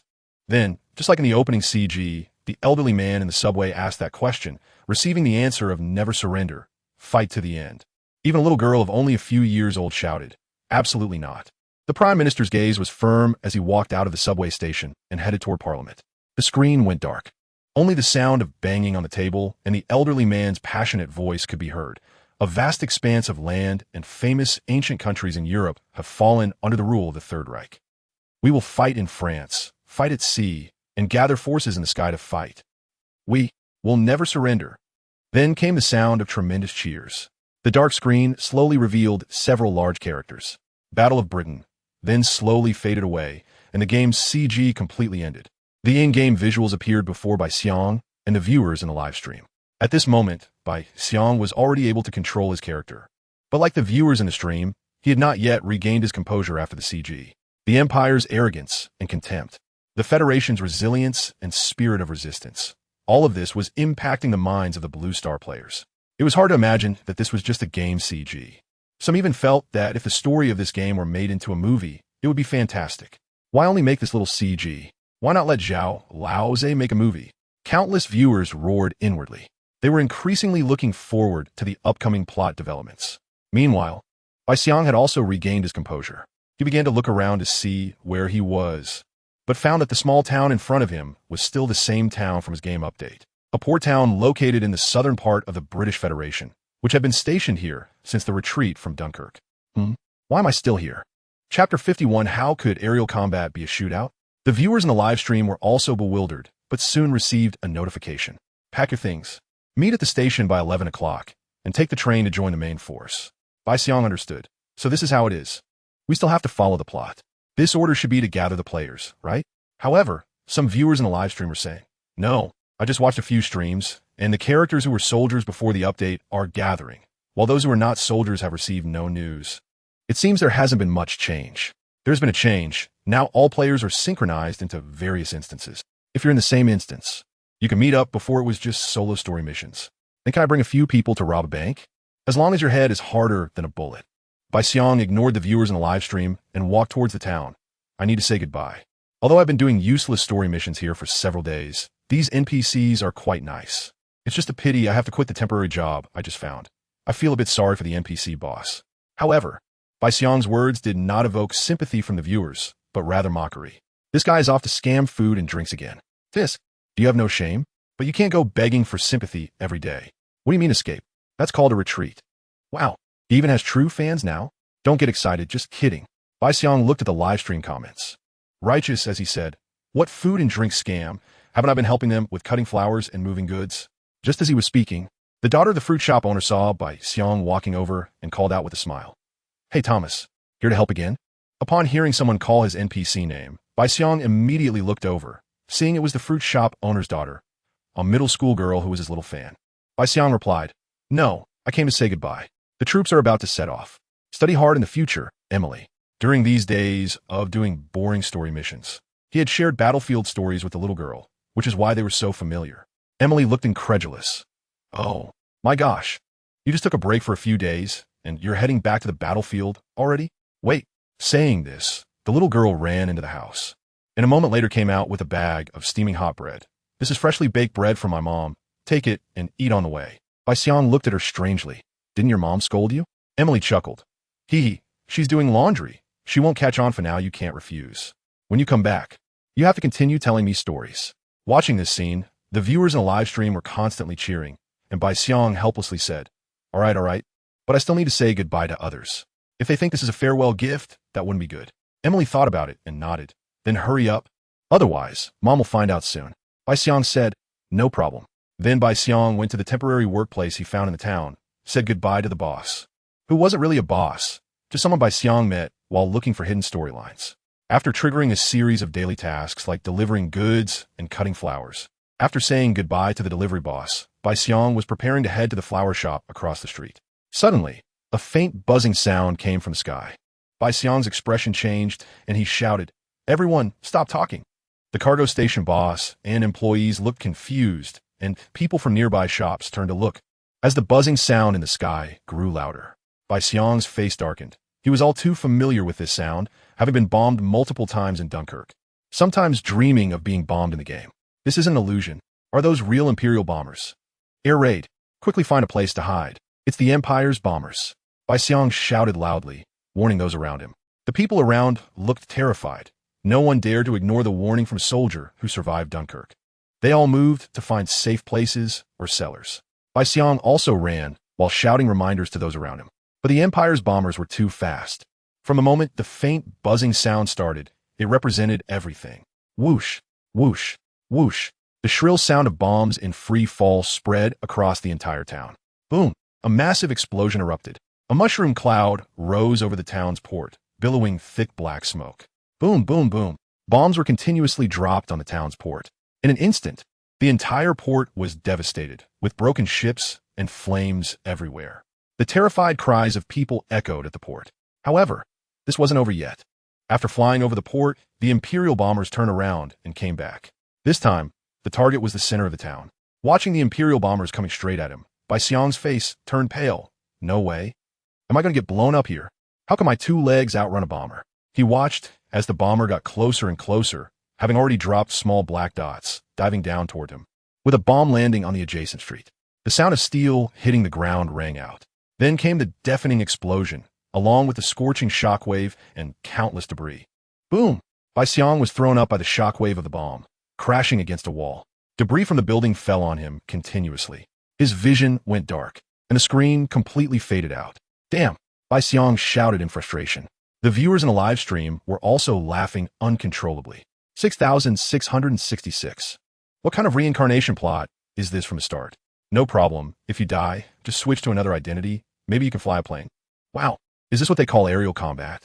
It's a bit different from what I imagined. What did you imagine? Of course, I imagined flying planes and shooting at each other. What's going on here? You think that's an esports game? This is a war between nations, of course. We have to deal with the enemy's useful places first. You can only say the streamer is unlucky. The character is at the port. At this moment, Bai Xiang also noticed something was off. Why was there no starting option? Could it be that I didn't die? The screen was pitch black, unable to control his body, but he could see the live stream comments and the option to exit the game. You should be alive. Thinking this, Bai Xiang continued to wait. The dark screen lasted for about 4 minutes, and gradually light appeared in front of Bai Xiang, with many crying voices in his ears, and he could slowly control his body. However, the pain coming from various parts of his body indicated that he must have been seriously injured. As he fully opened his eyes, Bai Xiang found himself in the town center square, bandage on his body, legs, and arms, and looking around. Almost no building in the town was intact. The buildings that used to be seen at a glance have all collapsed, and the view is so open that one can even see the tall buildings at the edge of the town that have been blown apart. Everywhere there are bodies covered with clothes or white cloths. Many residents are in the rubble, carrying out familiar faces. Under the blood-red sunset, blood and gunpowder fill the entire town, making it completely different from before, with not a trace of similarity. Bai Xiang felt as if something was stuck in his chest. Struggling to get up, Bai Xiang limped forward, looking around at the ruins, lost in direction, not knowing where to go. Suddenly, a crinkling sound of a paper bag came from under his feet. Bai Xiang looked down, his pupils constricting sharply, and the live stream fell into silence. A slender arm was trapped under the rubble, tightly grasping a paper bag, for which a familiar smell of bread wafted, though the bread was no longer warm. Fruits scattered on the ground were stained with blood, and the sign of the fruit shop lay quietly there. He knew where this was and which direction he was facing. But a suffocating sensation engulfed him. This is the bread my mom just baked. You take it to eat on the way. Hee. She's doing laundry and won't notice for a while, no refusing. When you come back, continue telling me stories. Chapter 52, Bai Xiang. I'm fine, really. The girl's voice flashed through Bai Xiang's mind, but all he could see in front of him was that cold arm. The voice echoing in his mind, and the scene in reality kept alternating, impacting Bai Xiang and all the viewers in the live stream. Bai Xiang struggled to calm his emotions, adjusted his breathing, continuously hypnotizing himself that this was just a game. He slowly crouched down and reached out his hand. However, when Bai Xiang's outstretched hand touched the girl's palm, a delicate yet cold sensation came through. It directly caused Bai Xiang's carefully controlled emotions to collapse. The virtual sensory cabin simulated 100% of the feeling. No matter how much he tried to convince himself that this was just a game, the realistic touch overwhelmed him, and his voice trembled slightly. It's just a game. Bai Xiang held the girl's cold hand and looked up at the ruins in front of him. He frantically rushed forward, clawing at the debris, trying to dig the girl out from the ruins. 1 hour, 2 hours, more and more people gathered in the live stream, but no bullet comments appeared. Hundreds of thousands watched Bai Xiang digging through the rubble. They saw him unearth the girl, her mother, her father, and her younger brother. For corpses lay intact on the ruins. Bai Xiang's hands were covered in blood, and he slumped onto the rubble, staring at the 4 corpses, his mind in chaos. The sky had gradually darkened, and the entire town was devoid of light. The scene in the live stream also slowly turned pitch black. There was no dialogue in the game that night. The next day, as dawn broke in the game, Bai Xiang picked up a half shovel he found in the rubble and began to dig pits in the ground. After digging 4 pits of equal size, he buried the girl and her family's bodies. Using wooden planks from the ruins, He simply made 4 tombstones with names and placed them there. Bai Xiang sat in front of the 4 standing tombstones and reached for a nearby damaged paper bag. Although the bread inside had cooled, it still emitted a fragrance. Bai Xiang broke off a piece and put it in his mouth. A taste he had only experienced a few times in the game, yet it felt strangely familiar. But he could never taste it again. Bai Xiang slowly tore at the bread. In the distance, several soldiers approached. One of them saw Bai Xiang, surprise evident on his face, and said something to the others before running over to Bai Xiang. Thomas? It's really you. I thought you were blown up yesterday. You're so lucky. Bai Xiang turned around. It was Dale, who shared a room with him. Bai Xiang's my bitterly lucky. I wish I could give my luck to someone else. Dale, hearing this, looked at the 4 tombstones and understood, patting Bai Xiang's shoulder. There's nothing we can do. That's war. My condolences. Bai Xiang listened to Dale's words, a bit lost in thought, then asked, why is there war? Dale was a bit confused and thought for a moment. Because the Empire has great ambitions, wanting to dominate the world, wanting to invade us. Bai Xiang came back to his senses and looked at Dale. Then why does the Empire have ambitions? Whose ambition is it? The ambition of the Empire's people? Is it the ambition of the Empire's soldiers? Why should their ambitions cost innocent people? Dale felt bewildered. Listening to Bai Xiang's series of questions, his head starting to hurt. Don't ask me such profound questions, Thomas. I only went to high school. How would I know the answers to these questions? We just need to follow orders. Bai Xiang shook his head and said, if we don't understand anything, what if we die one day? Wouldn't that be an unjust death? That would be too frustrating. Dale looked helpless, shrugging his shoulders. I wish I could answer you, but my education doesn't allow me to do that. But you can ask me what 1, 2 equals. Bai Xiang nodded and then spoke. One last question. Is there a way for us to become Air Force pilots? Dale looked at Bai Xiang with a strange expression. Thomas, are you okay? How can we become Air Force pilots? Do you know how to fly a plane? I know you want revenge on that evil fat guy, G. Ring, who bombed us from Dunkirk all the way here. But unfortunately, we're not the Air Force and cannot become pilots. It would be better to hope that one day the Federation reaches Berlin, captures that bastard and the Empire's leader, and tortures them severely. Bai Xiang shook his head and said, well, I can't just let it go, but I have a way to become Air Force pilots and let them taste the feeling of being bombed. Dale looked puzzled. Bai Xiang extended his hand. Lend me your gun. Dale, a bit bewildered, handed over the gun he had on his back. What are you going to do? Click. Bai Xiang skillfully pulled the bolt and chambered around, startling Dale. Hey, Thomas, what are you doing? Bang. With a thud, Bai Xiang's body slowly fell to the ground, leaving Dale in shock. O.M.G. Thomas? However, in the silent air, there was no response. Only the NPC corpse played by Bai Xiang and the half bag of bread clutched in his hand remained. In the live stream, Bai Xiang's actions shocked the viewers. What the hell? The host has gone crazy? Damn. This game is too cruel. It's driving people insane. Should we call the police? Although this plot makes me sad, the host seems to have bigger problems.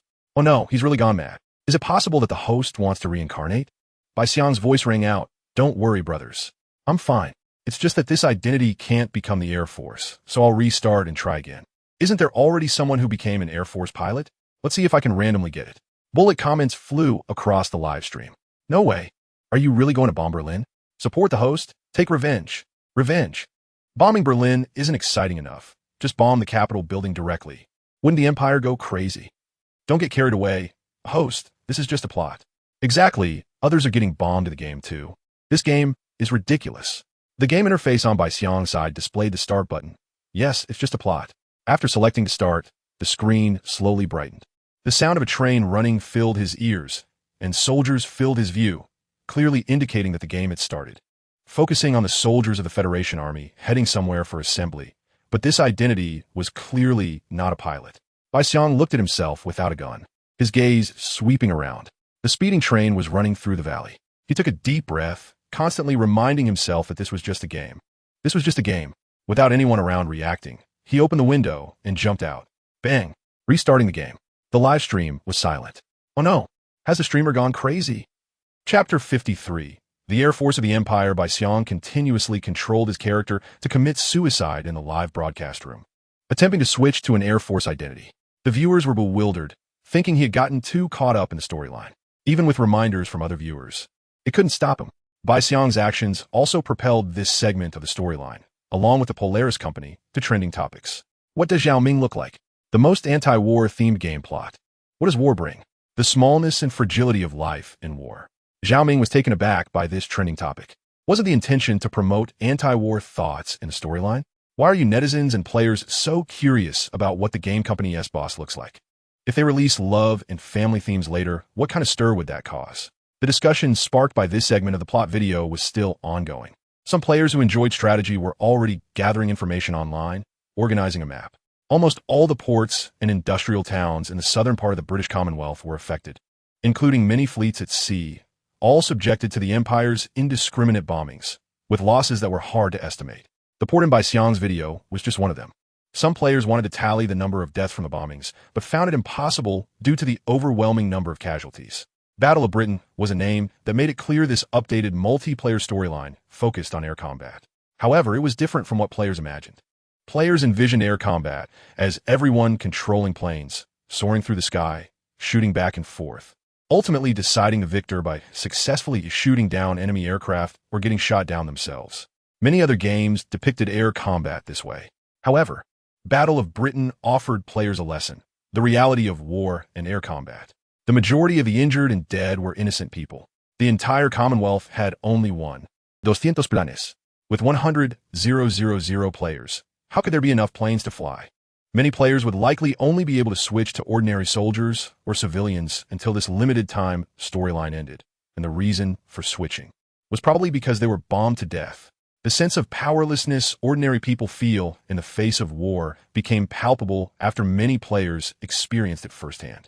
The storyline had just begun and needed time to ferment, in contrast to the devastation faced by the Commonwealth from air raids. Players in Empire camp were calm and undisturbed. They were all in Paris living their daily lives, waiting for orders from the Empire's higher-ups, but no news was forthcoming. Clearly, it was a dungeon, yet the states of the two sides were completely different. The only ones busy were the players who randomly received Air Force identities. After all, the core was still air combat. The Empire had twice as many fighters and bombers compared to the Commonwealth, so the number of players who could gain that identity was also doubled. In a Tianxia livestream, about 70 of the viewers in the Air Force perspective room were from the Empire camp. At that moment, in a livestream room called Empire Air Combat Ace, record 2103 town, the host Wei Zhe was decorating his fighter jet, while the comments in the live stream kept scrolling. The host has no conscience. Doesn't he feel guilty bombing those small towns? Dude, this is the Empire camp. Do you think he would feel guilty? If he doesn't bomb them, he can't let the host die, right? If the host dies, won't you feel guilty? Let's each fight our own battles. And those from the Commonwealth shouldn't come here to cause trouble. Haha, you know the pain when you get bombed. Well, we can only talk about it after getting bombed. Do you see any resistance in the Commonwealth now? Besides, this is just a game. Why take it so seriously? For the Empire's Air Force players, bombing the Commonwealth led to a stalemate between fans of both camps, but most hosts usually wouldn't care. After all, arguments could also boost popularity. Wei Zhe ignored the comments in the live stream. He was one of the first players to randomly receive an Air Force identity, even before Battle of Britain was released, during the single-player immersive storyline. Therefore, even in the Battle of Britain's storyline dungeon, there was no change. Out of his 21 kills, 16 were from the single-player immersive storyline where he shot down Commonwealth planes, and the remaining 5 were from tasks completed in the past few days. The 3 towns bombed later were part of the tasks executed in the Battle of Britain dungeon during this time. Wei Zhe's live stream was not very popular during the single-player immersive storyline. However, with the launch of Battle of Britain, his live stream's popularity began to increase. While he was still painting, a carefree pilot approached from a distance, holding a letter.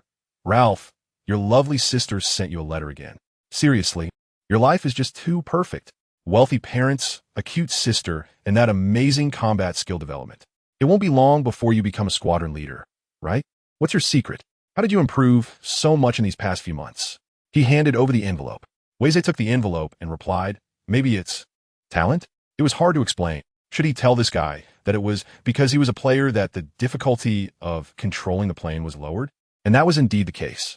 Otherwise, ordinary players would struggle to even get a plane off the ground after randomly receiving an Air Force identity.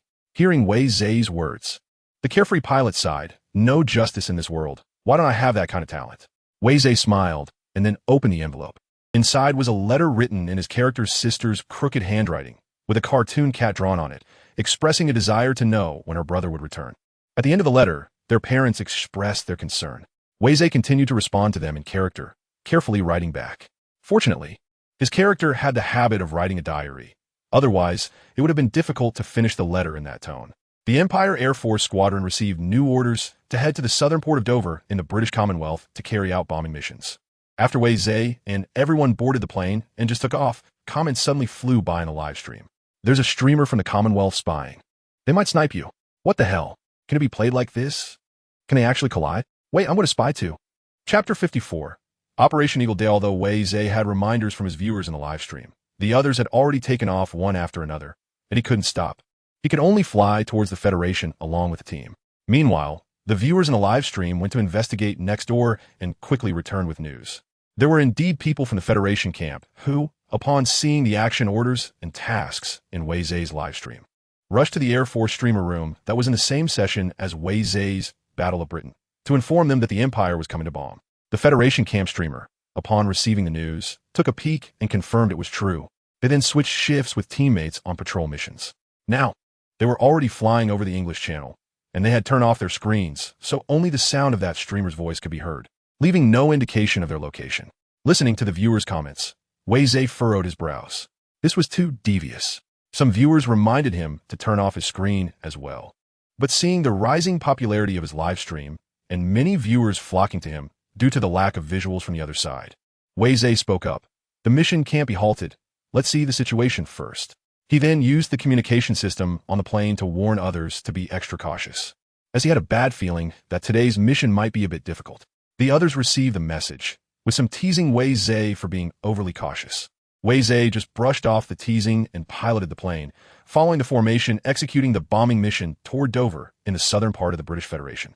At this time, in Dover, the southern port city of the British Federation, which is the closest to the French Federation across the sea, had become the most dangerous place since the French Federation was occupied by the Empire. Following the Empire's airstrikes against the British Federation, the city and port had already been more than half destroyed. In the military camp at the edge of the city, many players had gathered here, having received notifications to converge from all directions after entering the storyline. Although they could communicate with other players, it seemed the entire plot had nothing to do with them. Those doing daily tasks continued to do so, indifferent to whether they could connect with others, and since they were all army players, they were just on guard against the Empire's attacks. If nothing happened, they would have nothing to do. Meanwhile, Fong Ming and Yu Feng, two top streamers from the Tiansha live stream, gathered together. Many people in the city were sleeping under relatively intact buildings, cursing the Empire in groups, while some children chased each other, running past the two with pink pinwheels in hand. Fong Ming and Yu Feng ignored them and walked straight to a nearby collapsed tavern. They found 2 bottles of alcohol inside. Although the alcohol and food in this game were not as good as those in reality on Blue Star, they had their own unique flavor, and the virtual sensory pod could fully simulate it. Fong Ming took a sip of the alcohol and said, "This damn game is outrageous. Did you trigger some hidden plot?" Yu Feng's lips moved slightly, no. But it's good not to trigger it. Those plots are too cruel. I've seen those videos trending online. Delivering death notices to NPC mothers. NPCs dying in airstrikes after having interactions, and there isn't a single happy ending. I have to say, the plot design is really ruthless, making me much more cautious now. Even during battles, I'm hiding at the back of the team to take pot shots. In other games, there was never such a worry. Once you died, you just respawned and charged again. Now I'm afraid that if I restart, I might end up as a mailman. Fong Ming understood and replied, "Those plots aren't real. They're all fictional. Moreover, we are on Blue Star, and the world in this game is called Earth. There's no Earth in the universe. Triggering hidden plots is the way to go." Haven't you seen how many people have gained fame by triggering plots recently? They used to rely on their skills to attract fans, but as World War II, Rise of the Empire has gained popularity. This so-called 100 realistic battlefield has slapped them in the face. Individual power has almost no effect on warfare. What champions? One shot on the battlefield and you're gone. Even in battlefields like D-Day, it's not about how strong you are to survive. It completely depends on luck. If you randomly appear in front of the landing craft, once that ramp opens, you're dead. So their live stream's popularity has been continuously declining, and even trolls have stopped coming to insult them. Meanwhile, those live streams that triggered hidden plots have seen their popularity soar, making Fong Ming's teeth ache. For the first time, he felt that being insulted could still prove he was still relevant, but now even the trolls were gone. If this continued, how cold would it get? Fong Ming was pondering whether to commit suicide a few times to see if he could randomly end up with a different identity. Suddenly, the barrage in their live stream increased. Still drinking? Run. The Empire is about to bomb you. How unlucky. How many players are in Dover? Zhao Ming, that old thief, must have done it on purpose. Not sure, but there are still 4,000 to 5,000 people. I've seen Fong Ming's perspective. To initial, this is pure torment for players. Laughing to death. These two still don't know what's going on. Fong Ming and Yu Feng exchange glances, confused. What's going on? They quickly checked the live stream barrage and learned that in their Battle of Britain instance, there was a streamer from the Empire camp who had the identity of an Air Force member and received orders to bomb Dover. Dover was just a stretch of ocean away from the French border and was almost here. Seeing this news, Fong Ming's scalp went numb. Are they crazy? This city has already been blown to bits. They want to bomb it again? Buzz, the buzzing sound of the sky, rang out, followed by the sharp whistle of bombs falling. Fong Ming and Yu Feng's faces changed drastically. What the hell? The two immediately dropped their bottles and ran towards the military camp at the edge of the town. However, Yu Feng suddenly stopped and looked back, leaving Fong Ming feeling confused and following his gaze. Yu Feng was looking at the people gathered under the buildings nearby. Run. Before he could finish the word run, a dark spot fell into the center of the crowd, illuminated by the lights. Under the lights, some people were still looking up at the sky in confusion, while others had already reacted, their eyes filled with terror as they tried to get up. The children who had been chasing and playing stopped, holding their pinwheels and looking curiously towards Yu Feng. The moment froze in the eyes of Yu Feng and Fong Ming. Boom! A massive fireball erupted, the energy from the explosion instantly destroying that frozen scene. As adrenaline surged, the sight of human bodies being torn apart and evaporated by the energy seemed to play in slow motion before the two. Then came the immense shockwave, and their bodies were uncontrollably thrown out. Boom, boom, boom, boom. A series of explosions rang in their ears, followed by a ringing sound, and they could no longer hear anything, only feeling intense vibrations and the suffocating heat wave. The screen in their live stream went completely dark. The sudden explosion left Fong Ming and Yu Feng in a daze, the adrenaline rush and the slow-motion experience stimulating their nerves. It wasn't until about 20 minutes later that they started to regain their composure. The live stream began to gradually brighten, and they realized they could control their bodies, though pain radiated from all parts of them. Struggling to get up, Fong Ming and Yu Feng noticed that the sky was already dimly lit. However, the city that had seemed familiar just yesterday had now become completely alien. Buildings that once stood tall in the city were now gone, replaced by ruins and debris. The air was thick with the smell of gunpowder, and flames and dark smoke filled the entire city. Fong Ming stood still, looking around. In the distance, several planes lay scattered, some from the Empire, some from the Federation, indicating that an aerial battle had taken place overhead last night, though the outcome was unknown. The pain in his legs intensified, prompting Fong Ming to take deep breaths. This is just ridiculous, this game. Hiss, did I break my leg? He looked down at his leg, already soaked in blood, but he had no time to worry about it. The entire city was silent, save for the sound of flames burning. Is there anyone still alive? Beside him, Yu Feng remained silent, slowly bending down to pick up something that was just a skeletal frame of a windmill with a screw on the top, indicating it used to be a wind turbine. At that moment, a buzzing sound echoed from the sky again. Fong Ming's expression changed drastically as he tried to run, while Yu Feng looked up at the sky, where a line of small black dots descended. Boom! After the explosion, a broken windmill skeleton lay quietly on the ground. Due to the tactics of the Imperial Air Force Marshal G-Ring, the British Federation Air Force's living forces could not be lured out. The Empire began a full-scale attack, launching Operation Eagle Day, targeting the Federation's ports, Air Force bases, aircraft manufacturing plants, industrial hubs, command centers, and other key locations for intense bombardment. On August 13th, 1485 sorties were launched. On August 15th, 1786 sorties.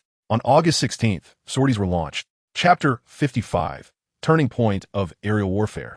Misguided bombing due to Zhao Ming's arrangements. Apart from some daily players, the vast majority of players were gathered at ports, industrial towns, or southern cities under various orders or task requirements. This led to the fact that under the Empire's Eagle Day operation, there was no place that wasn't bombed.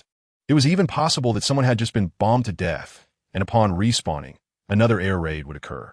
Players experienced firsthand the helplessness of individuals in war, the despair of waiting to die, the fear of watching bombs fall without any way to escape, followed by the explosion and a screen full of darkness. There was no grand slaughter, no army of thousands. A single command from the Imperial Marshal could turn a city of the Federation into ruins, with countless deaths. Players from the Federation camp recorded numerous videos. The ruined city, the weeping populace, compared to the impact of the war scene seen in single-player immersive storylines. The exchanges among players in multiplayer instances resonated even more. After discussing, players found that in the past few days, apart from some doing daily tasks in remote areas, almost no one escaped the bombings. This discovery, emotional value 1884, emotional value 1515, emotional value, contributed a significant wave of emotional value to Zhao Ming. With these contributions, Zhao Ming was able to create some hidden storylines for the multiplayer cooperative story mode. Once the Battle of Britain ended, they could be released.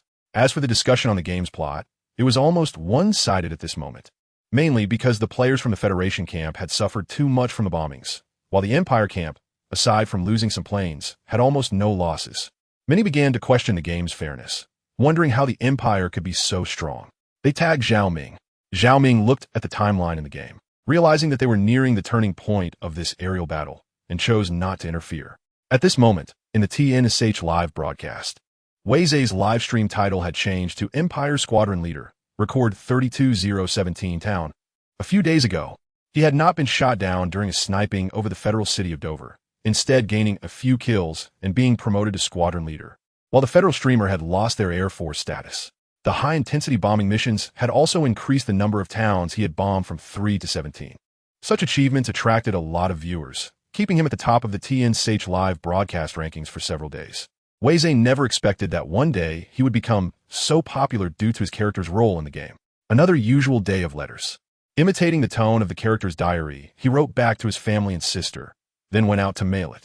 When he returned to the dormitory, he found that the dried fruits brought by his family had already been opened by his team members. One of them looked at Wei Zhe and said, "Captain, this tastes really good. Where did you buy it?" Wei Zhe replied, "My family sent it." He grabbed a few dried fruits and tossed them into his mouth.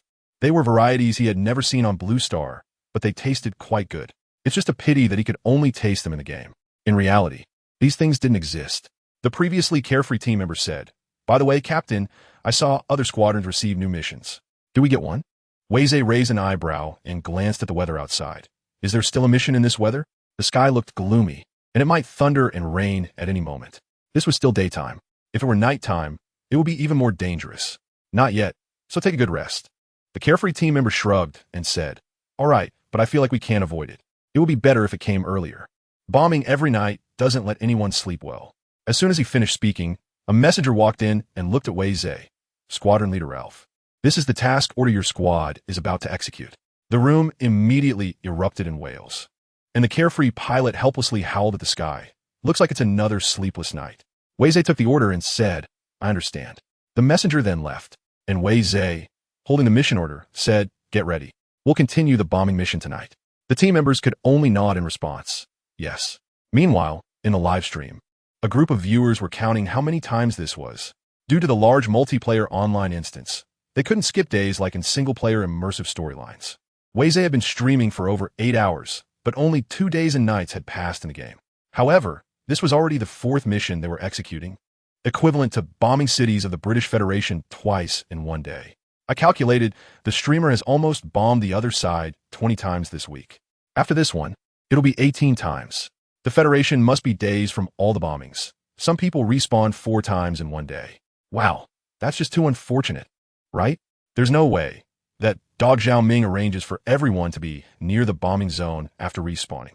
Damn, they're really treating us like nothing. But thankfully, I'm in an Empire camp, haha.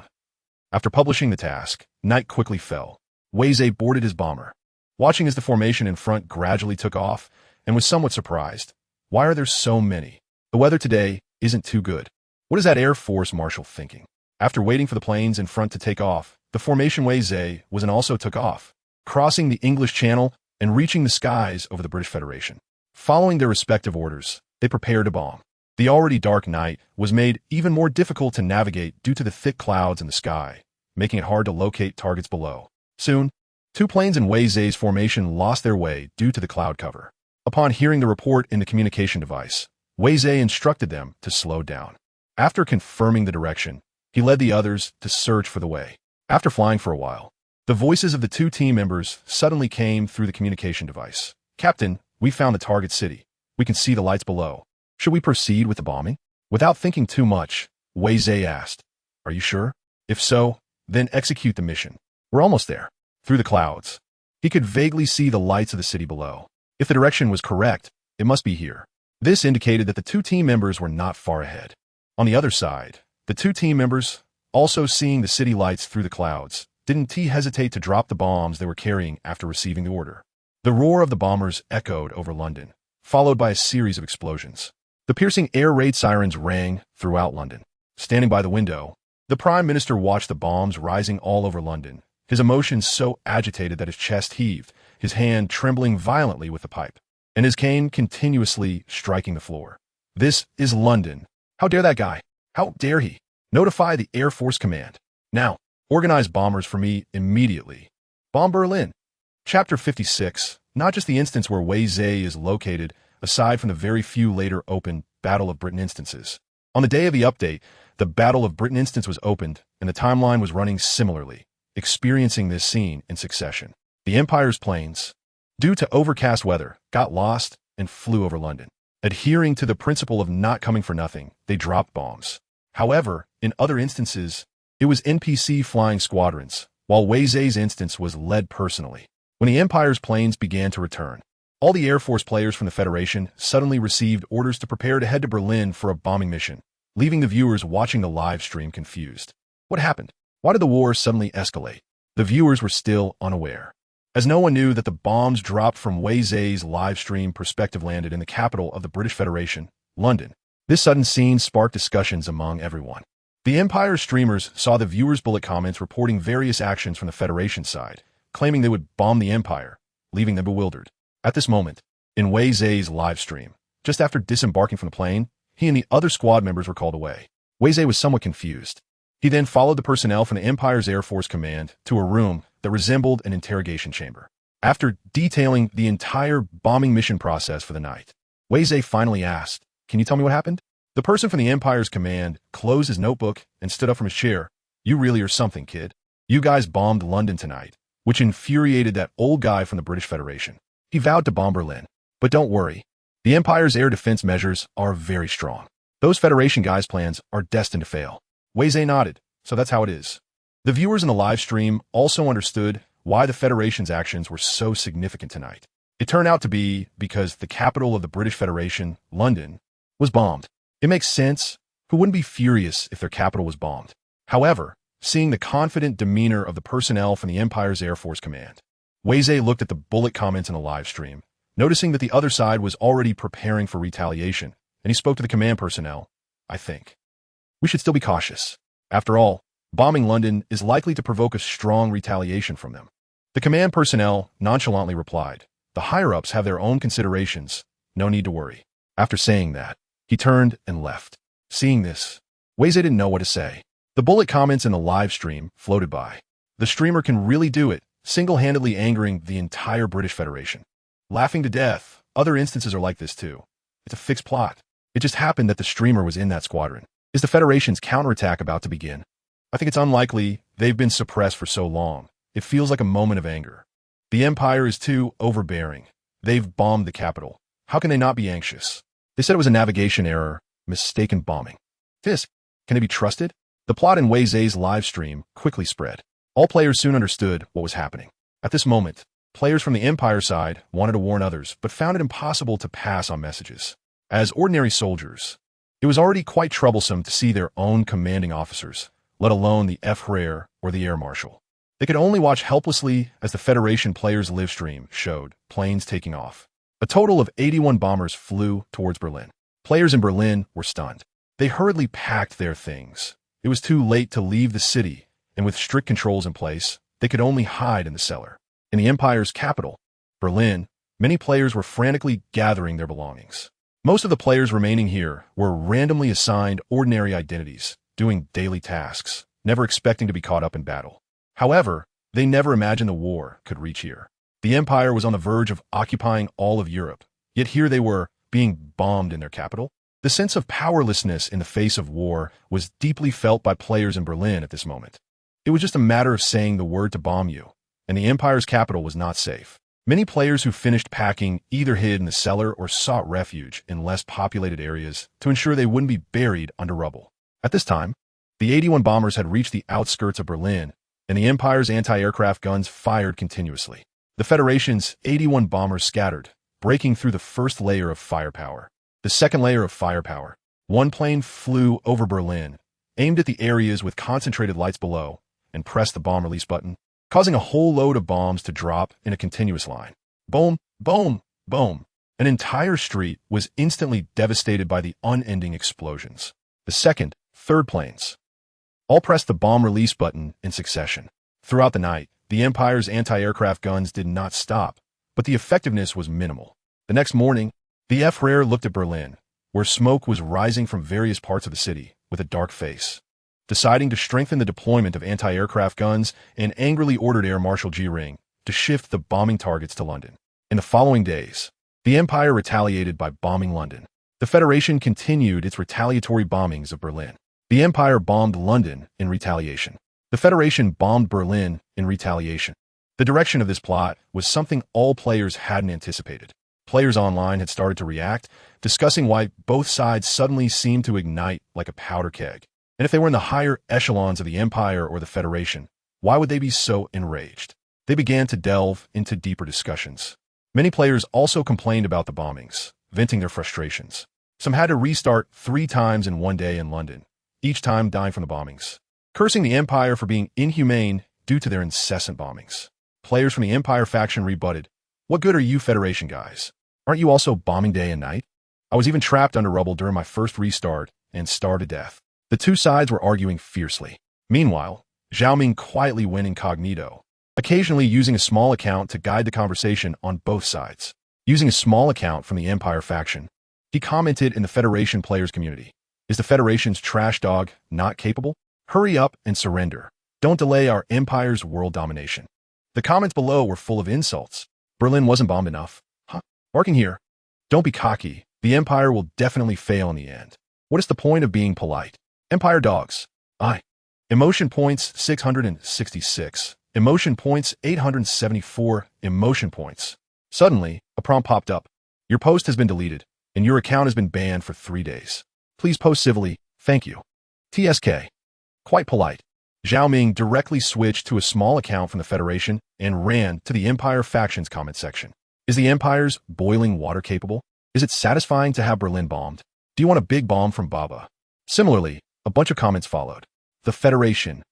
You. Get out of. Your post has been deleted and your account has been banned for 3 days. Please post civilly. Thank you. It's another day of harvesting emotional points. I've collected a wave of emotional points and my alternate account has been banned. Zhao Ming took a look at the progress of various live streams. Currently, in the Battle of Britain instance, the storyline progression is mostly consistent except for a few later parts. It has entered the phase where both sides are retaliating against the capital. Although it was previously mentioned that players' actions would bring variability to the instance's storyline, based on the current progress of these instances, there hasn't been much significant change. Zhao Ming then turned his attention back to the game. Discussions about the deeper causes of the war have already started online, with some even beginning to collect information about the Federation and the Empire to analyze why the war was initiated. Collecting information is fine. However, Zhao Ming needs to hide some content related to World War I. After all, there will be future releases. If players have already found out, then what else can be opened? Zhao Ming issued orders to the AI he exchanged to search for content related to World War I within the game, hiding key battles and events, leaving only the sordid affairs between countries, which would be more straightforward to understand. At this moment, a notification popped up on Zhao Ming's phone. He answered it, placing on the table, "Senior, what is the command?" Shun Qinghan's voice came through. "Can the complete battlefield key for the D-Day be opened to other Federation troops? Can some restrictions be added, or something?" Chapter 57, White Death. Simon Hay, King of Snipers in the World. In the game as D-Day Battlefield, although it is opened up to 800 players per match, it merely allows players to attack a stretch of beach. The complete D-Day Battlefield has a coastline of about 8 kilometers in length, which was previously accessible due to connections in the army with Shun Qinghan. Now, upon hearing Shun Qinghan's question, Zhao Ming replied, "It's no problem to open it up. As long as the server can handle it, we can start. What do you want to limit? You tell me." "Why the sudden question?" Shun Qinghan responded. The ones who helped us promote it were the 7th Special Operations Brigade of the Northern Army. You saw the rankings back then, right? Zhao Ming said. That's right. Shun Qinghan continued. The complete D-Day battlefield can accommodate the entire brigade. So during this time, the 7th Special Operations Brigade has been training as a whole brigade. Except for some watch posts and rotating Special Operations battalions, everyone has entered the game. As a result, the higher-ups from a group army conducted an inspection without prior notice and found that the entire brigade was in the game. The leaders of the group army were furious. Zhao Ming's expression turned strange. Wow. So the brigade commander is done for? Shen Qinghan smirked on the other end. Not exactly. However, an internal review was unavoidable. Later, the leaders of the group army also experienced the entire D-Day battlefield and were very satisfied with its realism and intensity, thinking it was a good way to train soldiers' willpower. However, the number of players at the start is too many. We can't have one brigade after another playing. So they contacted me to ask if we could modify it, such as limiting the number of players and selecting landing locations. Zhao Ming replied, that's no problem. For limiting the number of players, I can add a few more options. As for selecting landing locations, I can add a starting map, and then let them choose from there. By the way, I recently created some hidden instances for the multiplayer cooperative story mode. These hidden instances haven't been opened yet. You can ask the Northern Army if they want to be among the first batch of internal testers.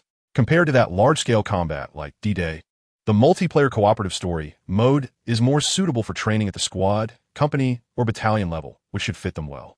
Shen Qinghan thought for a moment and said, no problem. I'll notify them. How do they get in? Zhao Ming replied, you can have any second lieutenant set up multiplayer cooperative story mode. When setting the room password, they should enter JX Extreme Star 0031. That's the hidden instance, White Death, with codename JX0031, and the room will expand to accommodate 300 players. Shen Qinghan responded, all right, I understand. Does the number at the end represent the subsequent instances? If I input 0001, will I enter others? Zhao Ming laughed, normally yes. But I haven't had the time to create more, so for now, there's only 0031, White Death, 0042, Fort 62, 0079, Private Dose, and 0087, War Bear Wojciech. Among these, only 0031, White Death is suitable for training. Fort 62 still relates to the storyline of D-Day, which they probably wouldn't want to experience. The other two aren't focused on combat storylines, so they probably wouldn't want to experience those either. This one, White Death, is torturous enough. Cough, cough. Let them play it for a while. Shen Qinghan raised an eyebrow. You little. Let something slip, didn't you? All right, no problem. The two then hung up the phone. Shen Qinghan went to inform his uncle Shan Yin about this, while Zhao Ming put down his phone. Notify them. Zhao Ming shook his head. What a familiar routine. The eldest daughter of some high-ranking family in the Federation? Forget it, what does it have to do with me? A game developer. Showing off and slapping faces has nothing to do with him. He doesn't have any enemies. Oh, wait. There's one. Zhao Ming thought of this and called over the company's customer service. Qi Shui. Ruin Future. 2100 has any new content recently? Qi Shui replied, don't worry, boss. We're keeping an eye on it. As soon as they release something new, we'll copy it immediately. Zhao Ming nodded and said, all right, keep a close watch. How much money Cyber Blue Star can make depends on you. If they release microtransaction items, you should follow suit. Just don't make them too expensive. Low profit margins with high sales. Qi Shui smiled, got it, boss. Zhao Ming waved his hand, and Qi Shui exited. On the other side, in the Great Xia Federation, Northern Region, Sanjur Frozen Plain, the 3rd Armored Group Army, 7th Special Operations Brigade. Brigade Commander Shun Yin hung up the phone with a smile and then summoned the 1st Special Operations Battalion to assemble, preparing to enter the game for training. Shun Yin had already laid down in the virtual sensory pod, entered World War II. Rise of the Empire, input the key to open the room, and pulled in the battalion commander of the 1st Special Operations Battalion, Lu Feng. He began to ponder the hidden story Shen Qinghan mentioned. The Federation's official and military had also created simulation war games before. However, how should I put it? They were too rigid. Winning a war meant you had to win, and losing meant you had to lose. In a game like World War II, Rise of the Empire, many ridiculous storylines were simply impossible to create or even think about. For example, the Dunkirk evacuation, bypassing the Maginot Line, or the Federation and Empire bombing each other's capitals. These scenarios, if done by the official, how could Dunkirk possibly have an evacuation? It must be a complete annihilation. Even if the Maginot Line could be bypassed, the French Federation would certainly block them. Yet in this game, there were retreats and bypasses. At first glance, it seemed absurd, but upon closer inspection, there was a certain level of reasonableness within the absurdity. It was precisely because of this that one could better appreciate the uncertainty of war, which was also why Sun Yan had been using this game for training. How'd that kid Qing Han come up with these storylines? Sun Yan was deep in thought. The number of people in the room was already sufficient, all brought in by the 1st Special Operations Battalion's commander, Lu Feng. Sun Yan then clicked to start. The screen in front of him flashed, and several large characters appeared in the center. White Death. Then all 300 people in the room found themselves in a vast expanse of snowy ground. Surrounding them were barracks covered in deep snow, and the simulated cold air brought a sense of familiarity to these soldiers who had been stationed in the northern region for years. Looking down at the clothes on his body, there were Soviet Federation uniforms. Clearly, in this hidden storyline, their identity was that of soldiers from the Soviet Federation, and they were in a troop camp accommodating 300 people. A prompt appeared in front of everyone. Please eliminate Finnish soldier Simon Hay, 01. This prompt made everyone frown. An enemy? What a joke. They had 300 men. The strength was not equal at all. Sun Yan was not careless. He first scanned the surroundings, then raised his hand to point toward the barracks. Take a few people, tidy up the tents and weapons, and look for some useful information. Check the current weapons. Bang! Sun Yan was instantly shot in the head, his body crashing solidly onto the snow. 299, 300 blood stained the white snow on the ground. And everyone was stunned by this sudden scene. The captain of the Special 1st Battalion, Lu Feng, felt his brain buzz. Brigade Commander! Bang! Chapter 58 Simon Hay, 300. The blood flower blossomed on the temple of Captain Lu Feng. The bullet passed through his temple and shot out from the other side, causing Lu Feng's body to fall straight to the ground. 298, 300 in just a few breaths. Both Brigade Commander Sun Yan and Captain Lu Feng had been killed in succession, leaving everyone stunned. On the other side, the commander of the 1st Company of the Special Operations Battalion, Feng Hui, quickly reacted. Based on the bullet that penetrated Lu Feng's head, he raised his gun and shouted, 9 o'clock direction, suppress fire. Upon receiving the order, the others quickly picked up their guns and fired fiercely in the 9 o'clock direction. However, there was no movement from the direction that was under fire suppression. Feng Hui and several other company commanders dragged the bodies of Brigade Commander Sun Yan and Captain Lu Feng into the barracks. At this moment, everyone's pounding hearts began to calm down a bit. However, as they looked at the bodies of Sun Yan and Lu Feng, everyone felt dazed. 2nd Company Commander Qin Su asked, "What should we do? The brigade commander is dead?" "No, he is not dead. This is a game." "Yes, this is a game." Qin Su breathed a sigh of relief internally, while Feng Hui said solemnly, "Let's leave the bodies of the brigade commander and captain here for now. The enemy is a top-notch sniper. They must have noticed something from the previous movements and decisively opened fire.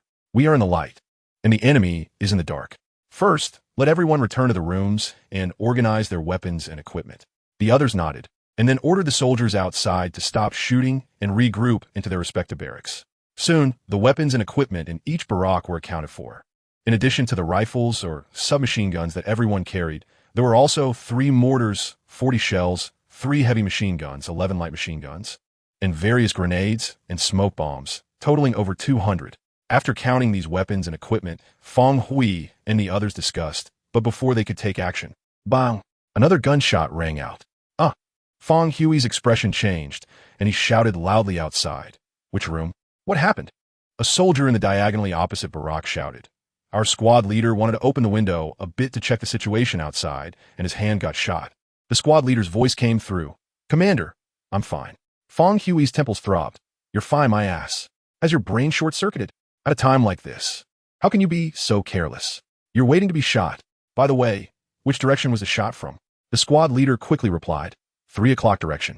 Feng Hui's brows furrowed tightly as he exchanged glances with the other company commanders. They've changed positions.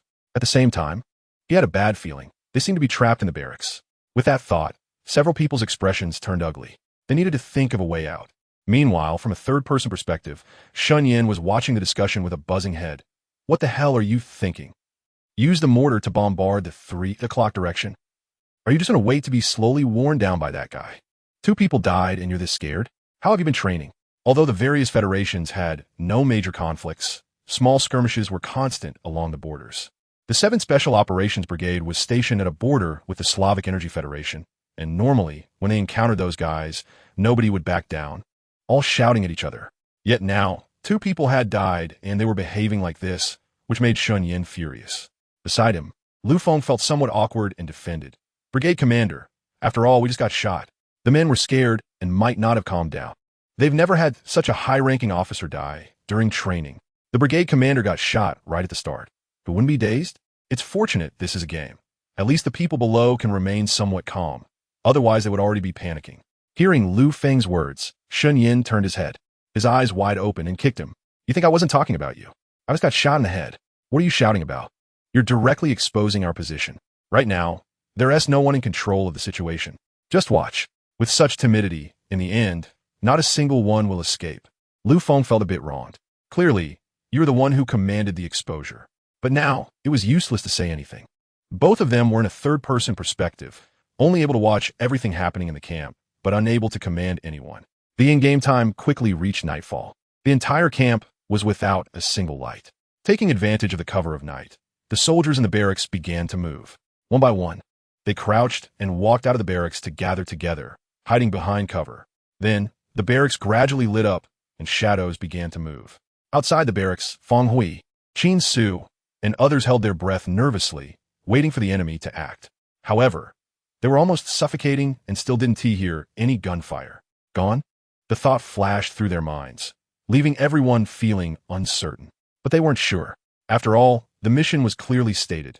Please eliminate Finnish soldier Simon Hay, 01.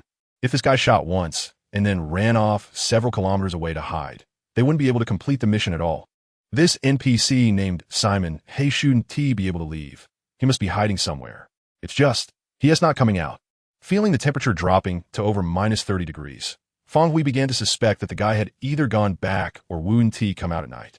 After all, at this temperature, one could freeze to death outside overnight. Watching the temperature continue to drop, Feng Hui could only order some of the men to go back first, then take turns guarding outside, and blow the warning whistle at the first sign of any abnormality. A night of silence, when the in-game time reached the next morning. Just as dawn was breaking, bang, bang, two gunshots startled the entire camp. Two sentries hiding in the dark were shot dead. 296-300, the bodies were dragged back into the barracks, and everyone fell silent, as if caught in a deadlock. Going out alone was shot. Huddling together was also shot. Feng Hui's brows were tightly knitted. Organize a search by squad. However, they searched within a 5-kilometer radius, but found no traces. Not even footprints or signs of someone lying down. It was as if a ghost that didn't exist at all. That night, 285-300. The next day, 276-300. 172-300. Time in the game flew by quickly, and soon a week had passed. Inside the room, Sun Yin in the third-person perspective had watched for over 20 hours, going from anger at first to silence now. The soldiers in the Special Operations Battalion had their mentality completely broken, and even he, watching from the third-person perspective, felt the same. After a full week, the snow within a few kilometers had been trampled solid, yet they still hadn't found the enemy. Daily casualties were increasing, sometimes reaching 20 or 30 people in a day. It can be seen that the opponents have already figured out their situation and are no longer being cautious, treating them as weak prey waiting to be slaughtered. But there is no way out. The hunting continues. The camp seems to have turned into a prison. As soon as they leave the camp, they will be taken away by the White Reaper hidden in the snow. And if they don't leave the camp, the barracks have turned into a morgue, half filled with people, half filled with corpses. 151-300, 82-300, 11-300. As the days pass in the game, the remaining 11 people have given up. Feng Hui's eyes are filled with determination, carrying a submachine gun loaded with ammunition, leading the others out of the barracks. Bang!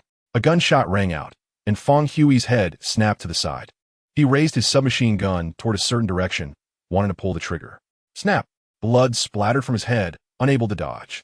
The other 10 rushed toward that direction recklessly, firing their submachine guns for suppressive fire, but they didn't know where the enemy was. The enemy shot methodically, 1 shot, 2 shots, until the last person reached the hillside. They still hadn't found any trace of the enemy. After the adrenaline wore off, there was only endless fear. 1-300. Looking at the remaining number on the prompt, with only himself left alive, an overwhelming fear of the unknown filled his body. The soldier picked up the submachine gun in his hand, wanting to aim it at his own head. Suddenly, he heard the sound of a bolt being pulled on the ground beside him. The soldier instinctively turned to look. He only saw a figure fully dressed in snow camouflage, wearing a white mask that revealed only a pair of eyes, looking at him with an emotionless gaze, the dark muzzle aimed at his forehead. The White Reaper? So that's where the name comes from, less than 2 meters away? How did I not notice? This thought flashed through the soldier's mind. Bang! 0300. Game over. Chapter 59 Xiaoming. So much emotional value? The Empire's last airstrike, the Great Xia Federation, North. Song'er Icefield. The 7th Special Operations Brigade. 1st Battalion Conference Room. White Death. This instance lasted a total of 14 days in-game. Outside the game, it has also been over 2 days. However, the psychological blow it dealt to these soldiers is hard to erase. 300 people, 299 of them never saw what the enemy looked like. Only the last soldier did. It proved that the guy was not a ghost, but that made it even more distressing. The Northern Army of the Great Xia Federation. Elite special forces stationed year-round in the northern regions dealing with snow and ice. In a snowy map, they were killed by an NPC with a sniper rifle. And even in the end, if it weren't for voluntarily exposing themselves, that one soldier wouldn't have been able to find out where the NPC was. There were doubts about the reasonableness of this instance, and that NPC. Shen Yan had also doubted it.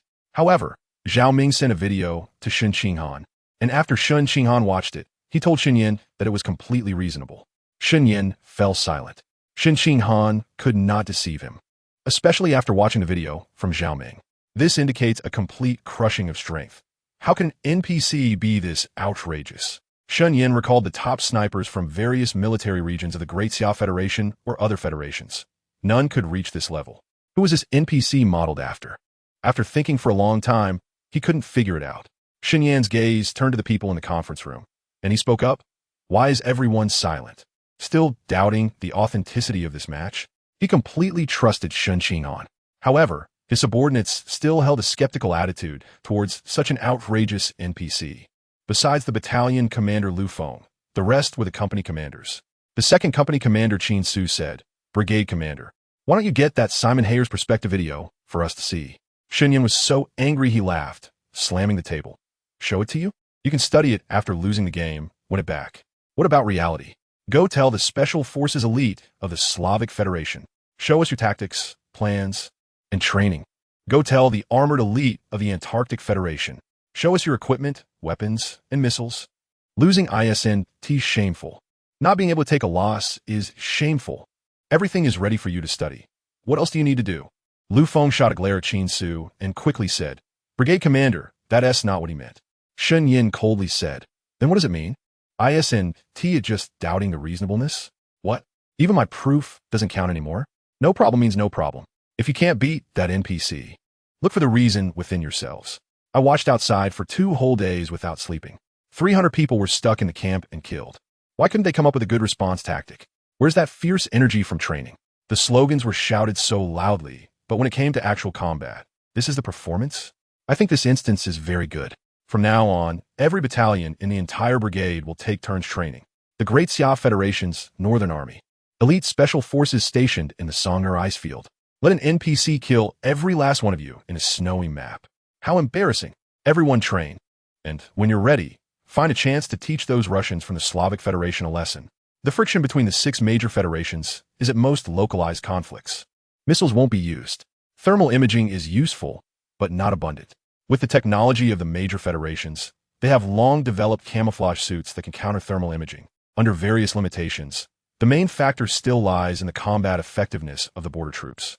The 7th Special Operations Brigade often has friction with the Slavic Energy Federation. Therefore, in Shen Yan's view, this White Death instance is a ready-made training ground. He doesn't expect everyone to reach the level of that NPC. As long as a few can reach half of his level, it would already be extraordinary, and then they can deal with those guys. Crush them with strength. If they have opinions, they have to hold them back. At Shen Yan's request, the entire 7th Special Operations Brigade began to study response tactics. After resting for 2 days, the 1st Battalion assembled the essence of the tactics discussed by the entire brigade, and, as the 1st Battalion re-entered the game, in the game room, Lu Feng was explaining the upcoming response tactics. As soon as we enter the instance, everyone immediately aims their guns at the 9 o'clock direction and opens fire for suppressive fire. The 3rd Company goes into the barracks to take out all the weapons and equipment. The 2nd Company, the 1st Company. After explaining the tactics, Lu Feng saw that everyone was ready and directly started the game. The screen flashed in everyone's eyes. White Death, the big words slowly lit up. And then the screen came into view. However, it left everyone stunned. Bang! A soldier on the edge was shot in the head. 299, 300, Lu Feng shouted. Take cover. Everyone quickly found trees nearby and hid behind them. That's right. Trees. This wasn't the camp. It was at the foot of a mountain. In a small forest with scattered trees, many cut down trees left stumps, and several soldiers hid behind the stumps. Lu Feng, Feng Hui, and others had countless curses rising in their minds. Damn it, they studied the camp's map, terrain, and tactics for 2 days. How the hell is it a random map? Damn! A bad thought rose in everyone's minds. Emotional value 2596, emotional value 2882, emotional value. Inside the Polaris Game Company, Zhao Ming looked at the opening of White Death in the game and the frustrated expressions on everyone's faces and couldn't help but laugh. TSK, still need to practice. Where's there so much time for you to study? Randomness trains people better. He had been puzzled about where this wave of emotional value had come from. After all, the Britain Air War instance with both sides bombing provided stable emotional value, and he hadn't seen any trending topics online criticizing him. Now he had found the source of the suddenly appearing emotional value. Looking at the extra emotional value, Zhao Ming first exchanged for detailed information about the terrain, weather, and equipment of both sides from the Earth database. With these rendered, he could get Shen Qinghan to contact the Northern Army. One side would play as the Republic soldiers, receiving orders to rush to San Suo Li to ambush the American troops, while the other would play as the Free Federation, with mechanized troops heading to San Suo Li to prepare to retreat, both sides being soldiers of the Great Xia Federation. However, Zhao Ming estimated that the ambush might be tough to achieve. After all, historically, they only managed to reach the enemy 5 minutes faster during their initial attempt at this instance. How could the people of the Great Xia Federation think they needed to rush 145 miles overnight without stopping to reach the ambush point? Let's get them to try it out first. After they get thoroughly beaten, please exchange the answer materials on how to successfully counterattack. However, the White Death instance of the Northern Army has not yet been completed. After the Battle of Britain ends, I will hand it over to Shen Qinghan to inform the Northern Army. At this point, the Battle of Britain's storyline instance has already reached the mid to late stage after this period of development. The Empire is attempting one last large-scale air raid on London. I'm posting a chapter, and there is still some time before it goes live. Ahem, mainly because it's about to go live, I want to shamelessly ask for monthly tickets and subscriptions. As of today, it has been exactly a month since the book was released. Many readers in the comment section have said the updates are slow, but fortunately, it will be going live by the end of the month. Brothers, just hold on for another week, and we'll be almost there. After it goes live, there will definitely be explosive updates every day.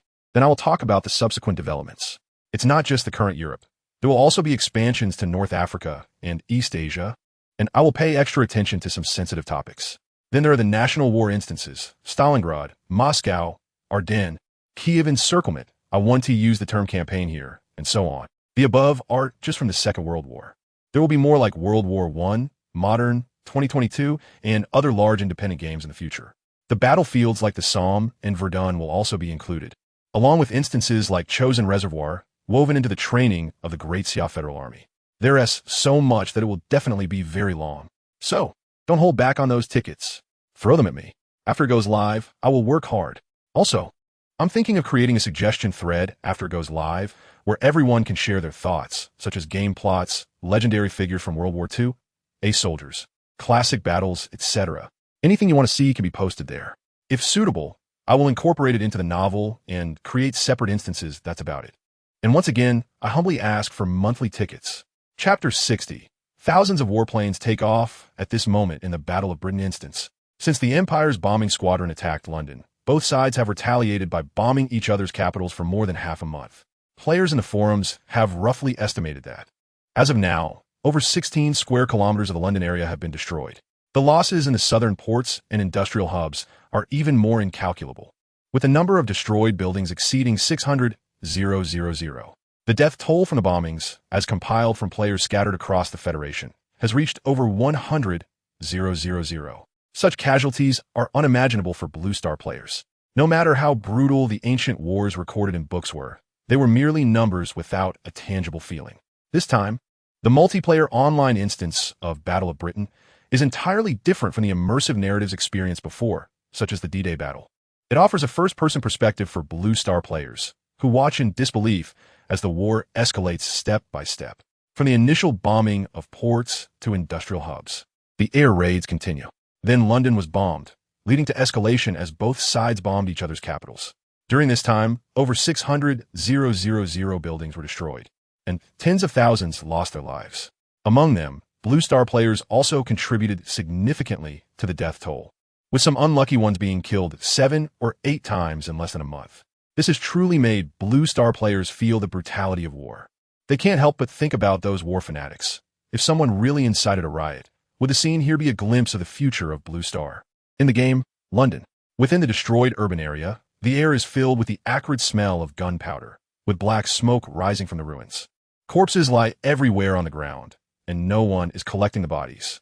A streamer who randomly got assigned the doctor profession, carrying a damaged medical kit, finished bandaging a civilian.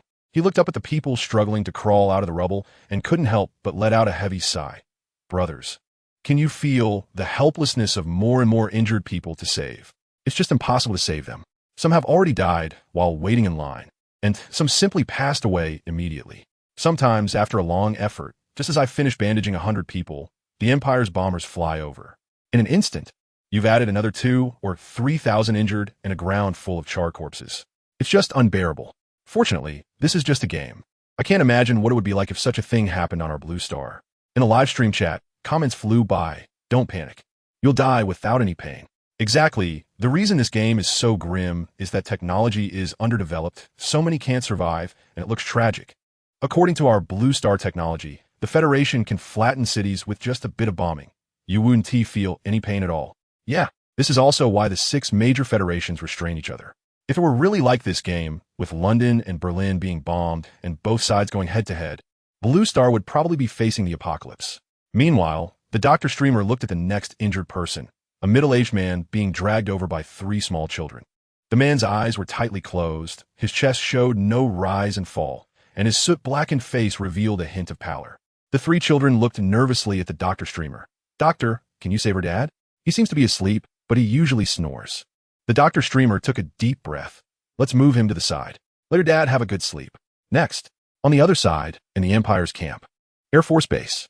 Accompanied by the furious roar of the commander, Wei Zhe walked out of the office, but the medals representing his rank had already been torn off. As he left the base building and walked toward the dormitory, countless pilots passed by, their eyes filled with confusion, not understanding why this squadron leader, who had just been promoted due to his technical skills, was suddenly dismissed. Those who knew the inside story remained silent. In a corner of the cafeteria, a new recruit, puzzled, asked why the atmosphere in the squad seemed strange, looking toward the laid-back man, Willie. Willie, why do I feel something's off with the team's mood? And this is already the 5th time the captain has been criticized since I joined in the last 3 days, right? The captain hasn't executed a mission in a week. I heard from others that the squadron leader is very angry, including you guys, every time the munitions are loaded. They can't be dropped completely, and you get criticized. Why is that? You guys are the hero squadron that bombed London. What happened? Willie listened to the newcomer's words, remaining silent for a long time, then clasped his head with both hands. Well, I don't know how to explain it to you. It's probably because we bombed London due to a navigation error, and then we gained a title of hero. But do you know what the cost was? The newbie looked confused and spoke up. Consequences? What consequences could there be? Willie's expression was troubled, his tone filled with regret. It's probably that the captain's parents and sister lost their lives in the Federation's retaliatory bombing. She was a very lovely little girl. Every week, she would write letters to the captain, and her crooked handwriting looked especially cute. Every time she sent a letter, she would also bring a lot of delicious food, generously letting the captain share it with us. Oh, no! Bang! Willie slammed his fist on the table in regret, his face filled with pain. What the hell did we do? Damn it! I shouldn't have navigated wrong that day. Seeing Willie in pain, the newbie didn't know what to say. How to make sense of this? Damn war. At this moment, the emergency assembly whistle sounded, and a messenger ran into the cafeteria. Everyone, return to your posts quickly. Prepare to execute the bombing mission. The orders continued to be issued without giving anyone time to feel pain. The Empire was mobilizing its air force on a large scale, gathering over 200 fighter jets and more than 600 bombers in a very short time. Such a scale shocked the players watching the live stream. Is the Empire going to destroy London at all costs?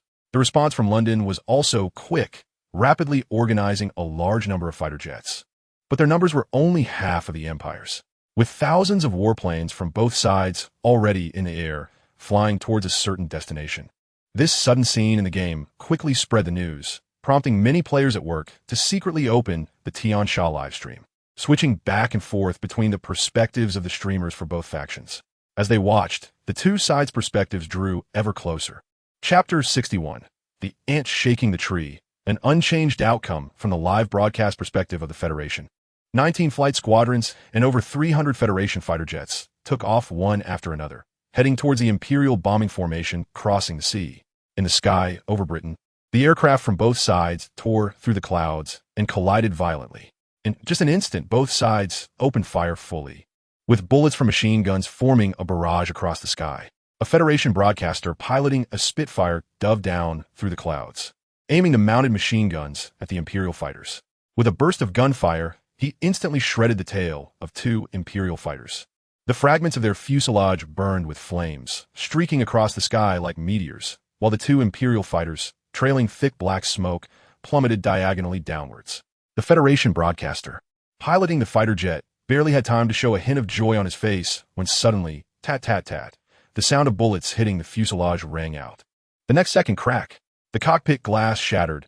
A barrage of machine gun bullets pierced through, and several large holes exploded in the broadcaster's chest, blood gushing from his mouth. He attempted to regain control of the aircraft, but everything went dark. He restarted the game. The unmanned aircraft, having lost its pilot, suddenly turned and charged towards the ground at a diagonal angle. On the ground, Blue Star players watching the aerial battle in the sky saw many planes plummeting with black smoke, their faces initially showing excitement. However, as the planes drew nearer, their expressions gradually shifted to terror, fleeing in a panic. Boom, boom, boom. One after another, planes fell from the sky, crashing to the ground, not only causing their own explosions, but also detonating the bombs they carried. Thick black smoke quickly filled the sky. The clouds above were shredded by the fighter jets, and the dense mass of aircraft became indistinguishable. The downed Imperial bombers, facing their inevitable doom, disregarded everything and dropped their incendiary bombs, which rained down like a storm, spreading across the ground and igniting large areas of land. In the sky, Wei piloted a bomber over Britain, yet he had not pressed the bombing button. Tat-tat-tat. The sound of machine gun bullets raking across the fuselage could be heard. Crack. The cockpit glass shattered, and one of Wei's arms was instantly blown off, hitting his shoulder and neck, making it difficult for him to breathe. The bomber began to nosedive. On the ground, the broadcaster live-streaming this apocalyptic scene watched another Imperial plane plummet. Another one. How many is this now? I can't count anymore. I need to change position. Huh, it's turning around, heading towards the river. Boom. The bomber laden with ammunition crashed into the Thames. A massive fireball erupted. Wei's live stream plunged into darkness. If one were to return to the Tiansha live streaming game area, they would find that during this time, many broadcasters with high popularity due to their Air Force roles had their live streams black out one after another. Aside from Wei, who had given up, the other broadcasters who had shot down several enemy planes over the past few days were unable to exert any technical skill in this aerial clash. Just after successfully shooting down one enemy aircraft, they were immediately met with a barrage of bullets from several others. No matter how exaggerated the titles of their live streams or how impressive their records, they could not withstand the enemy's bullets. They were swept away without any pause, and the screen went dark. In such circumstances, individual skill could no longer influence the battle. The only chance of survival was to try to enter the battlefield from the rear. Just like the Normandy landing, the first batch of soldiers landing on the beach had only one fate. Only the later waves had a greater chance of survival. The intense air battle lasted an entire day. In the Tiansha live stream, Air Force identity broadcasters were almost completely wiped out. All restarted. Only the players on the ground looked up at the blood-red sunset sky. In the sky, there was only the roar of planes and the rising black smoke from various places on the ground. The immersive experience was far more shocking than any film could convey. At this moment, in the Tiansha live stream game area, Xiang's live stream suddenly started. From the Air Force perspective, it instantly attracted a large number of viewers. Some diehard fans rushing into the live stream had puzzled expressions. Disappeared for so many days, finally back? Air Force perspective? How many times has this guy died? Finally got lucky? Wow. Gone for half a month, finally became an Air Force pilot. Wait, why isn't the broadcaster participating in the air battle? That direction. What the hell? Are you seriously going to bomb Berlin? Tracing back along the direction of the sunset and through the cockpit glass, they vaguely saw the continental plate. Realizing that Baixiang had actually bypassed the air battle and was flying towards Berlin. Watching the barrage of comments in the live stream, Baixiang's voice sounded somewhat weary. That's right. I'm going to Berlin. The initiator of this war is now inside the Reichstag in Berlin. Don't think about alerting anyone. Because I have arrived. Baixiang controlled the plane and suddenly dove down. The aircraft tore through the clouds, and the sight of Berlin came into view. The deafening alarm ringing throughout the city as the anti-aircraft artillery formed a fire net that instantly shot from all directions. But in Baixiang's eyes, the only target was the Reichstag. Based on the information he had continuously gathered during this time, the ruler of the empire and the instigator of this war was inside. The viewers in the live stream stared in disbelief at this scene. No one expected Baixiang to hold back such a big move. Some of his worried die-hard fans also didn't foresee that he would go so far. Although they knew that this war was initiated by someone inside, ordinary players could not get involved. Even if some Federation players had ideas, they had no way to implement them, and now, Baixiang seemed about to accomplish it. The Reichstag on the ground grew larger in Baixiang and the viewers' sights. Everyone held their breath. 1,700 meters. 1,500 meters. 1,200 meters. They had already passed through the first layer of anti-aircraft fire. Boom! The aircraft shook violently. The sound of metal being torn apart echoed. Everyone's hearts sank. It was over. The next second, dense anti-aircraft shells tore through the fuselage. Boom! The bomber piloted by Baixiang suddenly exploded, the rear half of the fuselage spewing flames and black smoke as it dove down, but the angle inevitably tilted vertically downward. A strong unwillingness surfaced in Baixiang's eyes as he gritted his teeth, controlling the plane, blood flowing from the corner of his mouth, his chest already pierced. The scene before him grew increasingly blurry. He could only rely on instinct to charge towards the Reichstag. 500 meters, 300 meters. Boom! At a distance of over 200 meters, Baixiang's bomber inevitably crashed to the ground and exploded. This abruptly started Air Force Identity live stream plunged into darkness again. Countless viewers fell silent. Although looking forward to his success, it was reasonable for him to be shot down, and this strange entanglement lingered in everyone's hearts. He did not succeed. The bomber that crashed in front of the Capitol was merely a trivial episode. It would not change the course of the war. Inside Polaris Game Company, Zhao Ming watched the live stream of Baixiang and shook his head. What a pity. This was a relatively volatile Battle of Britain scenario. Baixiang charged into Berlin, attempting to take revenge, but crashed in front of the Capitol. Although it was heroic, it had no impact on the final outcome of the battlefield. Unless he really crashed into the Capitol, perhaps he could have killed someone. Zhao Ming's gaze shifted to other live streams. At this point, the in-game sky had gradually darkened, and this air battle, where both sides exerted their utmost, was beginning to withdraw, but the discussions about this air battle had not ceased. It even attracted the attention of the federal high-ups regarding the game. Chapter 62. The Blustering Empire, Sky Sword Medal Great Xia Federation, Capital. Anti-war competition, Great Xia Division. The bustling crowd of people coming and going made it seem very busy. This division, occupying more than 120,000 square meters, is equivalent to half the size of the bird's nest in Earth. And within this division that accommodates tens of thousands of people, most are staff and judges from various industries. The anti-war competition includes more than a dozen categories such as film, novel, game, short play, drama, etc., so just the composition of judges is a large structure. The judging panel, made up of 6 federations, comprises experts from various fields such as history, literature, military, poetry, music, politics, and culture. They will discuss and research from all aspects, gradually selecting excellent works in the preliminary rounds within each federation, which are then reported to the headquarters. After the submissions are compiled, the works from each federation will proceed to the finals.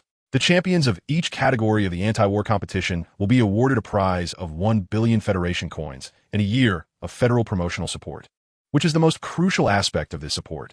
Many well-known enterprises or groups in the Federation have risen to prominence after winning championships and benefiting from federal promotional support.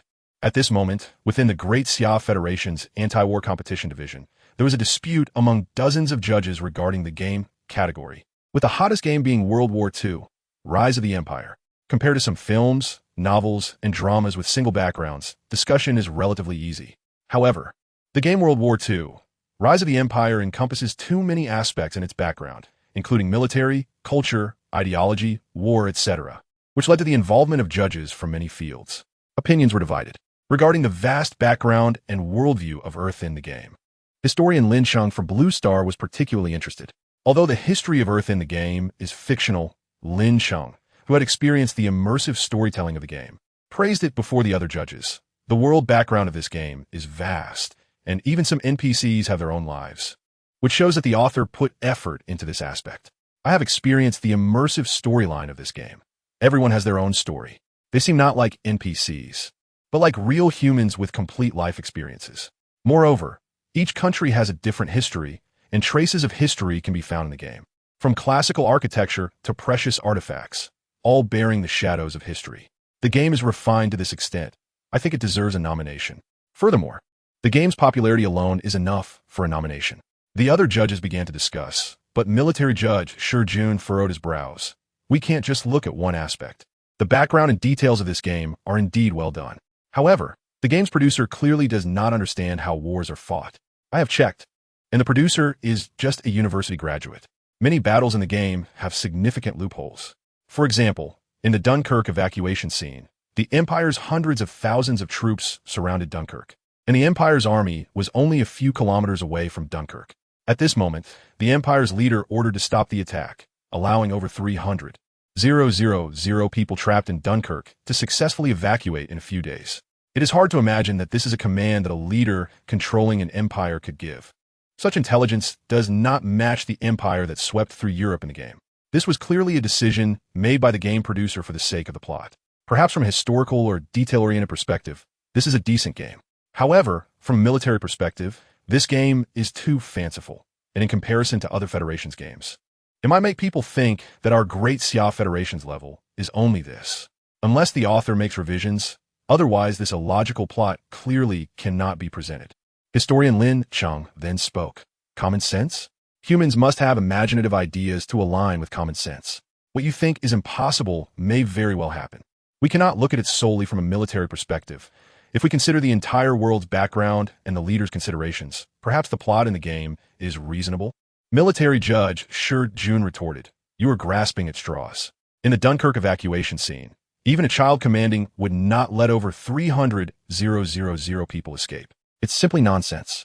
If this game's plot is not revised, are we going to present it and embarrass ourselves? Historian Lin Chung shook his head, arguing is pointless. I will still reserve my opinion for a nomination. He then cast a vote for World War II, Rise of the Empire, while Shi Jun directly cast a vote against it. The other judges exchanged glances and quickly began to cast their votes. Far away in the capital of the Great Xia Federation, Zhao Ming was naturally unaware of everything happening. At this moment, in the Tiansha Live broadcast game area, after the decisive battle in the Battle of Britain instance.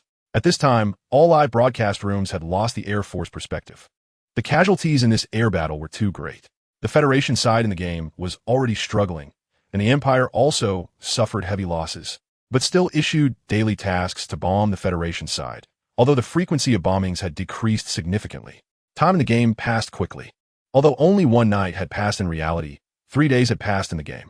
The Empire's bombings continued, and all players in the game saw the newspaper. On the newspaper, the Empire's leader claimed that the bombings would continue until the Federation was completely destroyed. However, many players, looking at the in-game newspaper, received a prompt. Instance ended. Then the screen gradually faded to black, returning to the game main interface. In Wei Zhe's live broadcast room, the main interface's immersive story mode had lost the previous time-limited label and returned to the normal single-player immersive storyline. This scene left many viewers in confusion. What? What is going on? How did it end?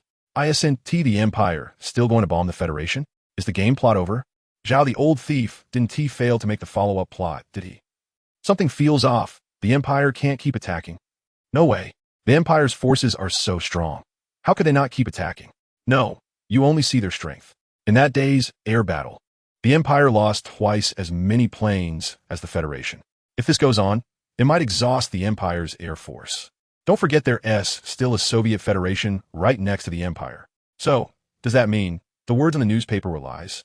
Many players were still discussing the game plot and the leader's blustering actions when a live broadcast room displayed the message, calculating. A few seconds later, A brass-colored medal with crossed swords appeared before Wei Zhe and the viewers in the live room. Sky Sword Medal. Note: due to your achievement of shooting down 78 Federal aircraft in the Battle of Britain, you have been nicknamed Sky Sword by the enemy, and this honorary medal is awarded to you. Medal effect. Wearing it allows promotion to captain in the Empire faction, ineffective when choosing the Federal faction. Outstanding shootdowns. Unlocked. Compilation of enemy aircraft shootdown CG. The viewers in the live stream are confused. What? Why didn't I receive it after the settlement? Wow. Wearing it promotes me to captain? That effect is nice. Are we playing the same game? Why didn't I get it? It seems to be exclusive to the Air Force identity. Yeah, it seems so. The Air Force streamers in other rooms have different medals. Is this custom-made? At this moment, another medal popped up in the live stream. Battle of Britain Medal. Chapter 63, unlocking the exclusive storyline of the Battle of France, compared to the relatively simple Sword of the Sky medal. The appearance of the Battle of Britain medal is quite magnificent. The main body is a pair of wings forged from blue and black enamel, with a silhouette of a silver fighter plane embedded in the center. The patterns on the wings and exhaust flames are gold-plated, while the background is intertwined with radar wave patterns and dense anti-aircraft barges. Battle of Britain Medal.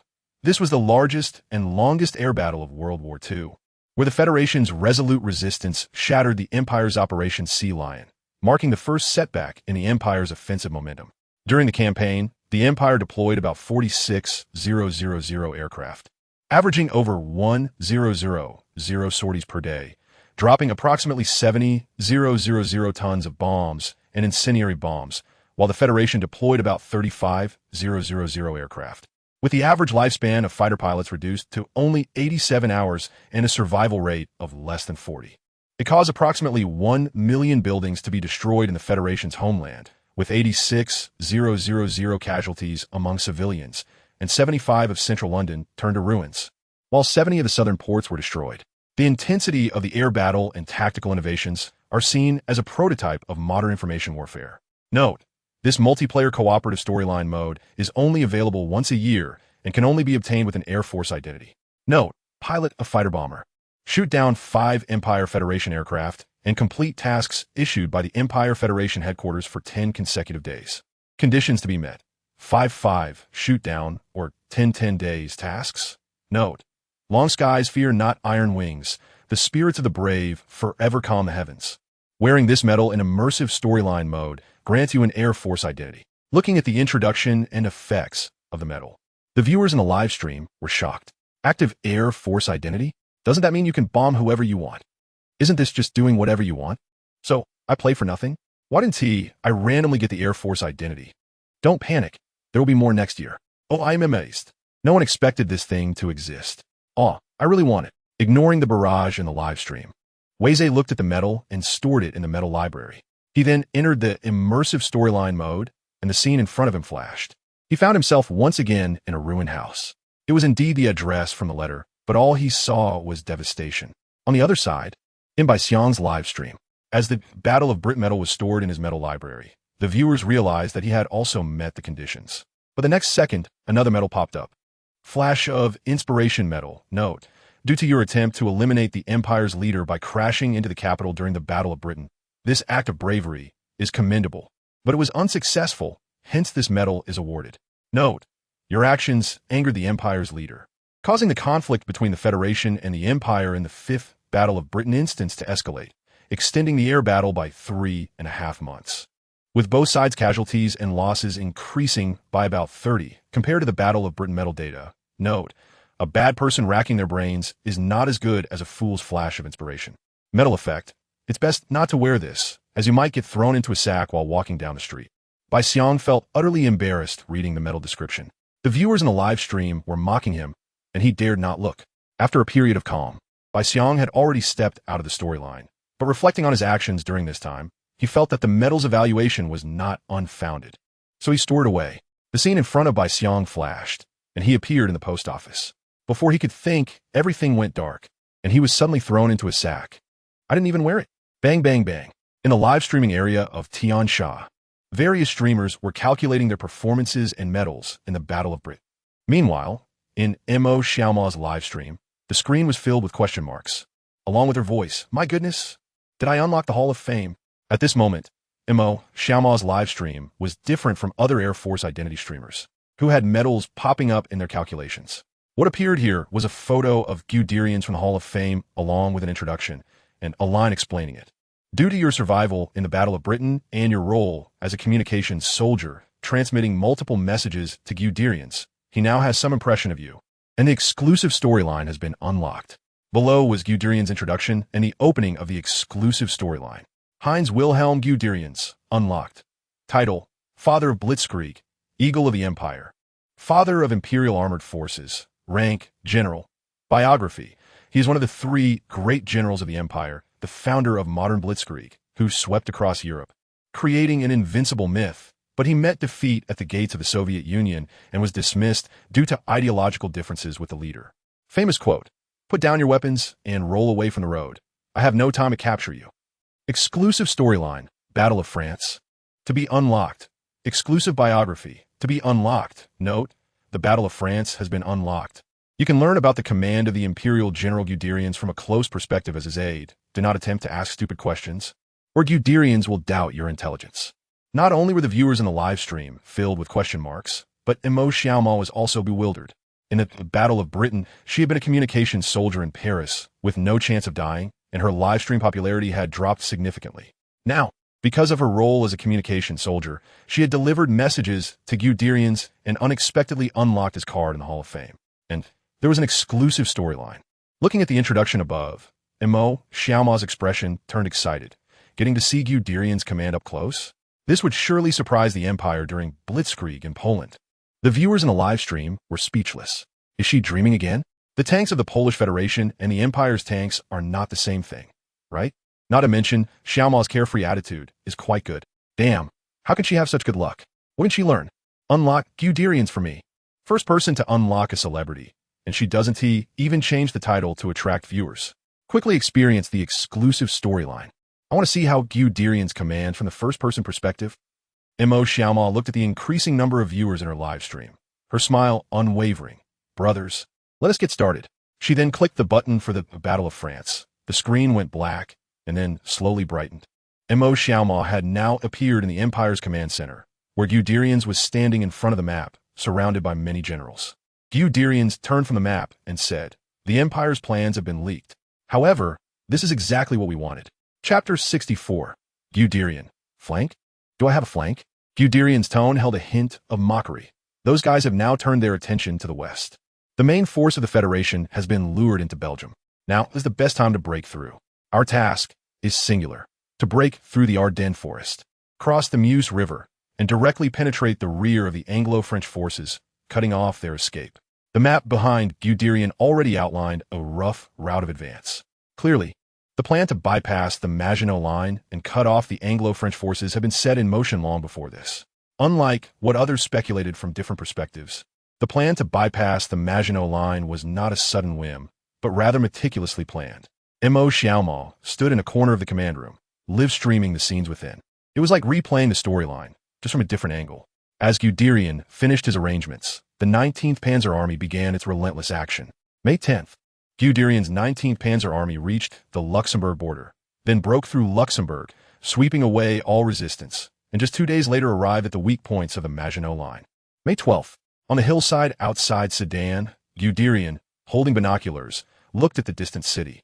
Columns of Imperial tanks charged at the forefront, tearing apart all defensive positions ahead, while mechanized units followed closely behind to fill the gaps, and artillery continuously bombarded the city. The roaring Stuka bombers screamed through the sky, taking turns to bomb the city called Sedan. Infantry, tanks, and artillery worked in seamless coordination, leaving the viewers in the live stream breathless. It was so fluid. No wonder, when playing as the Polish Prime Minister, the troops below could not withstand the Imperial Army. Just from this close perspective, one could feel the despair of the Federation's defenders inside Sedan. They had no chance to catch their breath, and Guderian wouldn't give them a moment's respite either. Guderian lowered his binoculars, and Mo Xiaoma took them, embodying the role of his aide. Guderian spoke. "Do you know what is in the sky?" Mo Xiaoma was a bit confused, while the livestream chat recognized it, continuously posting Stuka bomber. Mo Xiaoma replied, "Stuka bombers." Guderian shook his head and smiled, saying, "Those are flying artillery." Mo Xiaoma's mouth twitched. What a cold joke. Guderian looked into the distance and said, "Pass the order down. Concentrate forces. Do not disperse. Break through them with a steel formation." Mo Xiaoma immediately went to relay the order, and Guderian's words gave the viewers in the live stream a hint of understanding. Some of Guderian's statements might indeed encapsulate the essence of Blitzkrieg. Some viewers began to take notes. In the game, Sedan quickly fell under the assault of the 19th Panzer Army. May 13th. Dawn. The roar of the Stukas awakened both banks of the Meuse River. After just one night of rest, the 19th Panzer Army launched a strong attack on the natural fortress of the French Federation, the Meuse River. Engineers built a floating bridge under heavy fire, while motorboats and rubber boats carried Imperial soldiers to begin crossing the Meuse. The French defenders across the river, facing the Imperial firepower, resisted fiercely, unaware that Rommel's 7th Panzer Division had already crossed the river from the west bank, preparing to flank these French troops. Mo Xiaoma followed Guderian, watching the battle unfold in the distance. At this moment, a messenger ran over, holding an order. General Kleist has ordered us to wait for infantry support." Guderian frowned, ignored him, and continued looking at the floating bridge on the Meuse, muttering, "The essence of Blitzkrieg is not to wait, but to break the enemy's psychological state." Mo Xiaoma heard this clearly, and the live stream chat surged. Take notes, take notes. Famous quotes. Got it. Break the enemy with absolute power and speed. That's Blitzkrieg. I'm fired up. Who can let me try Blitzkrieg? You're already a successful military strategist. Go start a game of D-Day and storm the beach. If it's Normandy. Forget I said anything. With Rommel's 7th Panzer Division's surprise attack, the French forces across the Meuse were thrown into disarray. The tanks of the 19th Panzer Army had already begun to move onto the floating bridge. Guderian instructed Mo Xiaoma beside him. "Pass the order to all divisions. No prisoners. No supplies, only speed. Do not stop for a moment." Under Guderian's command, the Imperial 19th Panzer Army crossed the Meuse without any pause and surged westward, leaving the A Group Army far behind. The length of the front was already causing concern at the Imperial High Command. May 14th. The 7 armored divisions of the A Group Army, with 800 tanks, had only just crossed the Meuse when Guderian's 19th Armored Division raced toward Saint-Quentin. May 15th, morning. In the command room, Mo Xiaoma looked at the map and the current position, feeling completely different from when he was a messenger. Information that was not accessible then was now clear. The march that had no concept before now had a clear understanding. This march was relentless. Just last night, the entire 19th Panzer Army had marched 70 kilometers. No wonder when he was the Prime Minister of Poland, he received news of a city being occupied, and shortly thereafter, the Empire had already reached the next city. Who could stop such speed? The chat in the live stream resonated with this sentiment, echoing Mo Xiaoma's feelings. When Mo Xiaoma live streamed as a messenger, they skipped over the travel sequences, so there was no concept of it, but now, in the command room, he finally understood the terror of this command and march, especially since the French map was larger than Poland's. Yet even so, they were about to reach Saint-Quentin, just a little over a day after crossing the Meuse. Meanwhile, the Imperial A Group Army's troops had only just crossed the Meuse. No wonder the Empire ordered Guderian to halt the advance. The front line was getting too long. While pondering this, hurried footsteps approached from outside, and Guderian entered the command room, followed by many generals. He glanced at Mo Xiaoma, but quickly shifted his gaze to the map. At this moment, a messenger rushed in, panic-stricken. "General, this is a telegram from General Kleist." Guderian took it, and Mo Xiaoma leaned over to take a look, recognizing the message. "Immediately halt the advance. Your flank is completely exposed." One could imagine from the tone how furious and anxious the person on the other end of the telegram was. Without waiting to explain the content to the viewers in the live stream, Guderian furrowed his brows and tore the telegram apart, ordering, "Flank? That's something the enemy should be worried about. Command all divisions to advance west at full speed." Chapter 65, Mo Xiaoma. I feel like I understand, but I also don't. Mo Xiaoma clicked her tongue as she waited for Guderian to go out and inspect the battle situation before explaining the content of the telegram to her viewers. "Yes. Write it down. Write it down." "No, what are you writing down? What did you learn that I didn't understand?" "It's Guderian's line about the flanks? That is something the enemy should be worried about. Blitzkrieg is about constant assaults. You can see each advance as attacking the exposed flanks of the enemy. So it should be the enemy that's worried. Using offense to force defense, causing the enemy to lose their formation. Now I believe it. This is truly something to learn. However, The Imperial Command kept sending telegrams urging Guderian to stop advancing at regular intervals. Guderian argued on the phone, managing to secure an additional 24 hours for his advance. Yet, 24 hours was still not enough to reach St. Quentin. May 17th, the 24 hours had passed, and Guderian's 19th Armored Army still did not stop advancing. The High Command of the Imperial Command was furious, continually ordering Guderian to halt. This was a familiar scene for M.O. Xiaomao and the viewers in the livestream. When M.O. Xiaomao was playing as the communication soldier, she constantly received telegrams and urgings from the Imperial Command, watching the communications officer come in and out repeatedly. Her expression was peculiar. Because the communications officer didn't speak, she already knew the content of the telegrams. They were all urging Guderian to stop advancing. Looking at the time, M.O. Xiaomao estimated it was almost time. Before long, Guderian issued orders, leaving a few people to set up a temporary military command post. He then took the 19th Armored Army to St. Quentin for a combat reconnaissance, quickly encountering the enemy, which alerted the federal garrison at St. Quentin. After a day of fierce attacks, Guderian's armored formations smashed through the defenses of St. Quentin like a heavy hammer, driving straight into the city center, causing the defending federal troops to begin their retreat. Inside the command post, Guderian ordered each division, "Don't stop, keep tightly pursuing their retreating forces. Step on the gas toward the direction of the artillery fire." Such high-intensity advances left even M.O. Xiaomao and the viewers in the livestream stunned. Details that had gone unnoticed before now came to light. Marching fast marching, fierce attacks. Fast marching to pursue. There was hardly a moment of rest. How did the soldiers of the Empire endure this intensity? Were they on drugs? Seeing the confusion in the livestream's comments, M.O. Xiaomao tentatively asked, "General, aren't you going to let the soldiers rest a bit?" Guderian glanced at her. Rest? Resting now would give the French Federation an opportunity to rebuild their defenses. The tanks are just conductors. The psychological collapse is the real lightning. We need to turn their retreat and pursuit into a strategic collapse before we have time to rest.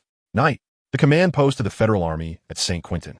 Guderian walked in with his men, and M.O. Xiaomao looked around at the mess left by the hasty retreat. Guderian approached the large map hanging in the center. He then laughed and turned to everyone. "Look what I found." He pointed at a mark on the large map. "The French map still indicates our position from 3 days ago." Laughter spread throughout the command post. That night, the 19th Armored Army took a brief rest. On May 19th, they began to march rapidly again, heading toward the next city, Amiens. In just one day, May 20th, the 19th Armored Army captured Amiens, followed by Abbeville. They reached the English Channel. Dunkirk was just within reach. However, the order from Imperial F. came down. This commander, who had dared to confront the high command of the Imperial Command countless times, stared at the map that charted the route from the Ardennes Forest to the English Channel, the winding path resembling a lightning shape, falling silent. Meanwhile, M.O. Xiaomao, from the argument between Guderian and the Imperial Command, vaguely understood why the F. ordered the pursuit to stop. The tactics of the Armored Group S advance were not accepted by the traditionalist High Command and the Air Force. With G-Ring's guarantee to use air power to crush the Federation and complete the encirclement, added to the fact that over 300,000 people was no small number. If they were all killed, it might provoke a backlash from the Federation. The Empire now wanted to resolve the situation with these over 300,000 people peacefully. Under multiple pressures, the aggressive armored troops were forced to remain in place. This filled in the gaps in the storyline. No wonder the Dunkirk evacuation succeeded. It turned out the Empire was not a united front. Even within the army, traditionalist generals were backstabbing, and the Air Force's marshal was still making guarantees. No matter how Guderian performed, he was just a division commander, while the Air Force marshal and the F. He could only begrudgingly stop in place. Guderian slowly turned away from the map. Under M.O. Xiaomao's furtive gaze, he sat down in a chair and took out a notebook. A few seconds later, he began to write. The use of blitzkrieg is not about how many enemies are annihilated, but about crushing the enemy's will with speed. Snap! The notebook closed. The scene in M.O. Xiaomao's eyes gradually darkened. The story ends. M.O. Xiaomao had returned to the main interface, only to come back to her senses in a daze. It's over? So fast, the first-person exclusive storyline was indeed very well done. Plus, it completed the storyline and worldview. So many famous people in the Hall of Fame have exclusive storylines. How refreshing would it be to experience them all? But this game is too grindy. In response, the comments in the livestream agreed. This game is way too grindy. Triggering hidden storylines is all about luck. So far, Mo Xiaoma is the only lucky one who unlocked Guderian's storyline. To unlock them all, it might take players across the internet years to gather them. After some complaints, Mo Xiaoma grinned. Brothers, quickly look at the Blitzkrieg core I compiled. With it, Blitzkrieg Empire is not a dream. Mo Xiaoma pulled up a folder filled with recorded scenes from the game. Blitzkrieg core. Only concentrate, do not disperse. Step on the gas toward the direction of the artillery fire. Tanks tear through the positions. Motorized infantry fill the gaps. Artillery clear targets, Stukas. That's flying artillery. Let the enemy worry about the flanks. The essence of Blitzkrieg is not waiting, but the psychological collapse of the enemy. Everything is about speed. Fast enough that the enemy can't catch their breath. No prisoners, no supplies, just speed. Flanks? Full speed ahead. Each short quote read like something that could ignite passion. However, after the excitement, Mo Xiaoma felt something was off. How to put it? It feels exhilarating. Like I understand something, but my mind seems empty. The live stream fell silent for a moment, then the comments surged. So you're feeling it too? Damn, turns out everyone feels the same way. Laughing to death. I seem to understand, but also seem to not understand. I feel like I need to watch the video a few more times. So everyone is like this, then I can rest assured. You scared me. I thought you were all geniuses, luckily not. These words summarize the essence. Anyone can feel passionate about them, but to truly understand, one must practice. Practice? Where to practice? There is no war in the six federations. Not necessarily. Isn't there a game about imperial competition? Just find one to mess around with. And besides, the Blitzkrieg Poland instance should be opening soon. At that time, I will command the army this time. I will. I'm fired up. I'm going to find an imperial competition type of game. Mo Xiaoma saw this and opened the Hall of Fame again. Finding a photo of Guderian. Should I experience it again? Huh? Why is there a cooldown time? Looking at the countdown after the French campaign on Guderian's introduction. There is actually a cooldown time? Then there's no way around it. However, Mo Xiaoma noticed that there was an additional module at the top of the Hall of Fame. Tactical Library. Mo Xiaoma was a bit confused. Brothers, do you have this? Didn't we have it before just entering the game? Mo Xiaoma took a glance at the video. Indeed, it wasn't there. Is it a module unlocked after experiencing the exclusive storyline? Montag Xiaomo klicketen. What came into view was a card lit up, marked as Blitzkrieg, while the other cards were densely arranged but all dark gray, looking unactivated. Chapter 66. National Fortune Level Tactics in Earth. Not only that, but there is also a icon in the upper right corner. Mo Xiaoma, seeing this, clicked on the question mark card, and immediately a description of the tactical library popped up. The tactical library records tactics in Earth from the beginning of World War I to World War II, the global Cold War, modern warfare tactics, and some concepts of future warfare theories. Tactical ratings: C, B, A, S, SS, SSS, C-level tactics. The most basic tactical units, relying on simple equipment or manpower. Executing standardized tasks without complex coordination or technical support, minimal resource and manpower consumption. B-level tactics require multi-force coordination or mechanized equipment support, possess certain technical thresholds and flexibility. Do not subvert the logic of warfare, but can play a critical role in localized conflicts. A-level tactics, centered on highly specialized training or high-tech equipment. Precision strikes or information warfare, executing key tasks that can determine the course of a war. S-level tactics, directly affect the overall war situation or national destiny, requiring large-scale resource investment, possessing strategic deterrent or destructive effects. SS-level tactics, subvert traditional warfare logic, relying on cutting-edge technology, reconstructing combat forms. SSS-level tactics, the core of asymmetric warfare, tactical philosophy theory, possessing both historical continuity and modern adaptability, greatly influencing global warfare thought, the ultimate form of tactical thought. Mo Xiaoma couldn't help but be surprised, showing the introduction to the live stream. Oh my god, what a detailed classification. I can understand the earlier ones, but these later ones are just ridiculous. S-level tactics affect national fortune? That's a bit outrageous. And the SSS-level tactics have directly become the ultimate form of tactical thought? Why does it feel so sci-fi? Does this really exist? The viewers in the live chat also look puzzled. What tactics affect national fortune? Ridiculous. Too ridiculous. This thing is a bit over the top, talking about tactical thought. What level is Blitzkrieg? Click those dark gray cards and see if any descriptions pop up. Go check it out. Below the card introductions. Watching the barrage, urging her. Mo Xiaoma said, I'll click it. I also want to know what level Blitzkrieg is. S level has already risen to national fortune. Blitzkrieg, sweeping across the European continent, must be SS level, right? Saying this, Mo Xiaoma clicked on the Blitzkrieg card and her eyes widened. B level, rubbing her eyes to confirm she wasn't seeing things. Such an impressive Blitzkrieg is only B level? Then what does it say about the beatings I took in the game? Is it because I'm surprisingly bad? Looking at the popped-up description, Mo Xiaoma's face turned red, and many viewers in the live chat felt the same. Blitzkrieg, World War II, Modern Warfare. Tactical level, B level, revolutionary tactical breakthrough.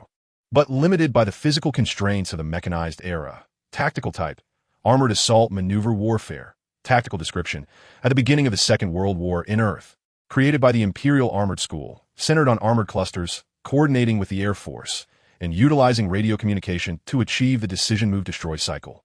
Creating the myth of sweeping through Europe, with France collapsing in 6 weeks. Tactical core, armored cluster assaults, air-ground coordinated strikes, psychological deterrence, battlefield segmentation. Famous quote, speed is truth. Those who hesitate will surely lose. Guderian. Tactical features, rips apart front lines in hours. Concentrating 90 of resources in the main attack direction to crush enemy defenses with absolute force. Fatal flaw, poor terrain adaptability, swamps city warfare effects reduced by about 50. Overly reliant on logistics. Unlock conditions, participate in the Battle of France, and survive until the end of the storyline, completed. Converse with Guderian for over 100 sentences, completed. Note, Blitzkrieg requires multi-force coordination and a complex command system. Belongs to the pinnacle of industrial mechanized warfare, but has limited effectiveness in modern warfare. Hence rated as B-level, advanced tactics. Note, advanced tactics can be unlocked later. Armored spearhead tactics, B-level. Modern information Blitzkrieg is level. Note, participating in immersive storylines may yield Blitzkrieg. Guderian's memoirs From Blitzkrieg to Desert Storm. A historical development of warfare campaign levels, theories of mechanized warfare. After reading the introduction of Blitzkrieg, everyone was stunned. According to the rating, B-level tactics can only affect localized wars, and the effects of Blitzkrieg are indeed like this. However, from the perspective of Blue Star players, many are from the Federation camp, being beaten by the Empire's Blitzkrieg. The result is that the one beating you is merely a B-level tactic. What the hell? Mo Xiaoma looked at the card description and said, the core of this tactic is the same as what I've seen during this time. But what is battlefield segmentation? It seems I haven't seen Guderian use that. The later informationized Blitzkrieg is actually S-level, a tactic that can affect national fortune. And the books mentioned Blitzkrieg, Guderian's memoirs. From Blitzkrieg to Desert Storm, a historical development of warfare campaign levels. Are they really books? No way, they're actually books? Can this thing be written by a photon supercomputer? No, the photon supercomputer cluster can indeed write, but can it really be read? Overall architecture and such. Isn't it required to be written by oneself? Mo Xiaoma was astonished at the mention of those books. Meanwhile, the live chat was buzzing with discussions. It seems fine, but the more I think about it, the stranger it gets. Am I really this bad? Did you not see the fatal flaw? It clearly has high environmental requirements. This unlock condition is so harsh. No wonder only Mo Xiaoma completed it. If we consider the world background, it seems fine, already written as the pinnacle of industrial mechanized warfare, and considering modern technology, B-level is about right. But we can't fight. How do we know the effects? It seems the timeline of Earth in the game background has to move forward, just don't know when it will be updated. You should finish World War II first. We still don't know who will win. Mo Xiaoma put away the card and looked at those dark gray cards. Let's check out the other cards. It still feels a bit ridiculous. How many wars has the world fought in this Earth background? Blitzkrieg is only B-level, so I want to see what A-level and S-level are like. Subsequently, Mo Xiaoma looked at one dark gray card and found a familiar one. Is this the tactic of that guy? Let me think. Yes. The general of the Free Federation, known as the Emperor in the Hall of Fame. Mo Xiaoma curiously clicked to see. Island hopping tactics, World War II. Tactical status, to be unlocked. Tactical level, B-level. Description, bypassing heavily fortified islands to see strategic nodes, promoted by MacArthur. There was nothing else, and Mo Xiaoma had a puzzled expression. Is that it? Although it hasn't been unlocked, isn't the information provided too little? Unconvinced, Mo Xiaoma clicked on a few others. Deep strike tactics, World War II modern warfare. Tactic status, locked. Tactic level, a description, based on continuous campaigns. advocates a large-scale war of attrition through a series of continuous offensives to exhaust the enemy and prevent their reorganization of defensive lines, not applicable for small countries. Psychological warfare, World War II modern warfare. Tactic status, locked. Tactic level, a description, a pressure tactic that undermines enemy morale through propaganda, causing the enemy to collapse without a fight. Nuclear strike tactics, World War II modern warfare. Tactic status, locked. Tactic level, S. Description, a tactic used only once on Earth, but its deterrent effect is profound. Later, under the promotion of the 5 permanent members of the United Nations on Earth, a global denuclearization movement began, aiming to gradually eliminate all nuclear weapons worldwide to safeguard world peace. Chapter 67. SS-level tactical theory. M.O. Xiaoma clicked on one tactical card after another, but only the introductions were available, with no specific content written. She took a screenshot of the newly opened card and posted it in the live stream, saying, "The World War II modern warfare," after the name of this tactic should represent where it can be used, right? For example, the island-hopping tactic only has World War II, which means it's not effective in modern warfare. The viewers in the live stream shared her sentiment, but the nuclear strike tactic sparked quite a bit of discussion. What kind of tactic was used only once on Earth? You don't need to think about it. You won't see it on Blue Star. It has nuclear in its name. And that description, it should be a weapon made for nuclear fission, but nuclear fission has long been phased out. You can see some disaster movies that simulate the effects of nuclear fission. I know that. After it explodes, it mutates and gives you superpowers, right? Mutate my ass. You just be dead.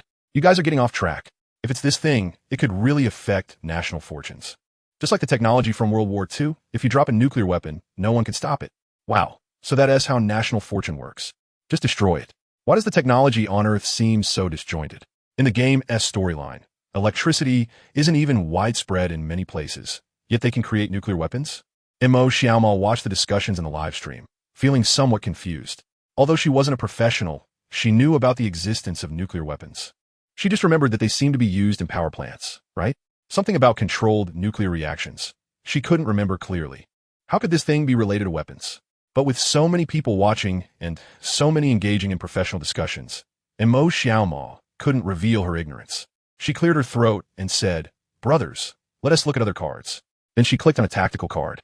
Global Rapid Strike Tactic, Modern Warfare Permanent Members, Tactic Status, Locked, Tactic Level, S-Level, Introduction, Combat Capability to accurately strike any global target within 1 hour using hypersonic weapons, Speed 5 Mach.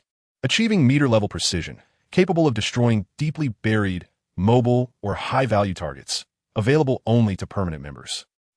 Drone Swarm Coordination Tactic, Tactic Status, Locked, Tactic Level, SS Level.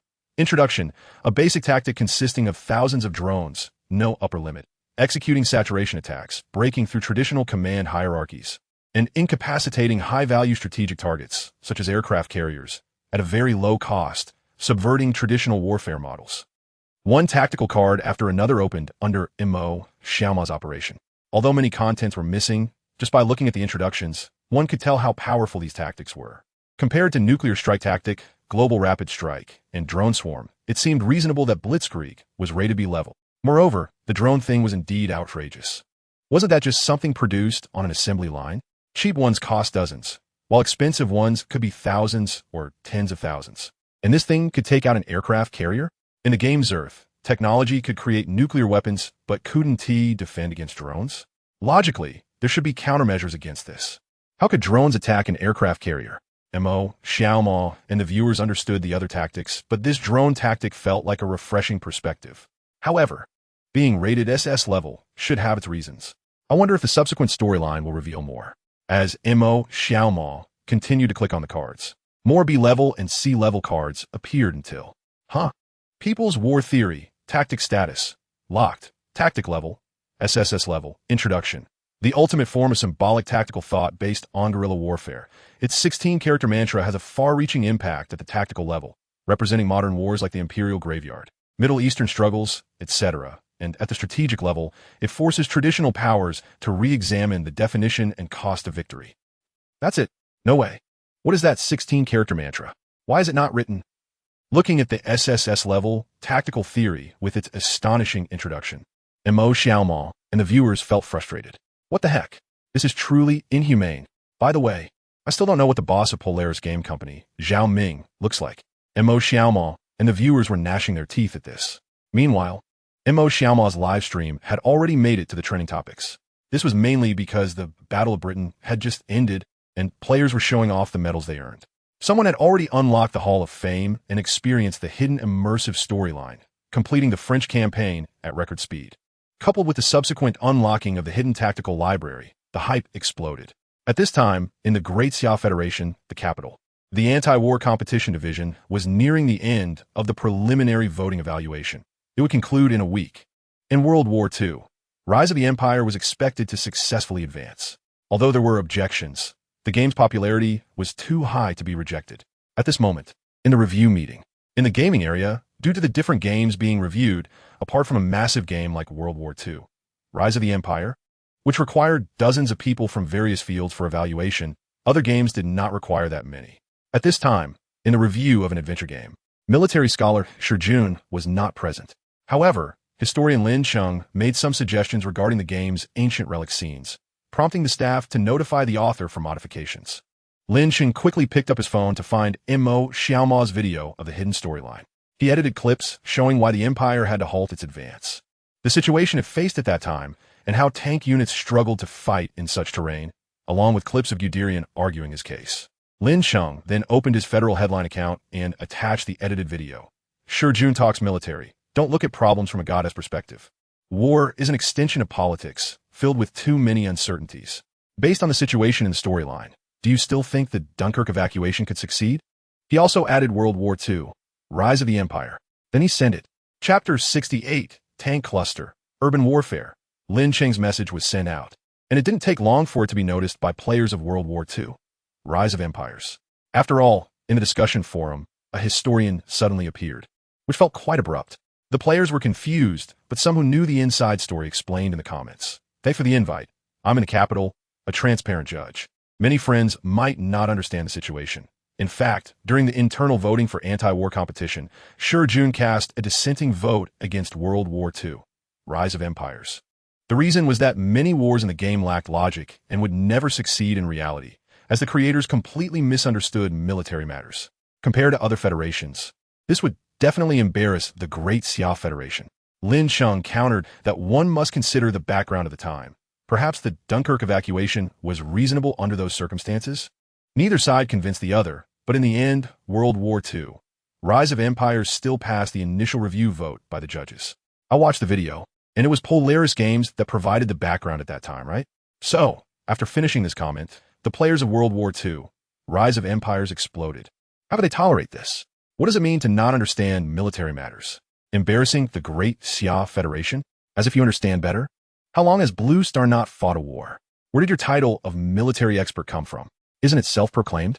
With your level, you still dare to mock others? Players of World War II, Rise of Empires swarmed into Shi Jun's account. Shi Jun talks military, leaving comments attacking him. Aren't you a buddy? Did you push your military simulation into your own game? Do you really think of yourself as a military expert?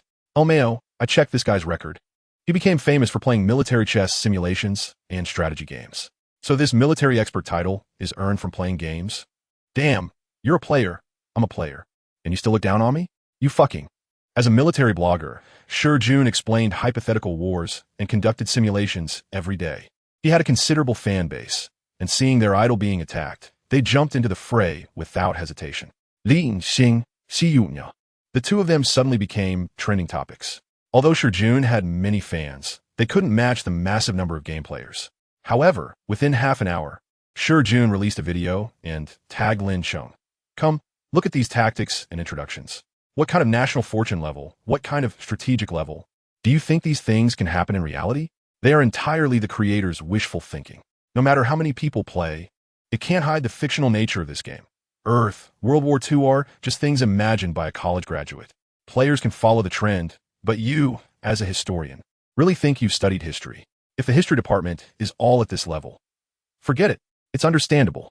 After all, after that meteor shower, Blue Star doesn't have much history left. Some people can only imagine from games. The video included screenshots of various tactical cards from Mo Xiaomao's livestream room. Shi Jun's mockery reached its peak, belittling not only the Blue Star players of World War II, Rise of Empires, but also Lin Cheng, while also taking a jab at historians. This created quite a stir. Although Lin Cheng's fans were few, he had a large academic backing, and many historians came out to support him. Shi Jun also gathered a large number of military bloggers to confront him, but against the massive number of players, it was still a bit lacking. However, as the event spread, more and more people joined in. Meanwhile, at Polaris Games, Zhao Ming was in the office discussing the game instances with Sun Qinghan. Sun Qinghan sat on the sofa, reviewing the subsequent instance plans: tank cluster, urban warfare. When are these two expected to launch? According to the introduction, the playability is very high. But won't they conflict with the National Fortune instance? The National Fortune instance is also multiplayer online, and these two are also multiplayer online. Zhao Ming, sitting in the boss's chair, was looking at his phone, watching the trending topic of both sides confronting each other on the headlines, and replied to Sun Qinghan. This will have to wait until the Eastern Front battlefield is opened and the plot reaches that point before launching. The names are just temporary.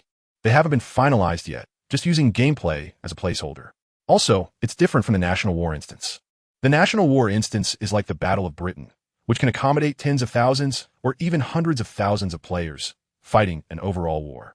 Whereas Tank Cluster, Urban Warfare, is similar to the Normandy landing battlefield, accommodating hundreds of players, a cooperative instance in localized areas.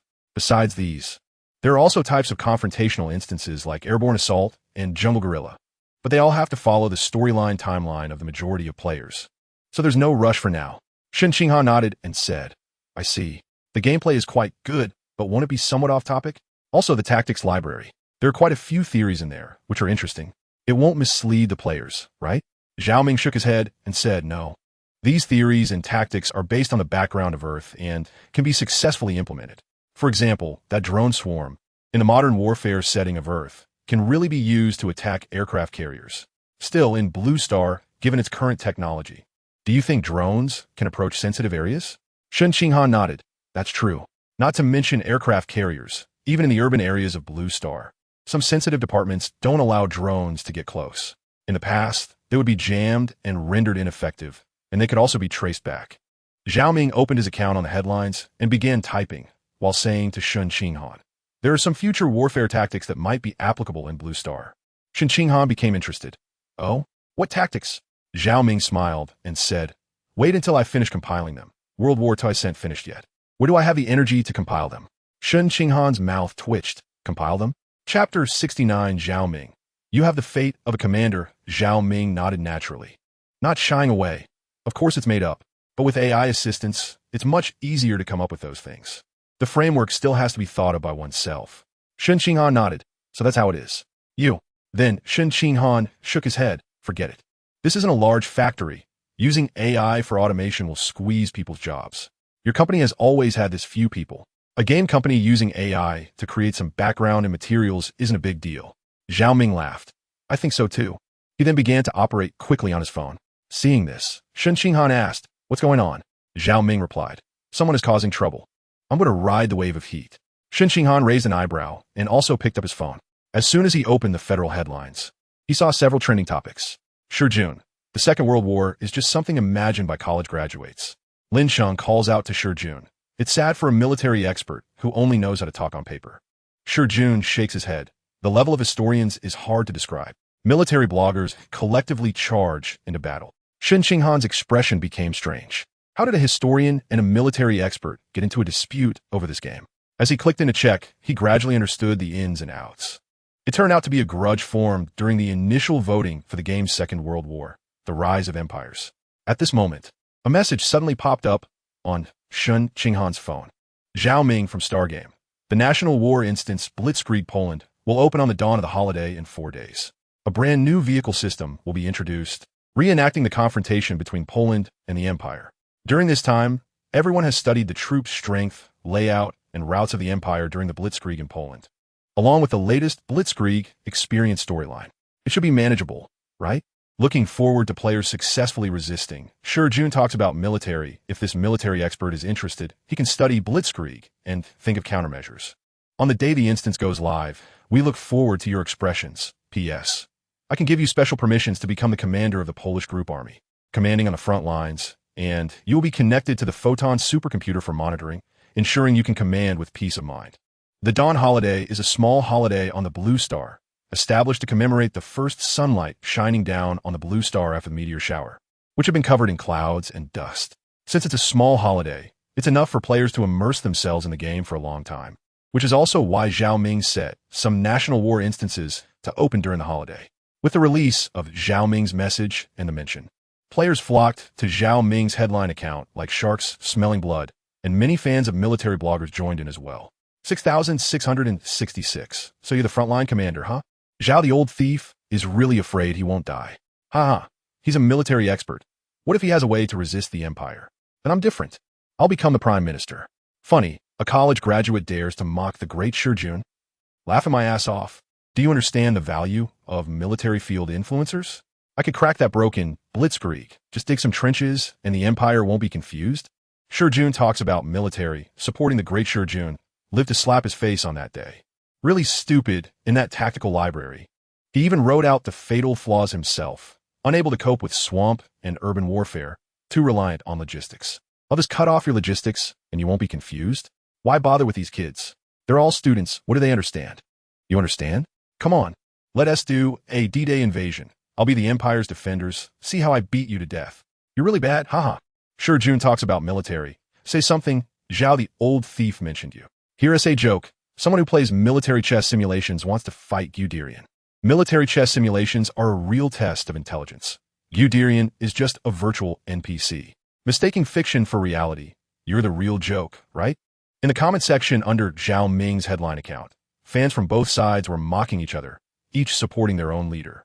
Although these players were calling Zhao the old thief, they were really getting into it against the mocking from the other side. The military enthusiasts over there were somewhat outmatched, but still supported Xia, continuously arguing with the players. In the Great Xia Federation, the capital, the anti-war competition division, Xia sat in the judging position, looking at Zhao Ming's comments on his phone with a grim expression, a clown. I should have recruited some people back then to vote for this broken game. Now that it's reported, there's no room for my maneuvering. However, as the heat rises, seeing the surge in followers on his account this afternoon, Xia's expression improved quite a bit. He wasn't afraid of Zhao Ming, a college graduate. What does he know? He directly operated his account to reply. I didn't want to pay attention, but I can't stand people being so shameless, trying to provoke me. Don't even look at your own weight. As for the photon supercomputer, there's no need. I'm somewhat confident in my own level. By the time that mode goes live, everyone will see the truth. Star Game Zhao Ming, Lin Cheng historians. One after another, Xia tagged dozens of people, most of whom were historians supporting Lin Cheng, along with some game bloggers. Zhao Ming replied in less than 2 minutes. Xia talks about military. Okay, got it. But I still want the photon supercomputer cluster monitoring to avoid being accused of cheating. Later, see you on the Dawn Holiday in 4 days. Looking at Zhao Ming's sarcastic remarks. The players behind the screen had strange expressions. This old thief is way too confident. He is afraid Xia will accuse him of cheating. ISNT, that just another way of saying Xia will definitely lose? Goodness, what a slime move. The players rushed to his Weibo, spamming 6,666. As for Xia, seeing Zhao Ming's remarks, he sneered and opened his fan group chat. He didn't even need to think for himself. The fans inside had already started suggesting various tactics, like digging trenches, laying mines, and using artillery and airstrikes. ISNT victory guaranteed? Chapter 70, The Open, Blitzkrieg Poland, confused big-headed soldier players, Polaris Games Company. Inside the office, Shen Xinghan looked at Zhao Ming sitting in the boss's chair with a slight smirk, then glanced at Zhao Ming's sarcastic remarks on his phone. It's hard to imagine these two are the same person. However, it seems that until now, no one knows what Zhao Ming looks like, right? Shen Xinghan thought about it for a moment and realized it's true. She shook her head and stood up to walk out. You keep busy. Call me if you need anything. Zhao Ming didn't even lift his head. Okay, Shen Xinghan felt a bit speechless and turned around. Just act normal. Or I do think you're being sarcastic. Zhao Ming cleared his throat, put down his phone, and said seriously, all right, senior sister. He made a gesture inviting her to proceed. Shen Xinghan rolled her eyes at Zhao Ming, then walked out with long strides. Meanwhile, the players who had just finished Battle of Britain were eager to rush into a new battlefield, but no one had informed them. This time it wasn't about being the prime minister. 4 days later, Tian Sha Live, Game Zone, Fong Ming's live stream room. There were only a few minutes left until the 10 o'clock update announced on the Polaris Games official website. Fong Ming was waiting in the room, not teaming up with you Fong and other streamers. The other half of the screen was occupied by Shi Jun's live stream, and he wanted to see how this military expert would perform. Brothers, the game is about to update. Watch how I finish Blitz Empire.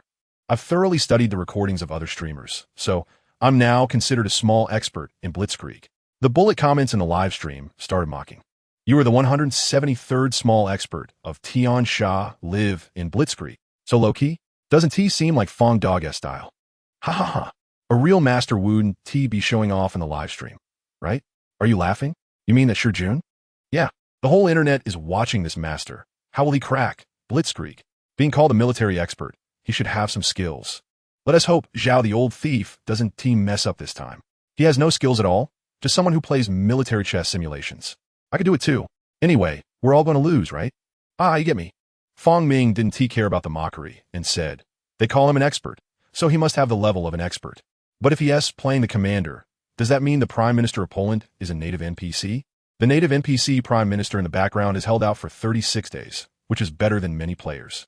But don't worry, this time I'll be the Prime Minister. I will definitely hold on. No, Blitz Empire?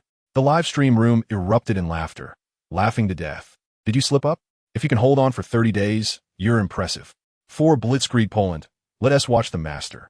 Hey, it started. Just as he was speaking, in Fong Ming's live stream, the game had not yet shown any signs of updating, and with 3 minutes still to go until 10 o'clock. Meanwhile, Shi Jun's live stream on the other half of the screen had already started updating. Probably the only one to get into the game early. As the update bar for Shi Jun filled up, a button for Blitzkrieg Poland appeared next to Immersive Story. Shi Jun clicked on it directly. The screen flashed, and as it lit up, he found himself inside a huge military command center with a map hanging on the wall, clearly indicating his role as the commander. A prompt popped up, indicating where the Empire's army had advanced and when they were prepared to cross the border to launch an attack. Looking at these prompts, Shi Jun snorted coldly. Who does he look down on? Shi Jun glanced around and then walked outside, his brow furrowing. Why are there so few people? Pushing open the command center's door, he saw rows of soldiers lined up in the open area, but these soldiers looked far fewer than he had imagined, completely not matching the strength the commander should control. Many bullet comments appeared, laughing to death. No wonder that Zhao Ming was so confident. So this is how it's done. No cheating, but just this few soldiers? Use your head to fight. Fisk, still just a kid, with such little means. Don't worry, even with this few soldiers, the great Shi Jun can win. That's right. Master Shi Jun has already figured out how to crack Blitzkrieg. The game has started. I'll go in and play too. Watching the comments in the live stream, Shi Jun said, don't worry, even with just this many people, I can handle them. He then began to give orders for a squad of soldiers to bring out the iron shovels from the military camp. The squad of soldiers at the edge of the formation followed the orders and gathered a pile of shovels to distribute. Suddenly, soldiers began to appear in the lined-up square. Shi Jun's brows tightened. What is going on? On the other side, in Fong Ming's live stream, his game had also finished updating, and as he clicked on Blitzkrieg Poland, the game screen went black and then gradually brightened. Brothers, the update is complete. I'm back to life. This time I want to... Huh? Where the hell am I? Fong Ming was a bit confused. Is this the Prime Minister's office? He then looked down at his attire, filled with question marks. Why am I a big-headed soldier? Where's the Prime Minister? Fong Ming looked around. It seemed like a military camp. No way. This guy's such a dog? Fong Ming already had a bad premonition. At this moment, a soldier walked over and shoved a shovel into Fong Ming's hands. Fong Ming looked up in confusion. What do we need the shovel for? Hearing this, the soldier who handed him the shovel glanced at him. The commander's orders, everyone is to dig trenches. Fong Ming's heart sank. Dig trenches? Taking a deep breath, he immediately returned to the live stream, where the screen was filled with question marks, but some had already realized what was happening. Fong Ming then opened Shi Jun's live stream directly, after comparing his situation in the game. What the hell? I was just mocking someone for being a commander, and it turns out I'm a big-headed soldier.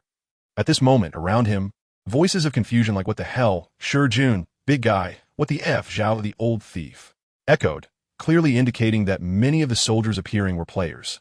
Fong Ming's mouth twitched. There are still Shi Jun fans?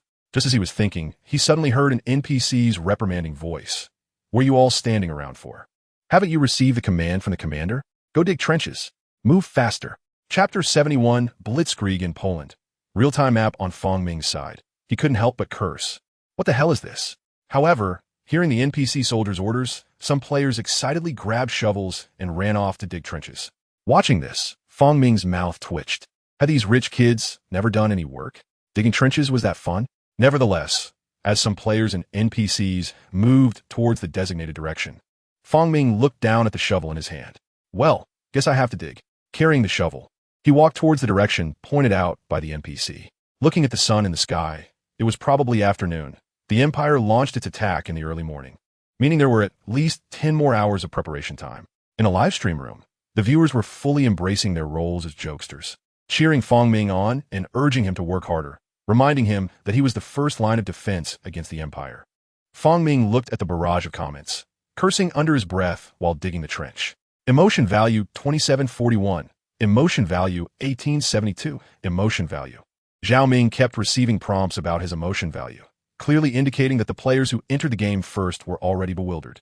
In the Tiansha livestream gaming zone, at least 70% of the streamers were in the state of being foot soldiers, while a small portion had the rank of lieutenant and could randomly command a company as a captain. On Zhao Ming's Federal Headlines account, comments were continuously pouring in. LMAO. Good thing I'm at work, otherwise I would have rushed to be a foot soldier too. I knew this bastard had bad intentions, as expected.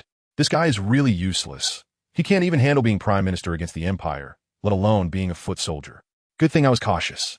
I watched those streamers, otherwise I would have really been fooled. Brothers, a streamer has already discovered vehicles. It's a freaking warhorse? Charging at tanks on horseback? What the hell? At least give the tank some opening, right?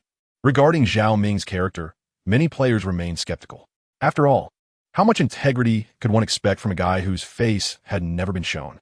Now that they saw other players and streamers becoming foot soldiers, many players had expressions that clearly said, I knew it.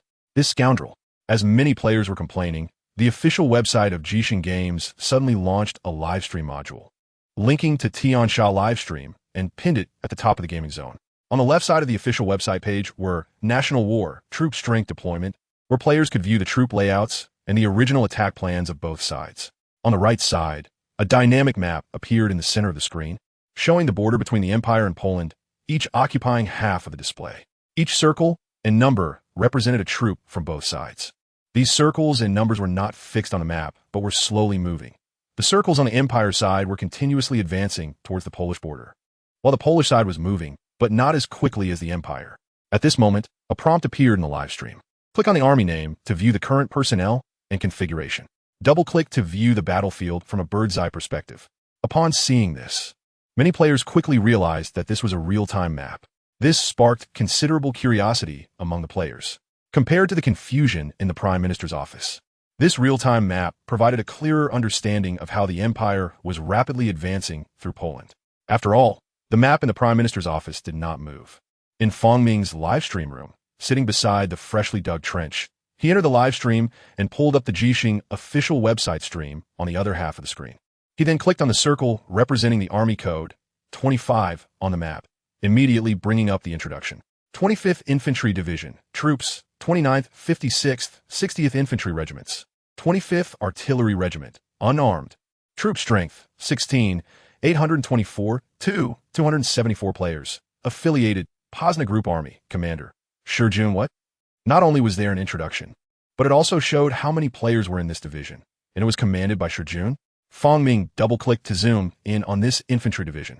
Instantly, from a height of 100 meters, he looked down on the slowly advancing army. Although it appeared small, he could clearly see its direction, moving north to converge.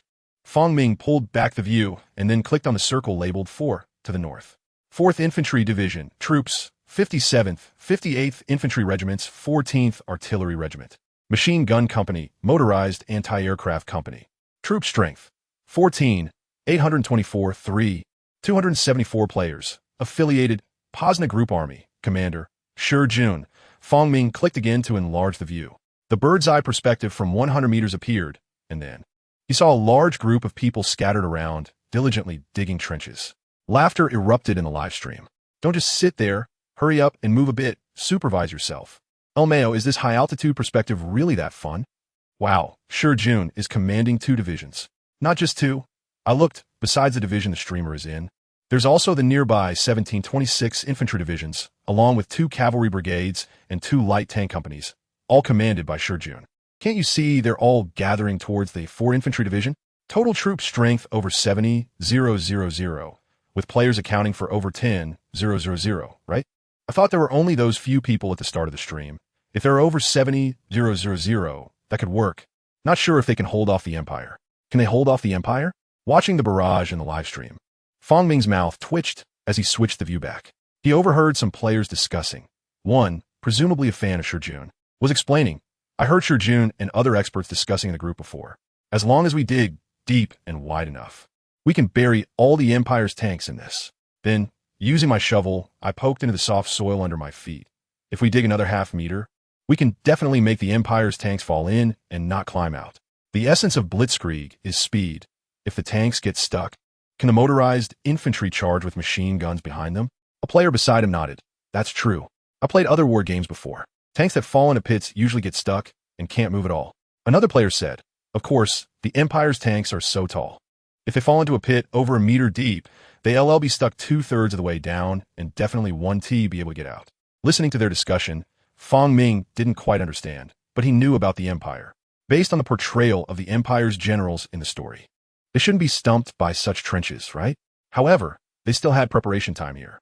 Since they were not at the edge of the border, it would still take a few days for the Empire to attack. But thinking too much was useless. Looking down at the shovel in his hand, Fang Ming sighed. Guess I'll keep digging. As time slowly passed, night fell in the game. However, no one was resting. Everyone was busy digging trenches, while the Empire's troops had all arrived at the border.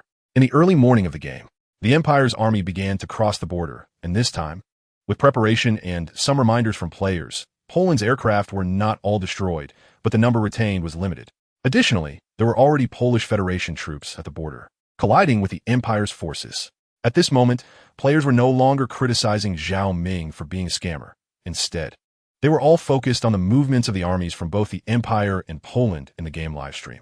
Occasionally, they zoomed in on certain areas, watching from a bird's-eye perspective. In the livestream room of the Polaris game official website, at the very bottom of the real-time map, in the southern region. This was the area where players' attention was most concentrated. After the Empire's army crossed the Polish border, their speed noticeably increased, clearly indicating that they had begun to use blitzkrieg for a rapid advance. However, unlike the straightforward advance during the Battle of France, after quickly advancing from both sides into Poland, several Imperial units began to gather at a point, surrounding and cutting off the resisting Polish troops. Chapter 72. Shouldn't the tank be stuck? The Imperial army advanced, creating a cutting scene that seemed to open a new door for the players watching the live stream. What? It could be done like this? Suddenly, I thought of the introduction on the Blitzkrieg card. Tactical Core, Armored Cluster Breakthrough, Air-Ground Coordinated Strike, Psychological Shock, Battlefield Cutting. So this is how the cutting works? Advancing from both sides, quickly encircling the enemy. Is this the complete Blitzkrieg? It turns out the Empire used this tactic at the beginning of the story. But back then the players played as the Prime Minister and didn't have a real-time map. Moreover, at that time, they probably wouldn't have understood it. But now they could comprehend it to some extent. In plain sight of the players, the Polish troops, marked with the code 7, were completely devoured and disappeared. Subsequently, the Imperial forces marched forward without pause. From the overall map perspective, the Imperial armored units pierced into Polish territory along the border like sharp knives, then converging to encircle the Polish army. The speed and coordination were astonishing. Xia Federation, North, Songer Icefield, 3rd Armored Army, 7th Special Operations Brigade, Brigade Command Post. Brigade Commander Xin Yin was also watching the live stream. When he saw the Imperial Blitzkrieg advance first, then cut through, his expression changed, so this is how it is. Xin Yin recalled the maps and routes he had seen while playing the immersive story mode as the Polish Prime Minister. Constantly comparing, he began to understand what was going on. Initially, he only looked at the dead map, and the story progressed too quickly, so he only speculated a part of it. But now, watching the real-time map of the Imperial Army's advance, cutting, and annihilation, the fluid coordination made Xin Yin completely realize how the defeat happened. He couldn't help but say, interesting, that kid doesn't understand military tactics. Who does understand military tactics? After all, the game was created by humans, and everything in it was set by the developers. Regarding the trending topic of World War II, rise of the Empire over the past few days, he had seen it too. A military expert had said something about game developers not understanding military tactics. He hadn't paid much attention to it. But watching this live stream, the Imperial offensive and coordination were simply too smooth. With this kind of tactic, given the strength of the Polish Federation, no one could hold out. Thinking of this, Shunyan suddenly wanted to see what was going on with that Shijun. A military expert? He searched for Shijun and directly entered Shijun's livestream room. At this moment, in Shijun's livestream, he also had a serious expression, watching the real-time map with a hint of cold sweat on his forehead, feeling the pressure even while using the clear map. Moreover, Shijun discovered a fatal mistake. The game NPCs were not dead. Wherever they planned to attack, they would definitely attack. The southern border, due to player involvement, still had planes that hadn't been completely bombed, and the Imperial offensive plan had already changed slightly from the original plan on the official website. As for his adjustments, Shijun maintained a calm expression, but his scalp was tingling. To counter the Empire, he had moved his 4 infantry divisions, 417, 25, 26, and 2 cavalry brigades, along with a light tank battalion, all away from their original defensive areas to gather together, preparing to ambush the Imperial troops. But now, the Imperial army had encountered no obstacles, suffered no losses, and was charging straight in, fully staffed and in full condition, toward him. Songner Icefield, 3rd Armored Army, 7th Special Operations Brigade, Brigade Command Post. Shunyan looked at the real-time map surrounding Shijun, where 4 divisions and 2 cavalry brigades combined had gathered about 60,000 to 70,000 troops. With the western border having no defenses at all, the Imperial army had encountered no resistance and was advancing straight into Polish territory. Shunyan was dumbfounded. Is this really called an expert? Is this a traitor? This troop layout is ridiculous. 60,000 to 70,000 people piled in one area just to ambush the Imperial army with no depth whatsoever. It could all be wiped out in one go. Shunyan looked at the layouts in other areas, his expression growing more peculiar. What the hell is this? Why aren't they placing anti-tank mines in those trenches? If not, at least put some bombs. Just dig a pit, and they're all in straight lines. What can that defend against? Shunyan shook his head, directly closed the live stream. Just looking at it gave him a headache. Meanwhile, in the game, Shijun appeared calm on the surface, but was actually seeking help in the group, thinking about how to remedy the layout mistakes. However, the Imperial army was advancing too quickly without opposition. The real-time night passed swiftly. The next day, morning, Tiansha live stream. In Fangming's live stream room, he was hiding behind a dirt mound on a hillside, holding a gun, while his consciousness was immersed in the live stream, watching the real-time map on the Polaris official website. The more he looked, the more anxious he became. How could he be advancing so quickly? Is there no defense? Looking at the nearly entirely fallen Polish map in the south, and in the upper left corner, those troops about to be encircled for 26, 25, 17. Yes, it's the division he is in, and it's getting closer and closer, not knowing when they would come into contact. This is going to be a disaster. The Empire is almost encircling them, and there is still no movement from Shijun's side. Poland is about to fall apart. Can this little force really hold? Fangming felt a bit of a headache. At that moment, he suddenly heard other players' excited voices. Is that the Empire's tank? It's coming about to charge into the trench trap. Hearing this, Fangming couldn't help but turn around and look down the hillside at the trench that had been dug over the past 2 days in the game.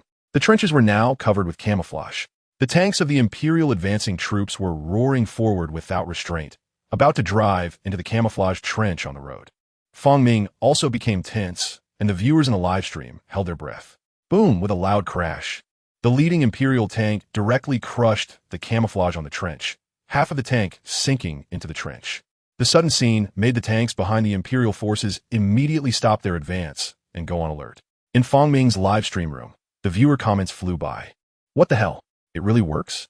So, Shijun actually has some skills. Of course, after all, he is a military expert. Then the Imperial tank can't get through this way. In the game these past 2 days, Shijun's team has dug who knows how many pits. They can only take a detour. Did he really crack it?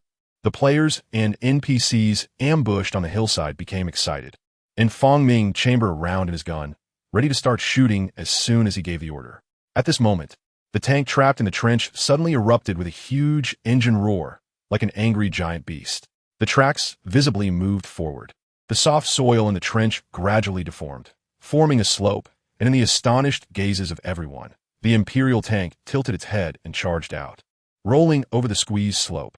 Including Fangming, everyone who is watching the live broadcast is confused, feeling like the common sense they've gained from years of gaming has been crushed.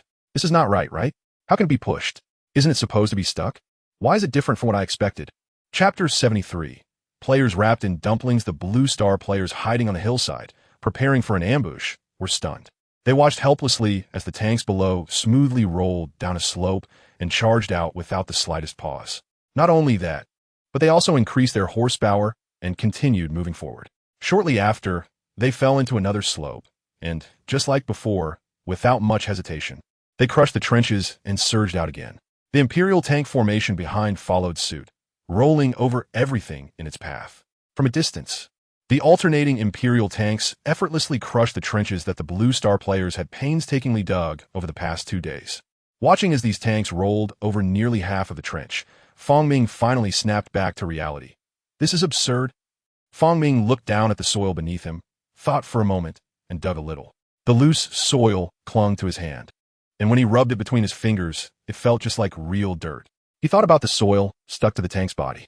With such soil, it seemed reasonable that the tank could push through, right? Fong Ming's mouth twitched as he turned to look around, noticing that not only were the Blue Star players bewildered, but even the NPCs from the Polish army were equally confused. It seemed to be their first time witnessing such a situation. However, what Fong Ming didn't know was that the Polish soldiers were shocked because the Imperial tanks shattered their understanding of tanks. These were quite different from the light tanks they were equipped with, weren't they? Their only armored tank battalion, ultralight tanks, had never been this terrifying during training. Could these things climb out of a pit? Thus, everyone was dumbfounded. The sight of the enormous Imperial armored tank force violently crushing the trenches directly impacted everyone's worldview. The Blue Star players were having their game knowledge refreshed, so tanks could climb like this and trenches could be flattened. What should they do next? At that moment, in the command center, Shi Jun, who was not only broadcasting live but also watching the stream, couldn't help but sweat coldly as he watched the first trench defense line being crushed by the tanks. What? Is this even possible? Shi Yun nearly shouted. But thinking about the live broadcast, he forced himself to hold it back, although he maintained a calm demeanor on the surface. The shock in his eyes and the slight twitching of his facial muscles revealed hints of his true feelings to those in the live stream. In contrast to the shocked Shi Jun, the players of World War II, Rise of the Empire watching the live stream, were finally feeling elated. Although they were also a bit bewildered, their hands didn't stop moving and the live stream chat was overflowing. LOL, why isn't this guy giving commands?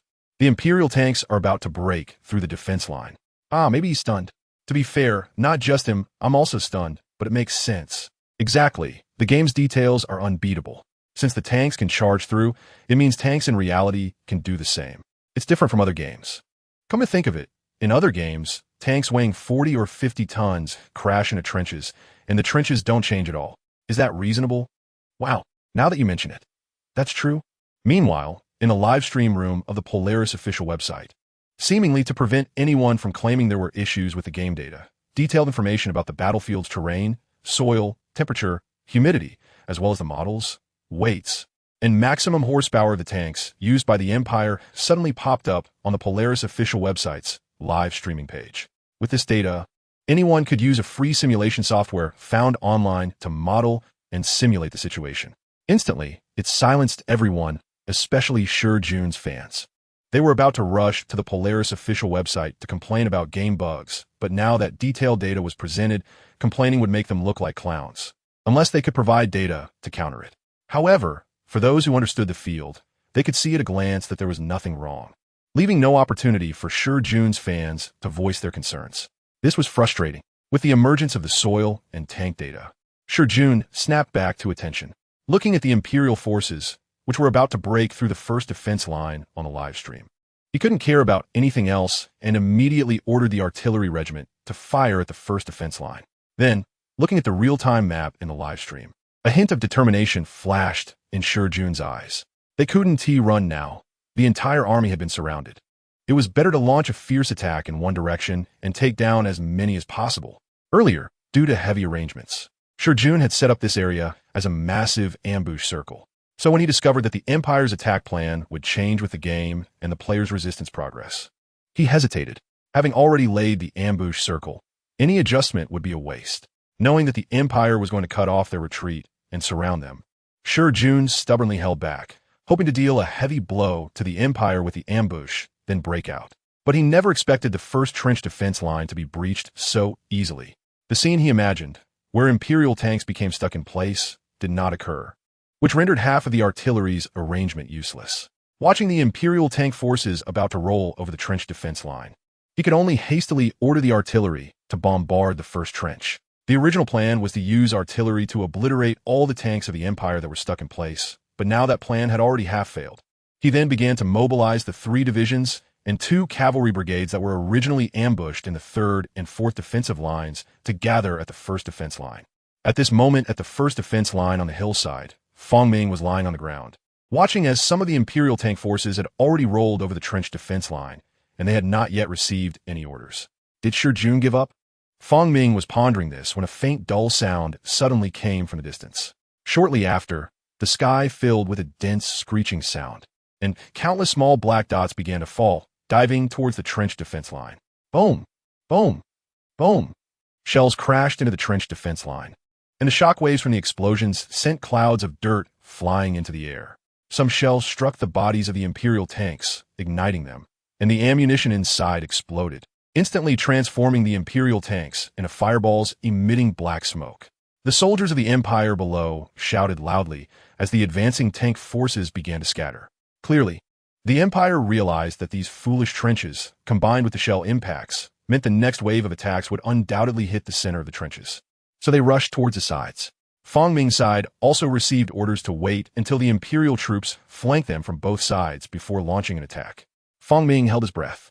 The Imperial forces below were flanking around the trench defense line, and he could see that the distance between them and the Imperial forces was getting closer until they were within shooting range. Suddenly, the Polish Federation officer NPC nearby ordered a fire. The Blue Star players ambushed on the hillside, and the soldiers of the Polish Federation all pulled their triggers, aiming at the unsuspecting Imperial soldiers below. Bang, bang, bang, bang. The concentrated fire from rifles and machine guns instantly filled the entire battlefield, and the unprepared Imperial soldiers below were instantly riddled with bullets. With just a scream, they fell silent. However, these firepower is only useful against soldiers, as dense bullets hit the Imperial heavy tank below. The sound of gunfire continues to crackle, sparks flying everywhere. However, it causes no damage. Instead, the cannon of the Imperial tank slowly turns toward the hillside. Chapter 74. The Blue Star players faced the harsh reality on the hillside. Fong Ming focused his mind, his gaze fixed on the Imperial soldiers below. Bang! A shot to the head. The Imperial soldier died without any pain, collapsing in an instant. As an all-around assault player in an FPS game, Fong Ming's shooting skills were indeed better than those of other players, but this game offered no opportunities for assault tactics. Charging him meant death, and he hadn't even respawned yet. Without the chance to utilize his assault skills, Fong Ming could only lie down and shoot one by one, just killing an Imperial soldier and reloading his rifle. He aimed again. A sudden sense of crisis swept over him. Out of the corner of his eye, he saw a tank slowly turning its cannon toward him, and his scalp tingled. What the hell? He jumped up and ran away, wanting to shout a warning to others to run. But he only saw other players nearby, looking confused, as if asking what this guy was suddenly doing.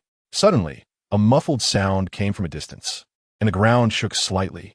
The next second, boom, a tank shell hit the rocks where several players were hiding. Fong Ming could even see their bewildered expressions before they were torn apart by the explosion shockwave. The debris and shockwave hit him, causing him to stumble and roll away, landing on the ground, dirt burying him. A few seconds later, Fong Ming shook off the dirt on him, feeling a bit dazed as he got up. His heart raced. This feeling was different from the battlefield of the Normandy landing and the Battle of Britain. One was a continuously resetting battlefield, while the other was a randomly bomb death instance. The Blitzkrieg in Poland was a real battlefield, and the immersion was stronger than the other two. Fong Ming got up and immediately looked at the dirt slope below. The battle was still ongoing. The Imperial tanks had begun to climb the slope, with soldiers following behind. The ambushed Polish soldiers and players could not inflict any damage on the tanks with their firepower, but rather expose their positions. Those tanks, like harbingers of death, slowly turned their cannons, and then, boom! Only the bodies of Blue Star players and soldiers were left behind. The Polish soldiers and players on the hillside fought while retreating, and Fong Ming mixed in, constantly dodging the cannon's direction from the Imperial tanks. The battle continued for over half an hour.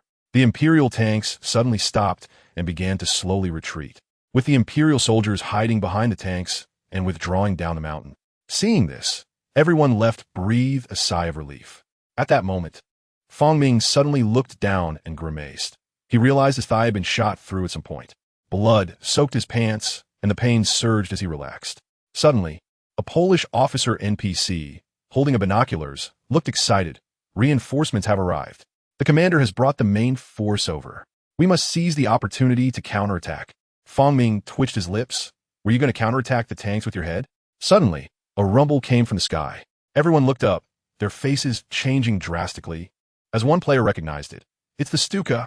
A swarm of Imperial Stuka bombers flew over the mountaintop, where everyone was, heading toward the Polish main force, causing everyone's hearts to drop. In the office of the Polaris Game Company, Zhao Ming watched the live stream of the Stukas flying by and couldn't help but click his tongue. The artillery was gone. Each of the Polish divisions was basically equipped with an artillery regiment, while Shi Jun had gathered 4 artillery regiments at a preset location targeting the trench line. If the Imperial troops truly got trapped, a heavy bombardment might have some effect. However, since the Imperial tank units weren't trapped at all and continued to bombard heavily from their position, that posed a big problem. The immobile artillery, combined with the commander's lack of air defense awareness, made Zhao Ming shake his head. They were even more inexperienced than he was. In a live stream, the Imperial Stuka bomber formation passed over the Polish main force below, directly targeting the positions of the 4 artillery regiments in the rear planes. A barrage of bombs and incendiary bombs fell, and just one wave obliterated the entire group's fire support. In the game, inside Shi Jun's command post, he breathed a sigh of relief when he saw the Stuka bombers fly over the main force without bombing them. But then he saw a scene that filled him with despair. The target of the Stuka bomber formation was the artillery regiments. Even though Shi Jun immediately ordered the 4 artillery regiments to retreat, the hasty order couldn't compete with the speed of the Imperial bombers, and he watched helplessly as the fire support he could mobilize was instantly wiped out. Only the infantry of 4 divisions and 2 cavalry brigades remained to face the Imperial forces head-on. Shi Jun's vision darkened. It was over.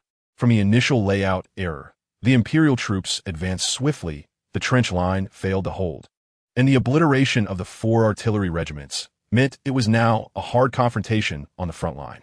But the Imperial side had so many tanks, while they only had infantry divisions. A hard confrontation? Who would win? With so many compounded mistakes, it wasn't simply a matter of disgrace. They were about to become the targets of scorn. No, it couldn't end like this. Shi Jun called up the live stream of the front line, observing the tense battlefield, and frantically brainstormed for a solution. Soon he thought of something, gritted his teeth, and issued an order.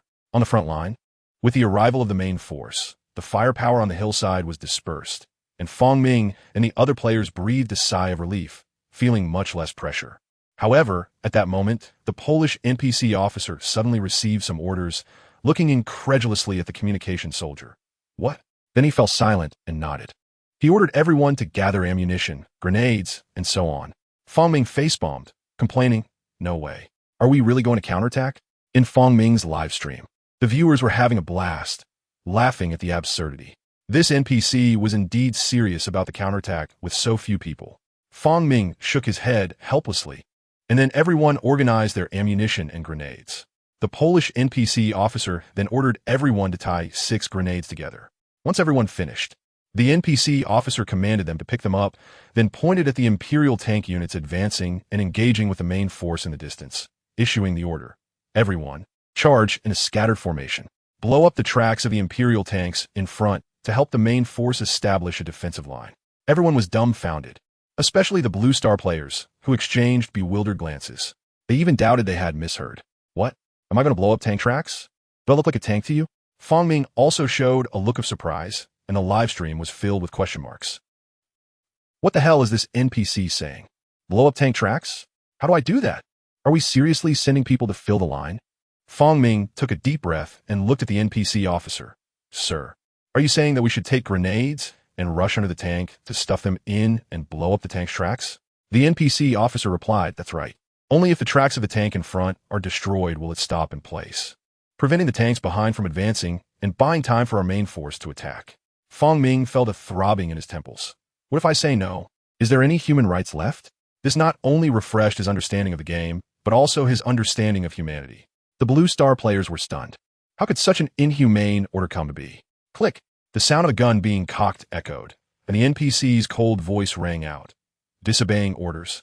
I can shoot you on the spot. The air fell silent. Everyone froze, motionless, with only heavy breathing audible. The acrid smell of gunpowder and blood filled the air, and the scorching heat from the explosions lingered, but all the Blue Star players felt a chill run down their spines. Chapter 75. The ineffective cavalry charge, treating soldiers as human bombs, as consumables. This command that subverts the worldview of Blue Star players. Is it not just an illusion? Moreover, if they disobey, this NPC would even execute the defiant on the spot. Such an absurd command has never been heard of in the history of Blue Star. There are no movies, games, or novels that depict such a scene. Including Fong Ming, the Blue Star players felt a strong impact on their moral values, feeling an unease. Damn, what the hell is this command? Someone shouted. Click, click, click, the sound of guns being loaded echoed. Some Blue Star players could not help but point their guns at the NPC officer, and the atmosphere instantly became tense. The NPC officer's expression turned ugly. Completely not expecting these people to dare to resist, try to soften his tone. I know this command is cruel, but it is the command of the commander. We have no other choice. You're all soldiers. The Empire's army is destroying our homeland. If we wait any longer, the situation will become even more difficult. We have no choice. After pausing for a moment and taking a deep breath, I will accompany you.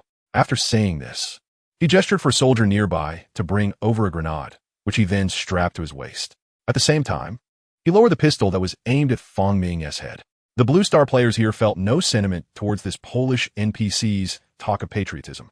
They only thought that such a command was too absurd and cruel. However, seeing that this NPC officer also strapped a bomb to his waist, the surrounding Blue Star players' expressions softened a bit, but the command to act as human bombs to die was still unacceptable, and no one moved. At this moment, Fong Ming suddenly reacted. Wait, you just said, the command of the commander? Who is our commander? Other players also reacted, right? The commander? Isn't it that guy Shijun? The barrage in Fong Ming's live stream surged. What the hell? I thought the NPCs in Earth were inhumane. Turns out it's that Shijun guy who is inhumane. Is this guy crazy, daring to give such an order? There are only 4 infantry divisions and 2 cavalry divisions. If we don't use lives to fill in and blow up tanks, we can't fight at all. What the upstairs said makes sense. I hope one day on the battlefield, you are the one charging at tanks with a bomb. Why should I charge at tanks with a bomb? You idiot should go blow them up. He.S. anxious. Is he anxious? The NPC officer felt a bit baffled. Of course it's Commander Shijun. As soon as this was said, the surrounding Blue Star players' faces turned dark. Damn, is it really him? Some players became angrier the more they thought about it, unable to hold back. I'm logging off right now. Just watch me tear this bastard apart. This damn bastard is really disgusting. The others also wanted to log off to vent their anger at Shijun. And Fong Ming immediately shouted, no, we can't retreat. The other players frowned tightly. Not retreating? Are we really going to follow Shijun's orders and fill in the tanks? Fong Ming, with a dark face, said, with Shijun's reckless moves. Losing is a certainty, and after we go out, who knows how many people will scold us. If we quit now, what if they blame us? Saying we didn't execute the orders and didn't fill in the tanks, causing his plan to fail. What then? As soon as he finished speaking, the surrounding players' expressions became unsightly as well. Damn, it's really possible. This guy might actually do something like that. Suddenly, a player reacted. Wait, what are we afraid of? Others don't know we logged off, and Shijun doesn't know either. If we want to log off, we can just log off. Fong Ming felt a bit awkward, coughing twice. Well, I'm the streamer. I've been live streaming the whole time. If he wasn't streaming, he would have logged off. These players could leave without issue, but if he ran away, he might get dragged into it. As soon as he finished speaking, the surrounding players looked confused. The player who just spoke had a bit of a toothache. Wait, bro. What? What is your name? I'll give you 2 big slaps later. Fong Ming felt a bit awkward, but the atmosphere around them relaxed a lot. If he wasn't streaming, it would be fine, but if he was caught on stream and ran away, if Shijun saw it and blamed him, that would really be disgusting. Seeing this, the others could only hold their noses, strap on their grenades, and repeatedly tell themselves this is just a game. This is just a game. But they still felt increasingly angry. What the hell is this? This is so damn frustrating. No, when we go out, we must tear Shijun apart, yes, and that bastard streamer next to him. Once everyone finished preparing, the heavy atmosphere among the team began to move towards the battlefield in the distance where the fighting was taking place, using the terrain for cover. Meanwhile, Shijun's actions were not just happening in the team Fong Ming was in. Other streamers and players' teams also received the same command, and discussions erupted. Many viewers in various live streams ran to Shijun's account to vent their anger. However, Shijun in the game didn't care at all, only thinking about ending this damn game quickly. and he already had a scapegoat reason prepared. At this moment, at the front of the battlefield, smoke filled the air. The Empire's tank armored forces were slowly advancing. The bullets from machine guns whizzed across the battlefield, and when a tank shell fired, it resulted in a scene of dismembered corpses. The combination of infantry divisions and cavalry brigades on the Polish federal side had no way to stop the advance of the Empire's tanks. They could only fill in with their lives. The order given by Shi Jun was just like that. The soldiers of the cavalry brigade rode their war horses, with bundles of explosives strapped to them, using their agility compared to tanks to charge towards the tanks with no fear of death. However, the bullets from the machine guns mounted on the tanks kept sweeping. Some soldiers on horseback were shot by machine guns before they could get close to the tanks, and the explosives they carried exploded. The corpses of horses and soldiers were instantly turned into blood mist, with limbs and fragments flying everywhere. After losing dozens of war horses, only a few soldiers managed to ride their horses to the side of the tanks, and then without any hesitation, they dismounted and shoved explosives onto the tracks. The Imperial soldiers inside the tank seemed to have sensed the Polish soldiers' intentions. Just as they opened the tank hatch, they were filled with terror and tried to climb out. Boom! The explosion at the bottom of the tank detonated the fuel tank, instantly killing all the Imperial soldiers inside the tank with the shockwave. This scene left Fong Ming and the others, who were hiding at the edge of the battlefield, preparing to attack the tank tracks, in silence. What the hell are they fighting? So many cavalry died just to blow up one tank, and their number isn't enough to withstand a machine gun fire. Fong Ming inexplicably doubted life. The assault skills he practiced in this game seemed to have no effect at all. On this battlefield, let alone 2 legs. Even 4 legs can't outrun bullets, right? Is this a head charge? Practicing assault skills just to become a human bomb to blow up tanks? Aye. Boom. There was no reaction time at all. A shell landed in the center of Fong Ming and the others, and a massive explosion directly wiped out more than half of the soldiers and players without any warning. In the distance, at an angle, an Imperial tank slowly approached, unnoticed by everyone, and it was the culprit behind their demise. The few remaining soldiers and players struggled to get up. Bang, bang, bang, bang. The sound of dense gunfire erupted, and no one escaped. They were all shot dead. Then, tanks rolled over the bodies of Fong Ming and the others, heading towards the battlefield, while groups of Stuka bombers flew across the sky again, heading towards the large force commanded by Shi Jun. Chapter 76, Anti-War Competition Official Interview in Fong Ming's live streaming room. The game interface had returned to the main screen, but Fong Ming was still in a daze. It was too sudden. One moment he was pondering how to fight, and the next he was sent away without any chance to react. He had been thinking about his skills and techniques, only to end up as a human bomb. In the end, he didn't even manage to become a human bomb. He was discovered by tanks from the Empire that came from behind and was blown away in a single shot. It seemed even more frustrating. Fong Ming took a moment to recover, rubbed his face, and looked at the streaming room. Wow. This game is incredible. Brothers, I'm already dead. There's nothing we can do. Let's watch the battle situation from the outside. Saying this, Fong Ming zoomed in on the real-time map, observing that the area where Shi Jun was located had been completely surrounded. Moreover, the encirclement was getting smaller and smaller. The 2 cavalry brigades under Shi Jun's command had been wiped out, but it had no effect at all. Fong Ming double-clicked to zoom in on the front screen and could only see countless dead war horses lying on the ground. An overwhelming number of tanks were bypassing those horses and charging towards the 4 infantry divisions commanded by Shi Jun, supported by Stuka bombers. It was a one-sided battle. The situation was changing too quickly. The Polish Federation had no ability to counterattack and had already collapsed, with signs of soldiers fleeing starting to appear. Watching this scene, a term appeared in Fong Ming's mind: strategic collapse. Just as Guderian said in The Hidden Plot, tanks were merely conductors, and the true defeat was psychological. The current situation was undoubtedly a complete collapse. The army group commanded by Shi Jun inside the encirclement had fallen into a vicious cycle. The total number of the army group was around 60,000 to 70,000, but now only over 20,000 remained, and that number was continuously decreasing. Fong Ming exited the Polish perspective and clicked on the Empire's troop information. After clicking several times, he couldn't help but laugh. Wait, this guy Shi Jun said that blitzkrieg wouldn't work or something.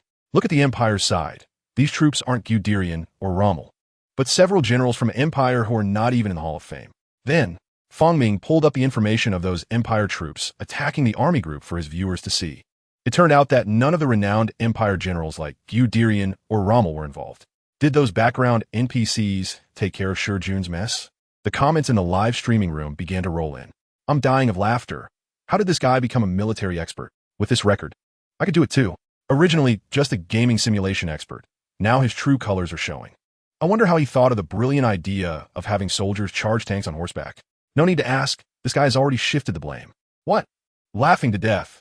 Look at his headlines. He has already quit the game. Fong Ming also noticed the comments in the live streaming room. He immediately exited the game, opened the Federation's headlines, and searched for Shi Jun's account. Wow. Let's see what this guy has to say. It was just a game. If it weren't for the game, with such a human bomb tactic, I don't know how many people would want him dead. Clicking into Shi Jun's headline account, he saw Shi Jun on military affairs. I apologize for disappointing everyone's expectations. I intended to present everyone with a vivid and realistic battlefield duel, but due to various reasons. Below were some screenshots, including a portion showing soldiers charging tanks on horseback, but only a few tanks were destroyed, with dead horses scattered everywhere. My tactical layout has always been unable to be completed due to some uncontrollable reasons. One step slow, every step slow, which also led to the ineffectiveness of my subsequent layout, resulting in the collapse of the commanded troops. I feel very ashamed. An article that appeared apologetic but was full of blame was released. The core of the criticism pointed directly at those uncontrollable factors, but netizens were not buying it. F you even thought of the human bomb tactic. Why don't you take a bomb and blow up a tank? Uncontrollable reasons? Don't you want to see how quickly other battles of Blitzkrieg, Poland fell?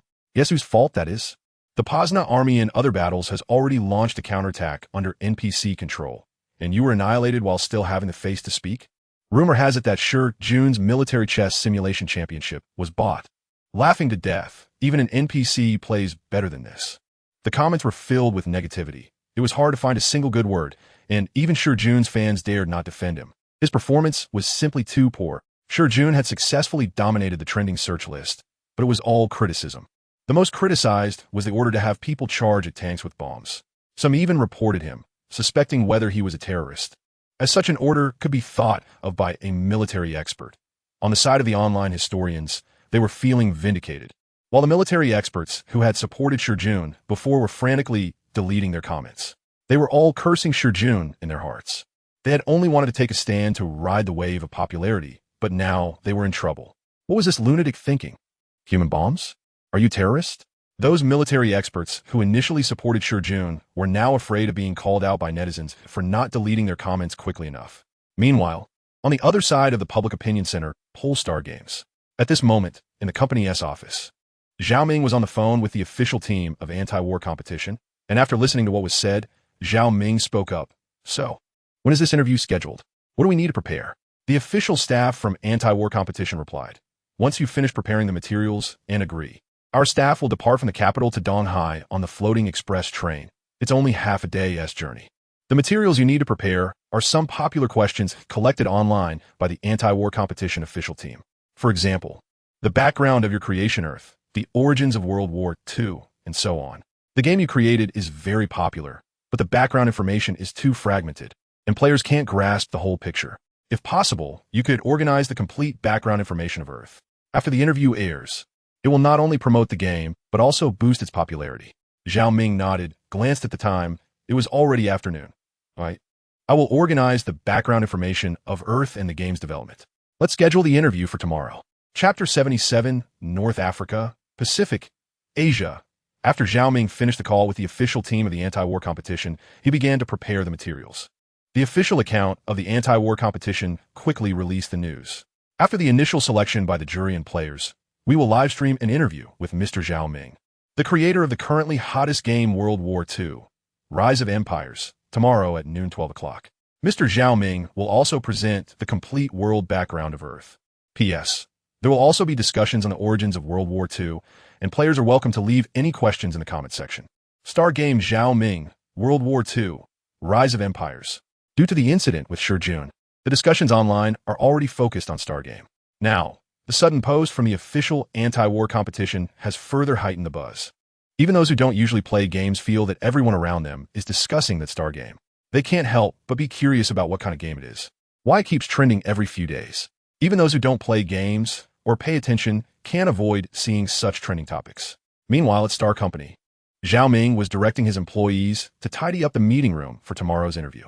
He set up some high-tech decorations and virtual projection equipment to facilitate the explanation of the Earth background. After a simple arrangement, the room, filled with a sense of technology, was nearly ready. At this moment, the receptionist came over and said, "Boss, Mr. Shen has arrived and is waiting for you in the office." Zhao Ming nodded, "I know." After adjusting the placement of the plants, he returned to the office. Inside the office, Shen Qinghan was sitting on the sofa. As the door opened, Zhao Ming walked in, senior sister. Shen Qinghan lightly responded with an M and said, "The first batch of patents has been registered. 35, 276 of them." After saying this, she operated her phone and sent all the patent information to Zhao Ming. After sending it, Shen Qinghan curiously asked, "How many patents are you planning to register? Is this just the first batch?" Zhao Ming received the information sent by Shen Qinghan on his phone, glanced at a few items, nodded, and replied, "Not quite sure, probably. Tens of thousands? Hundreds of thousands? Million?" The Earth IP is very vast, so there will be a lot of things. As long as it can be registered, I plan to register everything, which will also help us in developing peripheral products in the future. Compared to games, I think developing everyday types of peripherals is more profitable. Shen Qinghan had no objections and instead agreed. That's right. Relying solely on games is indeed not enough. We should also develop peripherals for the Earth IP. So the first batch consists of food and beverages from different countries in World War II. What about badges and pendants? Have you found a manufacturer? Zhao Ming shrugged and said, "Not yet, so." He looked at Shen Qinghan. Shen Qinghan understood from Zhao Ming's gaze and couldn't help but roll her eyes at him. "You really don't want to do anything at all? Just acting like a hands-off manager?" Zhao Ming cleared his throat. "It's just that you're the professional, senior sister. You can handle it. I'll choose a few samples later, like rum, wine, imperial bread, cola, to start with Earth derivatives, which are relatively easy to produce. Later, I will select some badges from World War II and publish them as peripheral products. For the food, I'll trouble you to find someone to formulate them." After saying this, Zhao Ming sent the ingredient ratios for these products to Shen Qinghan. There are quite a few similar items on Blue Star, but these are tied to the game, and as long as there are players, there will be no shortage of buyers. Shen Qinghan looked at the products sent over, and it wasn't difficult. However, seeing the time, she didn't linger too long. The two discussed the content for tomorrow's interview, and Shen Qinghan left to arrange for someone to formulate the beverages. Meanwhile, Zhao Ming began organizing the information on Earth to prepare for the interview the next day. The next day, Tiansha Live, Star Game Company's official website, both started the live stream simultaneously. However, the live stream room was pitch black, as it wasn't yet noon 12 o'clock, but the bullet comments were numerous. As time passed, at noon 12 o'clock, in the conference room of Star Game Company, all the live stream equipment was ready. The host, Zhao Ming, dressed in a black bodycon dress, made a gesture towards the live stream equipment and then started the broadcast. "Welcome everyone to the latest episode of the Anti-War Competition Special Interview. I am your host, Zhao Ming. Today, we will be interviewing Mr. Zhao Ming, the creator of the hottest game in the Great Xia Federation, World War II, Rise of Empires." The bullet comments in the live stream rolled by. "Hurry up. Where is Zhao Ming? Get out here. Get your screenshots ready. Huge reward. Every update is just playing word games, damn. Is horseback riding considered a vehicle? This time, EM shocked. What the hell?" The screen shifted, revealing Zhao Ming, who was wearing a mask and smiling, waving his hand. "Hello everyone, I am Zhao Ming." Zhao Ming smiled and said, "Mr. Zhao Ming's outfit is quite avant-garde. But why are you wearing a mask?" Zhao Ming chuckled and replied, "Well, I know without looking at the comments. About 90% of the people want to send me sharp objects. In this situation, how can I dare to show my face?" Zhao Ming curiously asked, "But isn't there's still that 10%? Zhao Ming said faintly, "That 10% might want to hit me directly." Zhao Ming also had a helpless expression, addressing the live stream. "It seems there's no way to take off Mr. Zhao Ming's mask. I am powerless to fulfill your wish." Then, Zhao Ming turned serious. "All right, let us get to the main topic. Our interview today mainly concerns the background of the Earth you created, as well as the origins of the story's development during World War II. These are questions that players are very curious about, but have no way to understand.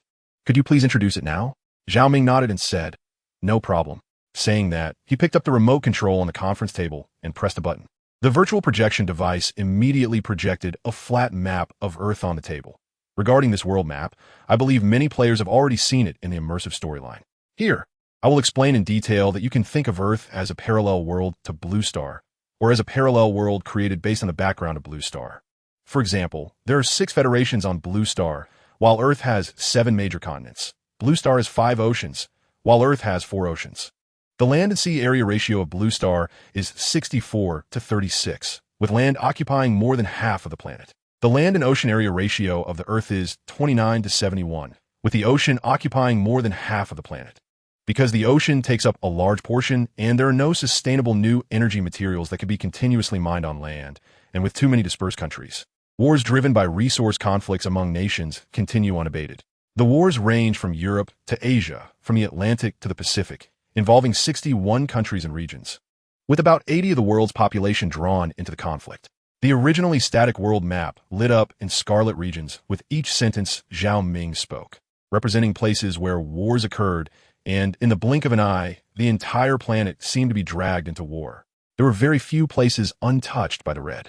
Zhao Ming then raised his hand and tapped on the virtual map, making all the red light disappear. He clicked again in the European region, causing the entire European plate to slightly rise and become more prominent.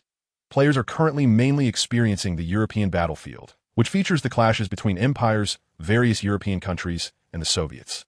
More battlefields will be continuously opened, such as the North African battlefield. He tapped again in the North African territory, causing the North African plate to float up. Pacific battlefield. The islands where key battles occurred in the Pacific battlefield floated up. Zhao Ming then moved his hand to the east, and the Asian battlefield.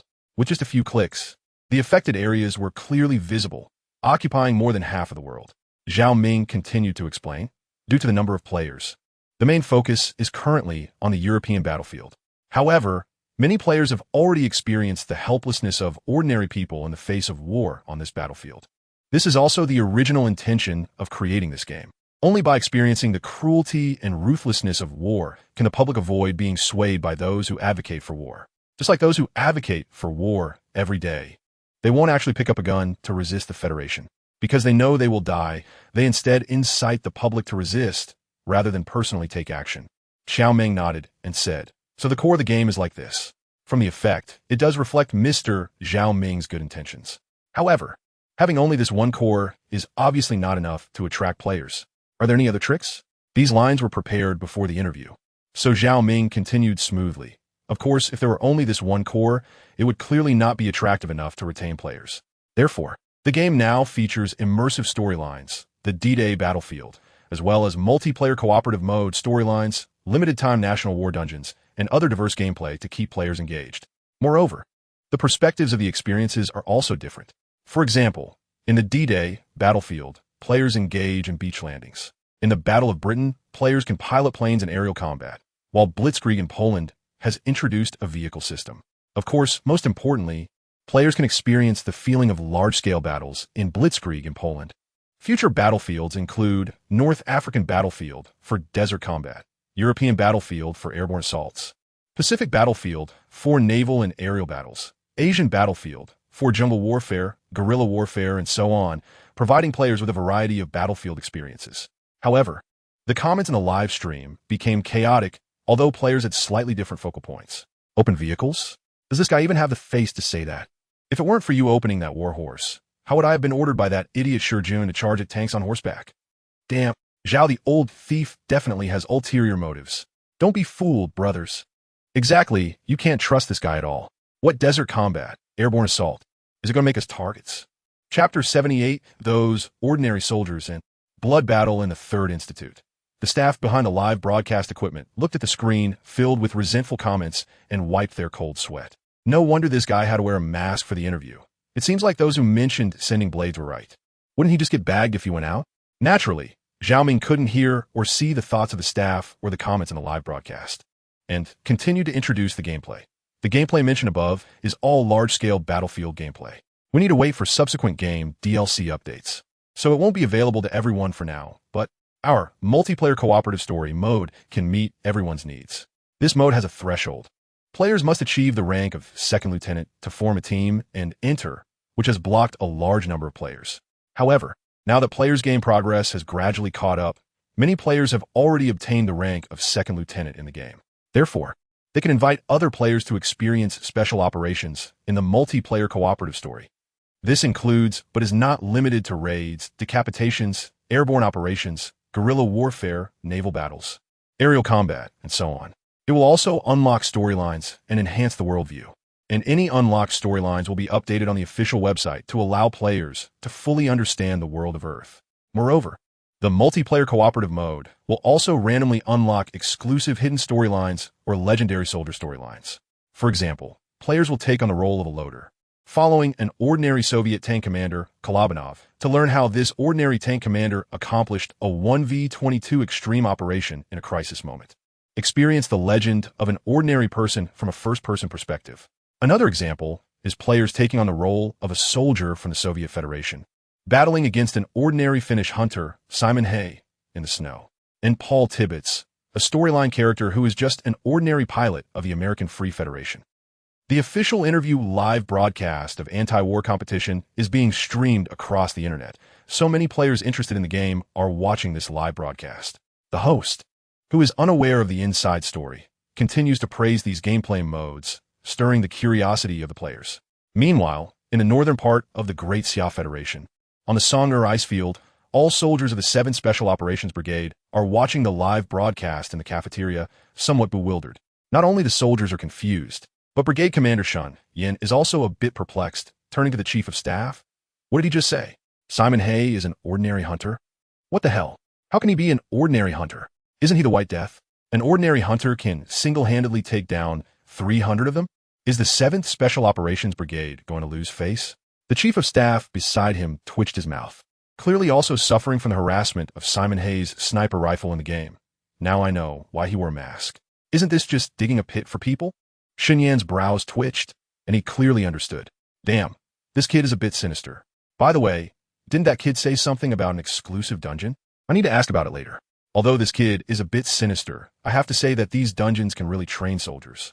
During this time, under the torment of Simon Hay, the camouflage skills and shooting skills of these young soldiers have improved quite a bit. They can indeed learn a lot, which also makes Shun Yin look forward to what Zhao Ming mentioned. I need to find Qing Han and ask how it's going.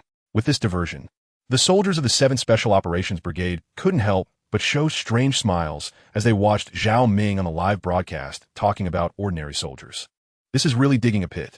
Suddenly, they were looking forward to the impressions of other players matching with White Death. It should be quite interesting, right? The live broadcast lasted for an hour and a half.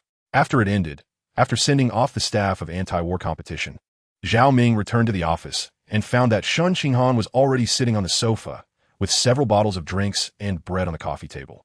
Zhao Ming's eyes lit up. So fast? He walked over and sat down on the sofa. Shun Qinghan nodded and said, "Try it. See if it tastes the same as you imagined?" Zhao Ming nodded, then picked up the bottle labeled cola, opened it, and took a sip. The familiar feeling exploded on his tongue. Zhao Ming savored it carefully and nodded, exclaiming, "Exactly the same. Perfect." He then picked up the bread from a game, which was worth 500,000 marks, and took a bite. Average. Shun Qinghan looked at Zhao Ming, who had a nostalgic expression after sipping the cola. Somewhat puzzled, there are many carbonated drinks on the market. Even the prices are lower. Although this cola has a slightly novel taste, it doesn't have an advantage, right? It might be difficult to capture the market. Zhao Ming shook his head. We don't need to capture the market. All these foods and drinks are tied to our game, tied to the huge IP of Earth. As long as we have a large player base, we won't lack buyers for these foods and drinks. Shun Qinghan said, "As long as you have confidence, that's good. Then I'll draft a contract later, setting a few main products, and when we get support from the Federation, we can take the opportunity to promote it." Zhao Ming replied, "No problem. You can take care of this. I'll focus on making the game." Shun Qinghan smiled and nodded, then asked, "How about the blood battle in the Third Institute you mentioned earlier? Can we experience it?" Zhao Ming said, "Of course. I'll send you the key. You can give it to the Great Xia Federation military and let them experience the peak infantry combat power of the Republic."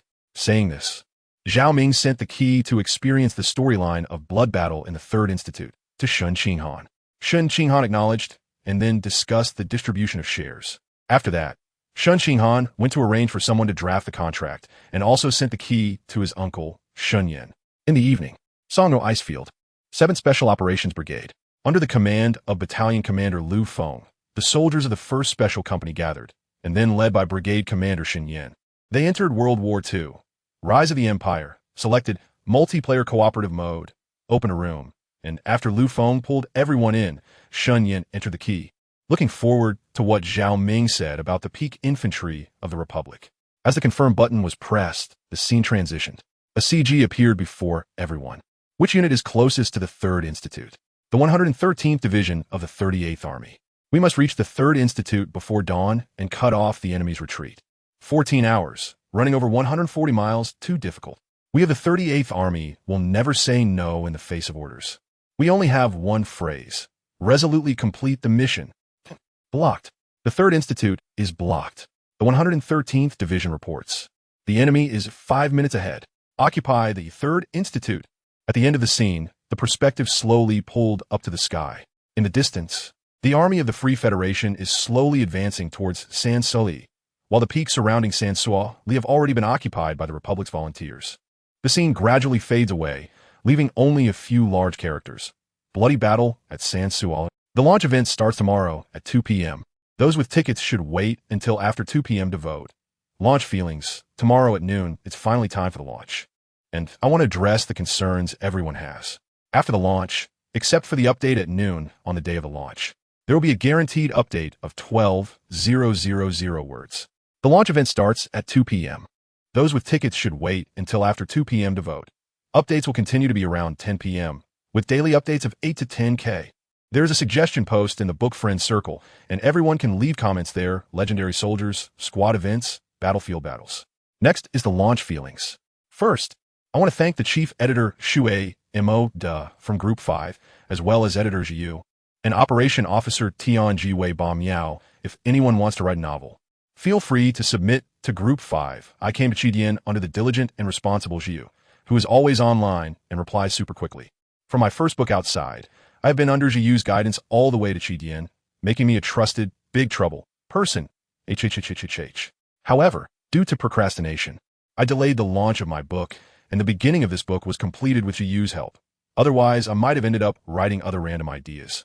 And there wouldn't be today's achievements, as I almost cut it on the day of release. But thankfully Jiu helped me in time. Jiu is the most diligent and responsible editor I have ever seen, mainly because as long as they are online, they reply super quickly. If anyone has good manuscripts, they can submit them to Jiu, and practical suggestions will be given upon approval. Then there's Chief Editor Shui Mo Da. The subsequent content of this book is also based on the suggestions and general direction given by Shui Mo Da, which is why the plot can remain stable. Shui Mo Da has really provided a lot of useful opinions, and I often feel a bit embarrassed to trouble Shui Mo Da. But Shui Mo Da's control over the plot is one of the main reasons I can write until now, and I am truly very grateful. Then there's Operation Officer Tian Jiwei Ba Miao. They helped me with a lot of recommendations from big names and also took care of the launch event. Helping a lot. So everyone remember to participate in the event, first subscription to receive pendants, voting for monthly tickets to participate in drawing coins and Chidi merchandise, etc. I want to thank Teacher Qing Yishan for the chapter recommendation. Thank you to Teacher Ru Shui E for the chapter recommendation, by the way. I want to dedicate a wave of big names books master of Prolo. His name is Li Banfeng, the peak of the mountain, not the madness of mad. The doctor has said he is not crazy. In the world of 100 schools, who can compete? Prolo Wanshio, who is the leader. Banfeng puts on a suit, wears a top hat, takes a chicken feather duster, and seriously asks, "Tell me, who is the master of Prolo?" Starting from killing demons and monsters to achieve immortality, slaying demons, gaining lifespan, infusing martial arts. Shun Yi sheathes his sword, looking up at the sky, hearing that above the clouds there is the heavenly Jade Palace, filled with countless true saints who have experienced endless years. Monsters are coming, starting with the legitimate name, guiding players to conquer the monster world for me. Artillery Arc, the author's new work, the naval battle chapter of the war trilogy, Turbulent Waves, and Setting Sunday. Wang Yi has crossed over and, looking up, sees the bright red plaster mark on the passing airplane. The fury from his bloodline awakens. He doesn't know who he has become, where he is, or even what advantages he has. He only knows he wants to kill recklessly. Let you repay your country in 7 lives. Let you see the 9. I'll blow up the 9 and the toilet above it. Finally, I want to thank the readers Nanchiodo Tang, Dragon Emperor Bloodjade, Stephen DeZ, Book Friend 20180324213628371, Little Noodle Treasure Garfield. This story is called Longevity. Book Friend 20231122120627759. BBSDO, Book Friend 20170404180128456. Wooling Fish Catching Cat for a Living, Yuhua, Meteor Sword, Pitter, Imo Shui Lan, not knowing and dreams that the sky is water. And many more readers who have given very good suggestions. I've been reading them all and keeping them in mind for inspiration. It's not that I lack inspiration and copy readers. I am truly wrong. I just want to write what the readers want to see because I have roughly written the outline far ahead, including World War II, World War I, classic battles of the Republic, modern warfare. So readers don't need to worry about me running out of material later. There will be a lot of writing as for additional updates. Starting next month, for every 2,000 monthly tickets, there will be an extra chapter, and the rewards are 1 chapter for the Alliance Leader, 5 chapters for Silver. This book has the current readership and achievement because of everyone's support. So after the launch, I will work hard to keep updating. The launch is tomorrow at noon 12 p.m. Please support with monthly tickets and first subscriptions. Chapter 79, An Impossible Task on the Other Side at the Polaris Game Company in the office. The start of blood battle at the Third Institute was detected. Zhao Ming called up the current in-game scene, wanting to see how far the army of the Great Xia Federation could go. At this point, the data for the Republic Volunteer Army in blood battle at the Third Institute had not been unlocked yet, because this task was nearly impossible to complete. So, inside the game, there was only a U.S. Army 9th Division moving along a designated route, and Shen Yin, leading the 1st Special Battalion, preparing to accept the mission. Zhao Ming wanted to see if they could successfully reach their destination. If the Great Xia Federation's army could not reach it, then he would unlock the data for the Republic Volunteer Army, allowing them to join the ranks of the volunteers to experience what it was like to arrive at the Third Institute 5 minutes ahead of the enemy. At this moment, at the 7th Special Operations Brigade, as the words blood battle at the Third Institute slowly faded away, Shen Yin and the 1st Special Battalion appeared in a camp that looked like it had just finished a battle, with scattered equipment still left uncollected and smoke lingering in the air. The cold air filled their nostrils, and they could feel the temperature around minus 20 degrees Celsius. The soldiers from the northern regions of Great Xia were already accustomed to such cold air, as the Song'er ice field they were stationed in was covered in snow year-round. Shen Yin looked around. All the soldiers were fully equipped, and their military uniforms had changed to ones they had never seen before. Based on the last scene in the CG, it was inferred that the mission was based on the last line: arrive 5 minutes ahead of the enemy and occupy the Third Institute. So, was this a rapid march mission? This thought flashed through everyone's minds, and then a prompt appeared before Shen Yin. Please proceed to the tent to receive the mission. Shen Yin called over the battalion commander Lu Feng and several company commanders under him, and they entered the tent. What greeted them was a map in the center of the tent marking the positions of the enemy and their own troops. Shen Yin walked over and saw a piece of paper on the table. Please rush to the Third Institute within 14 hours and block the U.S. Army 9th Division attempting to escape south. Shen Yin passed the task on the paper to Lu Feng, then went to look at the map. Lu Feng and the company commanders glanced at it, and also walked over to study the map. They quickly found their current position marked as Daquan and the Third Institute. There was also information about the current location of the U.S. Army 9th Division and their equipment configurations. Battalion Commander Lu Feng, just by glancing at the map, widened his eyes and blurted out, "How is this possible?" Just from looking at the map, although the straight line distance between Daquan and the Third Institute was shorter, it was mostly mountainous terrain. Navigating through the mountains would likely be farther than the distance the U.S. Army 9th Division would travel to reach the Third Institute. Moreover, judging by the sunlight outside, it should be afternoon now. Therefore, the majority of this 14-hour rapid march would need to take place at night. It was already minus 20 degrees during the day. At night, it would only be colder. Based on their years of experience dealing with the ice and snow on the Song'er ice field, the nighttime temperature would be at least minus 30 degrees or lower. The earlier CGs arrive 5 minutes ahead of the enemy and reach the Third Institute was simply unfathomable. Company Commander Fong Hui went to measure the distance on the map and looked at the data for the U.S. Army 9th Division, also in disbelief. Brigade Commander, Battalion Commander. According to the map's markings, this distance requires a detour of approximately 5 kilometers through mountainous roads. Moreover, this U.S. Army 9th Division appears to be a fully mechanized unit or is marching on roads. This task, Shen Yin frowned and said, since such a task has been issued, it must be feasible. White Death, you also find it incredible.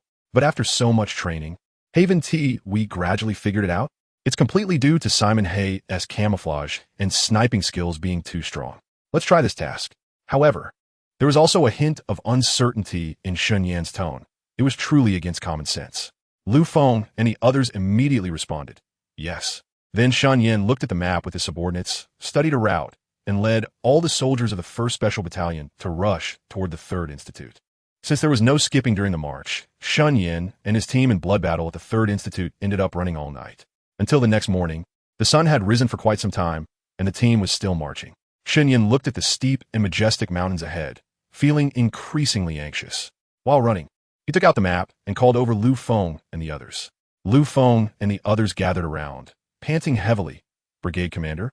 A night of rushing had left everyone's faces pale, and their breath turned to frost in the cold air. Their fingers were frozen stiff. Sun Yin turned to look.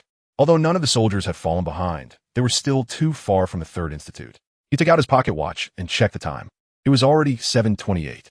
Looking at the mountains ahead, even with one more hour, they wouldn't make it. Sun Yin gritted his teeth. "Speed up." Lu Feng and the others were taken aback. "Speed up? Brigade Commander, this." Seeing Sun Yin's piercing gaze, Lu Feng took a deep breath. "Yes." He then turned around to give orders. "Everyone, keep up and speed up." They then sprinted toward the mountains, but just as they reached the foot of the mountain, the words "this round is over" suddenly appeared before everyone's eyes. Then they were all ejected from the match and returned to the main interface. The members of the 7th Special Operations Brigade withdrew one after another. Sun Yin and his soldiers stood up from the virtual pods, their faces pale. Although the virtual pods wouldn't cause physical harm, a night of rapid marching was still a torment for their spirits and will. Sun Yin, looking fatigued, sat down in a chair to catch his breath. "All officers above the company level of the 1st Special Battalion, please meet." He then stood up and walked toward the conference room. Battalion Commander Lu Feng ordered his soldiers to rest and then led the company commanders to the conference room. Inside the conference room, everyone looked exhausted. After running all night, they didn't want to say a word. Sun Yin took a sip of water to recover a bit. "Let us discuss. What are your thoughts on blood battle at the 3rd Institute and the issues with this rapid march? Why were the Republic Volunteer Army soldiers in the CG able to arrive while we were still so far behind? According to the soldiers shown in the CG, their physical fitness should not be better than any of you present. Why could they arrive, but we could not?" However, this question left everyone in the room exchanging glances. Lu Feng hesitated for a moment. "Brigade Commander, should we ask Zhao Ming, the creator of World War II? Rise of the Empire? White Death. We admit that NPCs are formidable.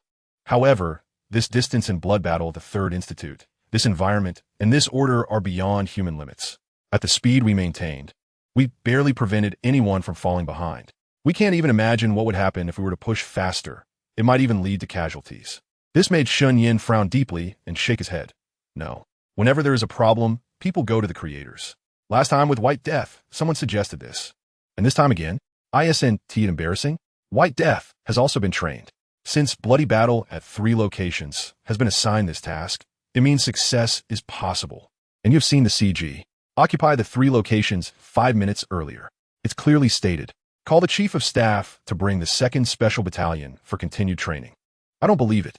The others should summarize their experiences, and after that, they can sleep. Lu Feng and others immediately replied, "Yes.